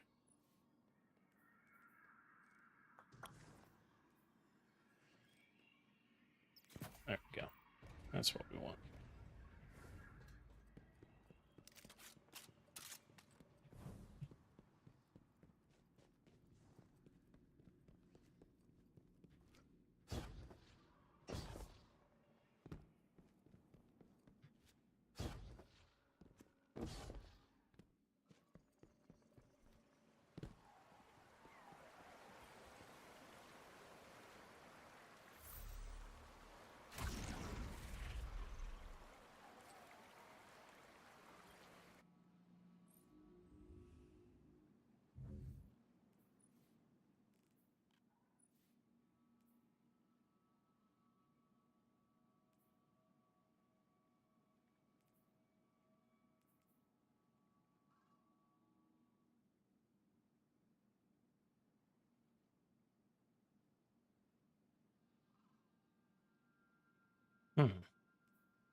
I do love now that I can just unlock this without having to grind Neomuna.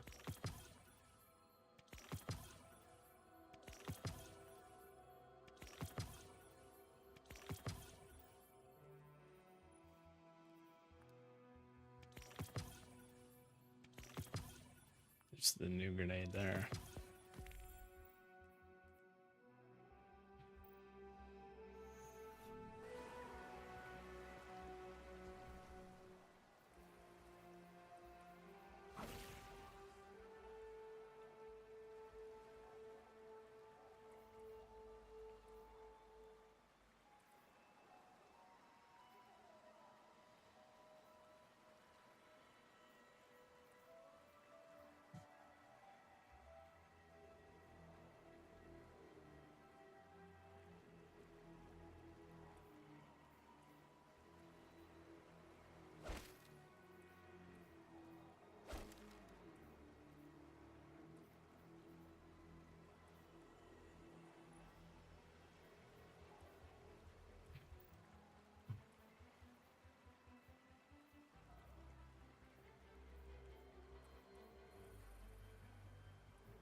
More grenade.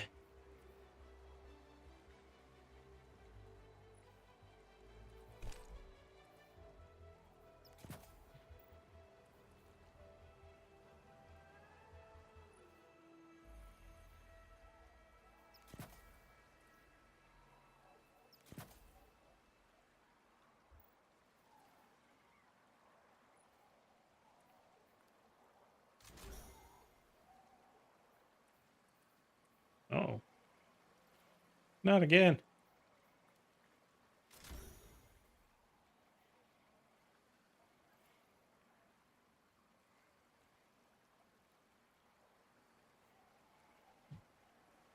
Might be about to get kicked. What's going on?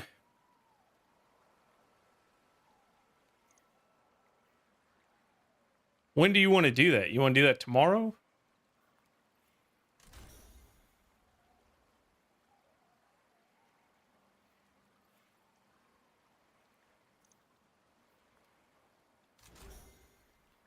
I'm having all sorts of problems with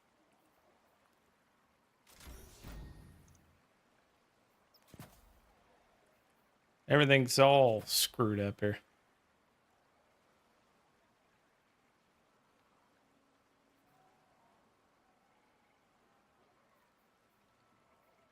You having connection issues? I've been dropping connection a lot.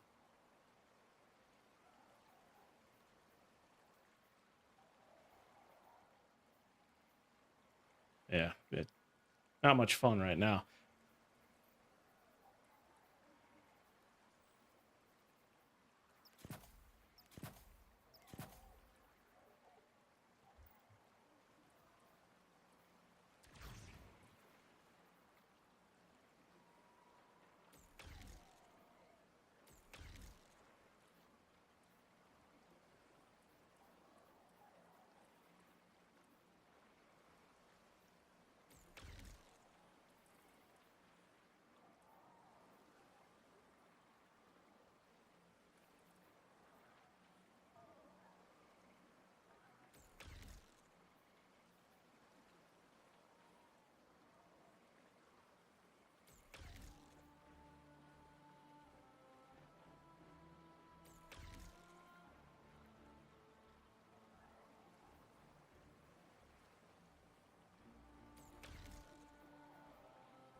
We'll set that up as a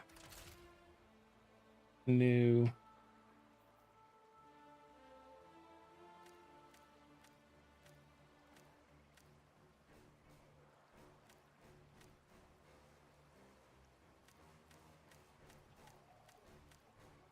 I do love the fact that we've got more loadout slots now too.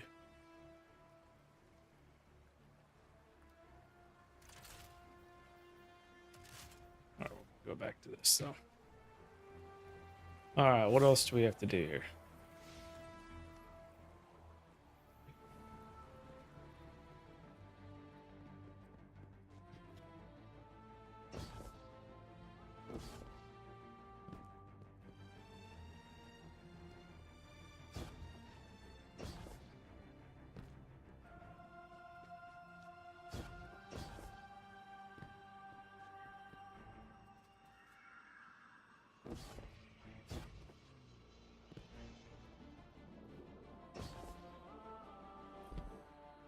Callus is gone, and the Veil is safe for now. I don't really know what victory looks like going forward, but I'm not gonna take this win from us. From Neo Muna. It's weird not being the rookie anymore. I'm just Cloudstrider Nimbus. Feels wrong. Like I jumped out a window without my board. There was confidence in knowing the buck stopped with someone else. For Rohan, when I met him at least, it seemed like he just took everything in stride. It was easy for him. I guess I'll get there someday. We're having Rohan's induction at...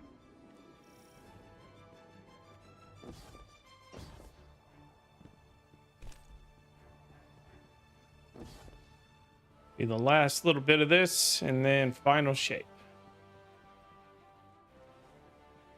So I can finally get prismatic.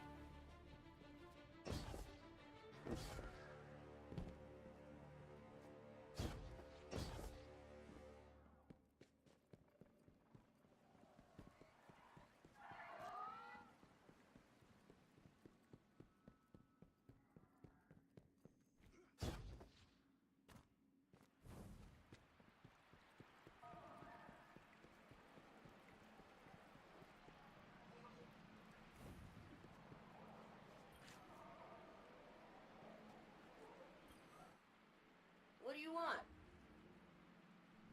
Live exo unit. I mean, we integrate with it.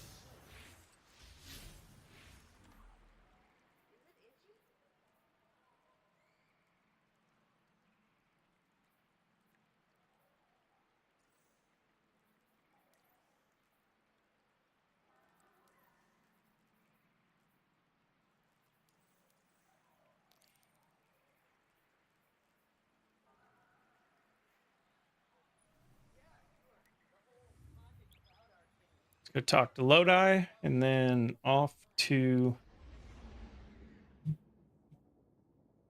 final shape. We are at 162,000 players. 24-hour peak was 167. Better than I ever thought possible, but still. Great work from the community. Pretty incredible.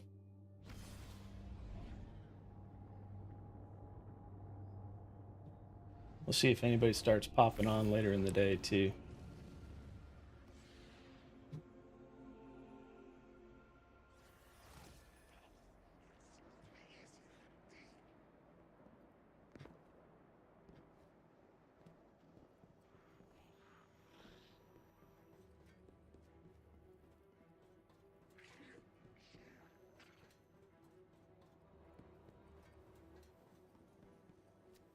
I saw what you were saying too about shooting the boss while I was standing under the ball.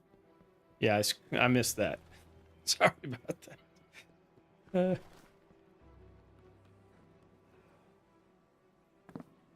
Hey there, Guardian. I've been having a hoot exploring the last city. The people are welcoming, the food is great, and boy, do they hold you in high regard. On Kepler, you were just my friend. Another alien like me, but here you're kind of a big deal. I feel like I should salute you. As kind as everyone has been, I can tell the prophecy is still on their minds. And with good reason. The Hidden report eclipse-powered forces appearing across the system. The Outer Nine at work, undermining our reality. They're dead set on escaping Sol no matter the cost. And if they degrade the integrity of our space-time enough, they could do it. We need to shut down those invading forces. I hate to put yet another crisis on your plate, but this is something that only you can handle. We'll eventually have to face the Outers as weapon and emissary. But until then, we're both exactly where we need to be. On the front lines.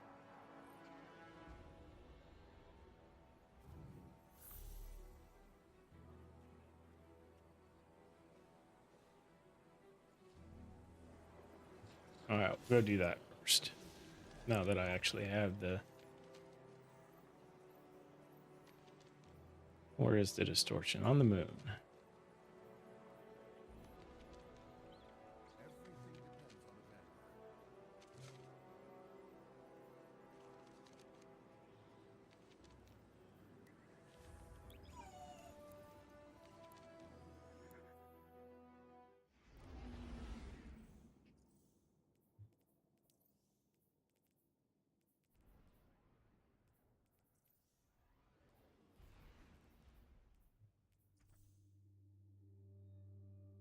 Yeah, I saw that. I don't really have any exotic ornaments that are exotic armor that I hate. But if I was running my Titan, I had Kepri and I wanted to run Kepri, you best believe I'd be putting that on right now. Kepri's horn is just terrible.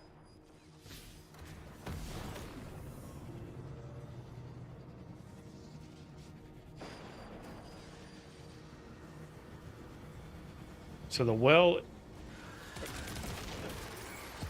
isn't active.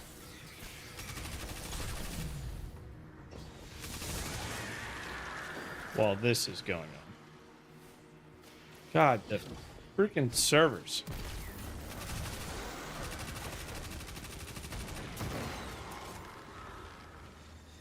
Oh, there's the well.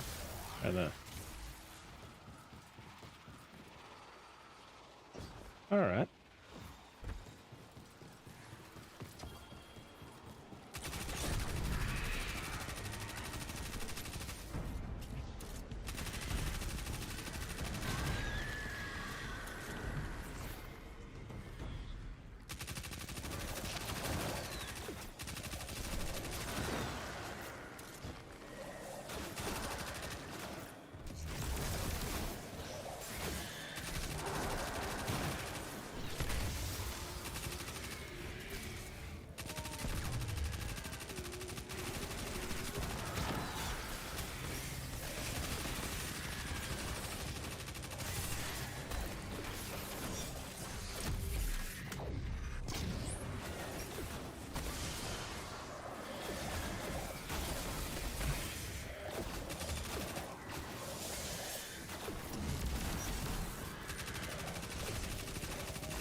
She must be down below.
Is this one of those where I've got to teleport? I hate that. Screwing around over there.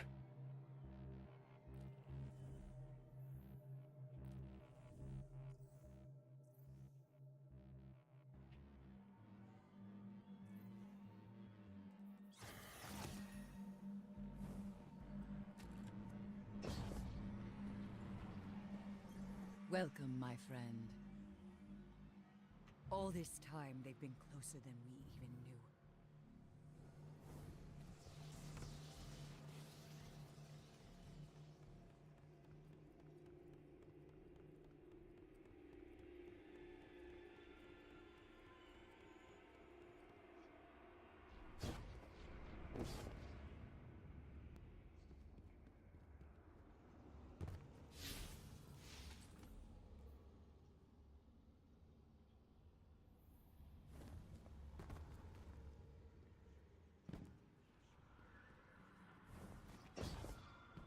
Where the hell am I supposed to go here? There she is.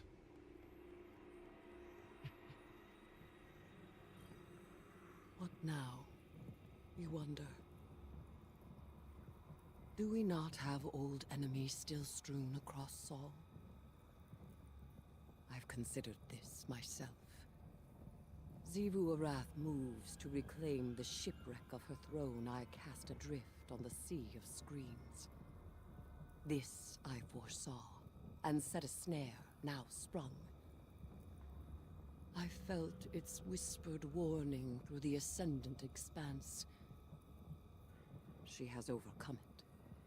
The Hive God of War has found her lost throne, though command of it still eludes her grasp. For now, we have time yet to plan. Our eyes cannot rest only on Xivu Arath. Savathun moves in shapes I can no longer see. Not since Oryx's echo fell. I feel the ripples that she leaves long after she has made them. She hunts something, I think. As do I. I took up the power of the Hive, took the idea into myself. What I became has not left me. While I am the god of vengeance, I am their sister still. So it is my choice to see war ended, and cunning with it. To end war. To outwit cunning. I take these charges on myself willingly, but in them, I am not alone.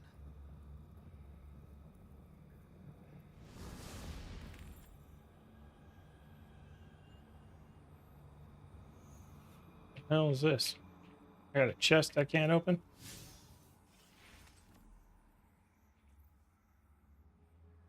Alright, Europa.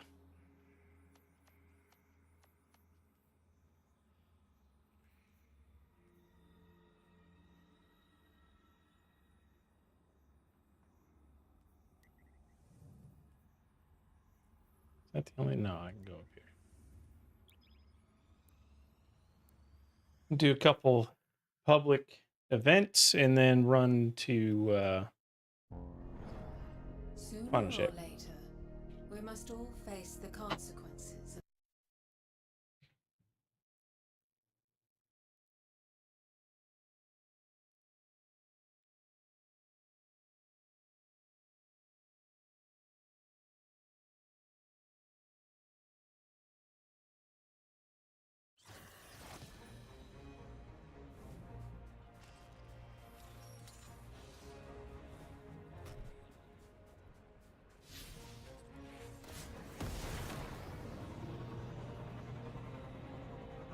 Distortion stuff looks pretty cool. Gotta say.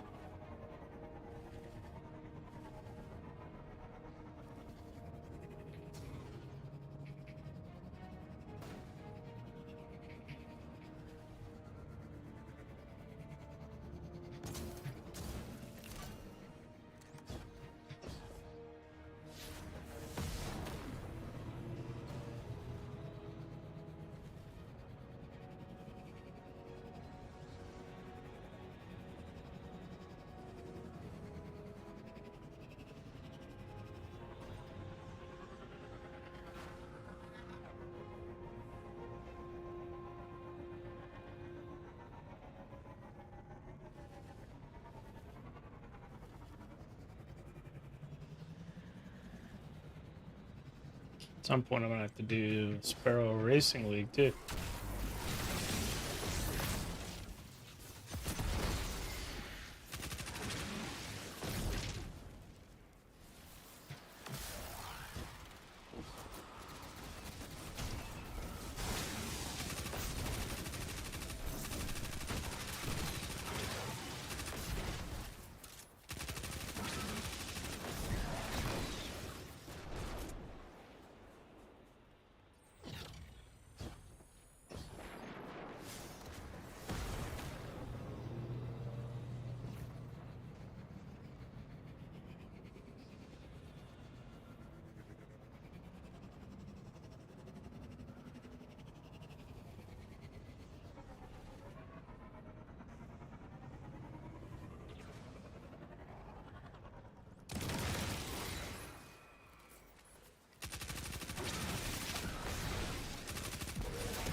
Things not very stable.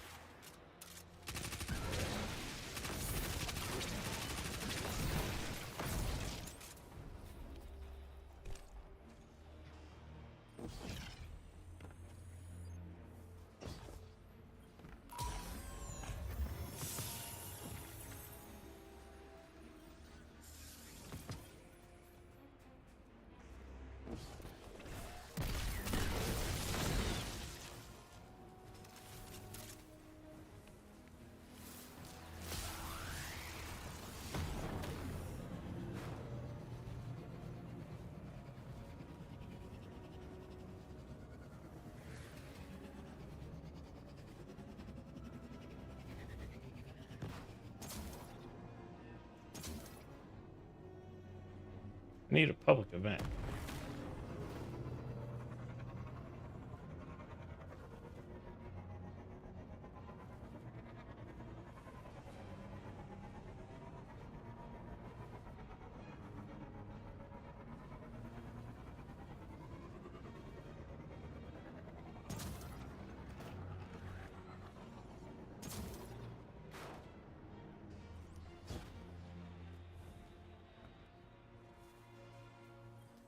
day now.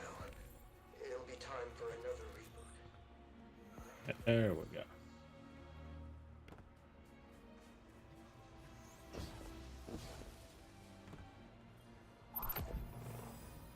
Three minutes.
This dude's playing paintball.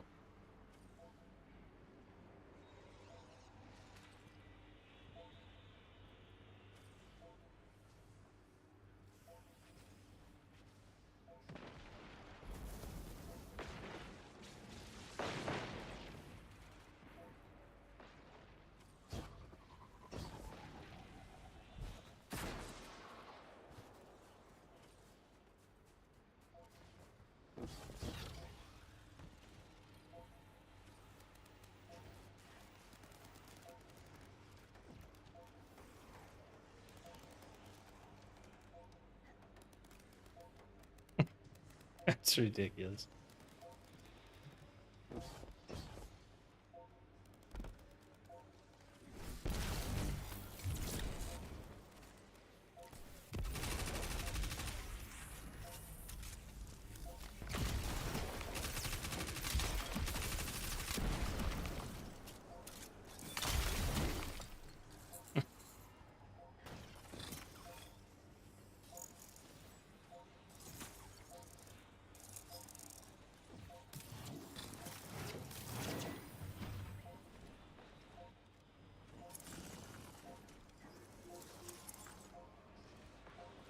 I feel like this is a pretty good representation of how I typically play this game.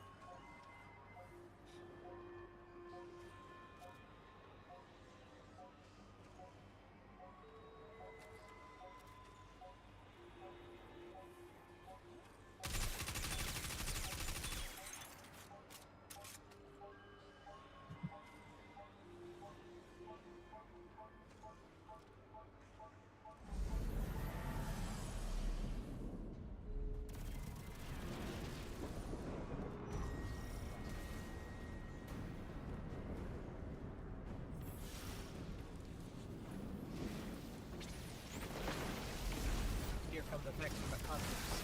We need to get in there, or pretty soon Europa will be swarming with them.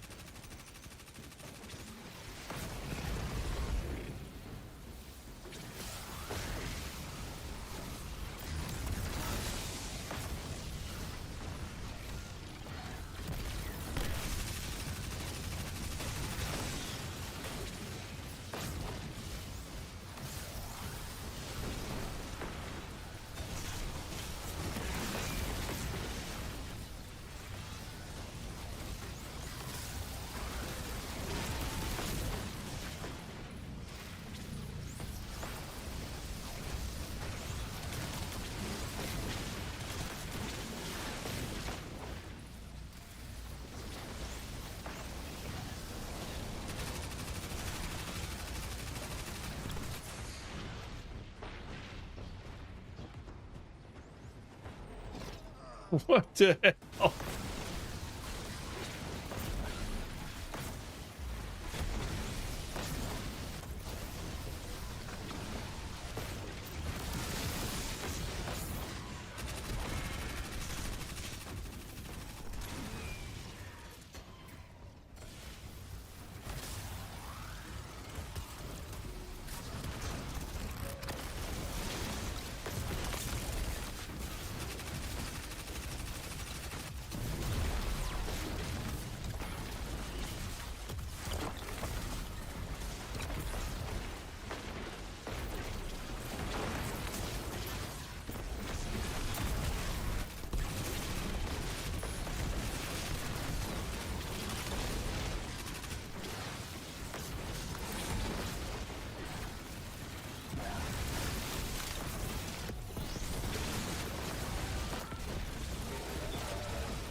It's just chaos.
Nice work, team.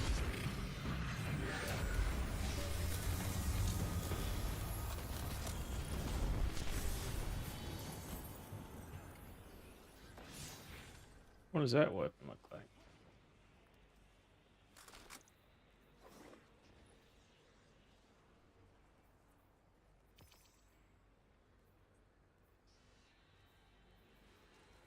I don't really like that. Not a great roll.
That was fun.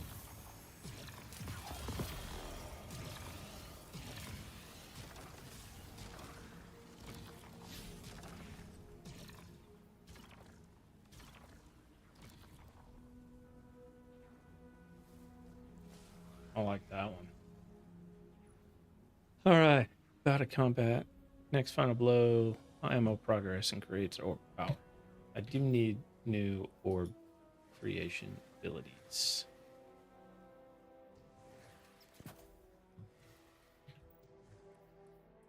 I forgot I could do that.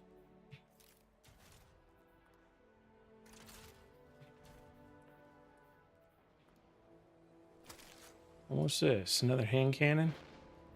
Killing wind, dimensional shift, feeding frenzy. 1-2 punch. This got to be a, yeah, spread shot.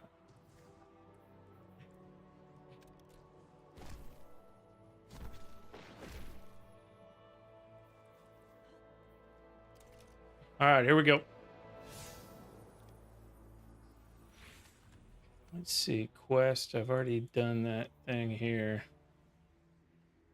Your strange matter combined into a strange signal. Open your map, see where the signal leads. Okay. I don't have any idea where the signal leads.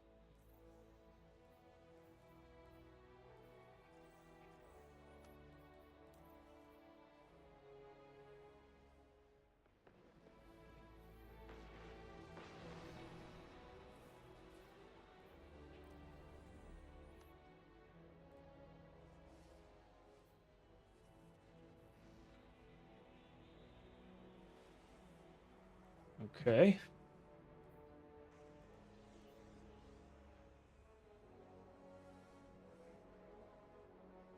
Am I missing something here?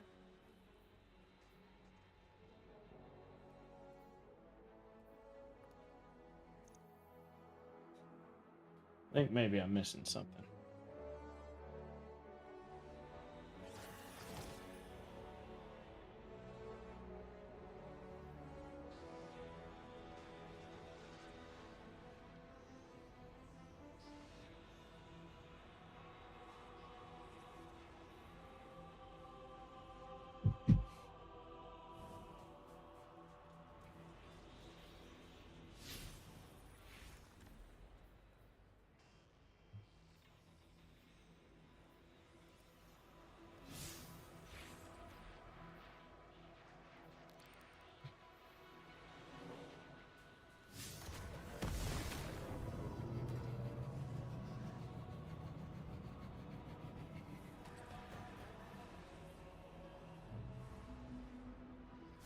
Six couldn't deploy this much Eclipse energy alone. He'd need Five's help, or at least his approval. Being this close to Jupiter should help you make contact with Five. Maybe we can suss out his motives together. I do like the fact that they're giving a little bit of the story here.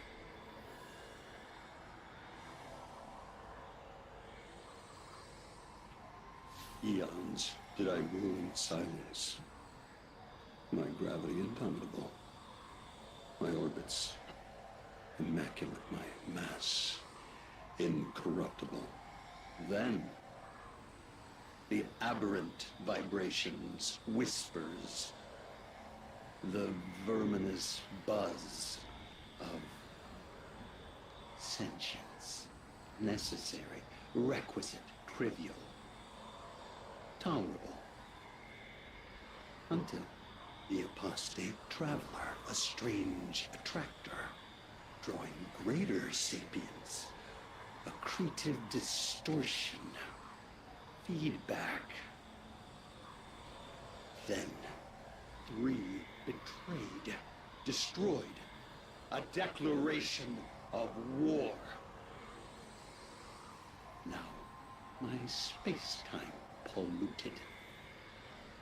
My moons corroded, orbits distorted. Two options remain: escape sentience or destroy it. I'd be happy to see Five go, but that could destroy physics as we know it. can't let them leave. Luckily, the 9 work in millennia, not minutes. By the time they hatch their escape plan, we'll be ready. Cool.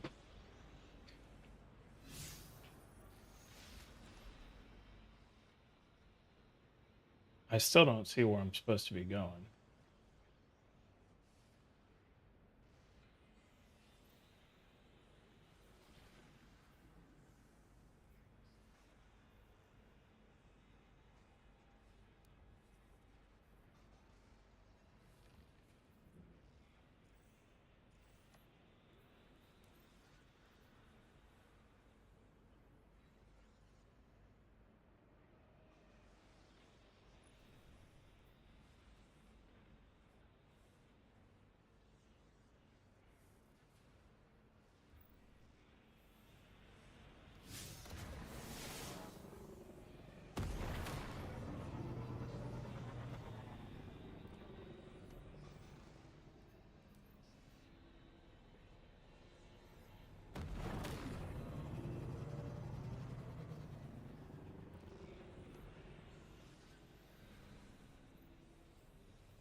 Am I missing something here?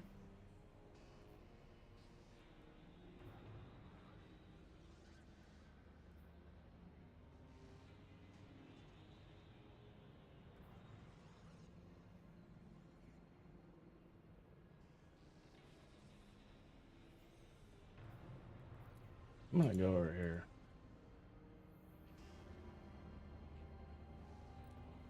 Just to see.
What's this?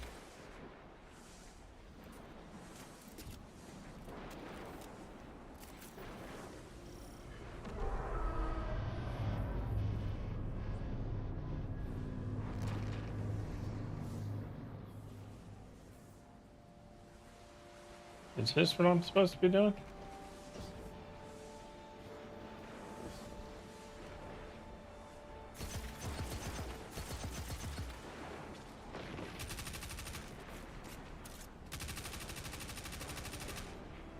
I don't know.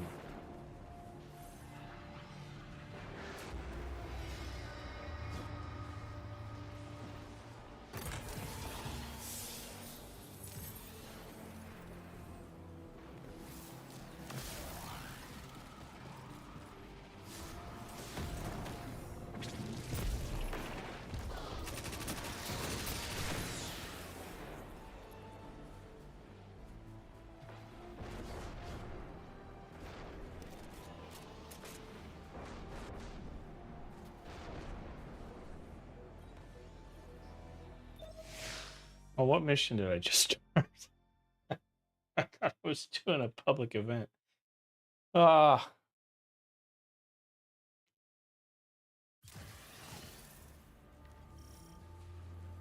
I'm not doing that.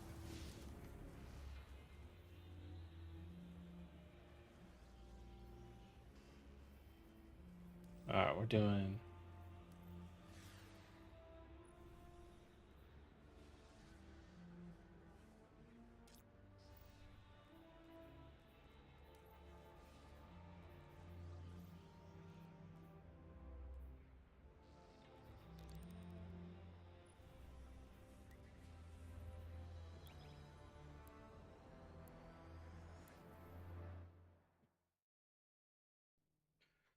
Gonna run the cutscene and then I'm gonna take a quick break. Long ago, And sit the for too traveler long. came to the Sol system. It brought a golden age to humanity. They explored, they built, they thrived. Until the collapse. A terrible calamity caused by the traveler's oldest enemy. It brought the people of Sol to the brink of extinction. When all hope seemed lost, the traveler saved humanity by creating us. With the traveler's light, ghosts and guardians together protected the last city from the forces of darkness.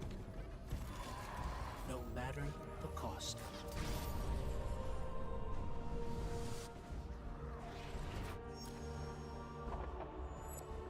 But we soon learned even that was more complicated than we thought. Our enemies wielded the light, shaking our faith in what we once thought we knew.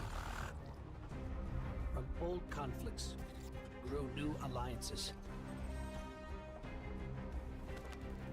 And just as our enemies learned to wield the light, we found a way to leverage the darkness. In that darkness, we rediscovered the being responsible for humanity's collapse. The Witness. It wishes to create what it calls the final shape. Our universe, perfected in the name of salvation. Everything calcified into eternity. We've tried to follow the Witness into the Traveler, and every attempt has failed. Until now. Vanguard Scout Crow wished his way inside. The paracausal bond he shares with his twin sister will guide us safely through. Now, our leaders prepare a strike force to enter the Traveler, to confront the Witness. That's our role, the tip of the spear. Every battle we've fought has brought us to here and now. Stuff you can't even play anymore. It's time. Red War.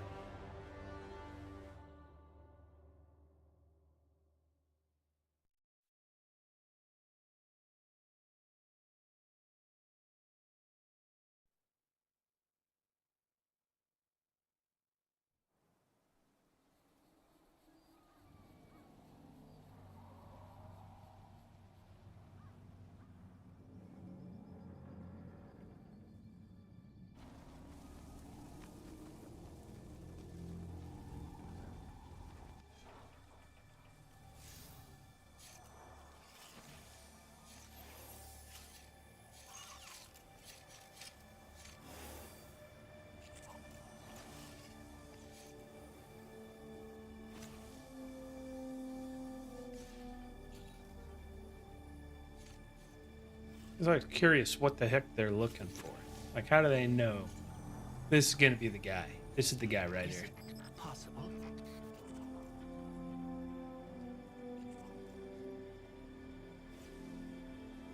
There you are. You don't know how long I've been looking for you. When the first Destiny came out, Peter Dinklage was the voice of the ghost, which was interesting.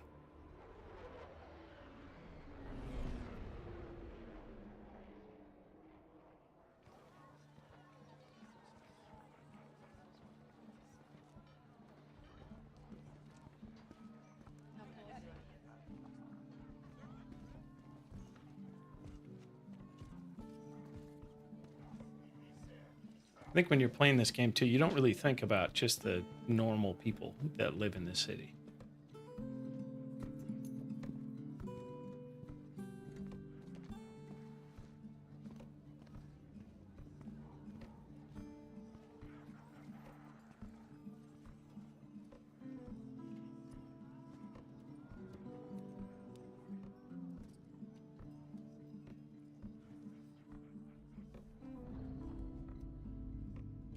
You live without purpose,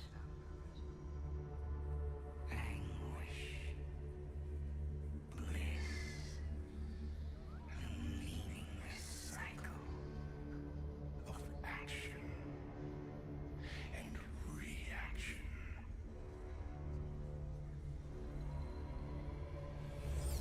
Let's bring an end to your futile exertions. A final shape is coming. Chaos untangled, made knowable with immaculate intent. Let us know you and be reborn into perfection.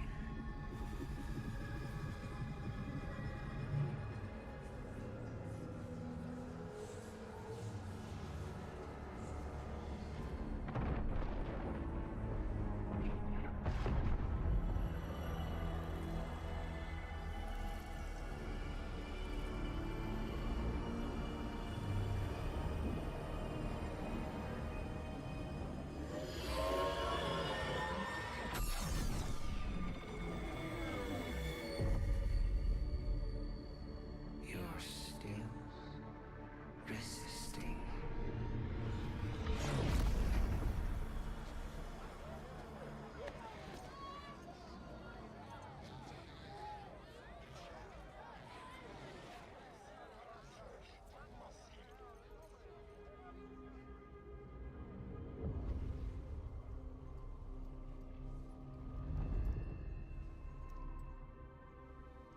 The witness nears the final shape.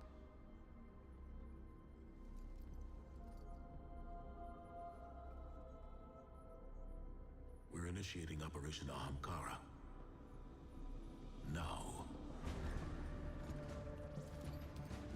The Traveler cannot abate it much longer. The portal is unstable. Ikora, the Guardian, me.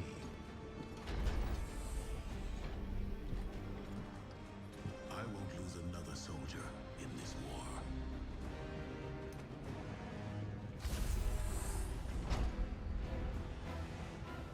I feel the grasp of the witness. It's fighting me. This might be the end.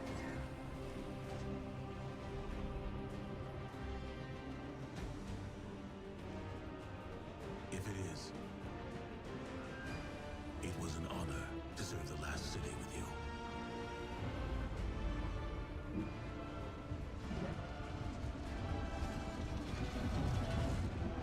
Bungie deleted your characters? Is it a login bug? I don't think there's any way that would happen, but that would be tragic. Did you get booted to the login screen and then you try to come back in?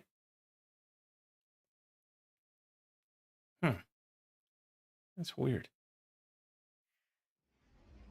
Let me look it up, see if anybody else is having this problem.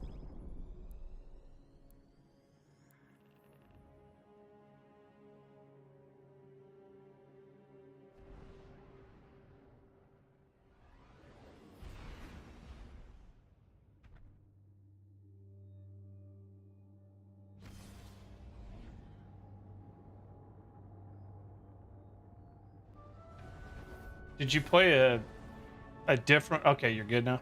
Yeah.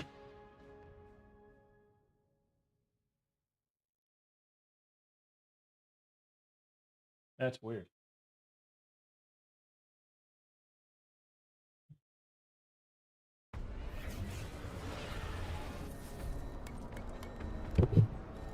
Sorry, everybody.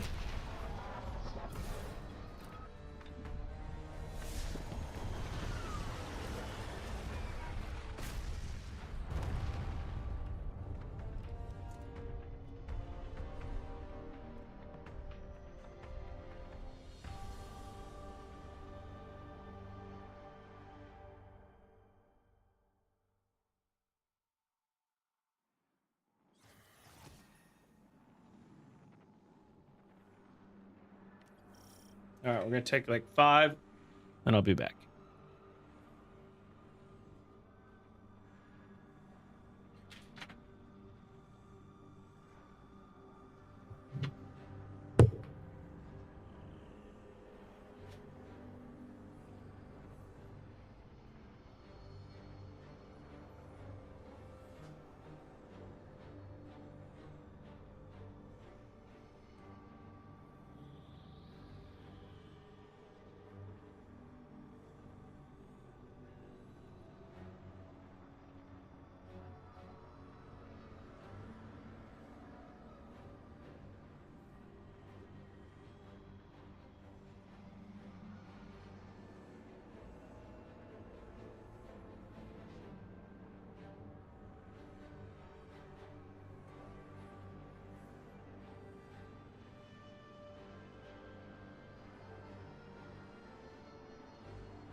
All right, we'll see how far we get in final shape before I just get too freaking tired, since we're now at hour 10.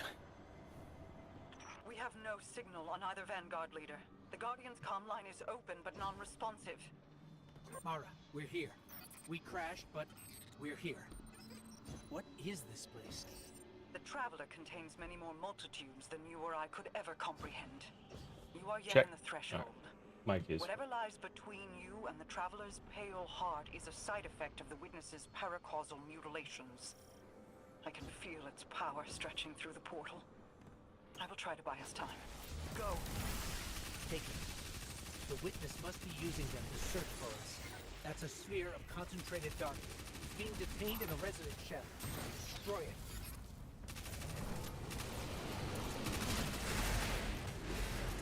Ah, the darkness unraveled and it's projecting something.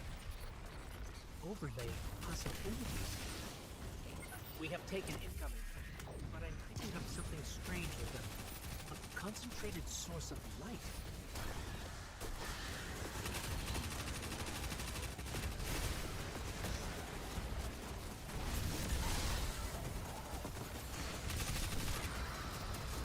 Aha! We're imbued with extra light now.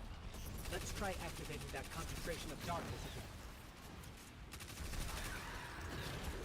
I think for the way I need to play with this loadout, this weapon kind of works better for that. That hand cannon is still incredible. It worked. The light made the imagined structures solid. It made them real.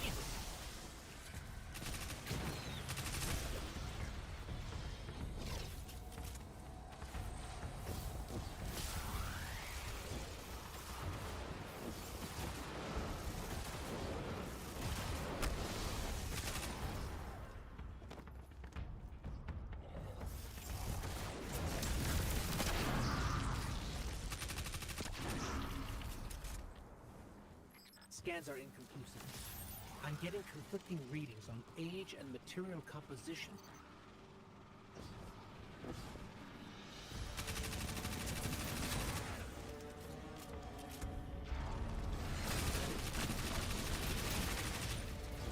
Guardian, I'm not sure what that creature is.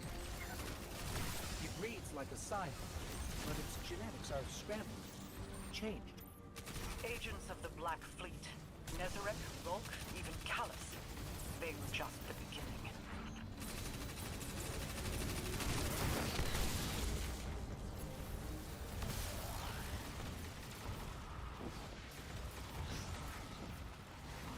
I remember the first time I played these guys. Oh man, I got knocked right off the edge. I hate those dudes. First time I played them, I was like, I did not have a good build at all, and I got just worked. And I was really concerned. And then I had to just kind of like crawl my way through the rest of the campaign.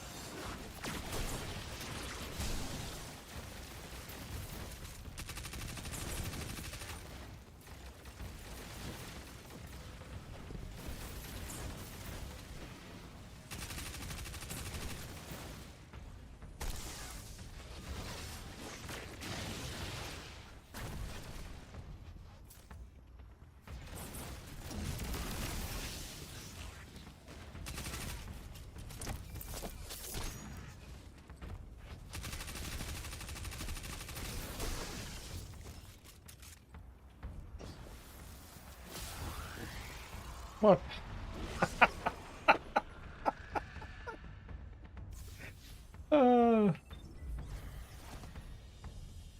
Two stupid deaths.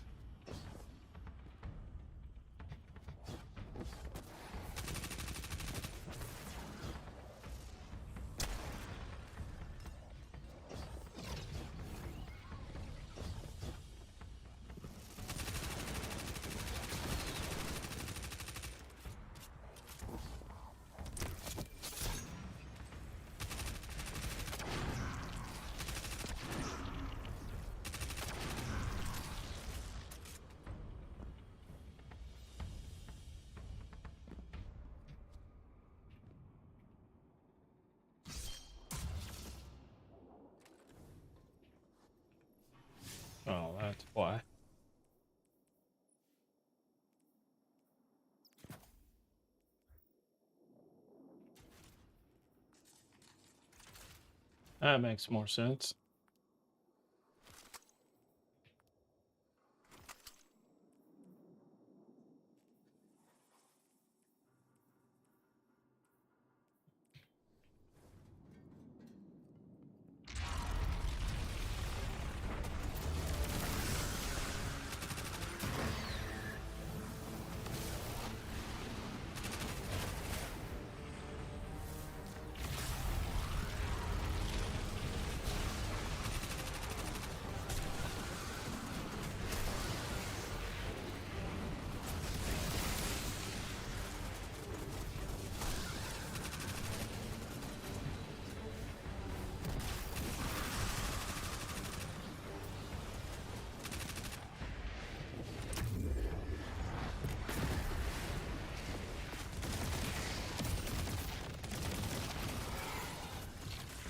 Honestly, that's still overpowered.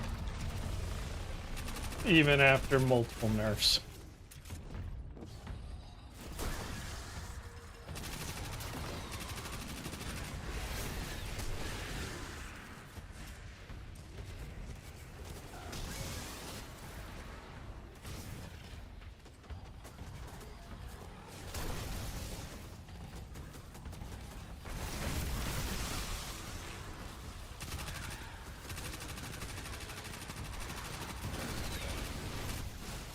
I do love the rewind rounds on this. Only problem is I don't have heal clip anymore. Just burning ambition and rewind.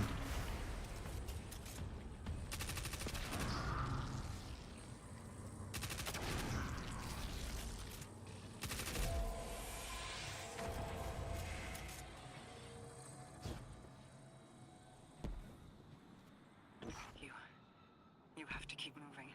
I have not been able to reach the Vanguard. Even my bond with my brother is faint. We'll find the others. We have to.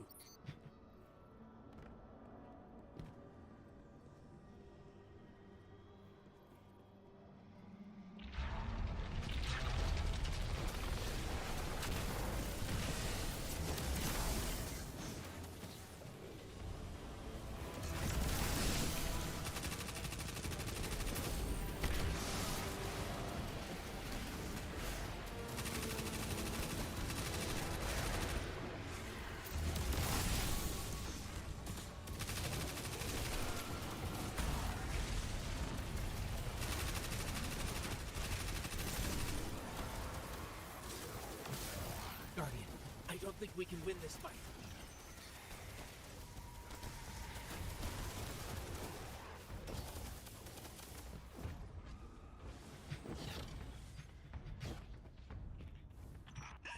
The witness is pushing back against me, trying to exert its will over everything. I will hold the portal open as long as I can. The fate of all things rests on you. Guardian, hurry.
There's like too many guys up there.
Find my brother. Tell him the Allied Coalition will protect the city in the Vanguard's stead. Tell him that we will join you as soon as we are able. Tell him that He knows.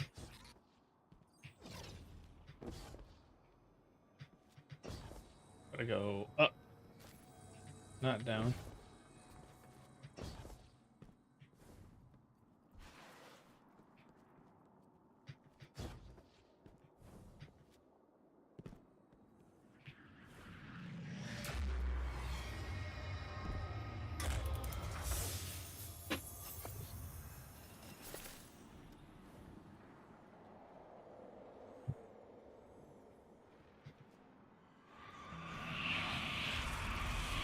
You cling so desperately to your pain, your failures.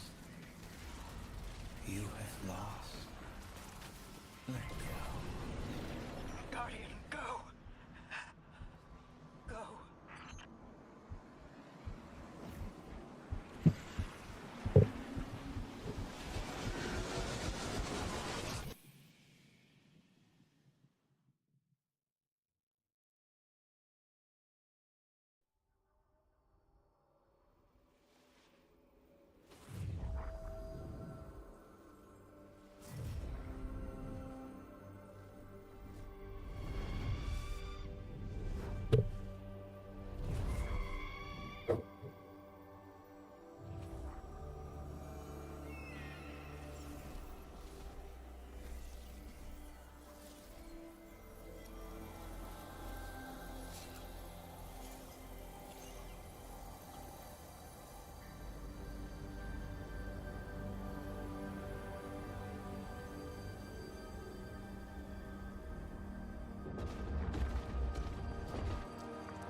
Are we alive?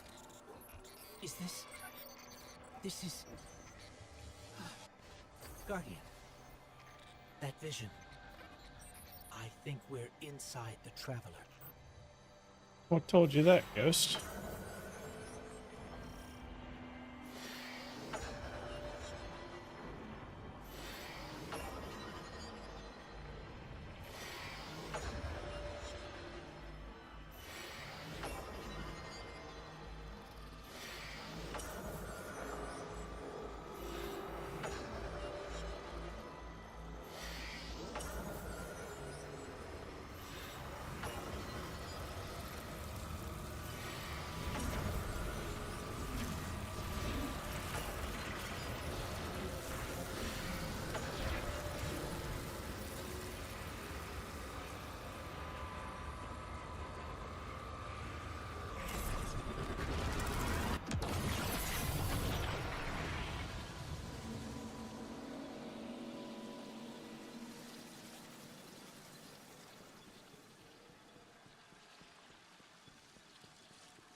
We've crossed the threshold.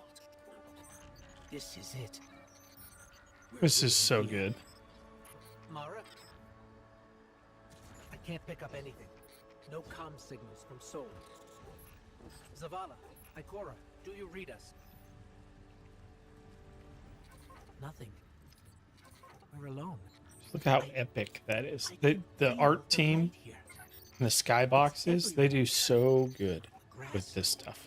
It's just It's not pristine. Just look at that. What the Traveler would be like, but it's beautiful, isn't it?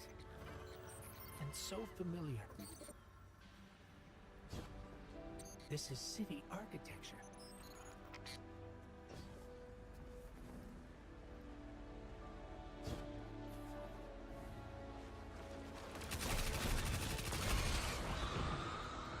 Servants of the Witness. They must be remnants from a conquered species.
I think I can channel the power coming out of that wellspring of light and dark into you, Guardian. We just need to be closer.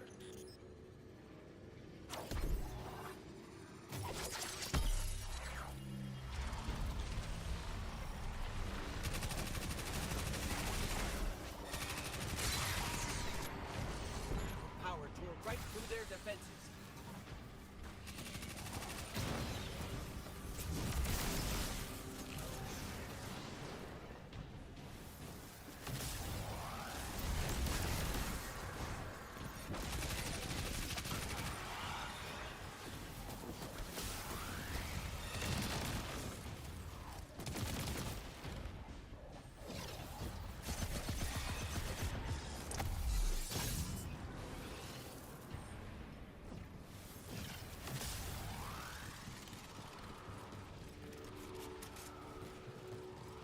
I know this street. I know that shelf.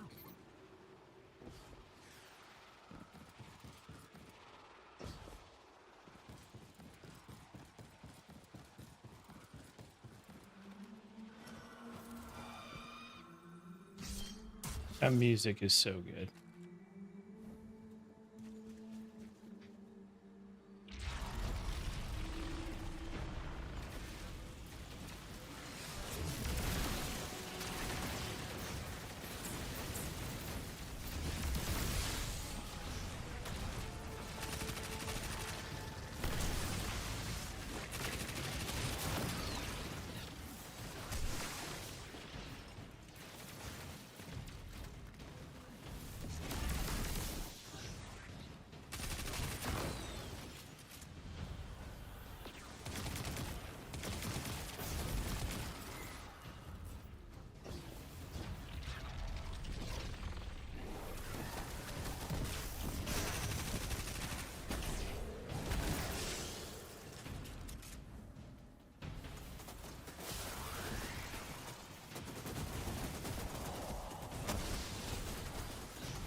Oh, I was supposed to do that first. Okay. I forgot about that.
There we go.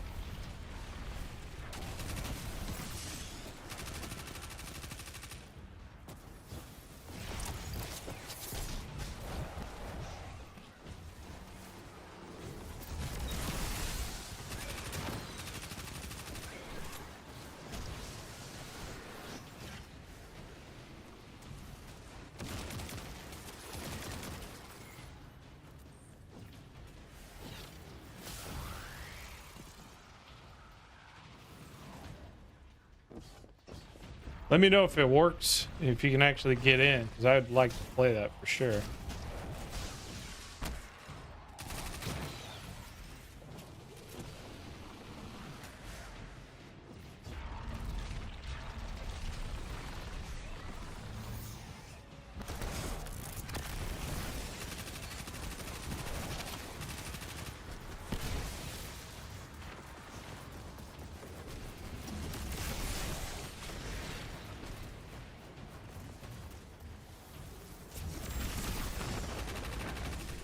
Oh, damn it.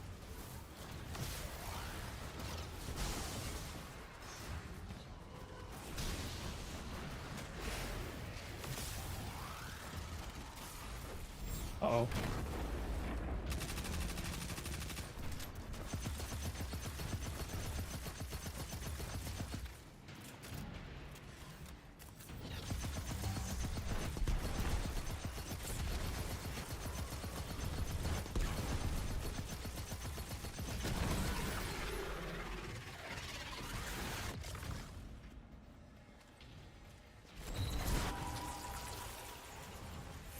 We know how it goes too. Like if it runs halfway well. Last time I tried to run it, nothing happened. And then it crashed out because nobody had updated Gambit in like a year.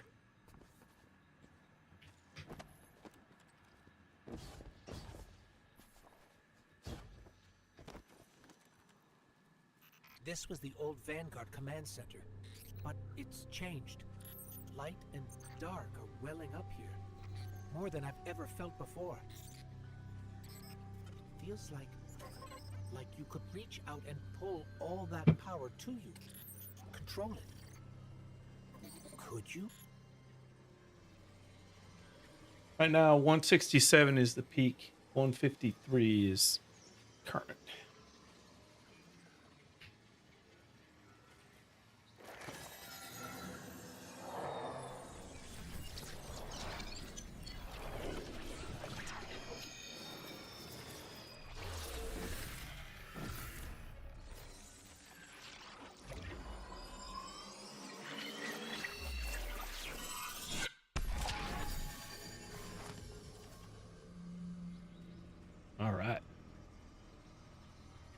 line between light and dark is... It's gone.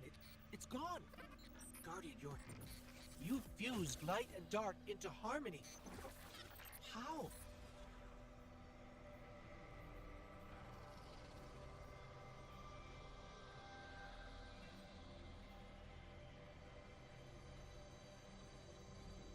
I don't know which one of these is the best, because I just never play as a hunter. I like the roaming of that. It just kind of does damage all over the place and it freezes people. I think I'm going to run that. All right, that's that. Definitely running that.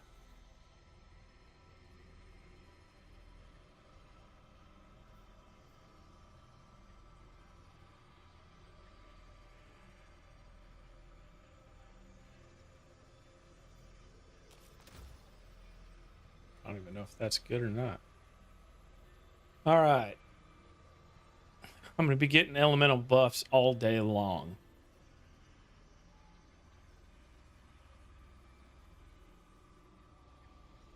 So I'm going to do that.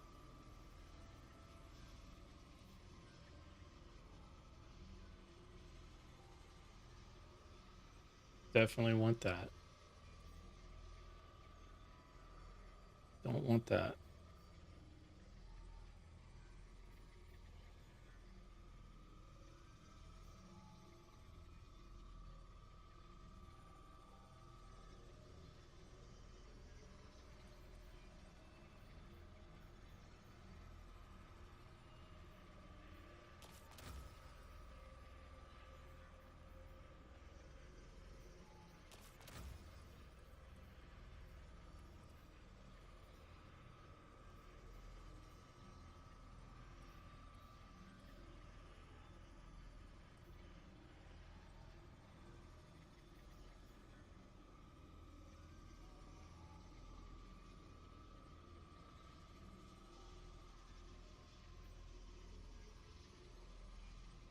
It's not fun right now.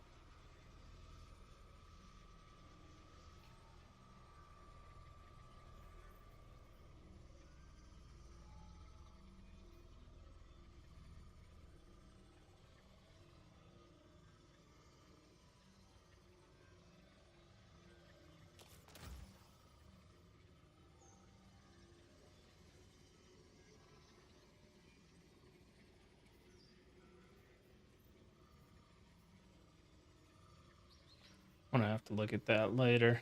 Like which of these is the best.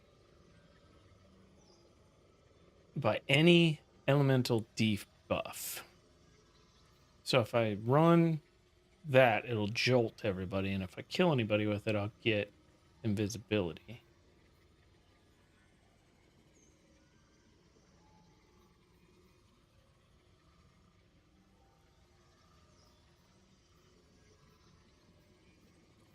I think I'd rather have that. All right. We can use this. We're stronger than we've ever been.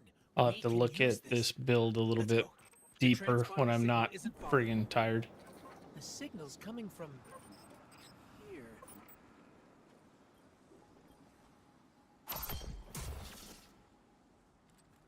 Remember the first time I played this, I was warped by these guys.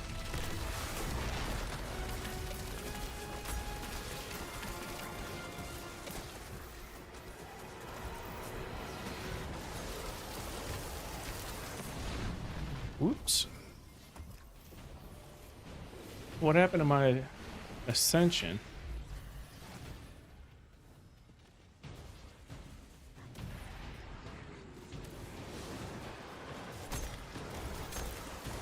I'm gonna have to figure out how that works.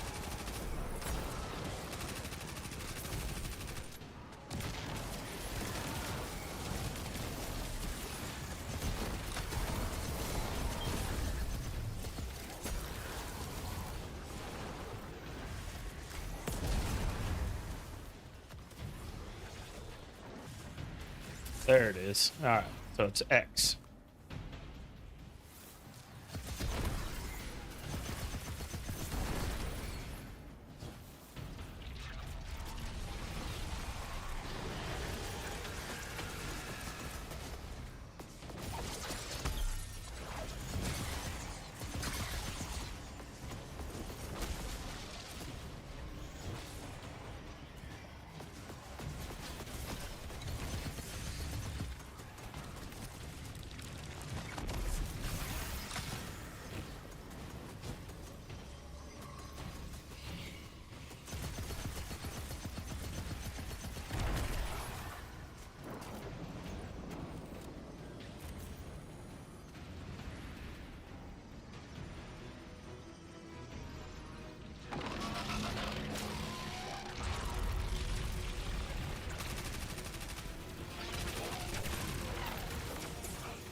Come on.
And Ascension is so powerful.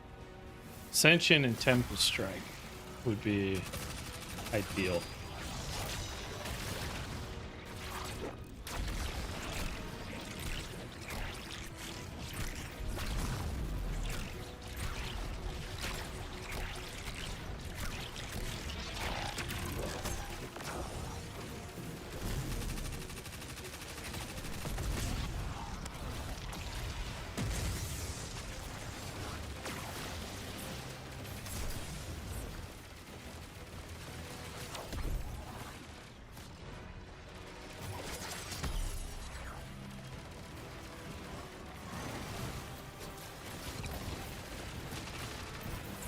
Oh my god.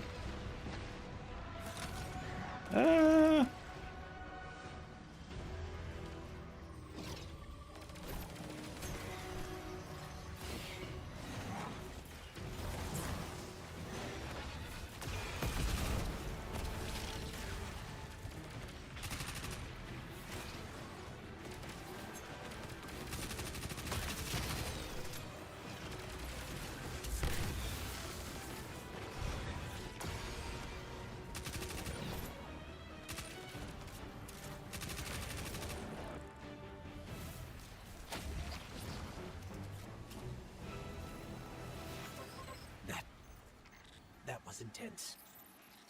I think It's definitely not the best.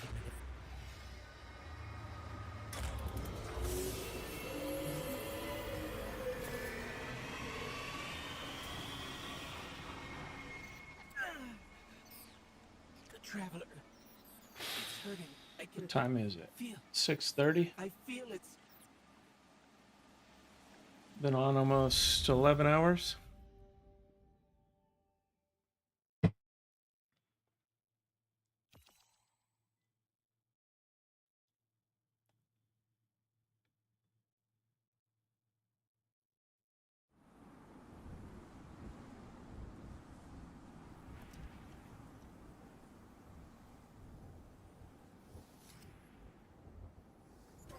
Thanks.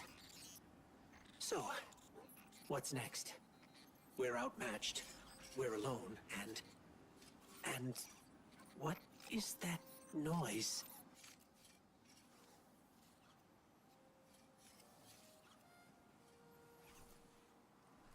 It's coming from over there.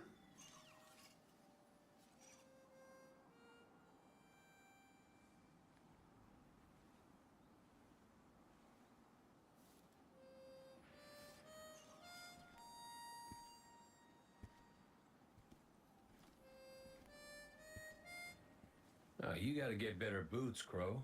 I could hear you coming a mile away. Now, Aldrin, he could sneak up on a fella.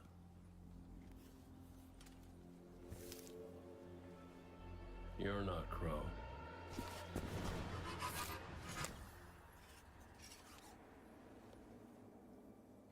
Well, I'll be damned. Good stuff. Cade, how long has it been? A lifetime.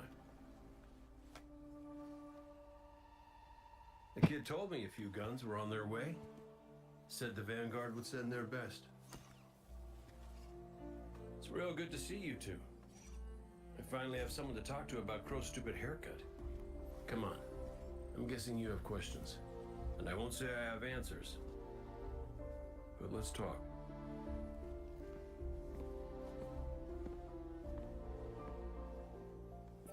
I like Crow's haircut. Oh, Ghost.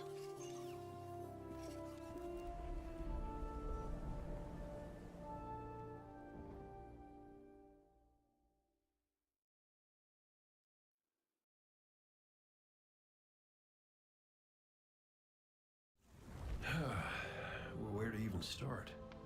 I died. You probably remember that. Not great. Partly my fault. Lesson learned. Let's not dwell. And after that, nothing. But not a bad nothing. A peaceful nothing. I think I felt her there too. My ghost. Sundance. She was part of me. Or I was part of her. Like we were two cards shuffled back into our deck, whole again. And then there was pain. Separation, something pulling me out. I woke up here in this body alone. No ghost, no way to use the light. And what could make this traumatic experience better than finding my killer waiting for me?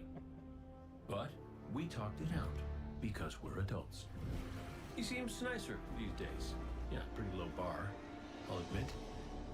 Because we got bigger problems. Bigger, weirder problems. Crow said this was all inside the Traveler, but I already knew.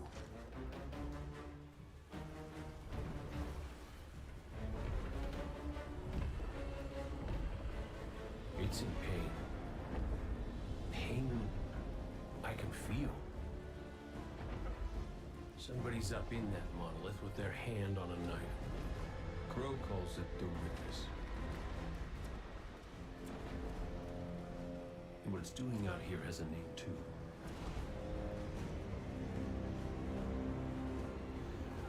The final shape. It's the end of everything.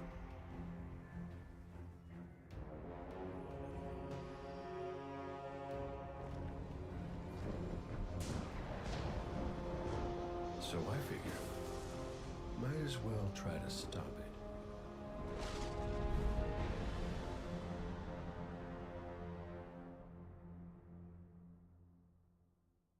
I think I got 1 or 2 missions left in me, and then I'm done. I'm freaking worn out. You wouldn't think playing video games for 11 hours would be tiring, because I haven't done anything. But it is.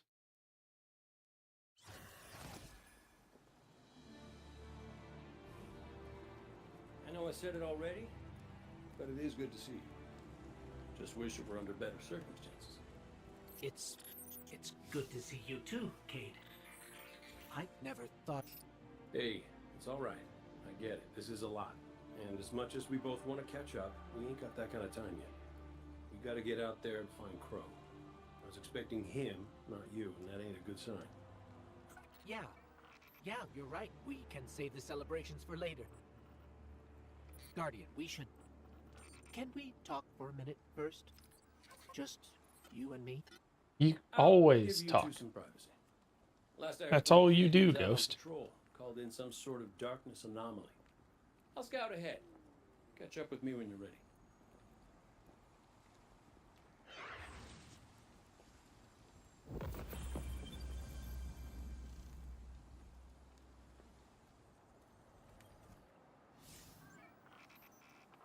So, Cade, I looked him over while you were talking. Scan says that's really him. There's a few readings I can't explain. He's made of light, like me, like the Traveler. Ghosts are guides, conduits for the light. Cade might not be able to wield his as a weapon, but if he's like me, maybe he can share the Traveler's light, like we do. I'm not sure. This is new. But look what else we've gained. I can feel it. The way the light flows through you. Freer. Harmonious with darkness. A full chromatic spectrum. I've only experienced something of this magnitude once before. When the Traveler created ghosts to raise guardians. When I was born. We're going to need everyone to save it from the Witness. Cade's got a lead on Crow and Glint. Let's start there.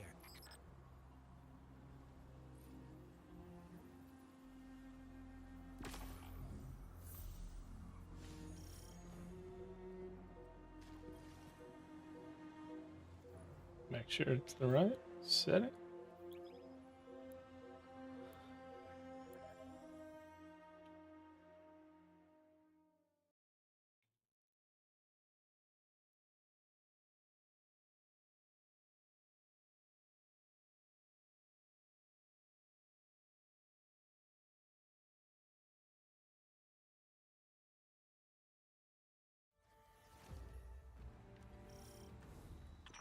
Feels a bit strange being back on this side of the comms, just like the good old days. Now, last transmission I got from Crow was just before you showed up. You said he and Glint were scouting ahead. Right. He called in some sort of anomaly, said he'd sniff around the perimeter. Personally, I prefer a little more direct approach.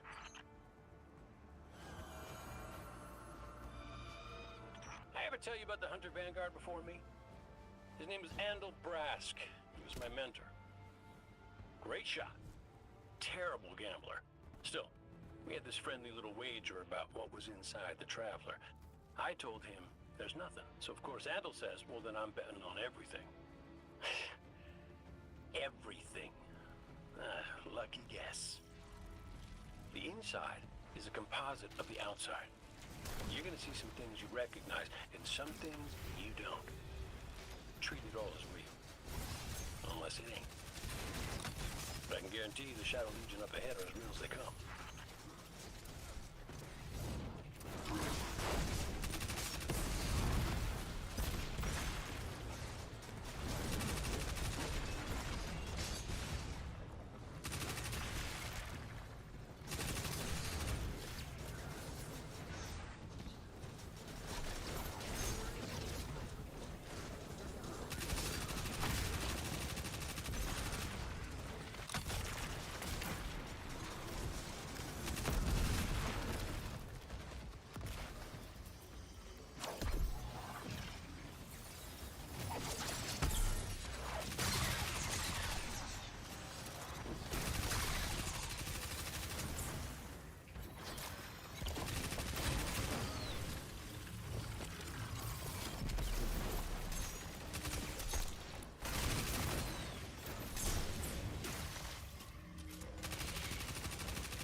I need more grenade. I'm gonna be doing this.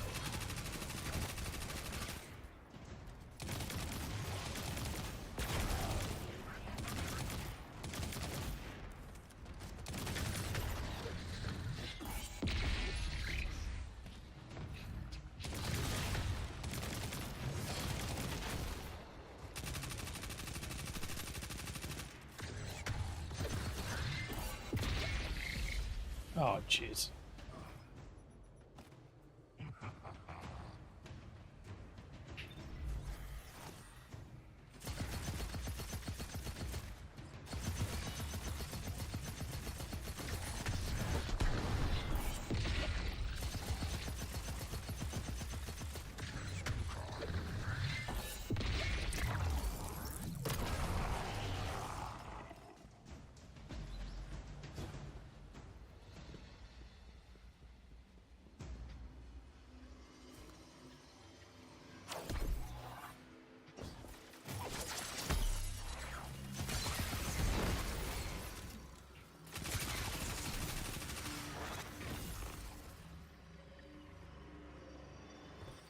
Bird from our vision.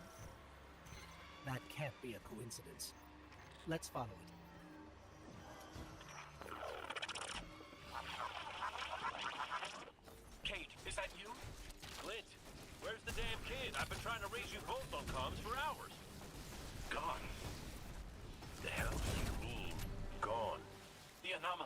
investigating. It's a construct of darkness, I think. A cave mouth. It felt wrong, like it doesn't belong here. I begged him not to go inside, but you know how he is. I tried to follow. I did. That barrier, this place, the cave, it's impossible for me to push past it all. Stay where you are. We'll find a way through.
Locks control that barrier between us and Crow. Abe, any ideas? Oh, I was never good at puzzles. Was always more Ikora's thing. I gotta kill the Scions, that's right.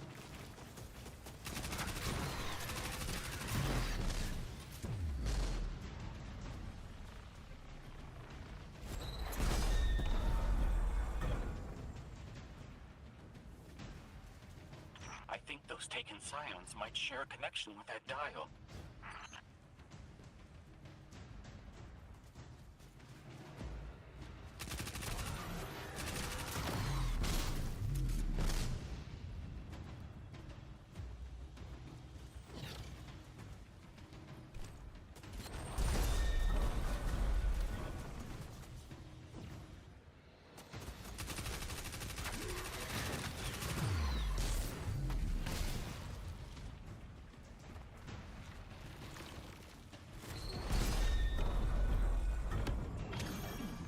That's it!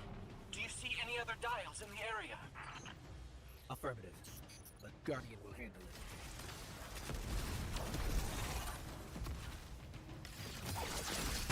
Please hurry, Guardian. Crow has no one to raise him if he falls. Glint, this ain't your fault. He's my Guardian. My responsibility. And you're his. I know you want eyes on him, but you need to stay out of sight until help gets there.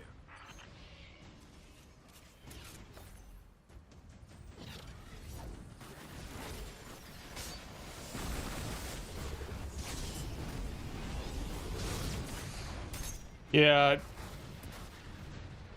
I want to play with Praxic, but the way I'm running this is I'm only running what I've picked up since I've restarted this character. And I restarted this character a couple days ago, so I haven't even played Renegades yet.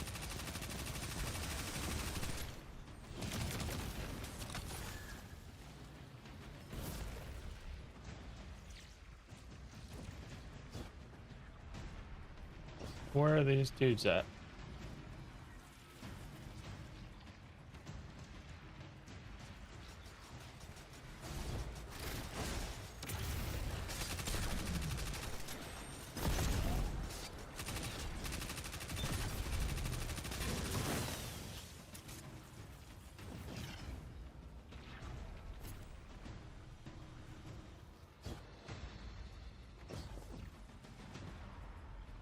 Oh, they are.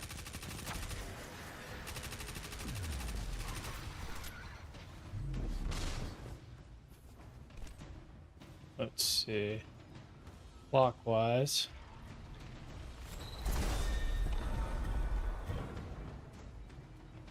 just need one.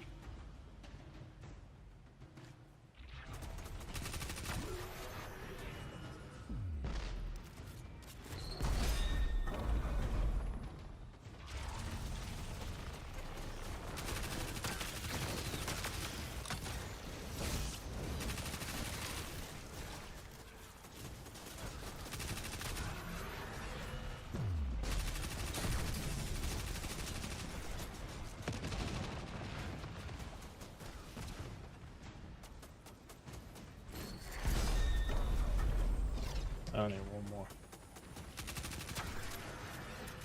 Damn it, I'm losing it again. Alright, one more.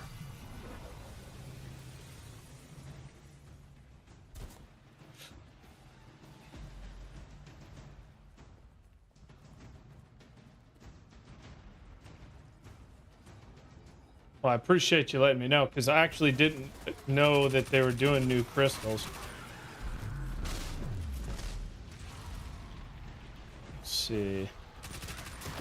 Let's see, I got ×3. I need 3 counter. Perfect. Now I need 2.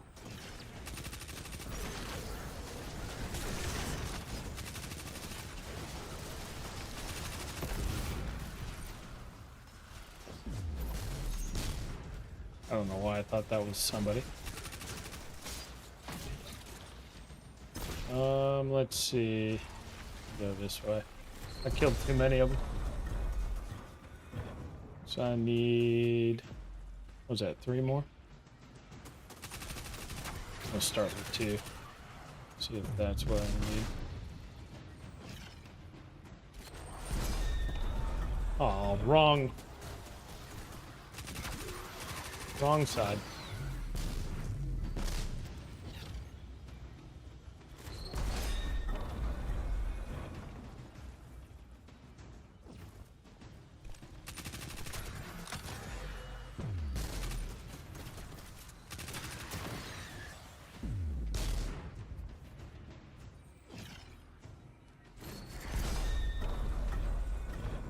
All right, one more.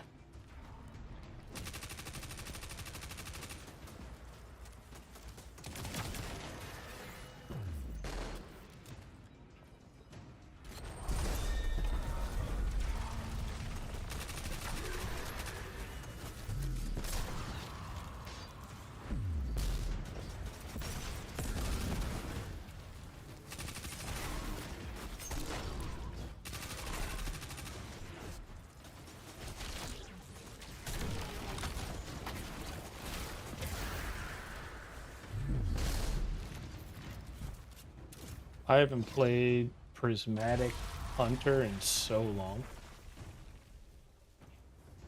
I've really been playing nothing but Warlock the last 2 years. So this has been fun. Oh, there's one more left? I thought I got both of them.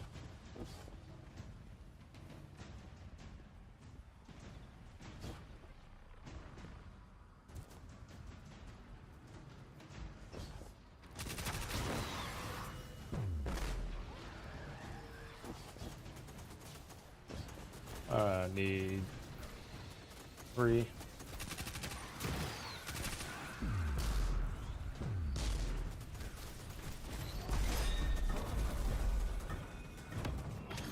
Alright, now it's done.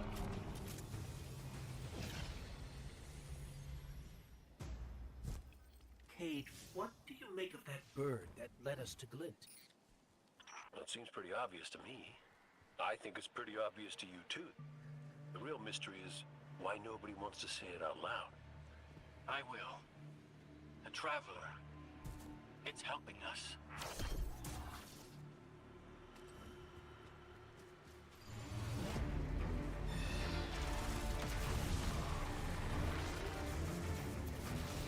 Mess it up, Guardian!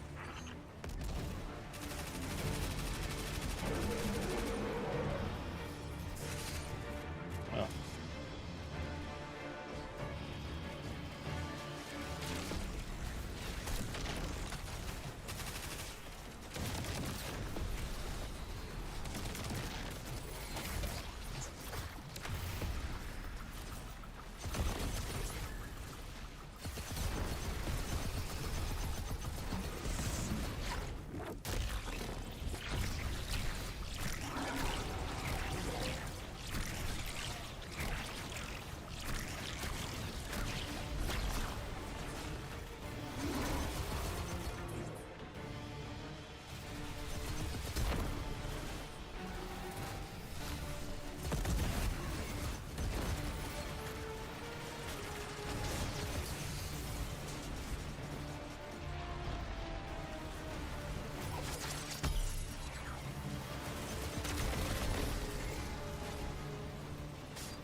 Almost ran right off the edge.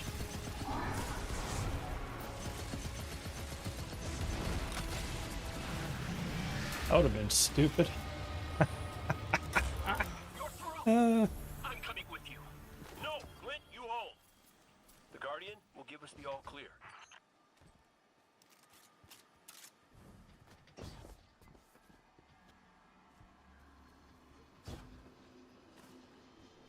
I don't even have the best prismatic build right now. I need to play around with it.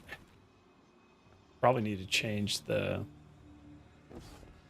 artifact too.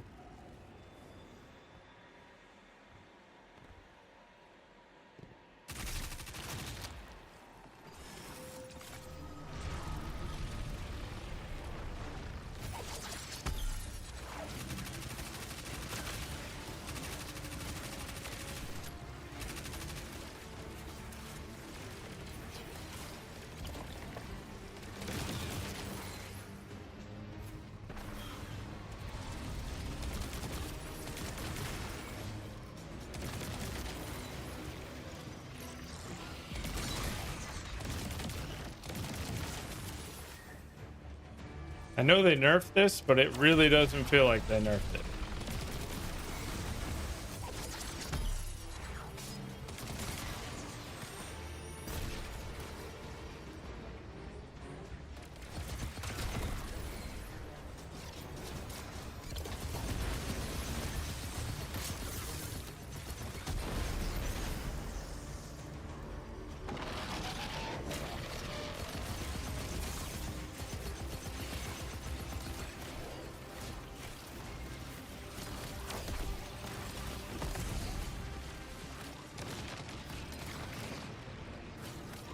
Ayo, this is a problem.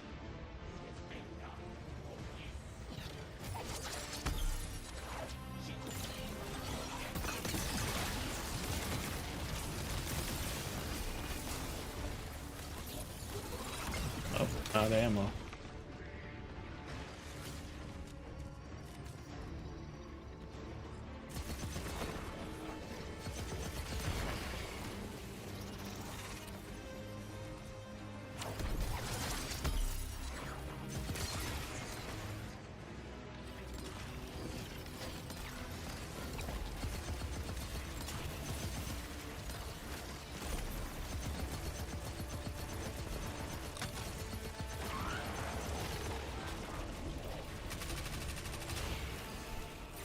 Yeah. Still out of that.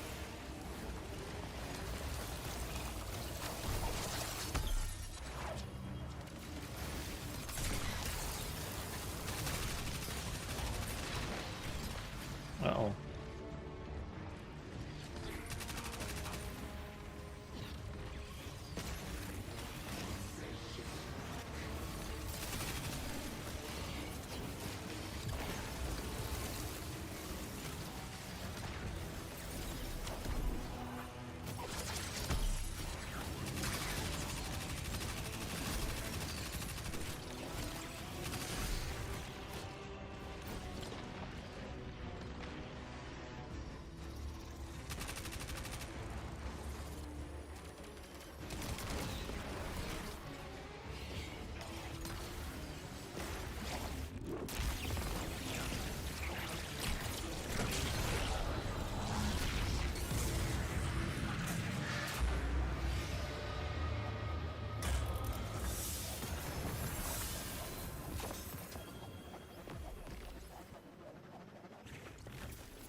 All right. We're going to do one more. And I think that would take us to near 12 hours. Actually, we're not even done with this one.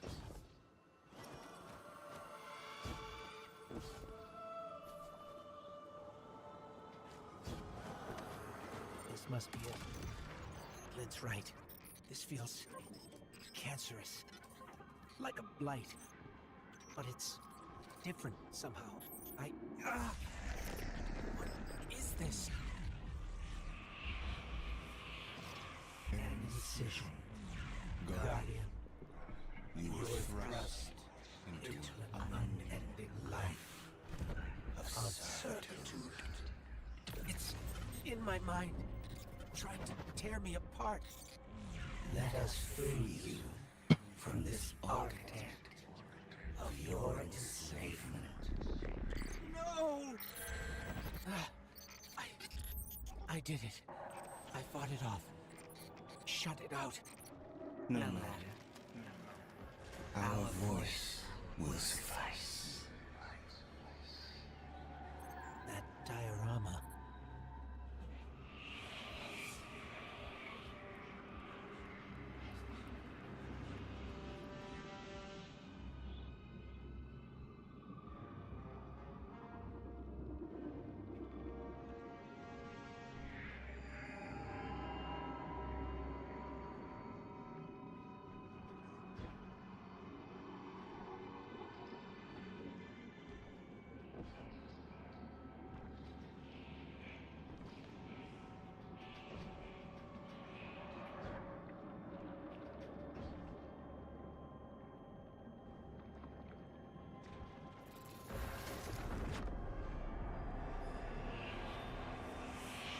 We offered to erase Prince Aldrin's stain from the Dream City.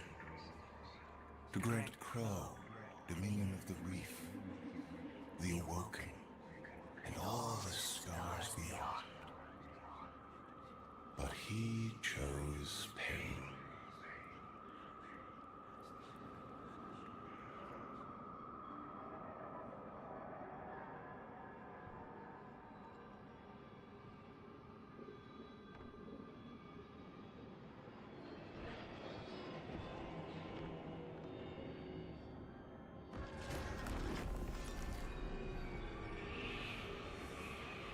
Crow believes he is resisting temptation. As do you. That material is immaterial. Only purpose can cure his heart. And he believes his capacity for pain is that purpose. It is why he subjects himself so completely to your traveler.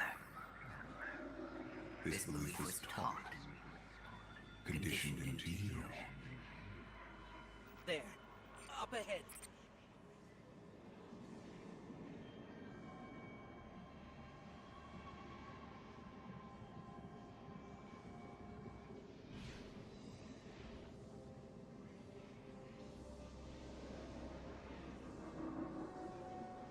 Come on. Come on, Crow. There we go. Stop listening to it. I told you to wait outside. This place is... I don't know what kind of effect it's going to have on you. He's right, Glint. I don't care. He doesn't get to make those decisions for me. We're supposed to be a team. Guardian and Ghost. That's how the Traveler made us. I'm sorry. Don't ever leave me behind again. Promise. I promise. It's like a weird relationship there. Let's set up camp outside. Kate's not far. Of course he isn't. Tell me you got the drop on him at least. You and the Guardian both need better boots. Well, maybe I'll get lucky this time.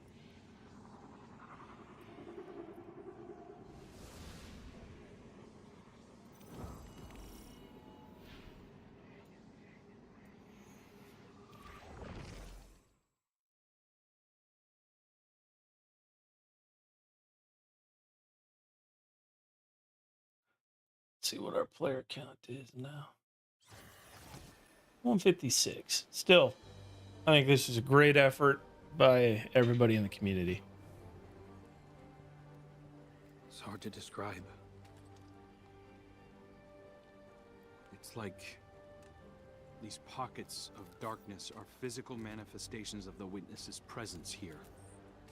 An infection, festering. You said it spoke to you. In the dark, tempting me. The witness knows what's in our hearts and minds. It promises to make it all real as part of the final shape. Listen, whatever the witness is doing to the traveler, our ghosts can feel it too. And it's spreading. Ikora would know what to do. Oh, don't worry, kid. We'll find her. Even if we have to blast our way through. I don't think it's that simple. Sometimes it can be. Let's just get our bearings again. Refocus. Agreed.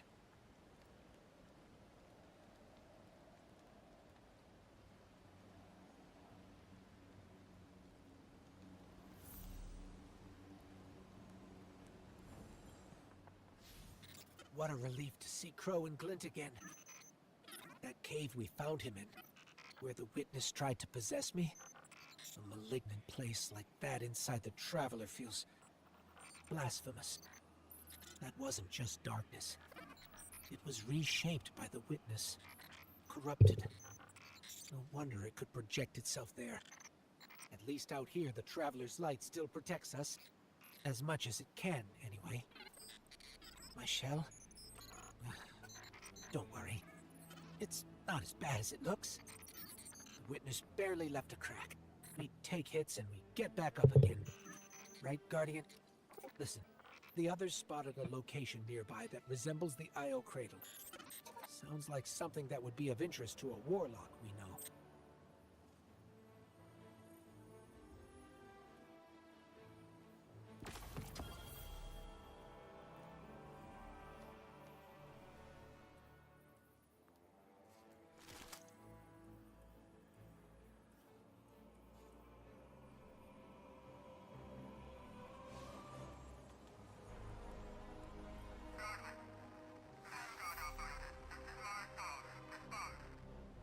That's the helm signal. Mara, we can barely hear you. I'll try to boost the connection. One more. One more, and that's it for us today, boys. It has been a long one, but it's been a really good day. I've enjoyed the hell out of it. It's been nice just playing Destiny. Even though I haven't really done anything new today, other than Real Alone Man took me on a exotic mission run that I'd never done before. That was fun. I came across some And we did the distortion stuff, which is cool. I like that. Until Ghost described Ikora's ship. No one was But it's just, this game is fun. I don't care when you do it. Yeah, and that's always easier said than done. I'm sending you some coordinates. You're on the lookout for something that resembles the cradle on Io. We'll start there. We're not the only ones looking for Ikora. The hive already bothering you? We can handle them. Well, go right ahead. I'll be here for moral support. What the hell? Concentrated darkness. The least we can do is put it to good use.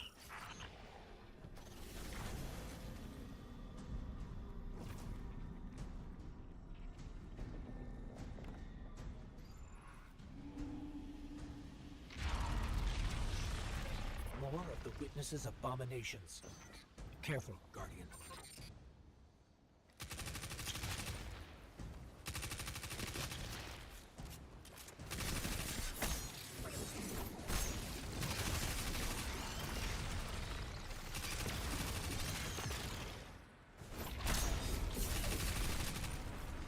You know what I could do?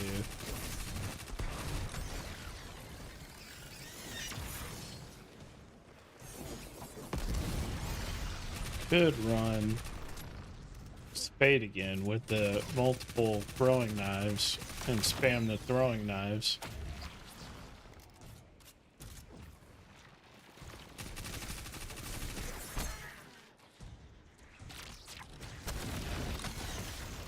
You're coming up on the coordinates of that wreckage. Any sign of Ikora?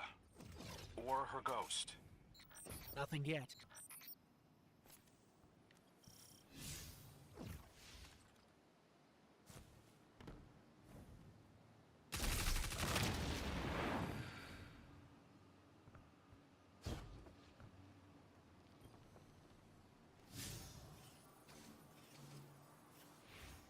There!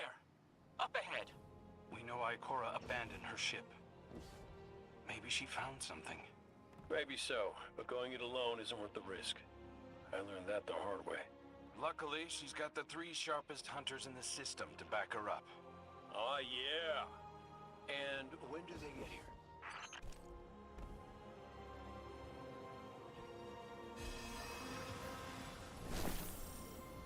That shield creates concentrated light. You can use it to power those wells.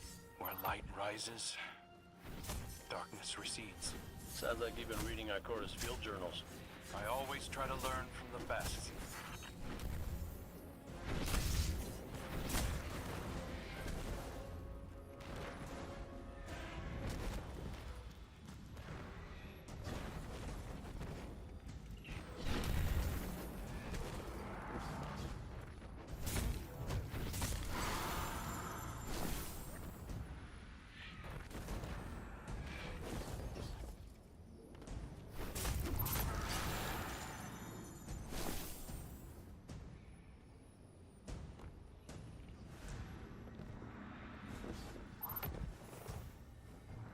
I don't remember what I'm supposed to do here.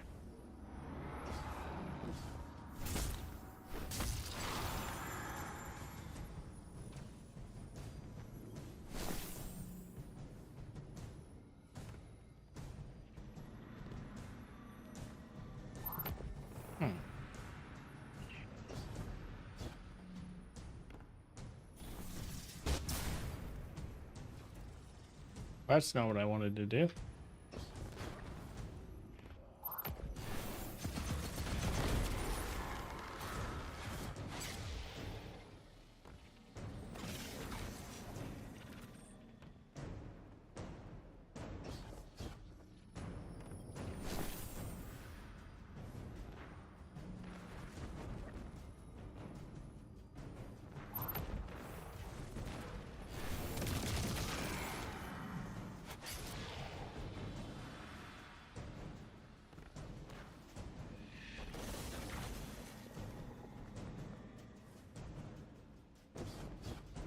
Alright, what's this?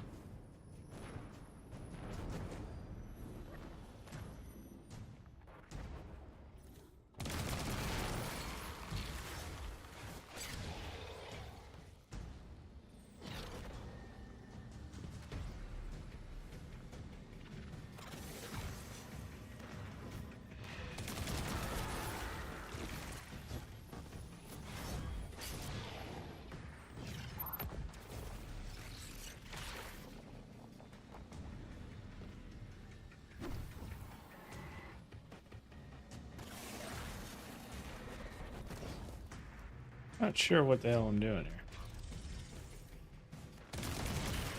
Oh, I know. All right. All right, I got it.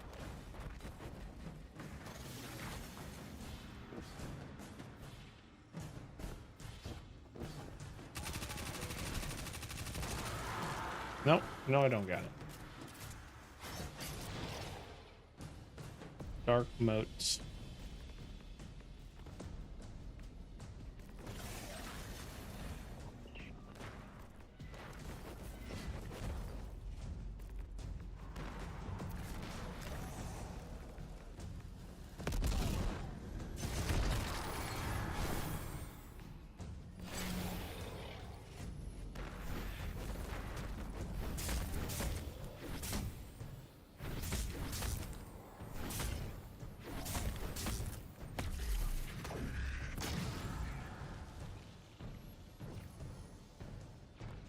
think I gotta use the relic to get the light motes. Yeah. There we go.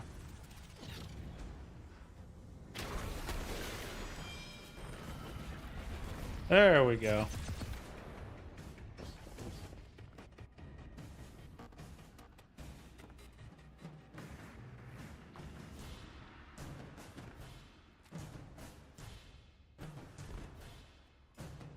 More hive ahead. Eyes up. Zivu Arath's followers again. Of course they'd answer the witness's call. Well, I'm glad somebody's been paying attention. Me, I see 3 glowing green eyes. I open fire, and then apologize to Eris later.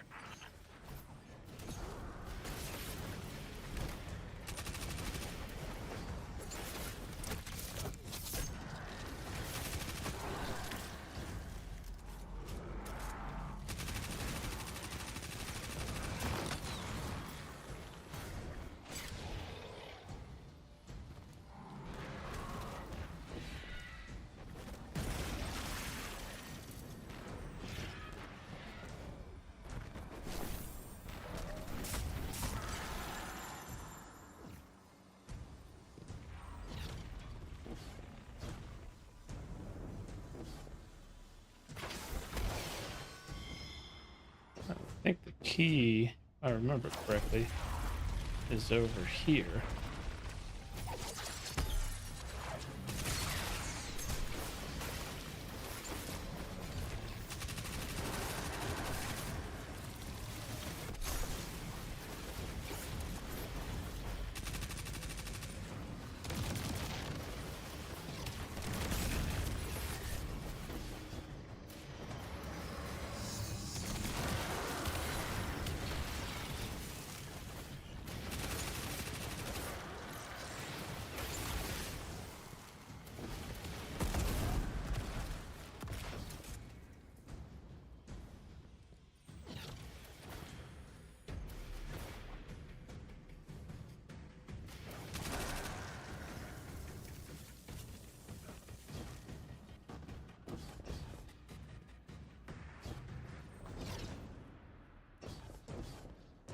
Where is it?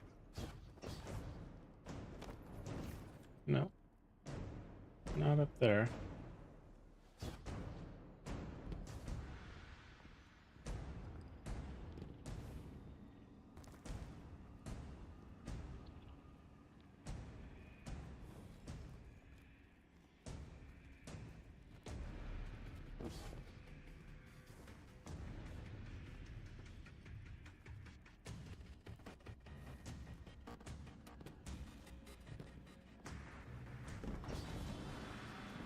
There it is.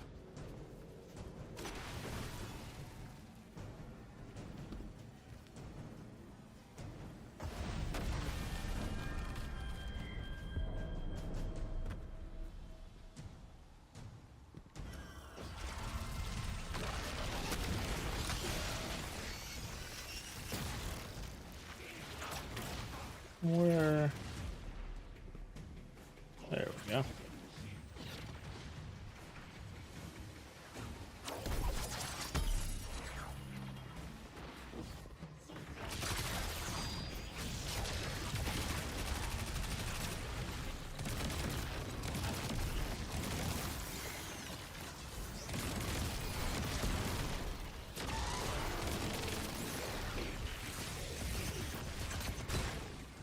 Whoops.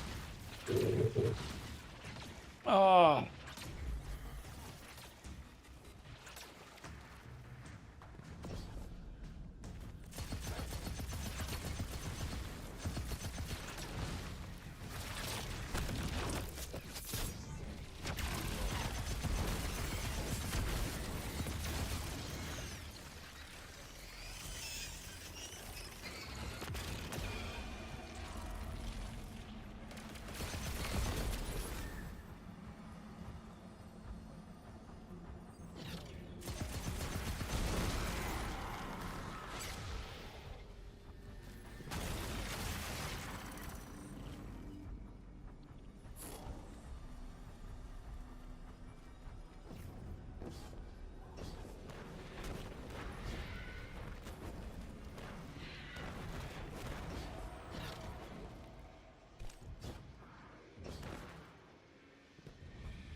Where's the... Oh, I think I gotta go in there first. That's right.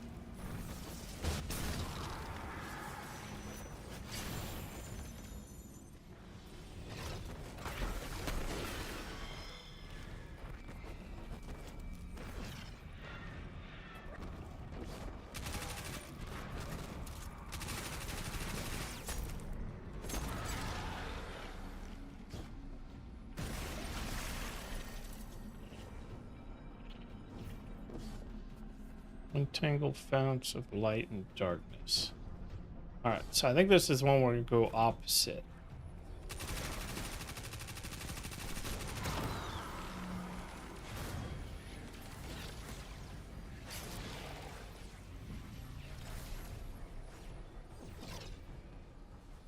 Yeah, maybe not.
So, using both light and dark energy is what brought down that barrier.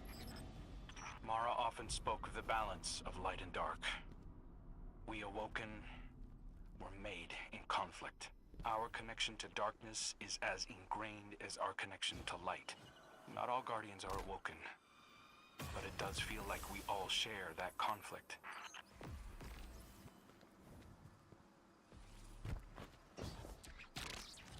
This is definitely Ikora's ship. Let's take a closer look.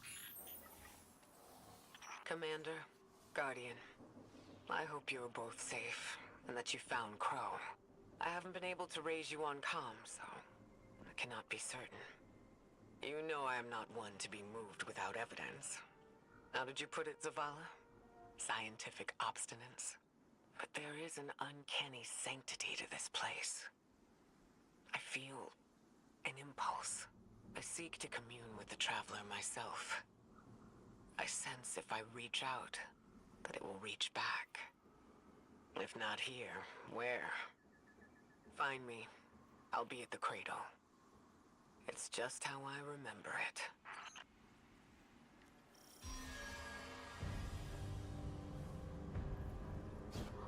Stay sharp. I'm picking up a reading very similar to something Crow and I ran into shortly after we arrived. What, another charming gunslinger with roguish good looks? A hive ogre. But it definitely has your humility.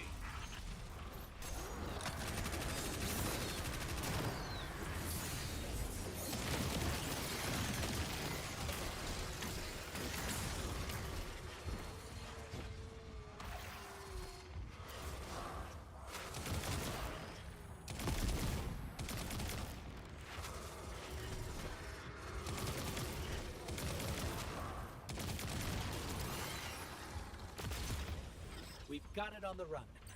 Crow, how did you manage to avoid it earlier? Avoid it? Glint, how many times did you revive me? 5? 6? 12. But who's counting? Not bad. Can't be efficient, be persistent.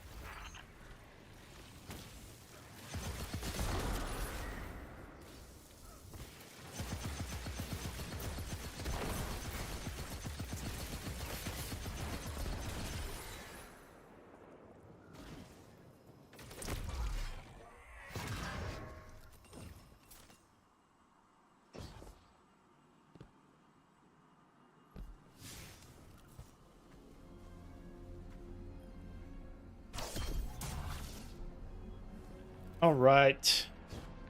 One last boss fight.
What am I stuck on?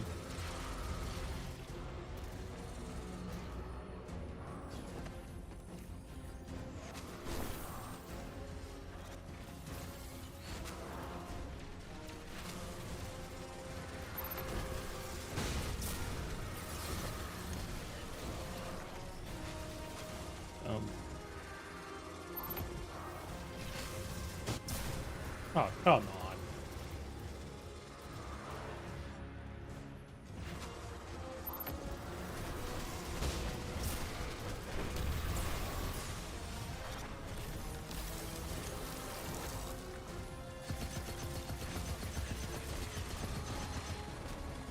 Uh-oh.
All right.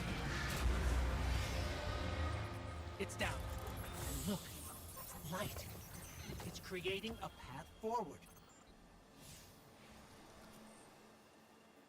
Guardian, I'm sensing a surge in power, in both light and dark. Hey, when we find Ikora, if she's... Ikora's strong. I'm sure she's fine. Oh, that's good. Great. But not really what I'm worried about. I was gonna ask if you think she's still mad at me? For what? I made a promise, then I broke it. I died. Get ready, Guardian. The Witness's forces are heading your way.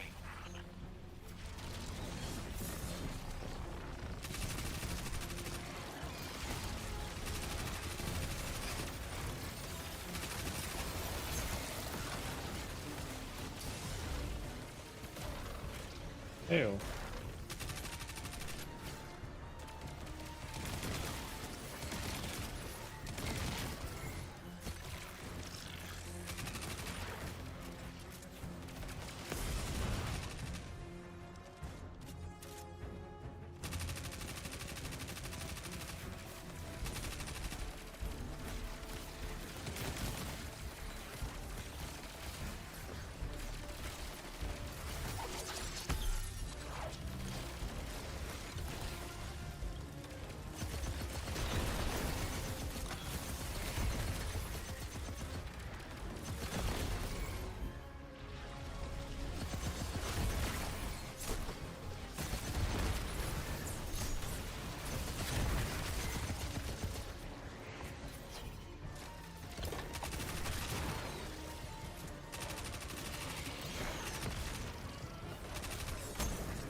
Hit the wrong button again.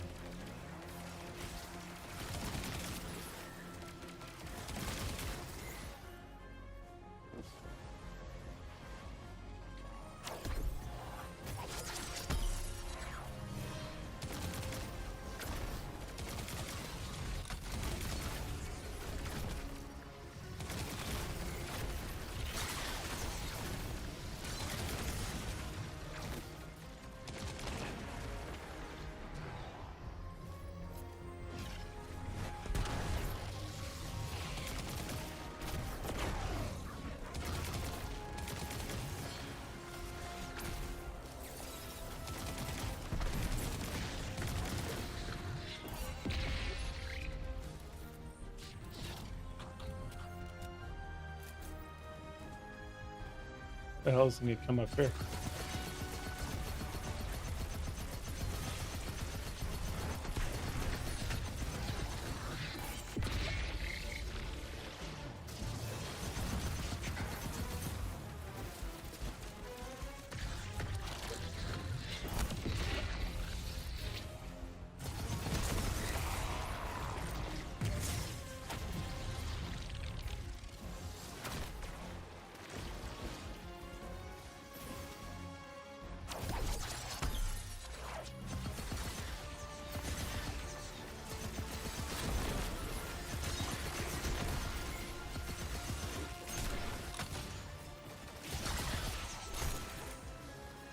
That's the last of them.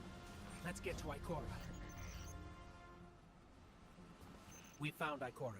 She's deep in meditation. If Ikora zens Deep out, she might in actually get some meditation. answers from the Traveler.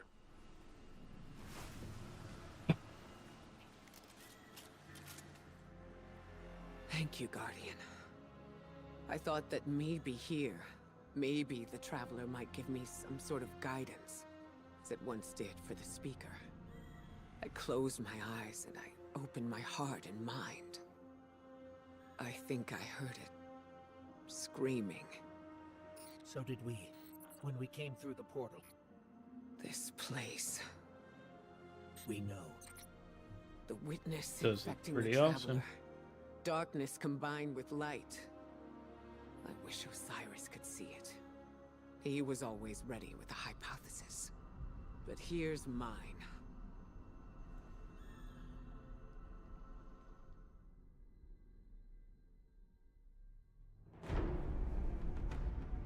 The witness brought darkness into the traveler. Everything you see here inside it is a physical manifestation of a thought made real by the light.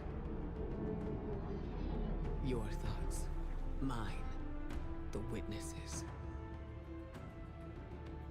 It plans to weaponize that light, reshaping reality outside Back the up to traveler into 160. perfect stillness.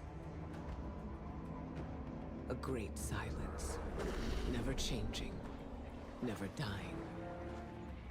Imagine your greatest triumph, or your most profound regret.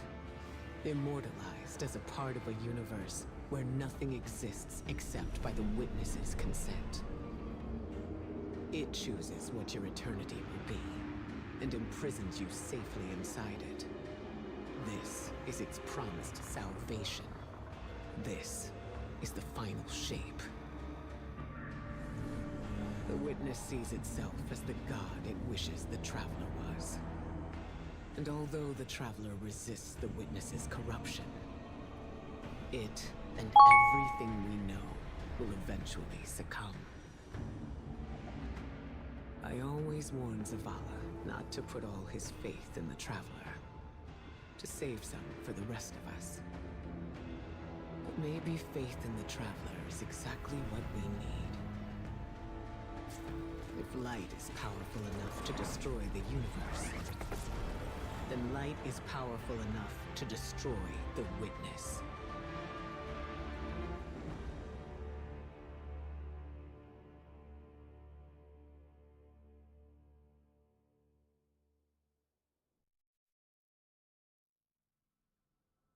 Come back safe.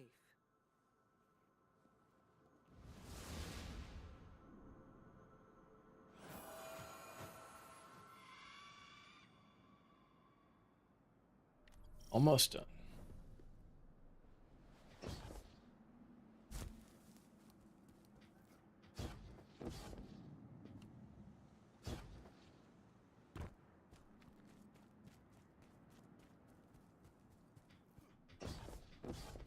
Where is it?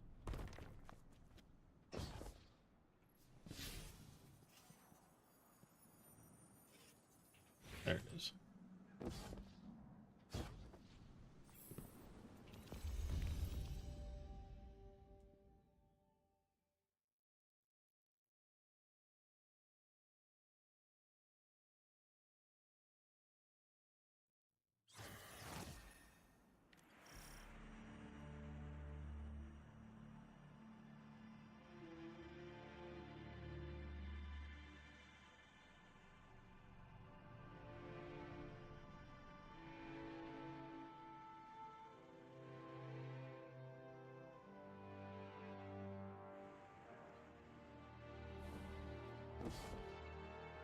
So, is there anyone else with you?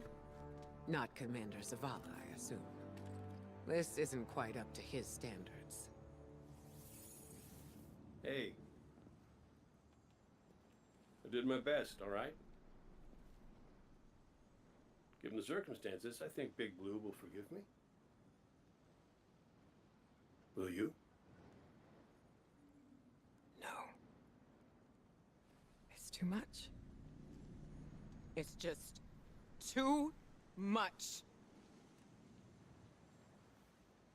It's one thing for the witness to look in our hearts and minds, to conjure up our memories, but this... Hey, Cora, come on, look at me. I see you. I know this is hard. It's tough for me, too. Tough? What do you know about tough? You were always running off to play renegade, leaving me and Zavala to shoulder all the responsibility when we were supposed to be a team. I know. I'm gonna make it up to you.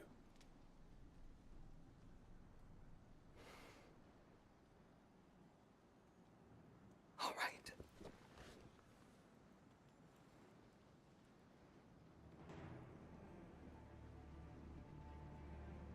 I know you like me. Don't get ahead of yourself. You still have a lot to make up.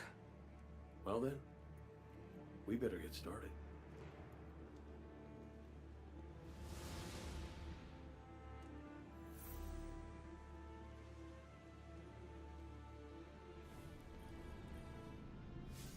Ikora has always had a strong connection to the Traveler. I think that's why she's so confident. Why she's never needed the faith Zavala has.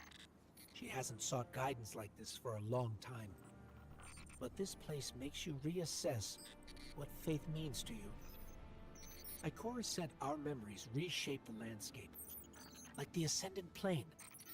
But here it's pure. It's not a recreation, it's a reimagining. That's why the Witness is here. It wants to weaponize the Traveler and transform the universe into a fixed state based on what it believes we deserve.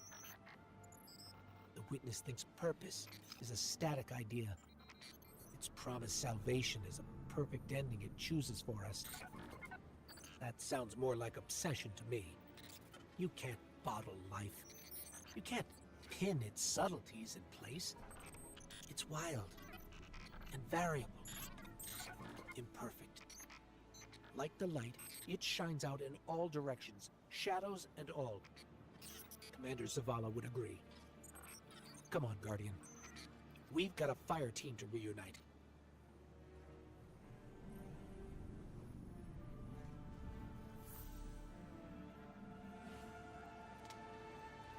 Scans are conclusive.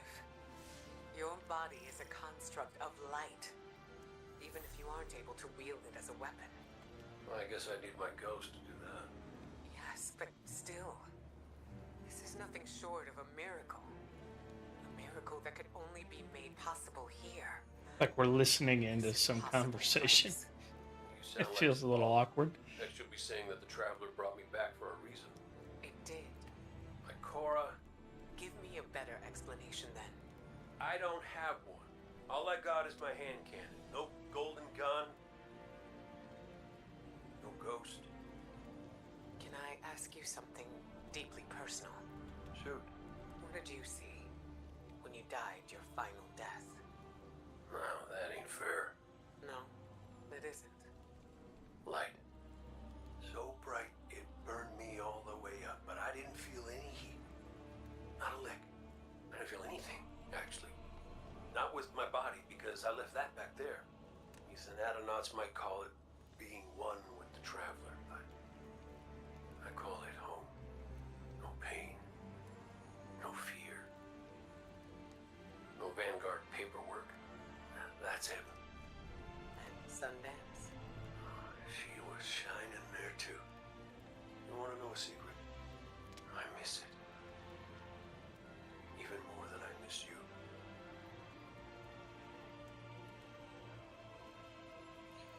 All right, that's it from me today. It's been a blast. Great work for the whole Destiny 2 community for coming out and showing up.